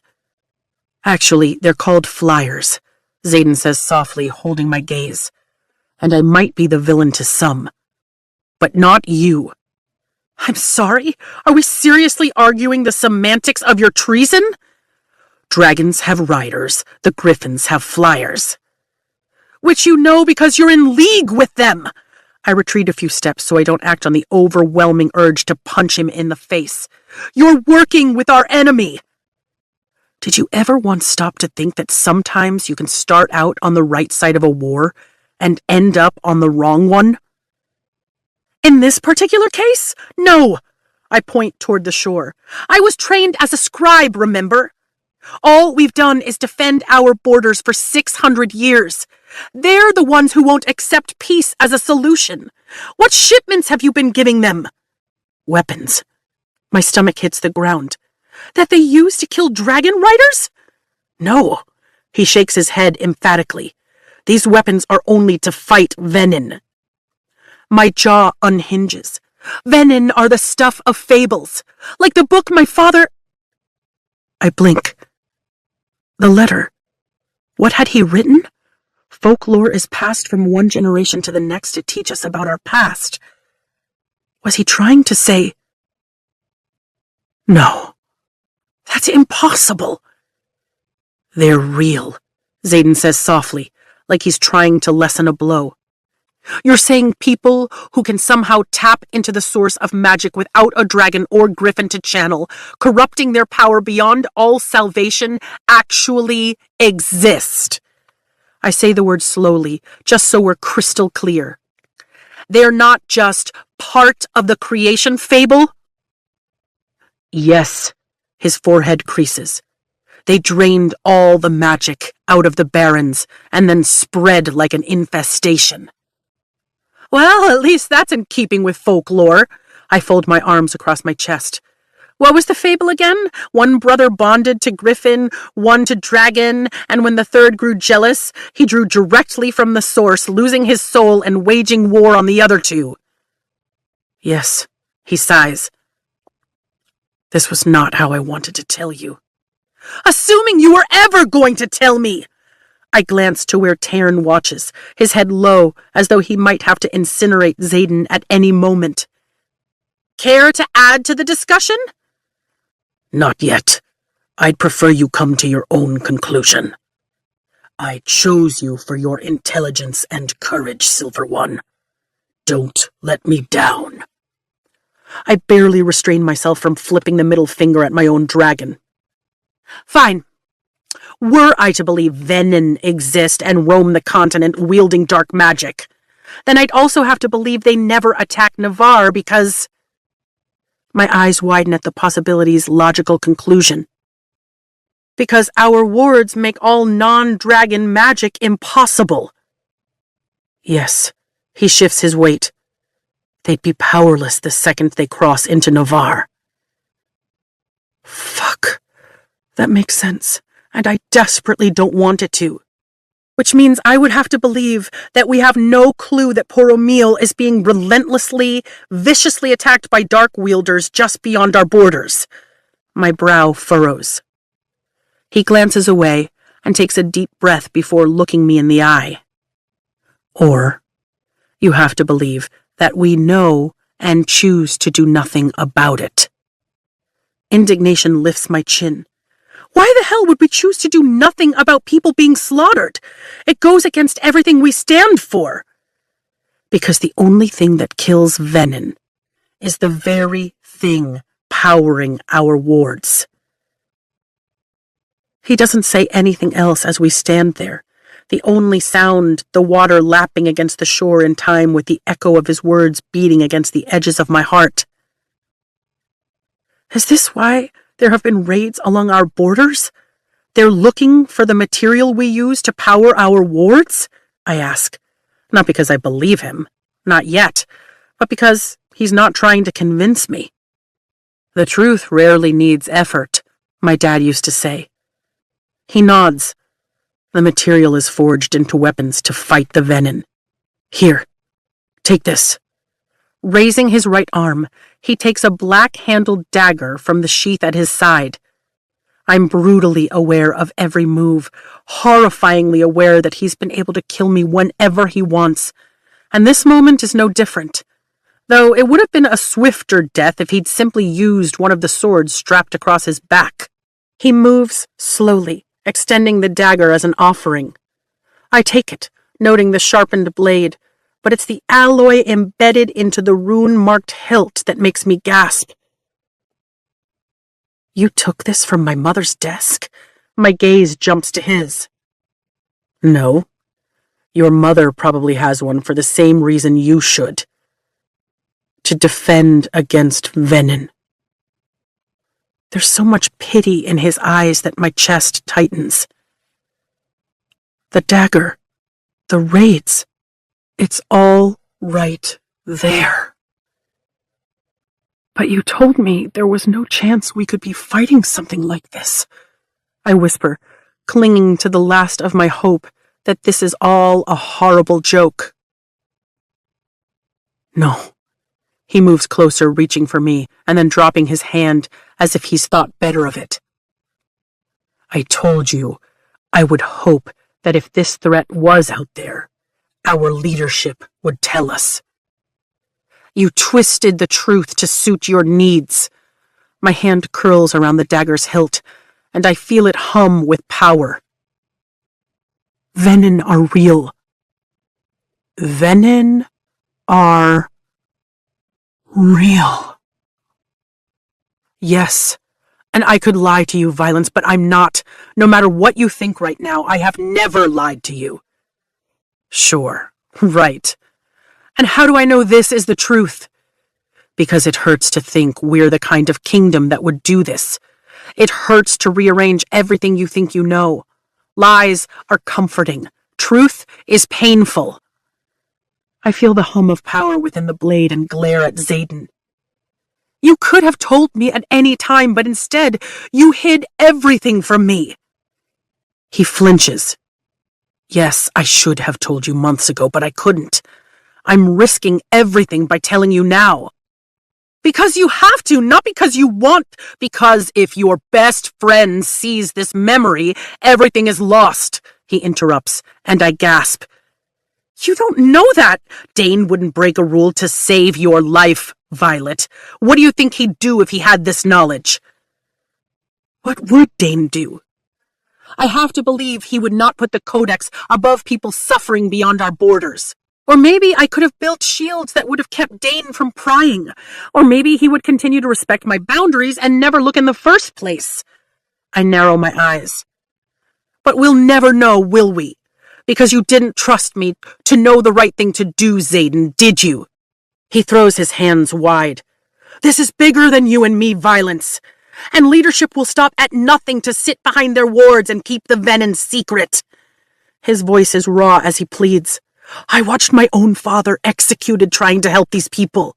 I couldn't risk you, too. He leans into my space a little more with every word, launching my pulse, but I'm done letting my heart make my head's choices. You love me, and loved, I correct him, sidestepping so I can get some fucking space, and then taking it. Love, he shouts, stopping me in my tracks and earning us a glance from every rider within hearing distance. You love me. One of those little embers in my chest tries to come back to life, and I squash it before it has the chance to burn. Slowly, I turn to face him.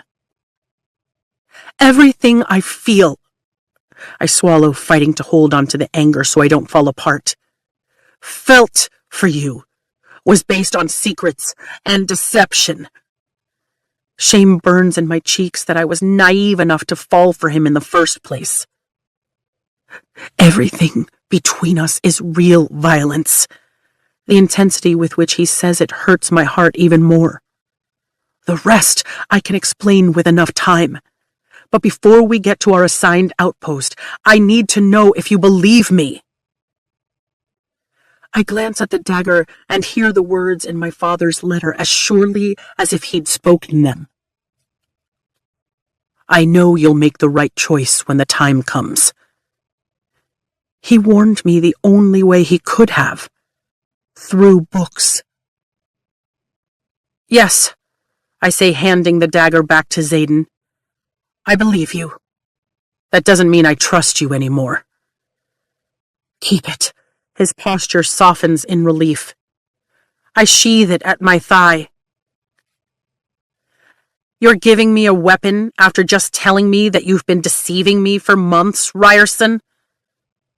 Absolutely. I have another.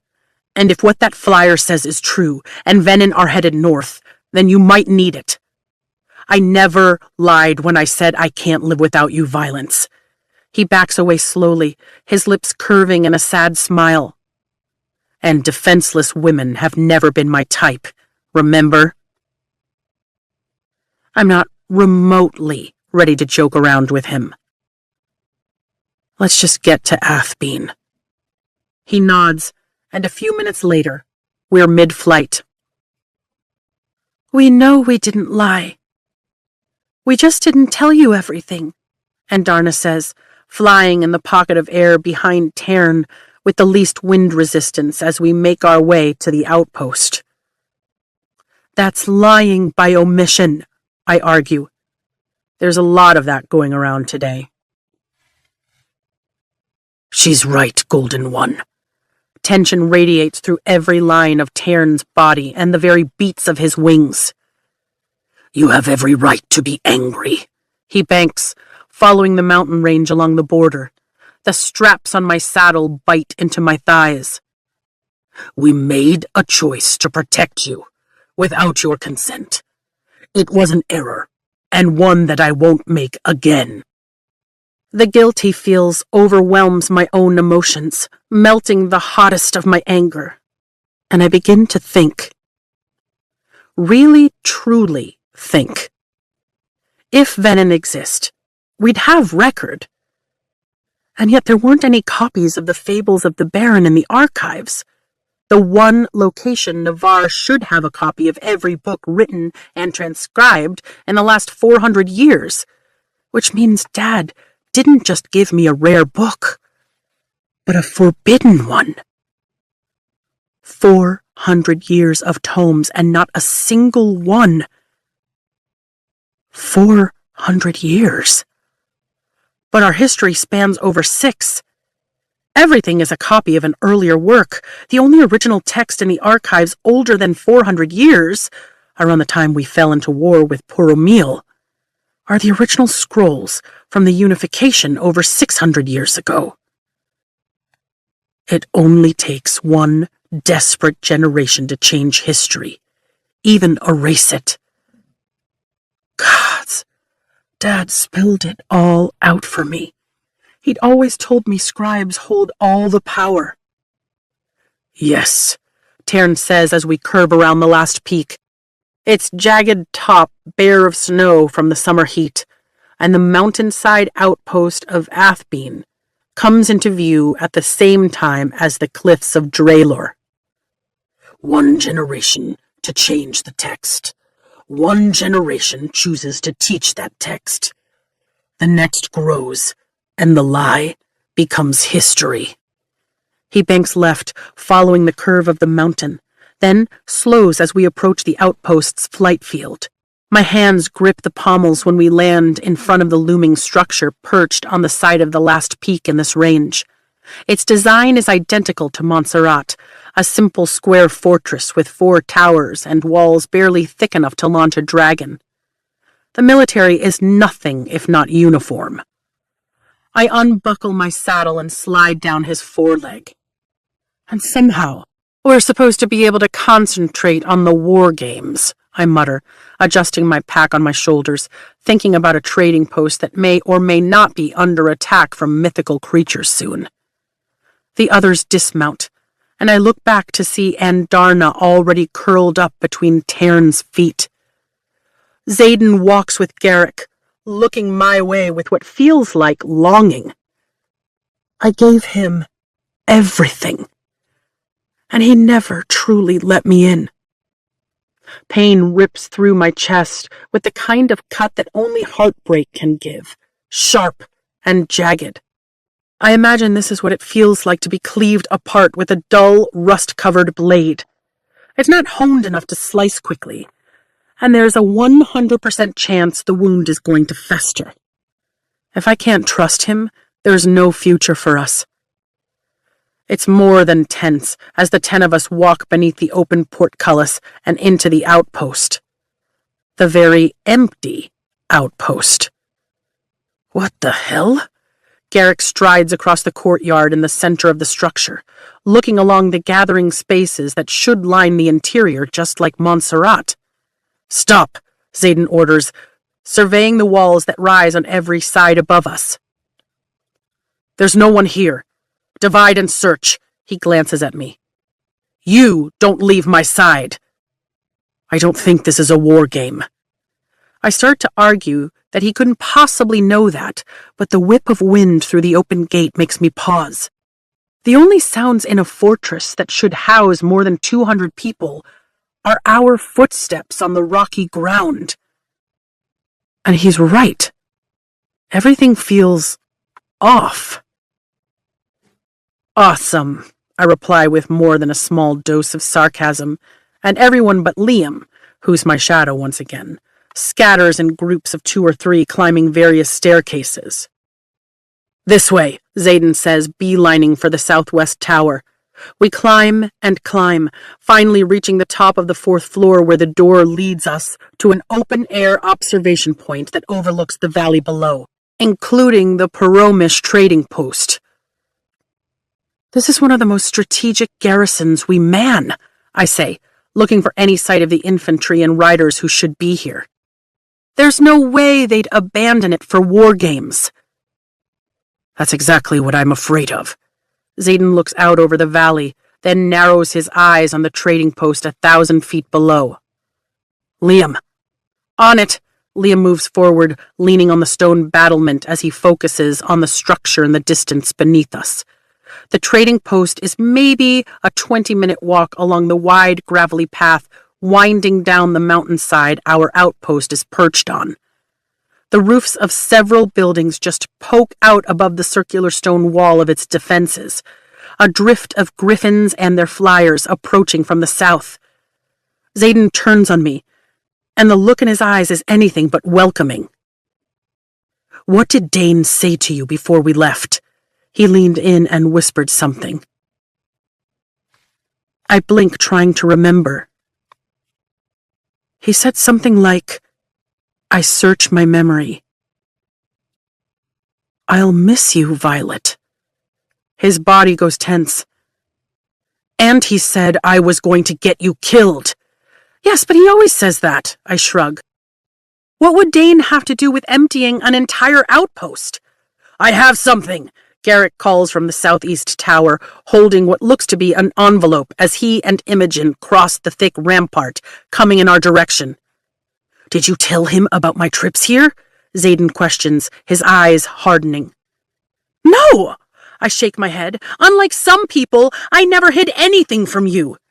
He draws back, his gaze shifting left and right as he thinks before settling on me again and widening. Violence, he says softly.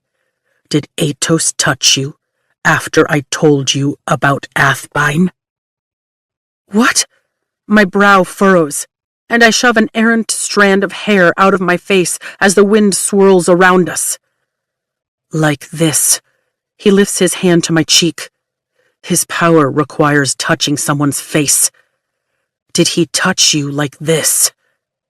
My lips part. Yes, but that's how he always touches me. He would never, I sputter. I would know if he read my memories. Xaden's face falls, and his hand slips downward, cradling the back of my neck. No, Violence. Trust me, you wouldn't. There's no accusation in his tone. Just a resignation that hurts what's left of my heart. He wouldn't, I shake my head. Dane is a lot of things, but he would never violate me like that, never take something I hadn't offered. Except he tried once. It's addressed to you, Garrick says, handing the envelope to Xaden. Xaden drops his hand from my face and breaks the seal. I can read the lettering as he opens the missive. War Games for Xaden Ryerson, Wing Leader of 4th Wing. I recognize the handwriting. How could I not when I've seen it all my life? That's from Colonel Atos. What does it say? Garrick asks, folding his arms over his chest. What's our assignment? Guys, I see something just past the trading post, Liam says from the battlement. Oh shit. Xaden's face drains of all color and he crumples the missive in his fist before looking at me. It says our mission is to survive if we can. Oh, gods. Dane read my memories without my permission. He must have told his father to where they've been sneaking off. I've unknowingly betrayed Xaden, betrayed them all. That's not. Garrick shakes his head. Guys, this is bad, Liam shouts, and Imogen races to his side.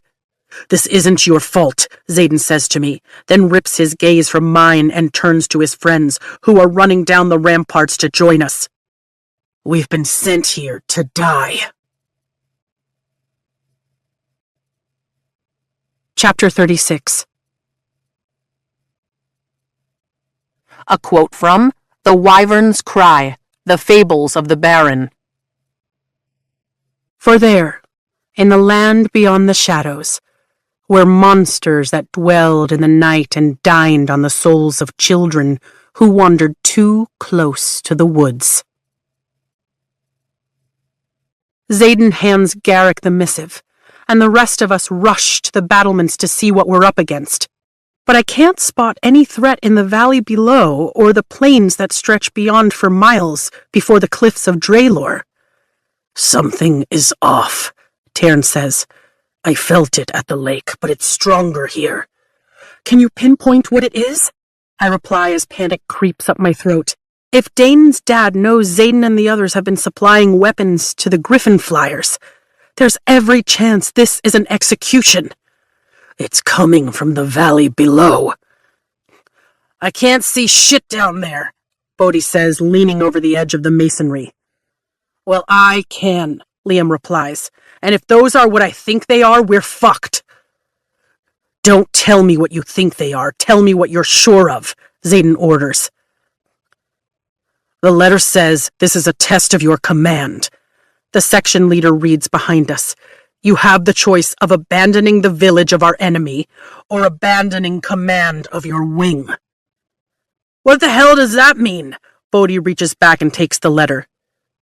They're testing our loyalty without actually saying it. Xaden folds his arms over his chest, standing at my side. According to the missive, if we leave now, we'll make it to the new location of headquarters for Fourth Wing at El Tuval in time to carry out our orders for war games. But if we leave, the trading post of Resson and its occupants will be destroyed. By what? Imogen asks. Venin, Liam responds. My stomach drops. You're positive? Xaden asks. Liam nods. As sure as I can be without having actually seen them before. 4 of them, purple robes, distended red veins spidering all around, bright red eyes, creepy as shit. Sounds about right. Xaden's weight shifts. I liked it better when we just delivered the weapons, Bodhi mutters. Oh, and one guy with a giant-ass staff, Liam continues. And I swear to Dune, 1 second the plane was clear, and the next they were just there, walking toward the gates. His eyes are wide, his pupils blown as he uses his signet to see the bottom of the valley. Red veins? Imogen asks. Because magic corrupts their blood as they lose their souls, I murmur, looking up at Xaden, wondering if he remembers what Andarna said the night we took the tunnel to the flight field. Nature likes everything in balance. Every head but Liam's swings my way. If the fables are true, at least. A part of me hopes they are, or I know next to nothing about the enemy below. Of course, if they're true... 7 griffins have landed next to us, Tairn tells me. Everyone else stiffens, no doubt receiving the same message from their dragons. Andarna, stay with Tairn, I say. Xaden must trust the flyers, but Andarna is damn near defenseless. All right, she answers. The guy with the staff just... Liam starts. An explosion sounds, echoing up the sparsely treed valley, followed by a plume of blue smoke. My heart jolts at the sight. Those were the gates, he finishes. How many people live in Resson? Bodhi asks. More than 300, Imogen answers as another boom cracks through the valley. That's the post they do the yearly trades at.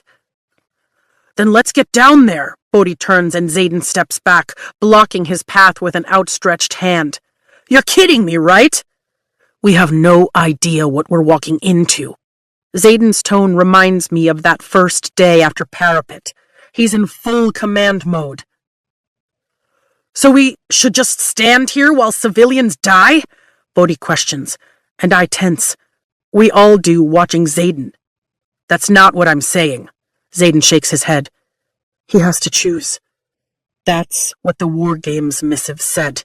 He can abandon that village, or his command, who's now waiting for him at El Tuval. This isn't a fucking training exercise, Bodhi.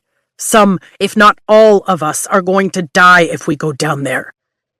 If we'd been assigned to an active wing, There would be far older, more experienced leadership making this decision, but there aren't. If we weren't marked with rebellion relics, if we hadn't been aiding the enemy, his gaze darts to mine briefly, we wouldn't even be here with this choice. So all command structure aside, what are your thoughts? We have the numbers, Soleil says, narrowing her brown eyes on the field and tapping her bright green fingernails rhythmically on the stone crenellations of the battlement. And air superiority. At least there aren't any wyvern. I scan the skies just to be sure. What? Bodhi's eyebrows rise. Wyvern. Fables say Venin created them to compete with dragons and, instead of channeling from them, channel power into them.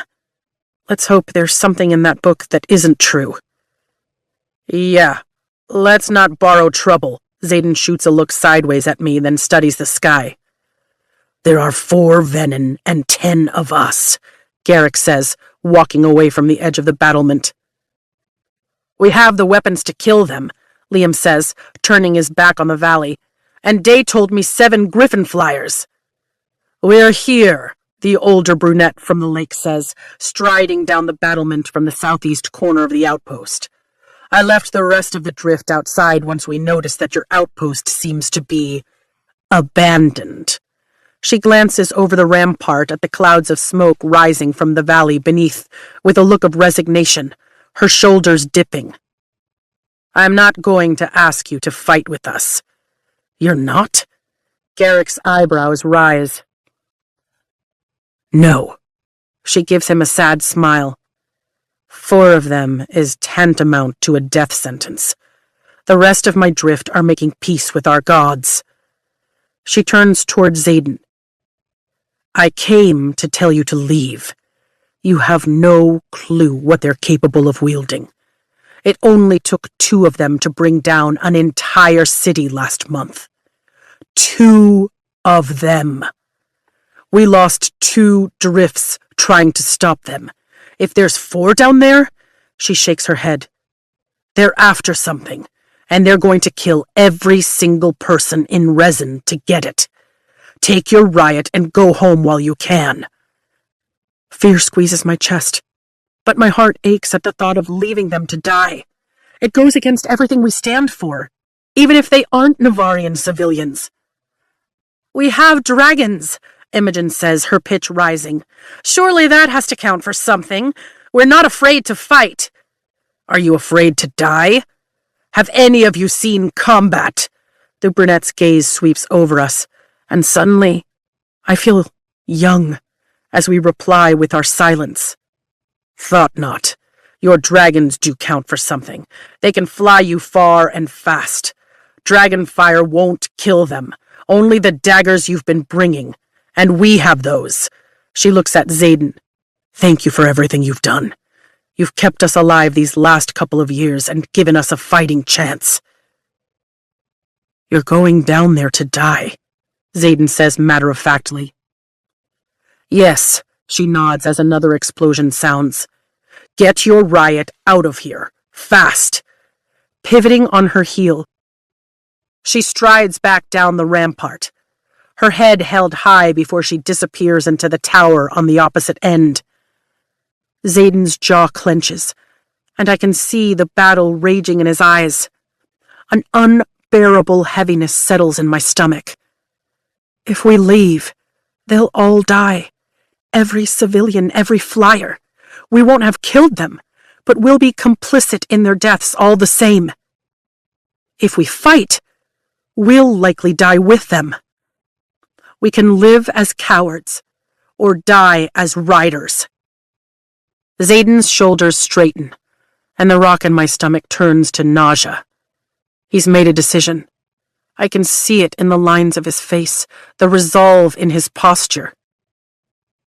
Sigale says she has never run from a fight, and today will not be the first.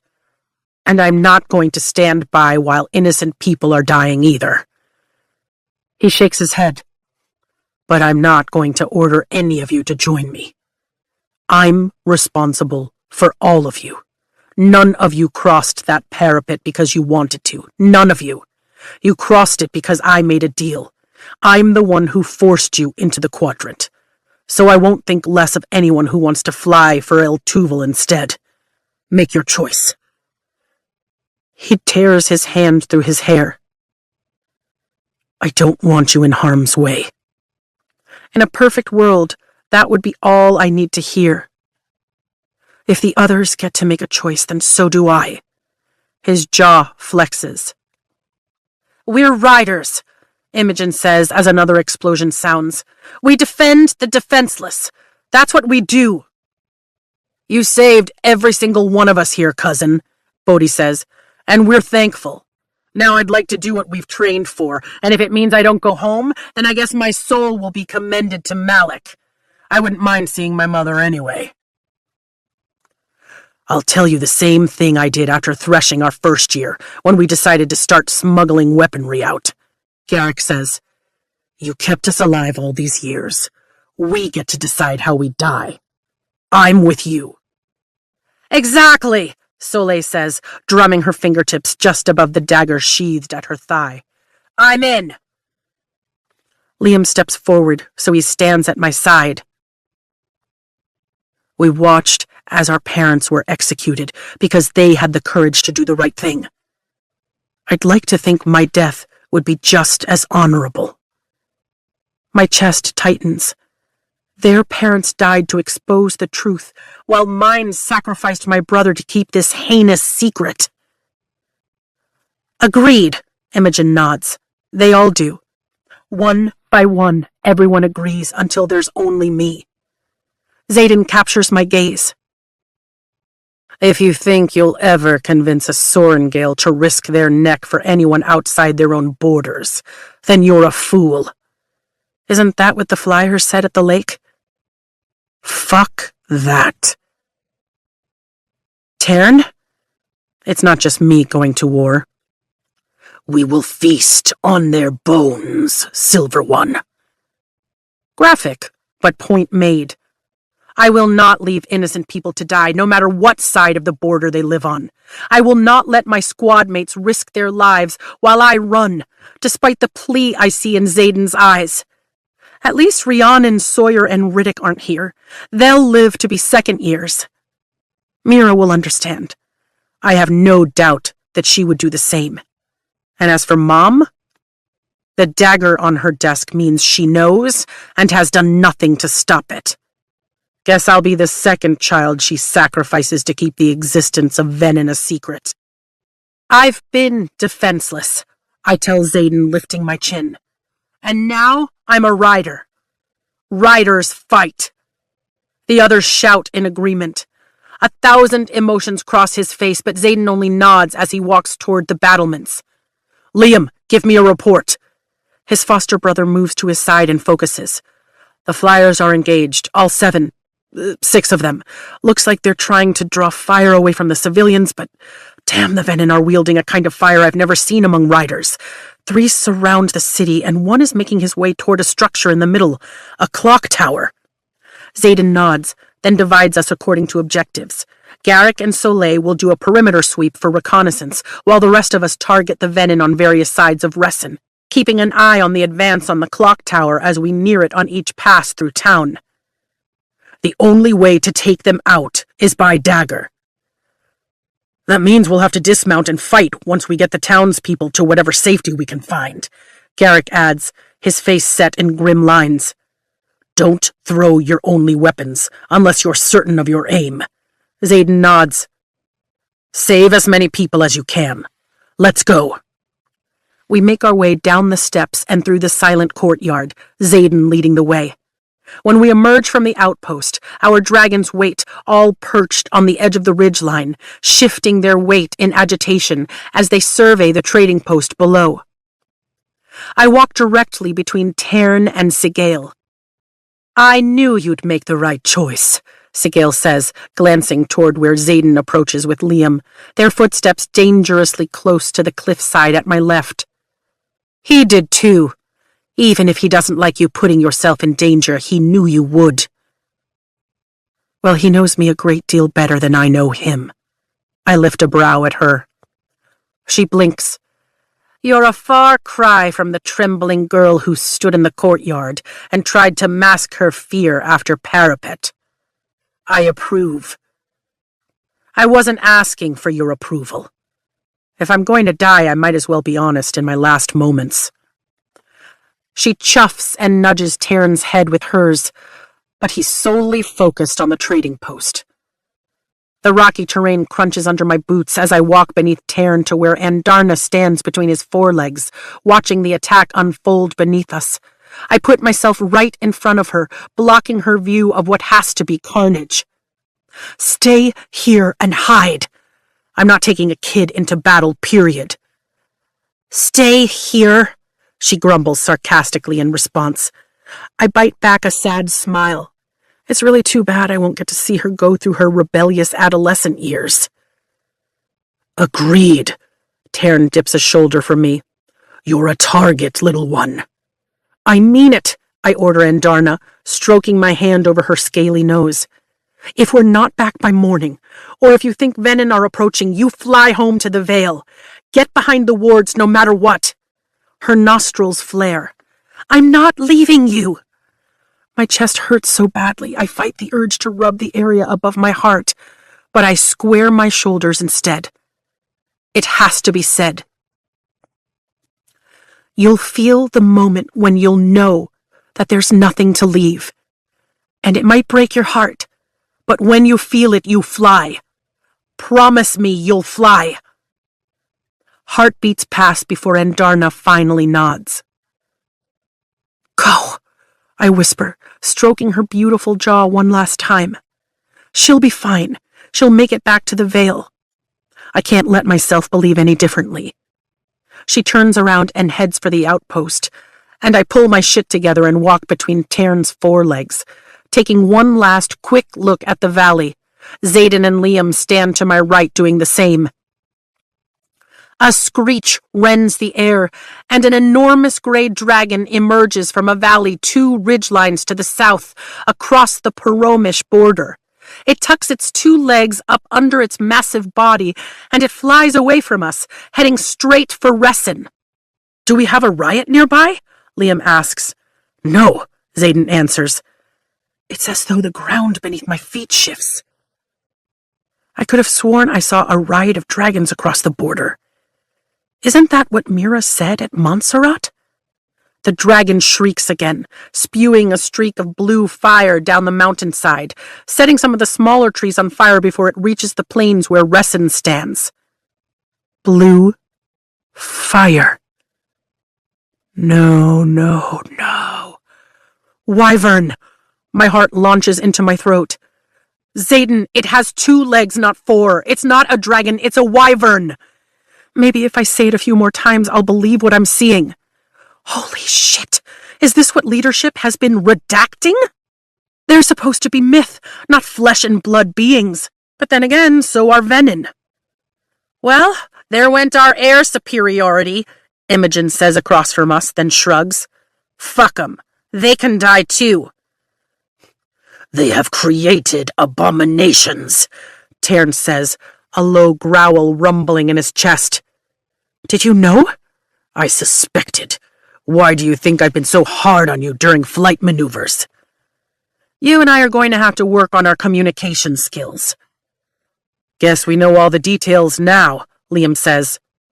Anyone want to change their minds? Xaden asks down the line. None of us answer. No? Then mount up. I walk toward Taryn's shoulder as Xaden strides over to me. Turn around, Violence, he orders, and I pivot, looking up at him. He unsheathes one of his daggers and slides it in the empty spot I have at my ribs. Now you have 2. You're not going to lecture me about staying safe in the outpost? I ask, my emotions rioting at his nearness. He hid all of this from me, and yet my chest aches just looking at him. If I asked you to stay behind, would you? His eyes bore into mine. No? Exactly. I try not to pick fights I know I can't win. My eyes flare. Speaking of knowing you'll win fights, General Melgren will know what's happened here. He'll be able to see the outcome of the battle even now. He shakes his head slowly and points to his neck, to the rebellion relic snaking around his throat. Do you remember how I told you I realized it was a gift, not a curse? Yes, back when I was in his bed. Just trust me. Because of this, Melgren can't see a fucking thing. My lips part, remembering Melgren saying he liked to lay eyes on Xaden once a year. Any other secrets you're keeping from me? Yes. He cups my neck and leans into my space. Stay alive, and I promise I'll tell you whatever you want to know. The simple confession makes my heart clench. As angry as I am, I can't imagine a world without him in it. I need you to survive this, even if I hate that I still love you. I can live with that. A corner of his mouth lifts as he drops his hand and turns away from me, heading toward Sigale. Taryn dips his shoulder again, and I mount, settling into the saddle and strapping my thighs in after I secure my pack behind the seat. It's time. Find a good hiding place, Endarna. I can't stand the thought of you being hurt. Go for the throat, she says, walking into the abandoned outpost. Sigale launches to my right, and I hold the pommels tight when Tarn springs skyward with great, heavy beats of his wings. There's something in that trading post. We all feel it, Tarn says as he banks with Sigale, plummeting from the ridgeline into a steep dive that leaves my stomach behind. The saddle straps dig into my thighs, but they do their job and keep me seated as I lower my riding goggles to shield my eyes from the wind. We fly into the shade, the sun sinking behind the cliffs of Draylor and throwing the afternoon into shadow. Another explosion hits, this time taking out a chunk of the post's high stone walls as Tarn pulls up, narrowly missing a griffin rider and bringing us level across the post, flying too fast to hear anything more than the screams of townspeople as they run through the streets, fleeing for the exodus at the post gates. Where did the wyvern go? I asked Tarn. Retreated into the valley. Don't worry. It will come back. Oh, joy. My gaze sweeps the rooftops of the little post until I see it. Him. Whatever. There's a figure standing at the top of a wooden clock tower, wearing purple floor-length robes that billow in the wind while he hurls blue flames like daggers at the civilians below. He's more terrifying than any illustrator could have depicted. Rivers of red veins fanning in every direction around soulless eyes consumed by magic. His face is gaunt, with sharp cheekbones and thin lips, a gnarled hand gripping a long red cane made of some misshapen wood. Tarn! Yes, let's. Tarn banks away from Sigale, pulling us in a hard turn and taking us into the village. A few beats of his wings later, fire streams from his mouth, and he incinerates the clock tower on a flyby. Got him! I turn in the saddle watching as the wooden structure collapses in the blast. It's only a matter of seconds before the venom walks out of the flames, though, and there isn't a scratch on him. Oh, fuck, he's still there! I call out as we cut back across the post to get to our assigned area, mentally kicking myself for thinking it could have been that simple. There's a reason these creatures are what make up most Navarians' nightmare stories. And it isn't because they're easy to kill. We have to get close enough to get a dagger in him. I turn forward just in time to see a giant mass of wings and teeth cut across our path with an ear-splitting screech, and Tarn's tail smashes into the stone walls behind me, knocking the masonry loose as he dodges the wyvern. We just barely evade the hissing curl of blue fire that streams from its mouth, catching a nearby tree on fire. The wyvern is back! That's a different one! Tarn barks. I'm relaying orders to the others. Of course he is. Xaden might command the riders on this field, but Tarn is clearly leading the dragons. The wyvern swings around and heads toward the town's center, tucking up two legs and beating spider-webbed wings. It bears a female rider in maroon flight gear that resembles our own, and her eyes are the same eerie red color as the venin on the clock tower. Xaden, there's more than one wyvern. There's a moment of silence, but I can feel Xaden's palpable shock, then rage. If you get separated from Tarn, call out, then fight until I get there. No chance of that happening. I'm not letting her off my back, wing leader. Taryn growls as I get my first good look at the airspace above the city, flooded with dragons, griffins, and wyvern, just like in the creation fable. Soleil found a sealed entrance to what looks to be a mine, Xaden says. I need... Taryn turns abruptly, veering towards the mountains. You to see if you can put down some cover so Garrick and Bodhi can get the townspeople evacuated, he finishes. Liam is on his way. On it! My pulse leaps. Taryn, I can't aim. You will, he says like it's a foregone conclusion. Orders are being dispersed amid the griffins. Dragons can speak to griffins? My eyebrows shoot up. Naturally. How do you think we communicated before humans got involved? I hunker down across his neck as we dart above the city, passing over a clinic, what looks to be a school, and rows of an open-air market that's currently on fire. There's no sign of the purple-robed venin we first saw as we sail over the shriveled body of a griffin and its rider near the center of town. My stomach turns, especially when I see a wyvern circling back toward them, and Sigale is on an intercept course. She can hold her own, Taryn reminds me, and so can he. We have orders. Focus. Focus. Right. We pass families scurrying from their ruined homes, then over the city walls, heading toward the opening in the side of the mountain where Soleil's brown clubtail swings its tail into the wood planks covering the abandoned tunnel. There are a few outbuildings lining the road, but not much else. Taryn pulls hard to the left as we approach, the strap digging into my legs as my weight shifts in the saddle with the abrupt motion. Then he flares his wings to hover in front of Soleil, facing Resson and the screaming crowd that runs the 100 yards between the city walls and us, led by a pair of griffins and their flyers who continuously look behind them, scanning the skies. But what they don't see is the venin striding our way from north of the gate, watching the crowd's movement with a narrowed red gaze. The veins on both sides of her eyes are more pronounced than the earlier riders. And her long blue robe reminds me of the staff-bearer who survived the clock tower blast. I've already told Fuel. She'll protect Soleil, Taryn says, angling toward the threat. Get us away from the crowd. Power already sizzles beneath my skin. A child stumbles on the dirt road, and my heart lurches as her father scoops her into his arms and continues to sprint.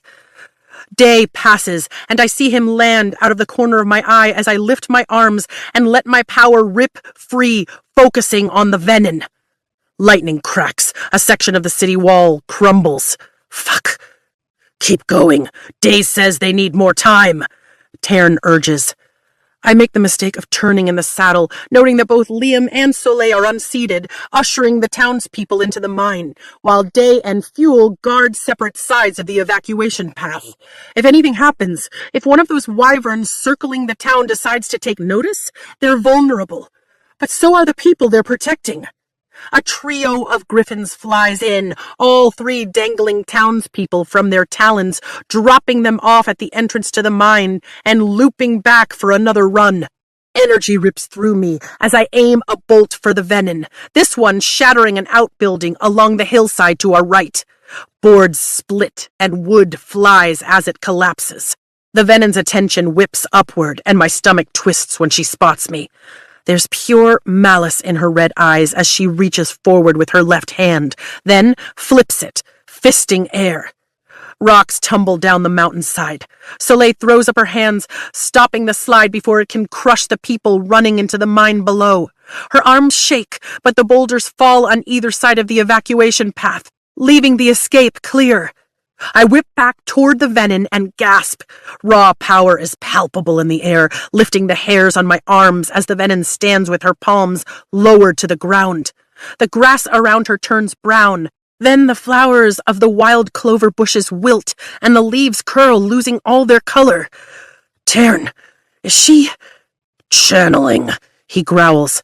I fling another flare of energy as the blight spreads outward from the venin, as though she's draining the very essence of the land, but it hits too close to the road, and the straggler racing towards safety for my comfort. Watch out. Day says that building on the other side of the road has a crate of something marked with Liam's family crest, Taryn tells me as I fire off another blast that lands nowhere near the venin. He says it's highly unstable, he finishes, pausing as he relays the information. Not worried about the building, I reply as the circle of death expands under Taryn's beating wings, and I draw more power from Taryn, poising to strike again. Soleil charges toward the venin with fuel on her heels, her dagger palmed and ready as the rest of the group of townspeople make it into the tunnel. This is all worth it as long as they survive. The wave of death pushes forward from the venin, flowing outward and catching up with the fleeing civilian in the middle of the road. He falls, then screams soundlessly, curling in on himself as his body becomes nothing but a husk of a shell. Air freezes in my lungs and my heart stutters. The venin just... Soleil! I yell, but it's already too late. The third year stumbles a few steps into the dead zone, her dragon reaching for her as they both buckle and fall, fuel throwing up a cloud of dirt with her heavy impact. They desiccate in a matter of seconds, their bodies shriveling. A vice clamps around my chest, and for a second I can't breathe. The venin has even more power now. Tell Day! I look back over my shoulder to see Liam sprinting for Day. He needs time. Already done. Taryn rolls left as a fireball churns up at us, the first of a volley that causes us to retreat across the road. We lost Soleil, I tell Xaden. The only acknowledgement is a wave of sorrow, and I know it's his. The griffins take flight, their riders wielding what looks to be lesser magic at the venin as two wyvern approach, both riderless. Tell them to change tactics. They don't stand a chance if they can't get close to that venin, I tell Taryn. The griffins change course, and I loose my power again, hitting closer to the venin. She glares up at me, then turns at the sound of flapping wings. Garrick and the other marked third years are coming. She's outnumbered, and damn, I hope she knows it. The griffins team up, tearing into one of the approaching wyvern as Liam mounts and Day launches, escaping the spreading ring of death. But the other wyvern dips low, heading for the venin, right on course to pass by the outbuilding. You said that building has unstable material in it, right? I ask. Yes. I can't be sure I'll hit it, but... Excellent idea. Taryn puts us into position, hovering about 20 feet above ground as Liam flies for the griffins above us, wielding spears of ice into the injured wyvern's throat. Blood streams as the wyvern falls from the sky with an ear-piercing cry. One down. The venin reaches the road, and the wyvern skids to a landing on the dirt path so she can mount. Now! I shout. Taryn breathes in deep and exhales pure fire as the wyvern takes off, sending the outbuilding up in a blaze that ignites whatever is within. Heat rushes my face, singeing my cheek as the building explodes, engulfing everything around it. The firestorm nearly catches us, but Taryn banks left, narrowly missing the blast. I shout, throwing up my fist as we circle back, the wind easing the sting in my cheek. We have one wyvern down, a good share of the townspeople evacuated, and there's no way anything survived that blast. Taryn dips his right wing low, and we turn sharply, getting set up to make another run through town. I glance to the right and gasp. Not only did that blast not kill the wyvern, but its rider is alive and well too, flying toward... Shit. There are more wyvern than dragons exiting the valley to the south, and I'm trying hard not to panic when blazing hot blue fire streams past us. I pivoted the saddle and see a wyvern on our tail approaching frighteningly fast as we circle the post walls. Any idea how to kill that many wyvern? I ask Taryn, panic sitting on my chest like an anchor that threatens to pull me under into the chaos of my thoughts. There are at least 6 wyvern, from what I can see, all with terrifying wingspan and sharp teeth, and they're heading straight for us. The same methods that can kill us, Taryn says, leading the wyvern away from the post's center, where Garrick and Bodhi are both on foot, chasing down the venin from the clock tower, daggers in hand. I don't exactly have a crossbolt handy. No, but you do have lightning, and a bolt of that will stop any dragon's heart. Tell me you warned the others how Soleil and Fuel died. Everyone touching the ground is vulnerable. They all know what they risk. Gods, there are still kids down there, some screaming, others heartbreakingly silent as their mothers drag their dead bodies from the streets. There are no words. We need to draw them away from the city, I tell Xaden, turning back in the saddle as far as the bands across my thighs will let me to get a better vantage point of the airspace and the wyvern, some of which seem to have slowed in order to circle the remains of the clock tower. Whatever they want must be there, Taryn says. Agreed on both counts. Do what you can to give the rest time to evacuate, Xaden responds. We're clearing the edge of town now. He pauses, and a ripple of worry pushes through our emotional barrier. Try not to die. Working on it. A wyvern dives only to climb again with a human leg hanging from between its teeth. We circle back, then head south through the trading post, away from the city center and whatever Bodhi and Garrick are doing. They're not following, Taryn grunts. We'll need to draw them out. That venom didn't seem to like when I wielded lightning. You're a threat. So let's get their attention and threaten. He growls in approval. I open the floodgates of Taryn's power, letting it roil and billow beneath my skin. As soon as we're outside the walls, I throw my hands up and let it burst free. Lightning streaks the sky, earning us the notice of the horde of wyvern, one of which peels off its flight pattern and soars in our direction, its poison-barbed tails flicking behind it. Maybe this wasn't the best idea. We're committed now, Taryn reminds me. Right. They're finally outside the city walls. I summon more power and wield, my arms trembling with the effort to control the deluge of raw energy. Lightning strikes once, missing the wyvern by more than I'd like to admit. Dread fills my mouth with the taste of ash. I'm not ready for this. Try again. I don't have enough control. Try again, Taryn demands. I wield again, ripping down the walls between Taryn and me, and more of the energy he channels rips through me. Lightning splits the dusk-hued sky in a blast so bright I blink. Again! I let the power overcome me again and again, concentrating on the location of the wyvern as Taryn dodges blasts of blue fire. Finally, a strike hits the one behind us, dropping him from the sky. It hits the hillside with a satisfying crash. What about the venom it's bonded to? I tremble with the effort of controlling the power, fighting to keep it from overtaking me. Sweat drips down my face. Hopefully they're like us. Kill the wyvern and the rider dies, but it's hard to tell with so many riderless ones. Hopefully isn't the best word right now. I turn in the saddle and watch in horror as 2 more riderless wyvern fly out of the valley. The civilians need more time to reach the mine. Let's give it to them. Taryn growls in agreement, and we speed back over the post. Xaden has one wyvern by the throat, strangling it with shadows as a third year hurls ice at its rider, and the other 4 are doing everything they can to drive the newcomers back with a combination of dragon fire and magic. Power jolts through me in wave after burning wave as I wield more lightning than I ever have in practice. I swing my arm around and aim another bolt at a wyvern flying near the front gate, or what used to be the front gate. I miss the wyvern, but hit an empty tower, sending stone flying in all directions. A large chunk hitting a wyvern in the tail and causing it to spin in midair. Taryn banks another hard turn, and we come back around. I take a deep breath, then call a lightning bolt. This one striking a wyvern directly in its upper back with a satisfying sizzle. The giant beast shrieks, then smashes into a nearby hillside with a thunderous boom. Coming back around again for another pass, and heady from my recent kill, I throw out 3 more bolts of lightning in quick succession. Unfortunately, more speed doesn't translate to more accuracy, and the adrenaline rush isn't helping my aim either.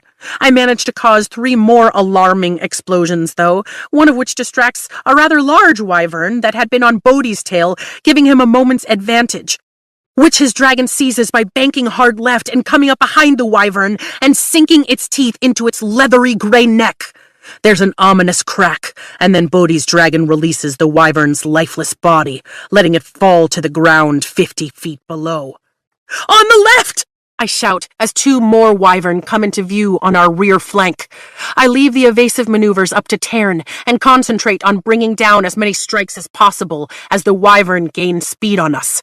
My arms tremble, growing weaker and weaker with each bolt I try to control to keep from hitting our own riders.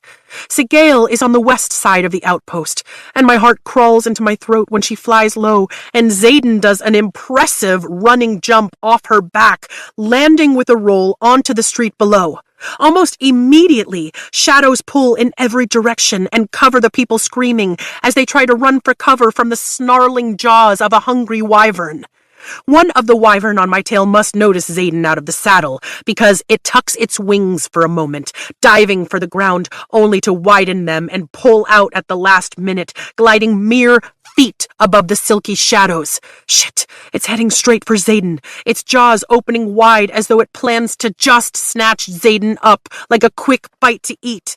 Xaden! I scream out loud, but he's already noticed the wyvern, throwing a rope of shadows high above the building in a perfect lasso around Sigale's head, and she yanks him up off the ground and out of the path of the oncoming wyvern. 1 minute Xaden is dangling from the shadowy rope, and the next he's back in his saddle as Sigale banks for another low pass through town. But I was so focused on Xaden, I completely forgot about the wyvern on my own tail. Tern hasn't, though, and starts to climb higher and higher, leading the wyvern from the post as he gains altitude nauseatingly fast. Violence! Xaden screams. Beneath you! I look down and gasp. A stream of blue fire billows up toward us. Bank! Tern rolls left, and my ass leaves the saddle, held in only by the straps as he rolls us upside down to narrowly avoid the blast. But when he straightens, the wyvern is still on us. My heart lurches into my throat as its mouth gapes open, its sharp, bloodied teeth snapping as it lunges for Tern's side. No! I lift my arms to throw a bolt in its direction and prepare for impact. A blur of blue shoots between us, and the wyvern is knocked away by the body of a navy dragon. Sigale. Her jaws tear through the side of the wyvern in several rapid, brutal bites, flesh ripping and blood spraying in the most vicious mid-air meal I have ever seen. Then she flips and catches the devoured wyvern by the head with her dagger tail, sending its dead body sailing several hundred feet before crashing to the ground. Sigale picks up speed, banks, and flies right by us, her wing gliding under Tern's almost affectionately, which is in complete contrast to the menacing glare that seems directed at me, wyvern blood still dripping from her jaws. Message received. It's her job to keep an eye on Xaden's back, and it's mine to watch Tern's. I do a quick turn in my saddle, checking all our sides for more wyvern, then tell Tern, let's climb so we can get a better count of what we're facing. We've barely made it 100 feet above the town when I spy Liam and Day flying hard and fast in the opposite direction, with a venin riding a wyvern on his tail. Liam needs help! I rush to explain. On it, Tern says, flipping us in midair. We hang in the sky for a second before his massive wings catch the air and turn us so that we're heading straight for Liam. The venin raises a staff of some sort, sending balls of blue flame at Day, but he manages to avoid them all as Liam stands up and runs along Day's spine toward his dagger tail. At the last second, Day uses his tail to whip Liam up into the air toward the wyvern. I don't even have time to scream before he lands in a crouch on the wyvern's rear and pulls out one of the runed daggers like the two Xaden gave me. The venin whips around, raising his staff, but Liam is brutally fast and slits the venin's throat with sickening precision. The wyvern stops beating its wings within seconds, its heavy body free-falling to the ground, and Liam leaps from his back just as Day flies beneath, easily catching him. A wyvern flies at us from the left, approaching with great beats of its wings. Tern! Power fills my veins and I lift my hands, but Tern rolls, flipping my world upside down as he rakes his claws and morningstar tail along the wyvern from throat to tail, splitting it open in midair, then leveling out as the wyvern streaks a bloody path to the ground. The rush in my head is a result of more than Tarn's acrobatics. For the first time since we agreed to try to defend the civilians in this trading post, since we were told there were 4 Venin, and no way we could win, a little bit of panic sitting on my chest starts to ease. We might actually be able to survive today. Maybe. Just then, another wyvern drops out of a cloud above us, diving at Tarn, gaining speed as it tucks in its wings, becoming a teeth-tipped spear. There's no time for evasive maneuvers. It's seconds away, but red fills my vision and Day is there, driving into the side of the massive gray beast. There's no breath of relief as the collision sends Liam hurtling off Day's back and across the base of Tarn's neck at breakneck velocity. "Violet! Liam!" I catch his scrambling hands as he slides by and hold on. A cry escaping as my shoulders pop and subluxate from the strain of catching his weight. And Tarn pitches in a sharp turn to follow Day. "Hold on!" Grimacing, Liam crawls forward on his elbows despite the impossible angle, then grasps the pommels of the saddle. I throw myself over him, sheltering his head and holding on with everything I have as Tarn rolls and banks to keep close, but clear of Day and the massive gray wyvern. Locked in battle only a few feet away, their talons shred through the scales of the other amid snapping teeth, and Day's catastrophic roars of pain. They're too close for me to act, and there's no guarantee I'll hit the wyvern and not Day with my lightning. There's nothing I can do but secure Liam. Grabbing the lap belt I never use, I wind it around Liam's torso and buckle it. "That should hold you until we can get you back to Day, but I can't wield without hitting him," I yell as wind whips around us. The agony in his eyes steals my breath. "Why did you do that?" I cry, my fingers searching for purpose on his leathers to pull him closer. I settle for the back of his collar and yank. "Why would you risk it? Gods, if anything happens to them." His gaze collides with mine. "That thing was going to take a chunk out of Tarn. You've saved my life, and now it's my turn. No matter what you think of me for keeping secrets, we're friends, Violet." Response is impossible as Tarn rolls again, lifting Liam's entire body, and the leather belt slips to just under his arms. I fist my hands in the back of his flight leathers, but there's not much to grab onto. Heartbeats pass and I can't breathe, can't think past the desperation to keep Liam safe, until Tarn levels out again, trying to stay as close as he can to Day without risking any of us in the process. But then, Day's scream slices me to the bone as the two lock into a dive.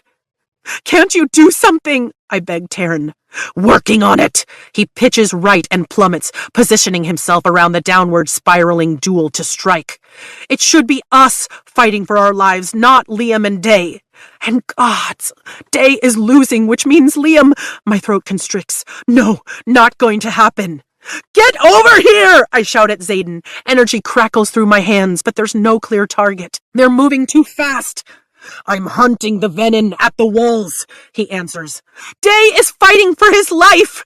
The heartbeat of terror squeezing my chest like a vice isn't mine. It's Xaden's. "If I leave, these civilians are all dead." We're on our own. A quick glance at the field tells me every other dragon is locked in its own battle. Tarn's tail swings out, slamming into the wyvern's hindquarters, and comes away bloody, but the fucking thing doesn't release Day. Its claws flex, burrowing deeper beneath the red's scales. "Day!" Liam's scream is raw, his voice breaking at the end. Tarn lunges, snapping at the wyvern's shoulder and drawing blood, but it's not enough. He swings around to get a better angle on the wyvern, and the force nearly costs Liam his grip, but the buckle holds. Another riderless wyvern flies at us from the right. "On the right!" Tarn whips his body faster than I've ever felt and rips out the throat of the new threat, shaking the wyvern like a doll, then releases his jaws and lets the thing fall hundreds of feet to the mountainside below. Then Tarn dives to catch up with Day and the wyvern as they race toward the ground. Dread settles in my chest, ominous and heavy. "We're on our way," Xaden says, but it'll be too late. "Violet!" Liam shouts over the wind, and I rip my attention from the gruesome battle alongside us as we spiral downward. "We have to take out the riders." "I know," I reply. "We will!" He just needs to hang on. They both do. "No, I mean..." That's the... Tern lunges again, and we're thrown sideways as he rips another hole in the wyvern's wings with his teeth, raking down its tail with his talons. But the creature has Day in a deathlock. Its wings are shredded now. But it doesn't seem to care as its claws dig into Day's underbelly, like it's willing to mindlessly die to make the kill. It's going to be all right, I promise Liam, wind stinging my cheeks. It has to be all right, even though the ground rushes at us closer and closer each second. It just has to be. Day screams again, the sound weaker and higher pitched than the last. It's a cry. We have to pull up, Tern warns. He's dying! Liam lunges across Tern's back, reaching for his dragon, as if so he can touch the red daggertail one last time. Just hold, I start, but Day's shriek of pain closes my throat, strangling the words. He's being eviscerated, and there's nothing we can do.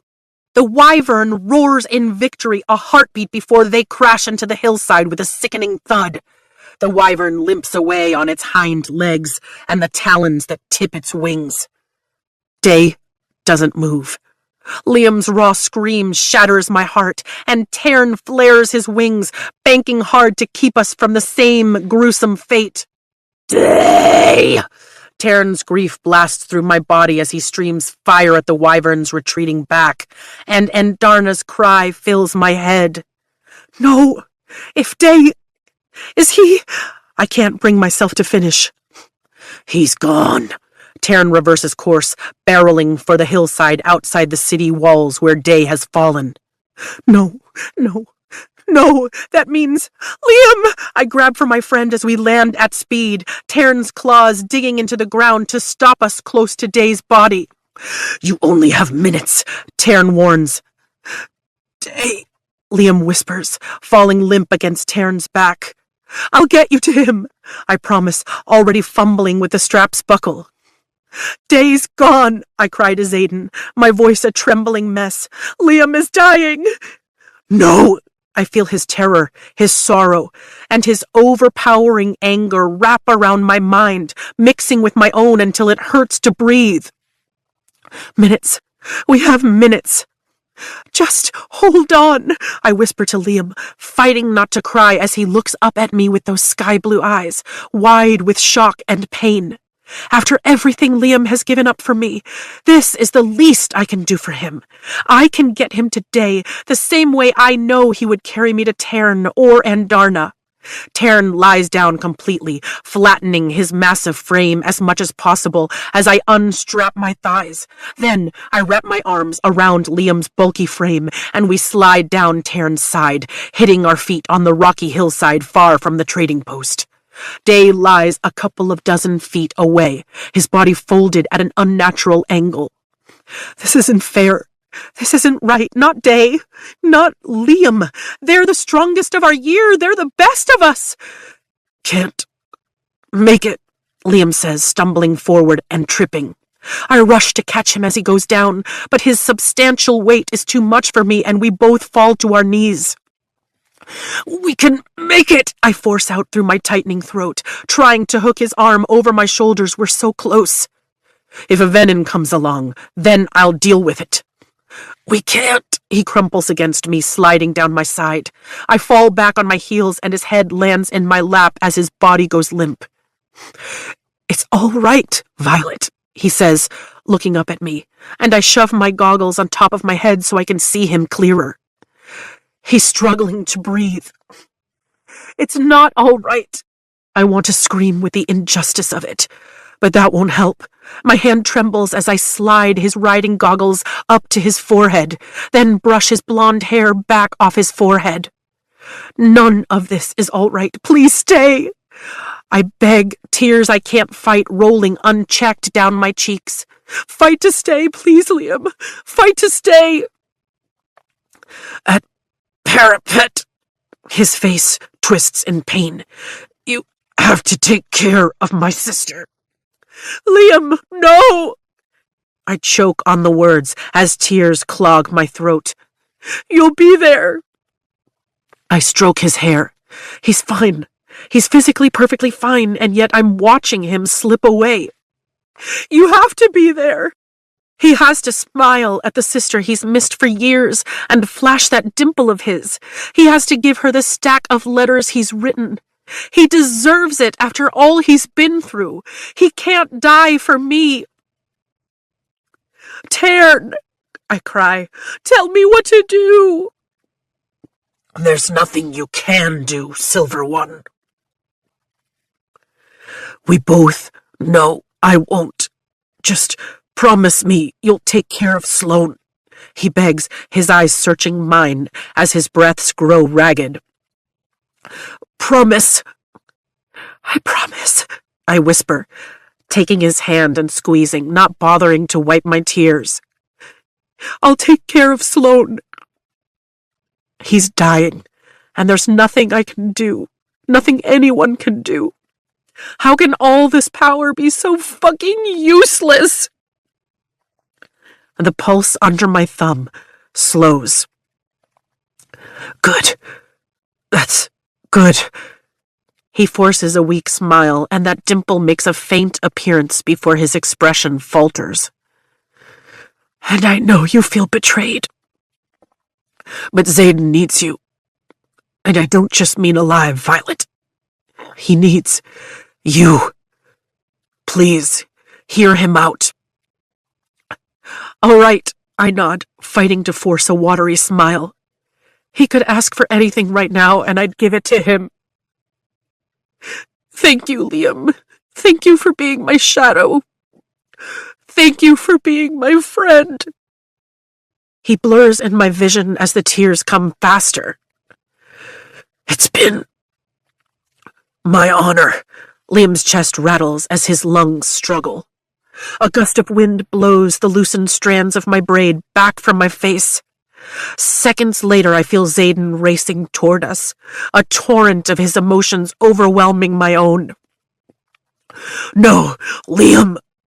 Xaden chokes out as he crouches in front of us, the muscles in his face working to control his expression.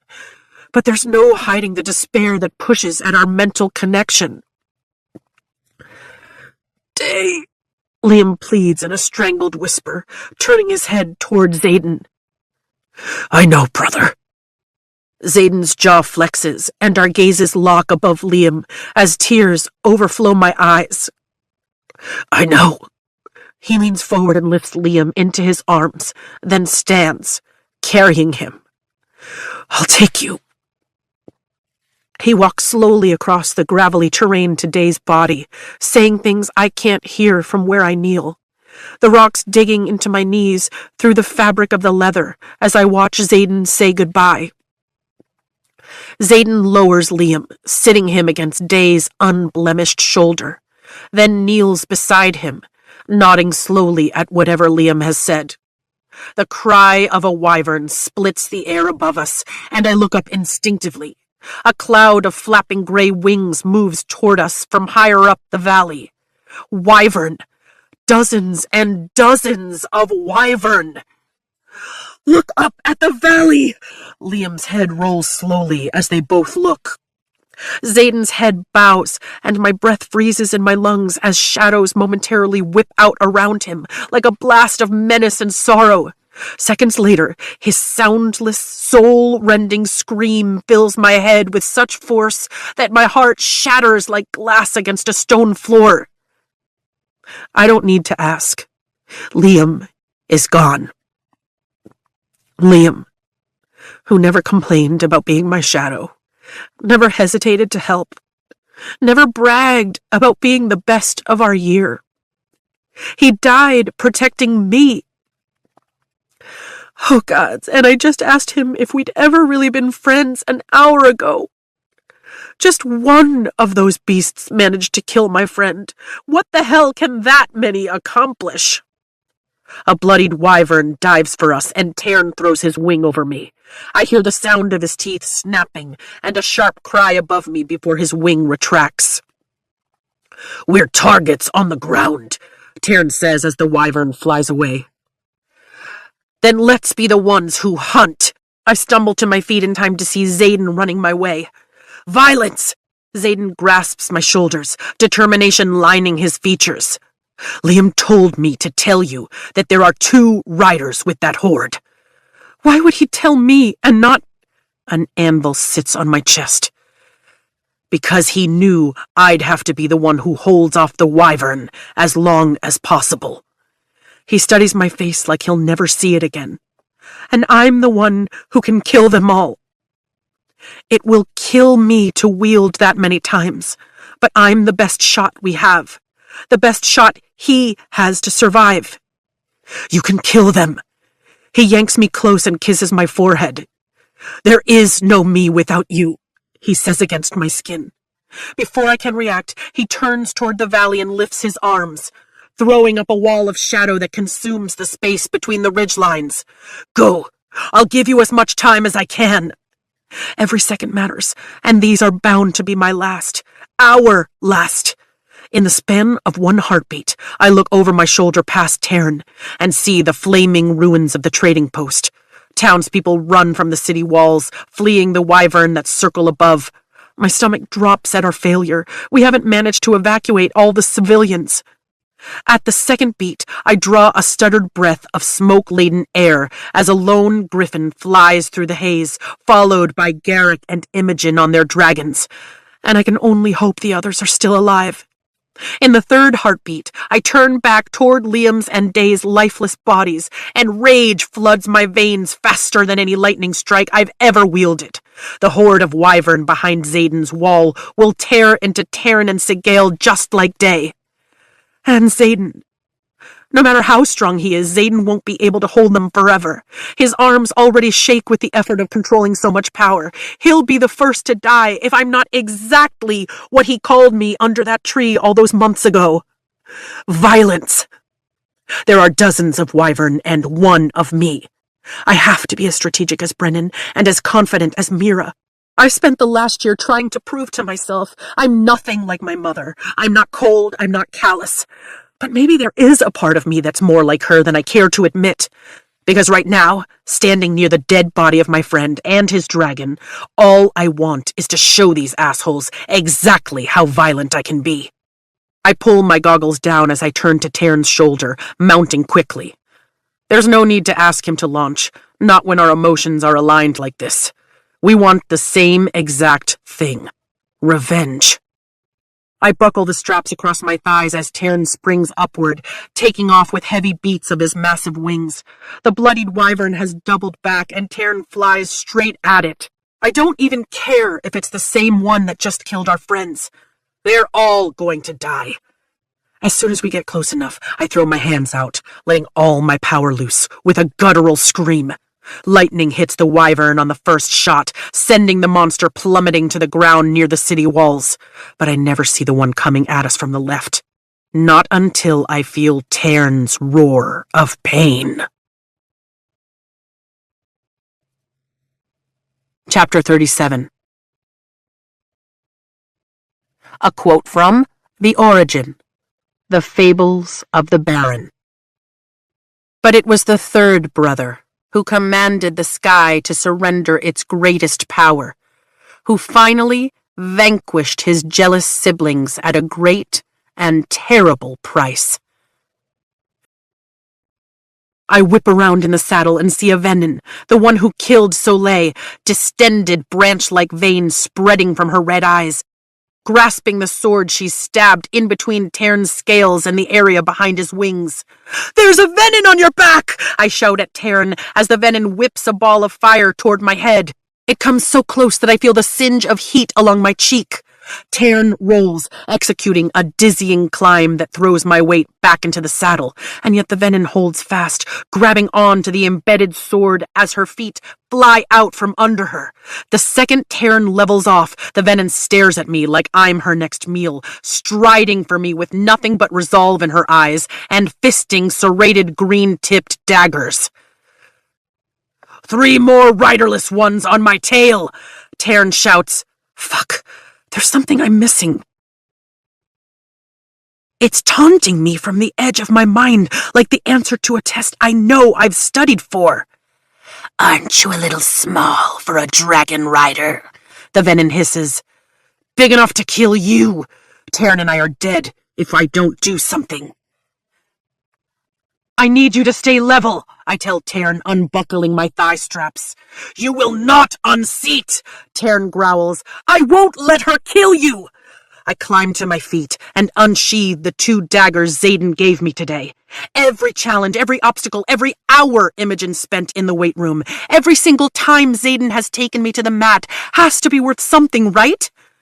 This is just a challenge, with a not-so-fictitious dark wielder on the parapet. A moving, flying parapet. Get back in your seat, Tern orders. You can't shake her. She'll cut into you again. I have to kill her. I shove the fear aside. There's no room for it here. By the dying sunlight and the eerie glow of the burning city below us, I dodge the first swipe of her knife, then the second, ducking low and throwing up my forearm to block a downward thrust, halting the plunge of metal jabbing toward my face. The force of impact results in a snap I know is one of my bones. Excruciating pain momentarily freezes me as the dagger flies out of my hand. I'm down to only one. My heart pounds as my feet catch on one of Tern's spikes, and I stumble. I can't even cradle my ruined, throbbing arm as she advances, gaining on me with every lunge and swipe of her green-tipped daggers. It's as if she knows exactly what I'm going to do before I do it. She counters every one of my attacks with a quicker one of her own, as if she's adapting to my fighting style from mere moments of combat. She's unnaturally quick. I've never seen Xaden or Imogen move this fast. I manage to parry each of her attacks, but there's no question that I'm on the defense. She's not even in leathers, just a fluttering sail of a robe, and still pain flares in my side, hot and sharp, and I fall back in disbelief when I find one of her daggers protruding low in my side, just beneath the edge of the dragon scale armor. Tern roars and Andarna shrieks. Violet! Xaden screams. She's too fast! I doubt the dagger has struck anything vital from its position, and I fight through mouth-watering nausea to balance the only venom blade I have left and yank hers out. But something isn't right. The wound begins to burn, and I immediately battle to keep my balance as acid races through my veins. The tip of the knife is no longer green as it falls from my fingers. Such untapped power. No wonder we were called here. You could command the sky to surrender all its power, and I bet you don't know what to do with it, do you? Riders never do. I'm going to split you open and see where all that astonishing lightning comes from. She waves the other dagger at me, and I realize she's playing with me. Or maybe I'll let him do it. You'll wish for death if I hand you over to my sage. She has a teacher? She's a damn student, just like me, and I'm lethally outmatched. I can barely keep track of which hand her blade is in. My arm has its own heartbeat, and my side screams. Level the playing field, Xaden orders. He's split his power, and shadows rush in from the cliffs at my left, throwing the world around me and the venom into a cloud of complete darkness. And I have the power of light. I'm the one in control now, and I know the terrain of Tern's back like my own hand. Moving to the right, where I can feel the slope of his shoulder, I take up a fighting stance, grip my dagger in my good hand, and let my power explode through the dark, illuminating the sky for one crackling, priceless second. The venom is disoriented, her back turned toward me. I plunge the runed dagger between her ribs, right where Xaden showed me all those months ago, and yank it out so I don't lose it. She staggers backward, her face turning an ashen gray before she falls from Tern's back. I falter, swaying as the acid in my veins burns brighter, harsher, incinerating me from the inside out. She's dead, I managed to tell them, throwing the word out toward Tern, Xaden, Andarna, Sigale, whoever might be listening. The shadows fall away, letting in the fading light of dusk as I stumble toward the saddle, holding my side to staunch the flow of blood from the stab wound. You're hurt, Tern accuses. I'm fine, I lie, staring with wide eyes as dark black blood sludges through my fingers. Not good. So not good.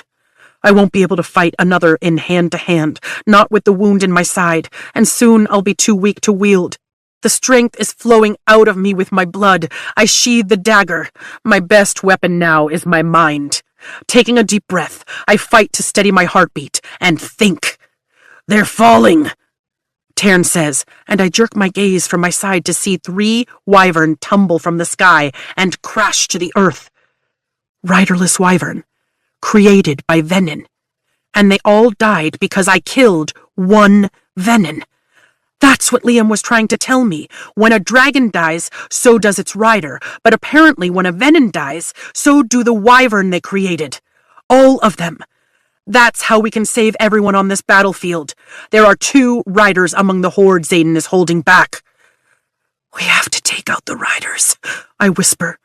Yes, Tern agrees, following my thoughts. Excellent idea. You're willing to gamble your life on it? If I'm wrong, we're both dead, and so are Xaden and Sigale.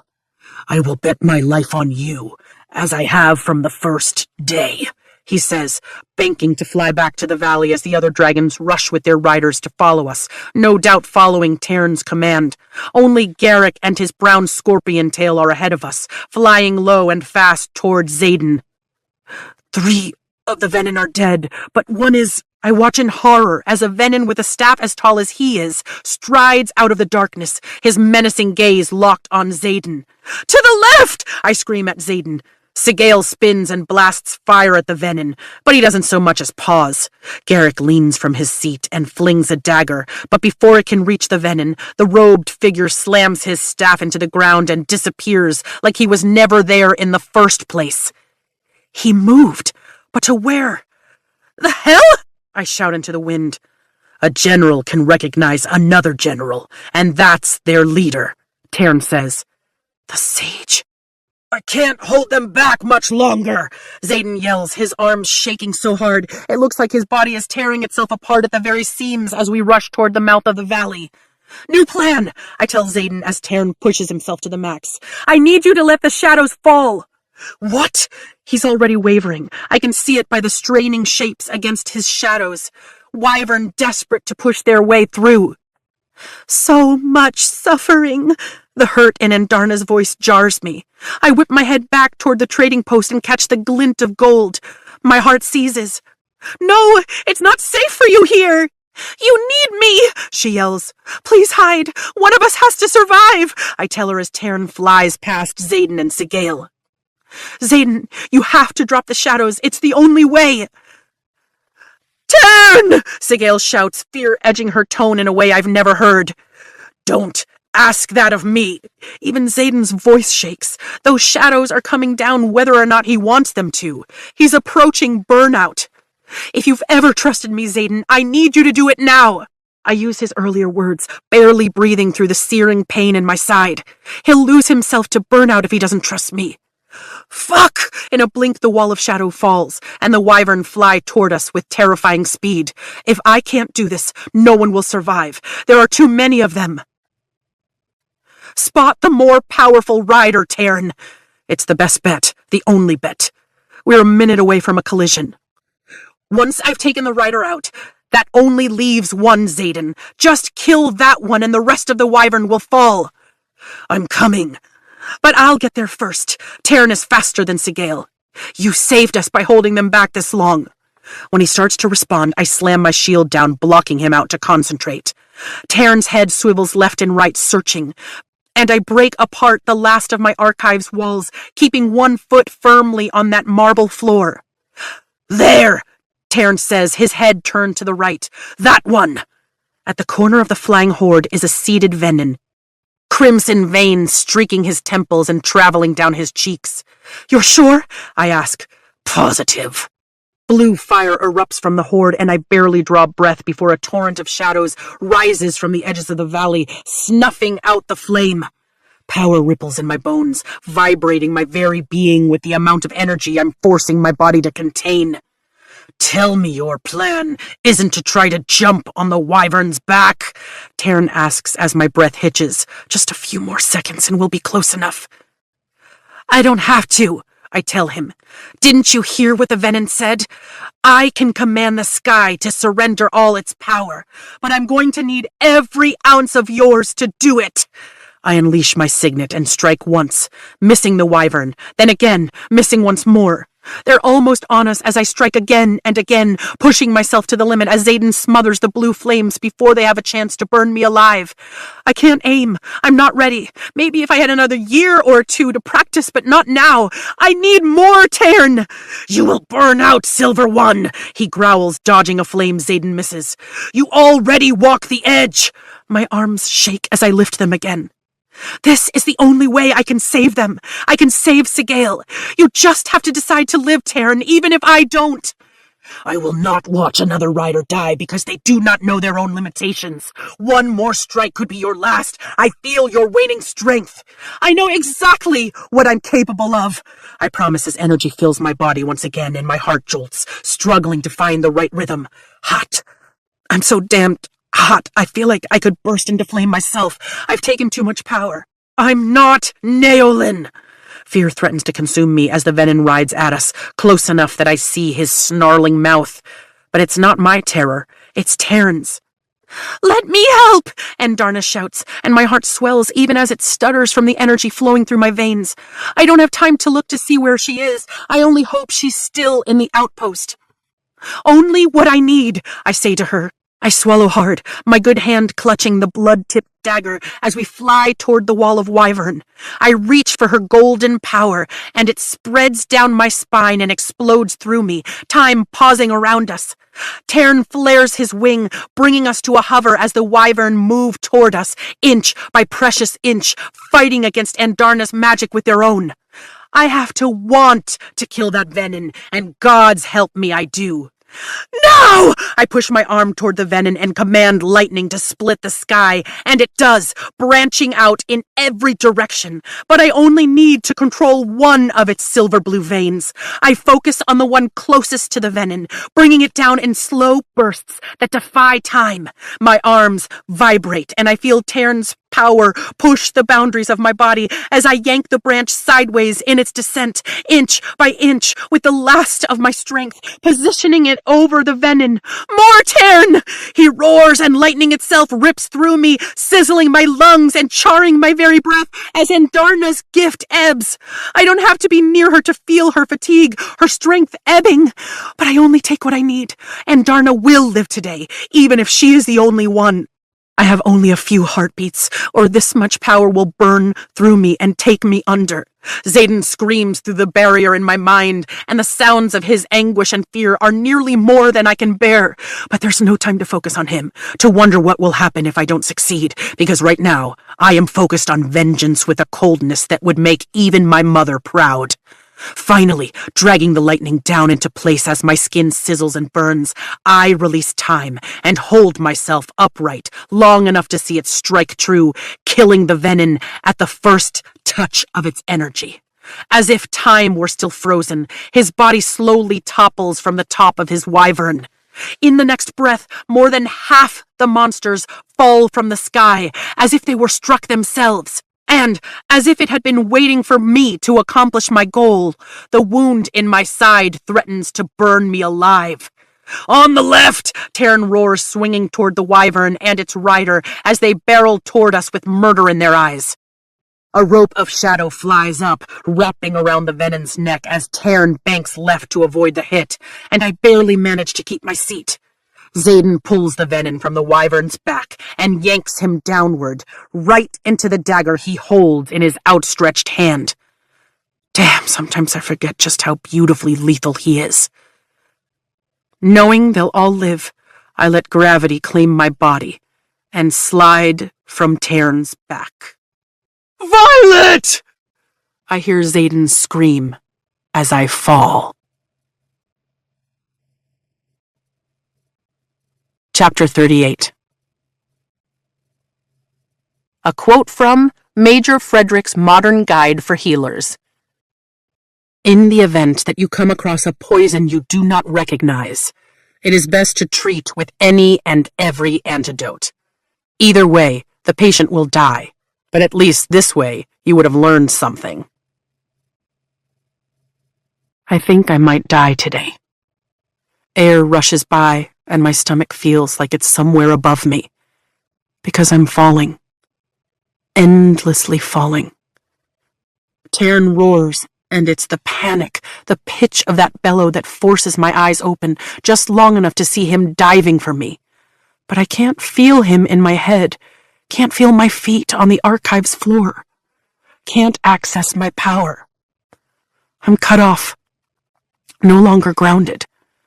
My back slams into something, knocking the breath from my lungs, slowing my descent but not stopping it. And shimmering gold rises and ebbs around me. Wind stills, the cries of mayhem and destruction pause, but the burn inside rages on, consuming me with fiery teeth. Time. And Darna has stopped time with what strength she has left. I'm on her back, falling, because she isn't strong enough to carry me, but she's brave enough to fly into this battle. Now my eyes are burning too. She shouldn't be here. She should be tucked away in the outpost, safe from the wyvern 3 times her size. Are there any wyvern left? Did we get them all?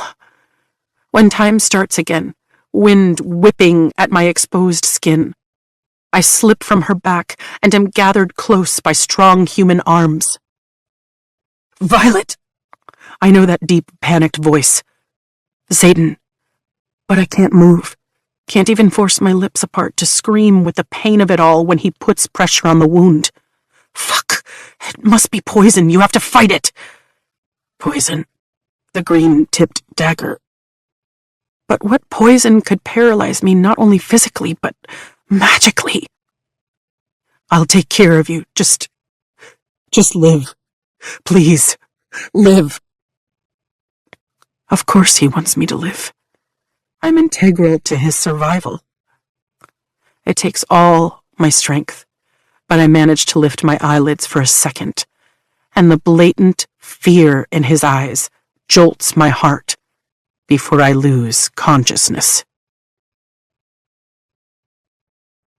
Maybe it isn't poison, someone says in a deep voice as I wake, but can't pry my eyes open. Garrick, maybe? God, everything hurts. Maybe it's magic. Did you see the way she whipped that lightning straight at the Venon's head? Someone asks. Not now, Bodhi practically growls. She saved your fucking life. She saved all our lives. But I didn't. Soleil and Liam are dead. Her blood is fucking black, Xaden snaps and his arms tighten, holding me to his chest. It has to be poison, Imogen cries, a sound I've never heard from her. Look at it! We have to get her back to Basgaeth. Nolan might be able to help. Yes, Nolan. They need to take me to Nolan. But I can't say it. Can't make my lips move. Can't even reach out along the mental pathways that have become as familiar to me as breathing. Being cut off from Taryn, from Andarna, from Xaden, is a torture all on its own. That's a 12-hour flight, Xaden's voice rises, and I'm pretty sure her arm is broken. I'll be dead in 12 hours. The promise of sweet oblivion already hovers at the edge of my consciousness. A promise of peace if I agree to just let go. They're somewhere closer, Xaden says quietly, and I feel his fingers skim over my cheek. The motion is unnervingly tender. Another wave of fire consumes me, singeing every nerve, but all I can do is lie there and take it. Make it stop, gods, make it stop. You can't be serious. Someone's voice lowers to a hiss. You'll put everything at risk. Garrick warns as sleep tugs at me, the only escape from the searing pain. Tarn bellows so loudly my rib cage vibrates. At least he's close. I wouldn't say that again, Imogen mutters, or he'll probably eat you. And don't forget, if she dies, there's a damn good chance Xaden does too. I'm not saying he shouldn't. Just reminding him what the stakes are, Garrick replies. Can Tarn feel the disconnect between us? Is he suffering the same way I am? Was the sword poisoned too? Can Indarna fly, or does she need to sleep? Sleep. That's what I want. Cool, blissful, empty sleep. I don't give a fuck what happens to me, Xaden yells at someone. We are going, and that's an order. No need for orders, man. We'll save her. That's Bodhi, I think. Live up to your nickname and fight this violence, Xaden whispers against my ear. Then he says louder to someone farther away. We have to get her to him. We ride. I feel the shift as he begins to walk, but the agony of movement against the wound is too much, and I fade into blackness. Hours pass before I wake again. Maybe seconds. Maybe days. Maybe it's forever, and I've been sentenced to an eternity of torture by Malik for my sheer recklessness. But I can't bring myself to regret saving them. Maybe it's better if I die. But then Xaden might die. Whatever is wedged between us right now, I don't want him dead. I'll never want that. A steady rush of wind at my face and the rhythmic beat of wings tells me we're flying. And it takes all the energy I have to lift a single eyelid as we pass over the cliffs of Draylor. The 1,000-foot drop is unmistakable. It's what made the Tirish rebellion not only possible but nearly successful. The poison scorches every vein, every nerve ending in my body as it runs through me unchecked, slowing my heartbeat. Even the irony that I'm going to die by poison, something I have unparalleled knowledge of, can't make me muster the energy to speak, to offer any thoughts on an antidote. How can I, when I don't even know what's been used on me? Until a few hours ago, I didn't even know venom existed outside Fables. And now, there's nothing but pain and death. It's only a matter of time. And mine is short. Death would be preferable to existing for another second in this pyre of a body, but it's apparently a mercy I'm not allowed as I'm jostled awake. Air. There's not enough air. My lungs struggle to inhale. You're sure about this? Imogen asks. Each step Xaden takes brings a new wave of agony that starts in my side and ripples through my whole body. Stop fucking asking him that, Garrick snaps. He made his decision. Support him or get the fuck out, Imogen. And it's a bad one, another man retorts. When you have 107 scars on your back, then you get to make the fucking decisions, Kieran, Bodhi snarls. Tarn's roar startles me and I twitch, which only intensifies the already indescribable torture racking my body now. What was that? Garrick asks from somewhere to the left. He basically said that he'll cook me alive if I fail. Xaden replies, holding me closer. I guess that part of the bond is still in place. My cheek falls against his shoulder, and I swear I feel him brush a kiss over my forehead. But that can't be right. You don't keep secrets from someone you care about, let alone secrets that are going to cost me my life any second if the stuttering beat of my heart is any indication. It's struggling to pump the liquid fire that's cauterizing my veins. Gods, I wish he'd just let me die. I deserve it. I'm the reason Liam is dead. I'm so weak-minded that I didn't even realize Dane took my memories and used them against me. Against Liam. You have to fight, Vi, Xaden whispers against my forehead as we move. You can hate me all you want when you wake up. You can scream, hit, throw your fucking daggers at me for all I care, but you have to live. You can't make me fall for you and then die. None of this is worth it without you. He sounds so sincere that I almost believe him. which is exactly what got me into this situation in the first place. Xaden? A familiar voice calls out, but I can't place it. Bodhi, maybe? One of the second years? So many strangers. And no friends. Liam is dead. You have to save her. Chapter 39. Xaden. From the last words of Fen Ryerson, redacted. You're all cowards. She'll be all right. Zagale's voice is gentler than she's ever deigned to use with me. Then again, she didn't choose me because I needed coddling. She chose me for the scars on my back, and the simple fact that I am the grandson of her second rider, the one who didn't make it through the quadrant. You don't know that she'll be all right. No one does. It's been 3 fucking days and Violet hasn't woken up. 3 never-ending days I've spent in this armchair, walking a knife's edge between sanity and madness, studying every rise and fall of her chest just to be sure she's still breathing. My lungs only fill when hers do, and the time between my heartbeats is filled with sharp, all-consuming fear. She's never looked fragile to me, but she does now, lying in the middle of my bed, her lips pale and chapped, the ends of her hair duller than their usual blade-like hue. For 3 days, everything about her has felt as though the life was leached from her body, only a shadow of her soul left beneath her skin.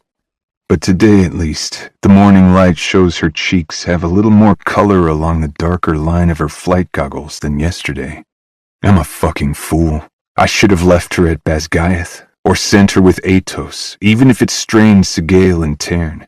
She never should have suffered the punishment Colonel Atos delivered, for a crime she didn't even know I was committing, didn't even suspect. I run a hand through my hair. She wasn't the only one who suffered. Liam would be alive. Liam. Guilt pairs with soul-sucking grief, and I can barely inhale around the pain in my chest. I'd ordered my foster brother to keep her safe, and that order got him killed. His death is on me. I should have known what was waiting for us at Athbeen. You should have told her about the venom. I waited for you to impart the information, and now she's suffering. Tern growls. The dragon is the living, fire-breathing embodiment of my shame.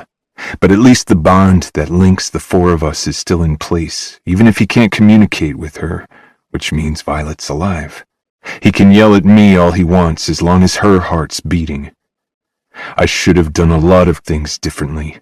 What I shouldn't have done was fought my feelings for her.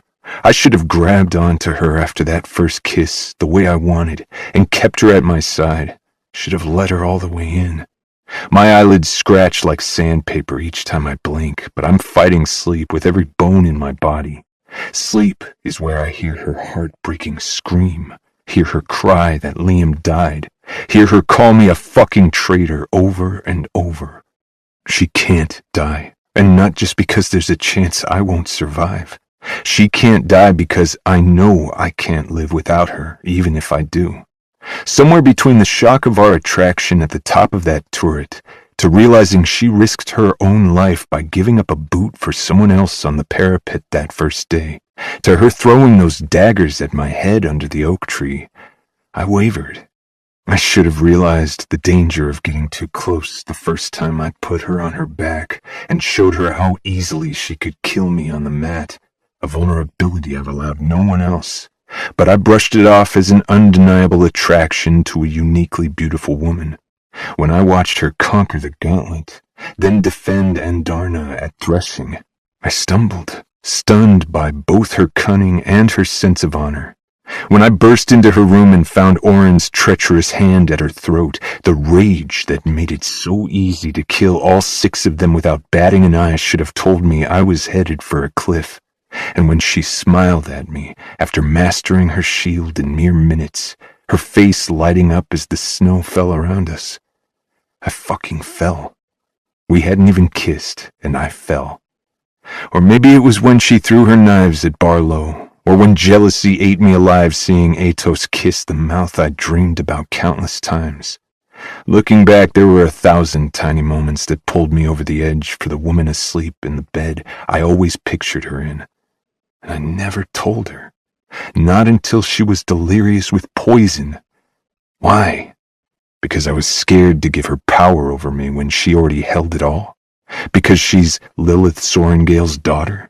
Because she kept giving Athos second and third chances? No. Because I couldn't give her those words without being totally, completely honest with her. And after the way she looked at me at the lake, the utter betrayal. The rustle of sheets makes my gaze whip to her face, and I take my first full breath since she fell from Taryn's back. Her eyes are open. You're awake. My voice sounds like it's been dragged across gravel when I thought it had only been my heart. I stagger to my feet and take the 2 steps that separate me from her bedside. She's awake. She's alive. She's smiling? That must be a trick of the light. This woman likely wants to set me on fire. Can I check your side? The mattress depresses slightly as I sit near her hip. She nods and stretches her arms up like a cat who's been napping in the sun before reaching for the blankets. Drawing back the covers, I untie the robe covering the short nightdress I changed her into that first evening and slowly lift the hem above the silken skin of her hip, preparing myself for the black tendrils that discolored her veins during the flight, but receded slowly since we arrived. There's nothing. Just a thin silver line an inch above her hip bone. Air gushes from my lungs in relief. Miraculous. What's miraculous? She croaks, looking down at her new scar. Shit. I would be a horrible healer. Water. My hand shakes with exhaustion or relief, I don't even care which, as I pour a glass from the pitcher on my bedside table. You must be parched. She pushes herself to sit, then takes the glass, drinking the entire thing down. Thanks. You are. I set the empty glass on the nightstand and then turn back to her, gazing into the hazel eyes that have haunted me since Parapet. You are miraculous. I finish in a whisper. I was fucking terrified, Violet. There aren't adequate words. I'm fine, Zayden, she says softly, her hand rising to rest above my pounding heart. I thought I was going to lose you. The confession comes out strangled, and maybe it's pushing my luck after all I've put her through, but I can't keep from leaning forward and brushing my lips over her forehead, then her temple. Gods, I'd kiss her forever if I thought it would keep the coming argument at bay, keep us in this one pristine moment where I can actually believe that everything might be all right between us, that I haven't irrevocably fucked up the best thing that's ever happened to me. You aren't going to lose me. She gives me a puzzled look, smiling like I've said something peculiar. Then she leans in and kisses me. She still wants me. The revelation makes my heart fucking sore. I take the kiss deeper, swiping my tongue over her soft lower lip and gently sucking on the tender curve. It's all it takes for need to flood my system, hot and demanding. It's always like this between us. The slightest spark sets off a wildfire that consumes every thought that isn't related to how many ways I can make her moan.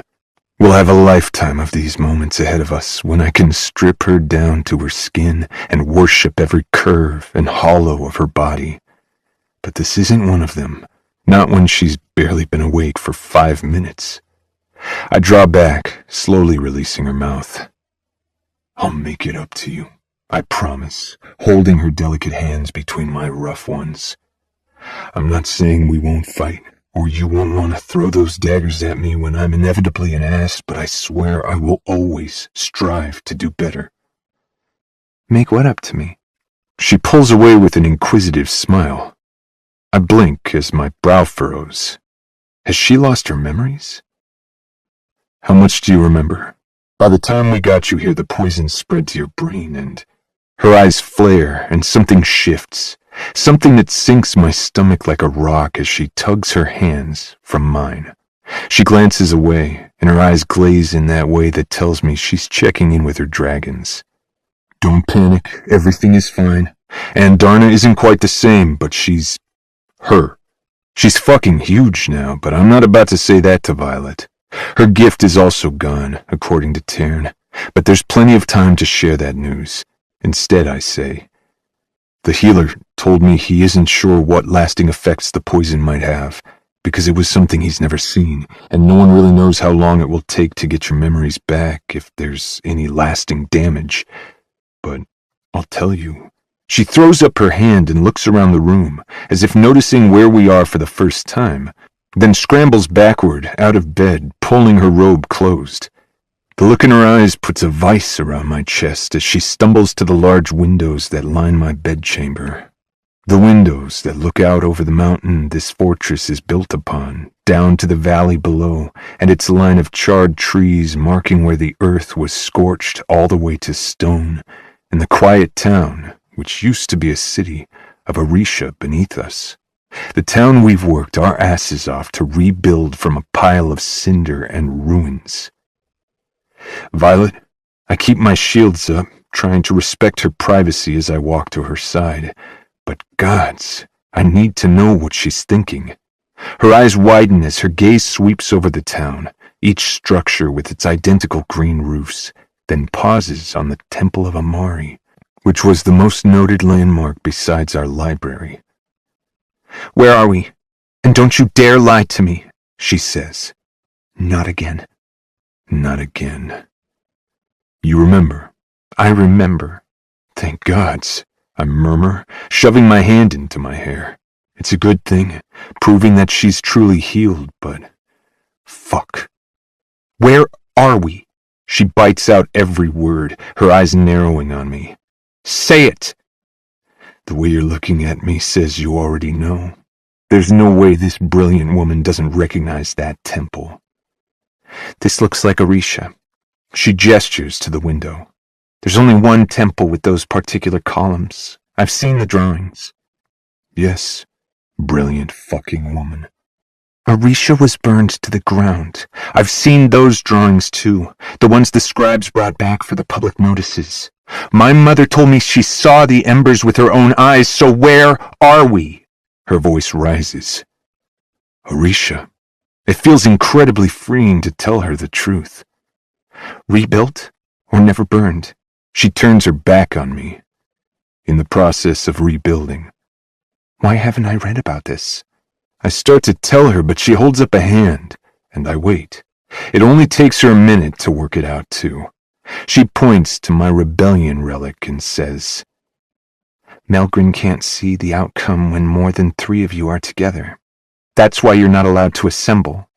I can't help it. I smile. This brilliant fucking woman is mine, or was mine. Will be mine again if I have anything to say about it, which I probably don't. I sigh, losing the smile immediately. Fuck. No, I'm not giving up until she tells me to. Things might be complicated, but so are both of us. That, and we're not big enough to warrant the attention of the scribes anymore. We're not hidden. We're just not advertising our existence. Which is also the reason this place is still technically mine. Nobles weren't exactly eager to throw their money at a scorched city or be taxed on unusable land. Eventually they'll notice. Eventually I'll lose it. Then I'll lose my head. You can know whatever you want. Just ask. She stiffens. Tell me one thing right now. Anything. Her shoulders stutter as she inhales. Is Liam really dead? Liam. A fresh stab of sorrow pierces my ribs. Heartbeats pass in silence as I try to find the right words, but there aren't any. So I take from my pocket the palm-sized, freshly finished carving of Andarna Liam had been working on. She turns in my direction, her gaze immediately locking on the figurine, and her eyes water. It's my fault? No, it's mine. If I had just told you everything sooner, you would have been prepared. You probably would have schooled us all on how to kill them. My soul breaks all over again when she swipes at twin tears with the backs of her hands. I set the carving in her hand.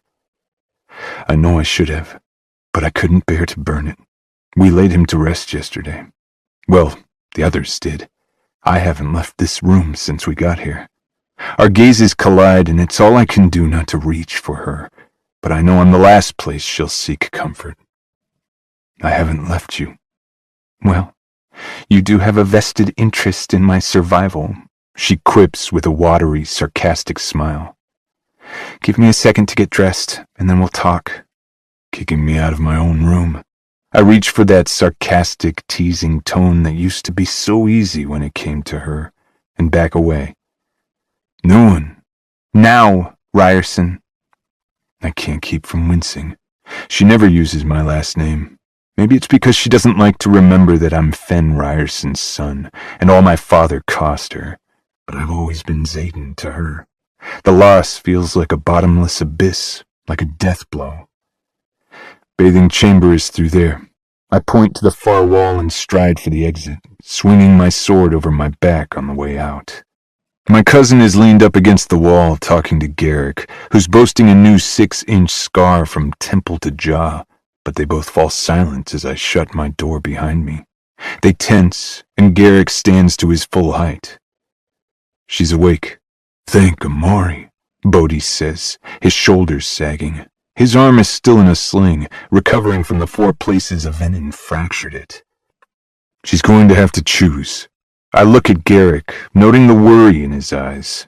He's already told me he thinks she'll keep our secret. That worry is for my mental state if she doesn't forgive me for not telling her sooner. She'll either keep our secret or she won't. That's something you'll have to figure out, he replies, and then teach her how to hide it from Atos if she chooses. Any word from the Flyers? Serena is alive, if that's what you're asking, Bodhi answers. So is her sister. But the rest? He shakes his head. At least they made it out, and now that Violet is awake, I can finally breathe. You figure out what that box was that Trad was drawn to back at Resson? I ask. Garrick's dragon is remarkably sensitive to runes, which allowed them to locate and retrieve the small iron box beneath the rubble of the clock tower. They're working on it right now. Hopefully we'll have an answer in the next couple of hours. I'm glad she's all right, Zayden. I'll tell the others. He nods once and heads down the hall, almost as familiar with the castle's layout as I am. Considering he spent every summer here before the apostasy, or secession as the Navarians called Dad's rebellion. Funny how people rename everything that makes them feel uncomfortable. We lost faith that our king would ever do the right thing, and they call us traitors. Bodhi wrinkles his nose. What? You smell like dragon ass. Fuck off. I chance a whiff, and can't argue. I'm using your room. I would consider it a personal favor. I extend my middle finger and head toward his room.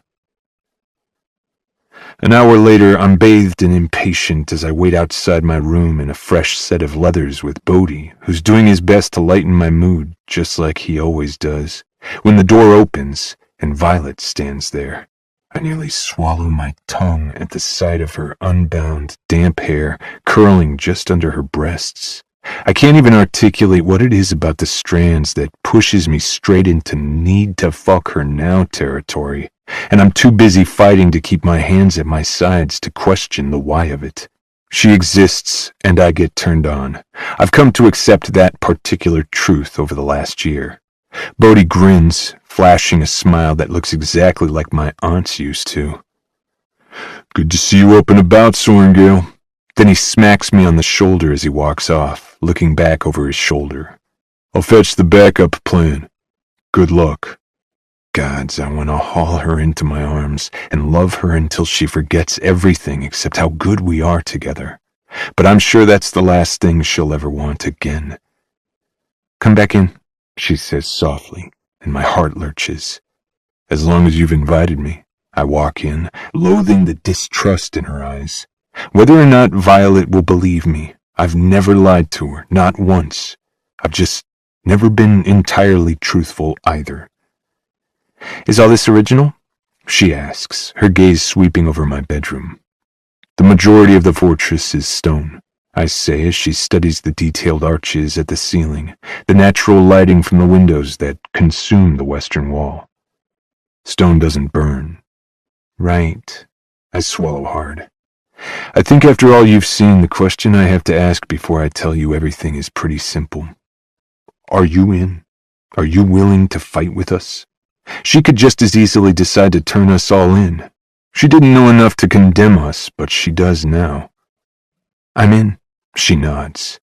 Relief surges through me in a rush more powerful than anything I could channel from Sigale, and I reach for her. I'm so sorry I had to keep... My words die on my tongue as she steps back, avoiding me. Not happening. A world of hurt flashes in those hazel eyes, and I fucking wither. Just because I believe you, and am willing to fight with you, doesn't mean I'll trust you with my heart again. And I can't be with someone I don't trust. Something in my chest crumples. I've never lied to you, Violet. Not once. I never will. She walks over to the window and looks down, then slowly turns back to me. It's not even that you kept this from me. I get it. It's the ease with which you did it. The ease with which I let you into my heart and didn't get the same in return. She shakes her head and I see it there. The love. But it's masked behind defenses I foolishly forced her to build. I love her. Of course I love her. But if I tell her now, she'll think I'm saying it for all the wrong reasons. And honestly, she'd be right. I'm not going to lose the only woman I've ever fallen for without a fight. You're right. I kept secrets, I admit, pressing forward again, taking step after step until I'm less than a foot from her. I palm the glass on both sides of her head, loosely caging her in, but we both know she could walk away if she wanted. But she doesn't move. It took me a long time to trust you, a long time to realize I fell for you. Someone knocks. I ignore it. Don't say that. She lifts her chin, but I don't miss the way she glances at my mouth. I fell for you. I lower my head and look straight into her gorgeous eyes. She might be rightfully pissed, but she sure as Malik isn't fickle. And you know what? You might not trust me anymore, but you still love me. Her lips part, but she doesn't deny it. I gave you my trust for free once, and once is all you get. She masks the hurt with a quick blink. Never again. Those eyes will never reflect hurt I've inflicted ever again.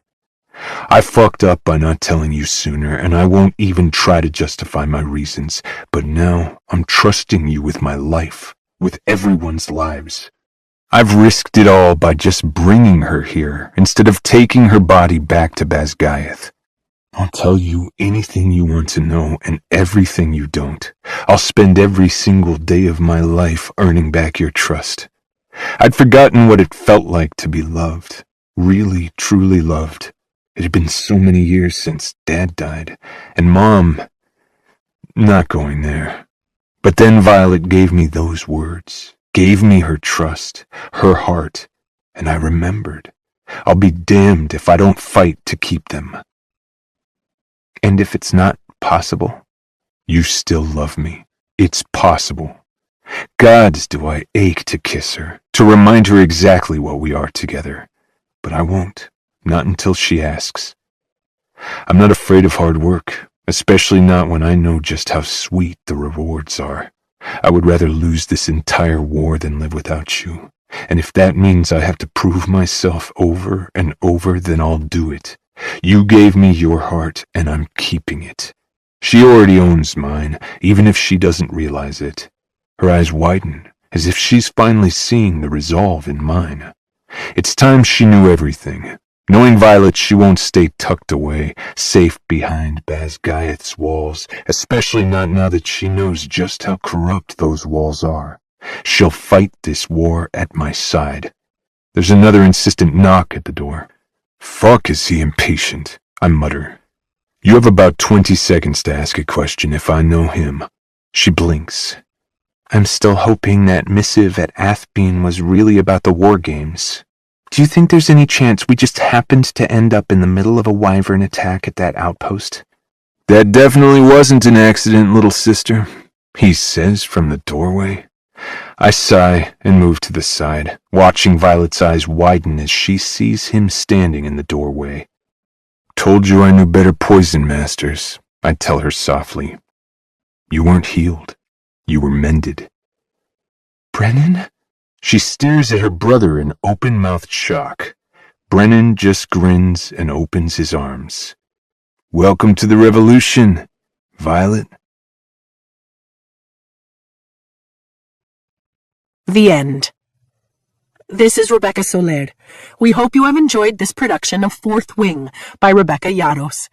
Recorded books are available wherever audiobooks are sold. Thank you for listening to Recorded Books. Audible hopes you have enjoyed this program.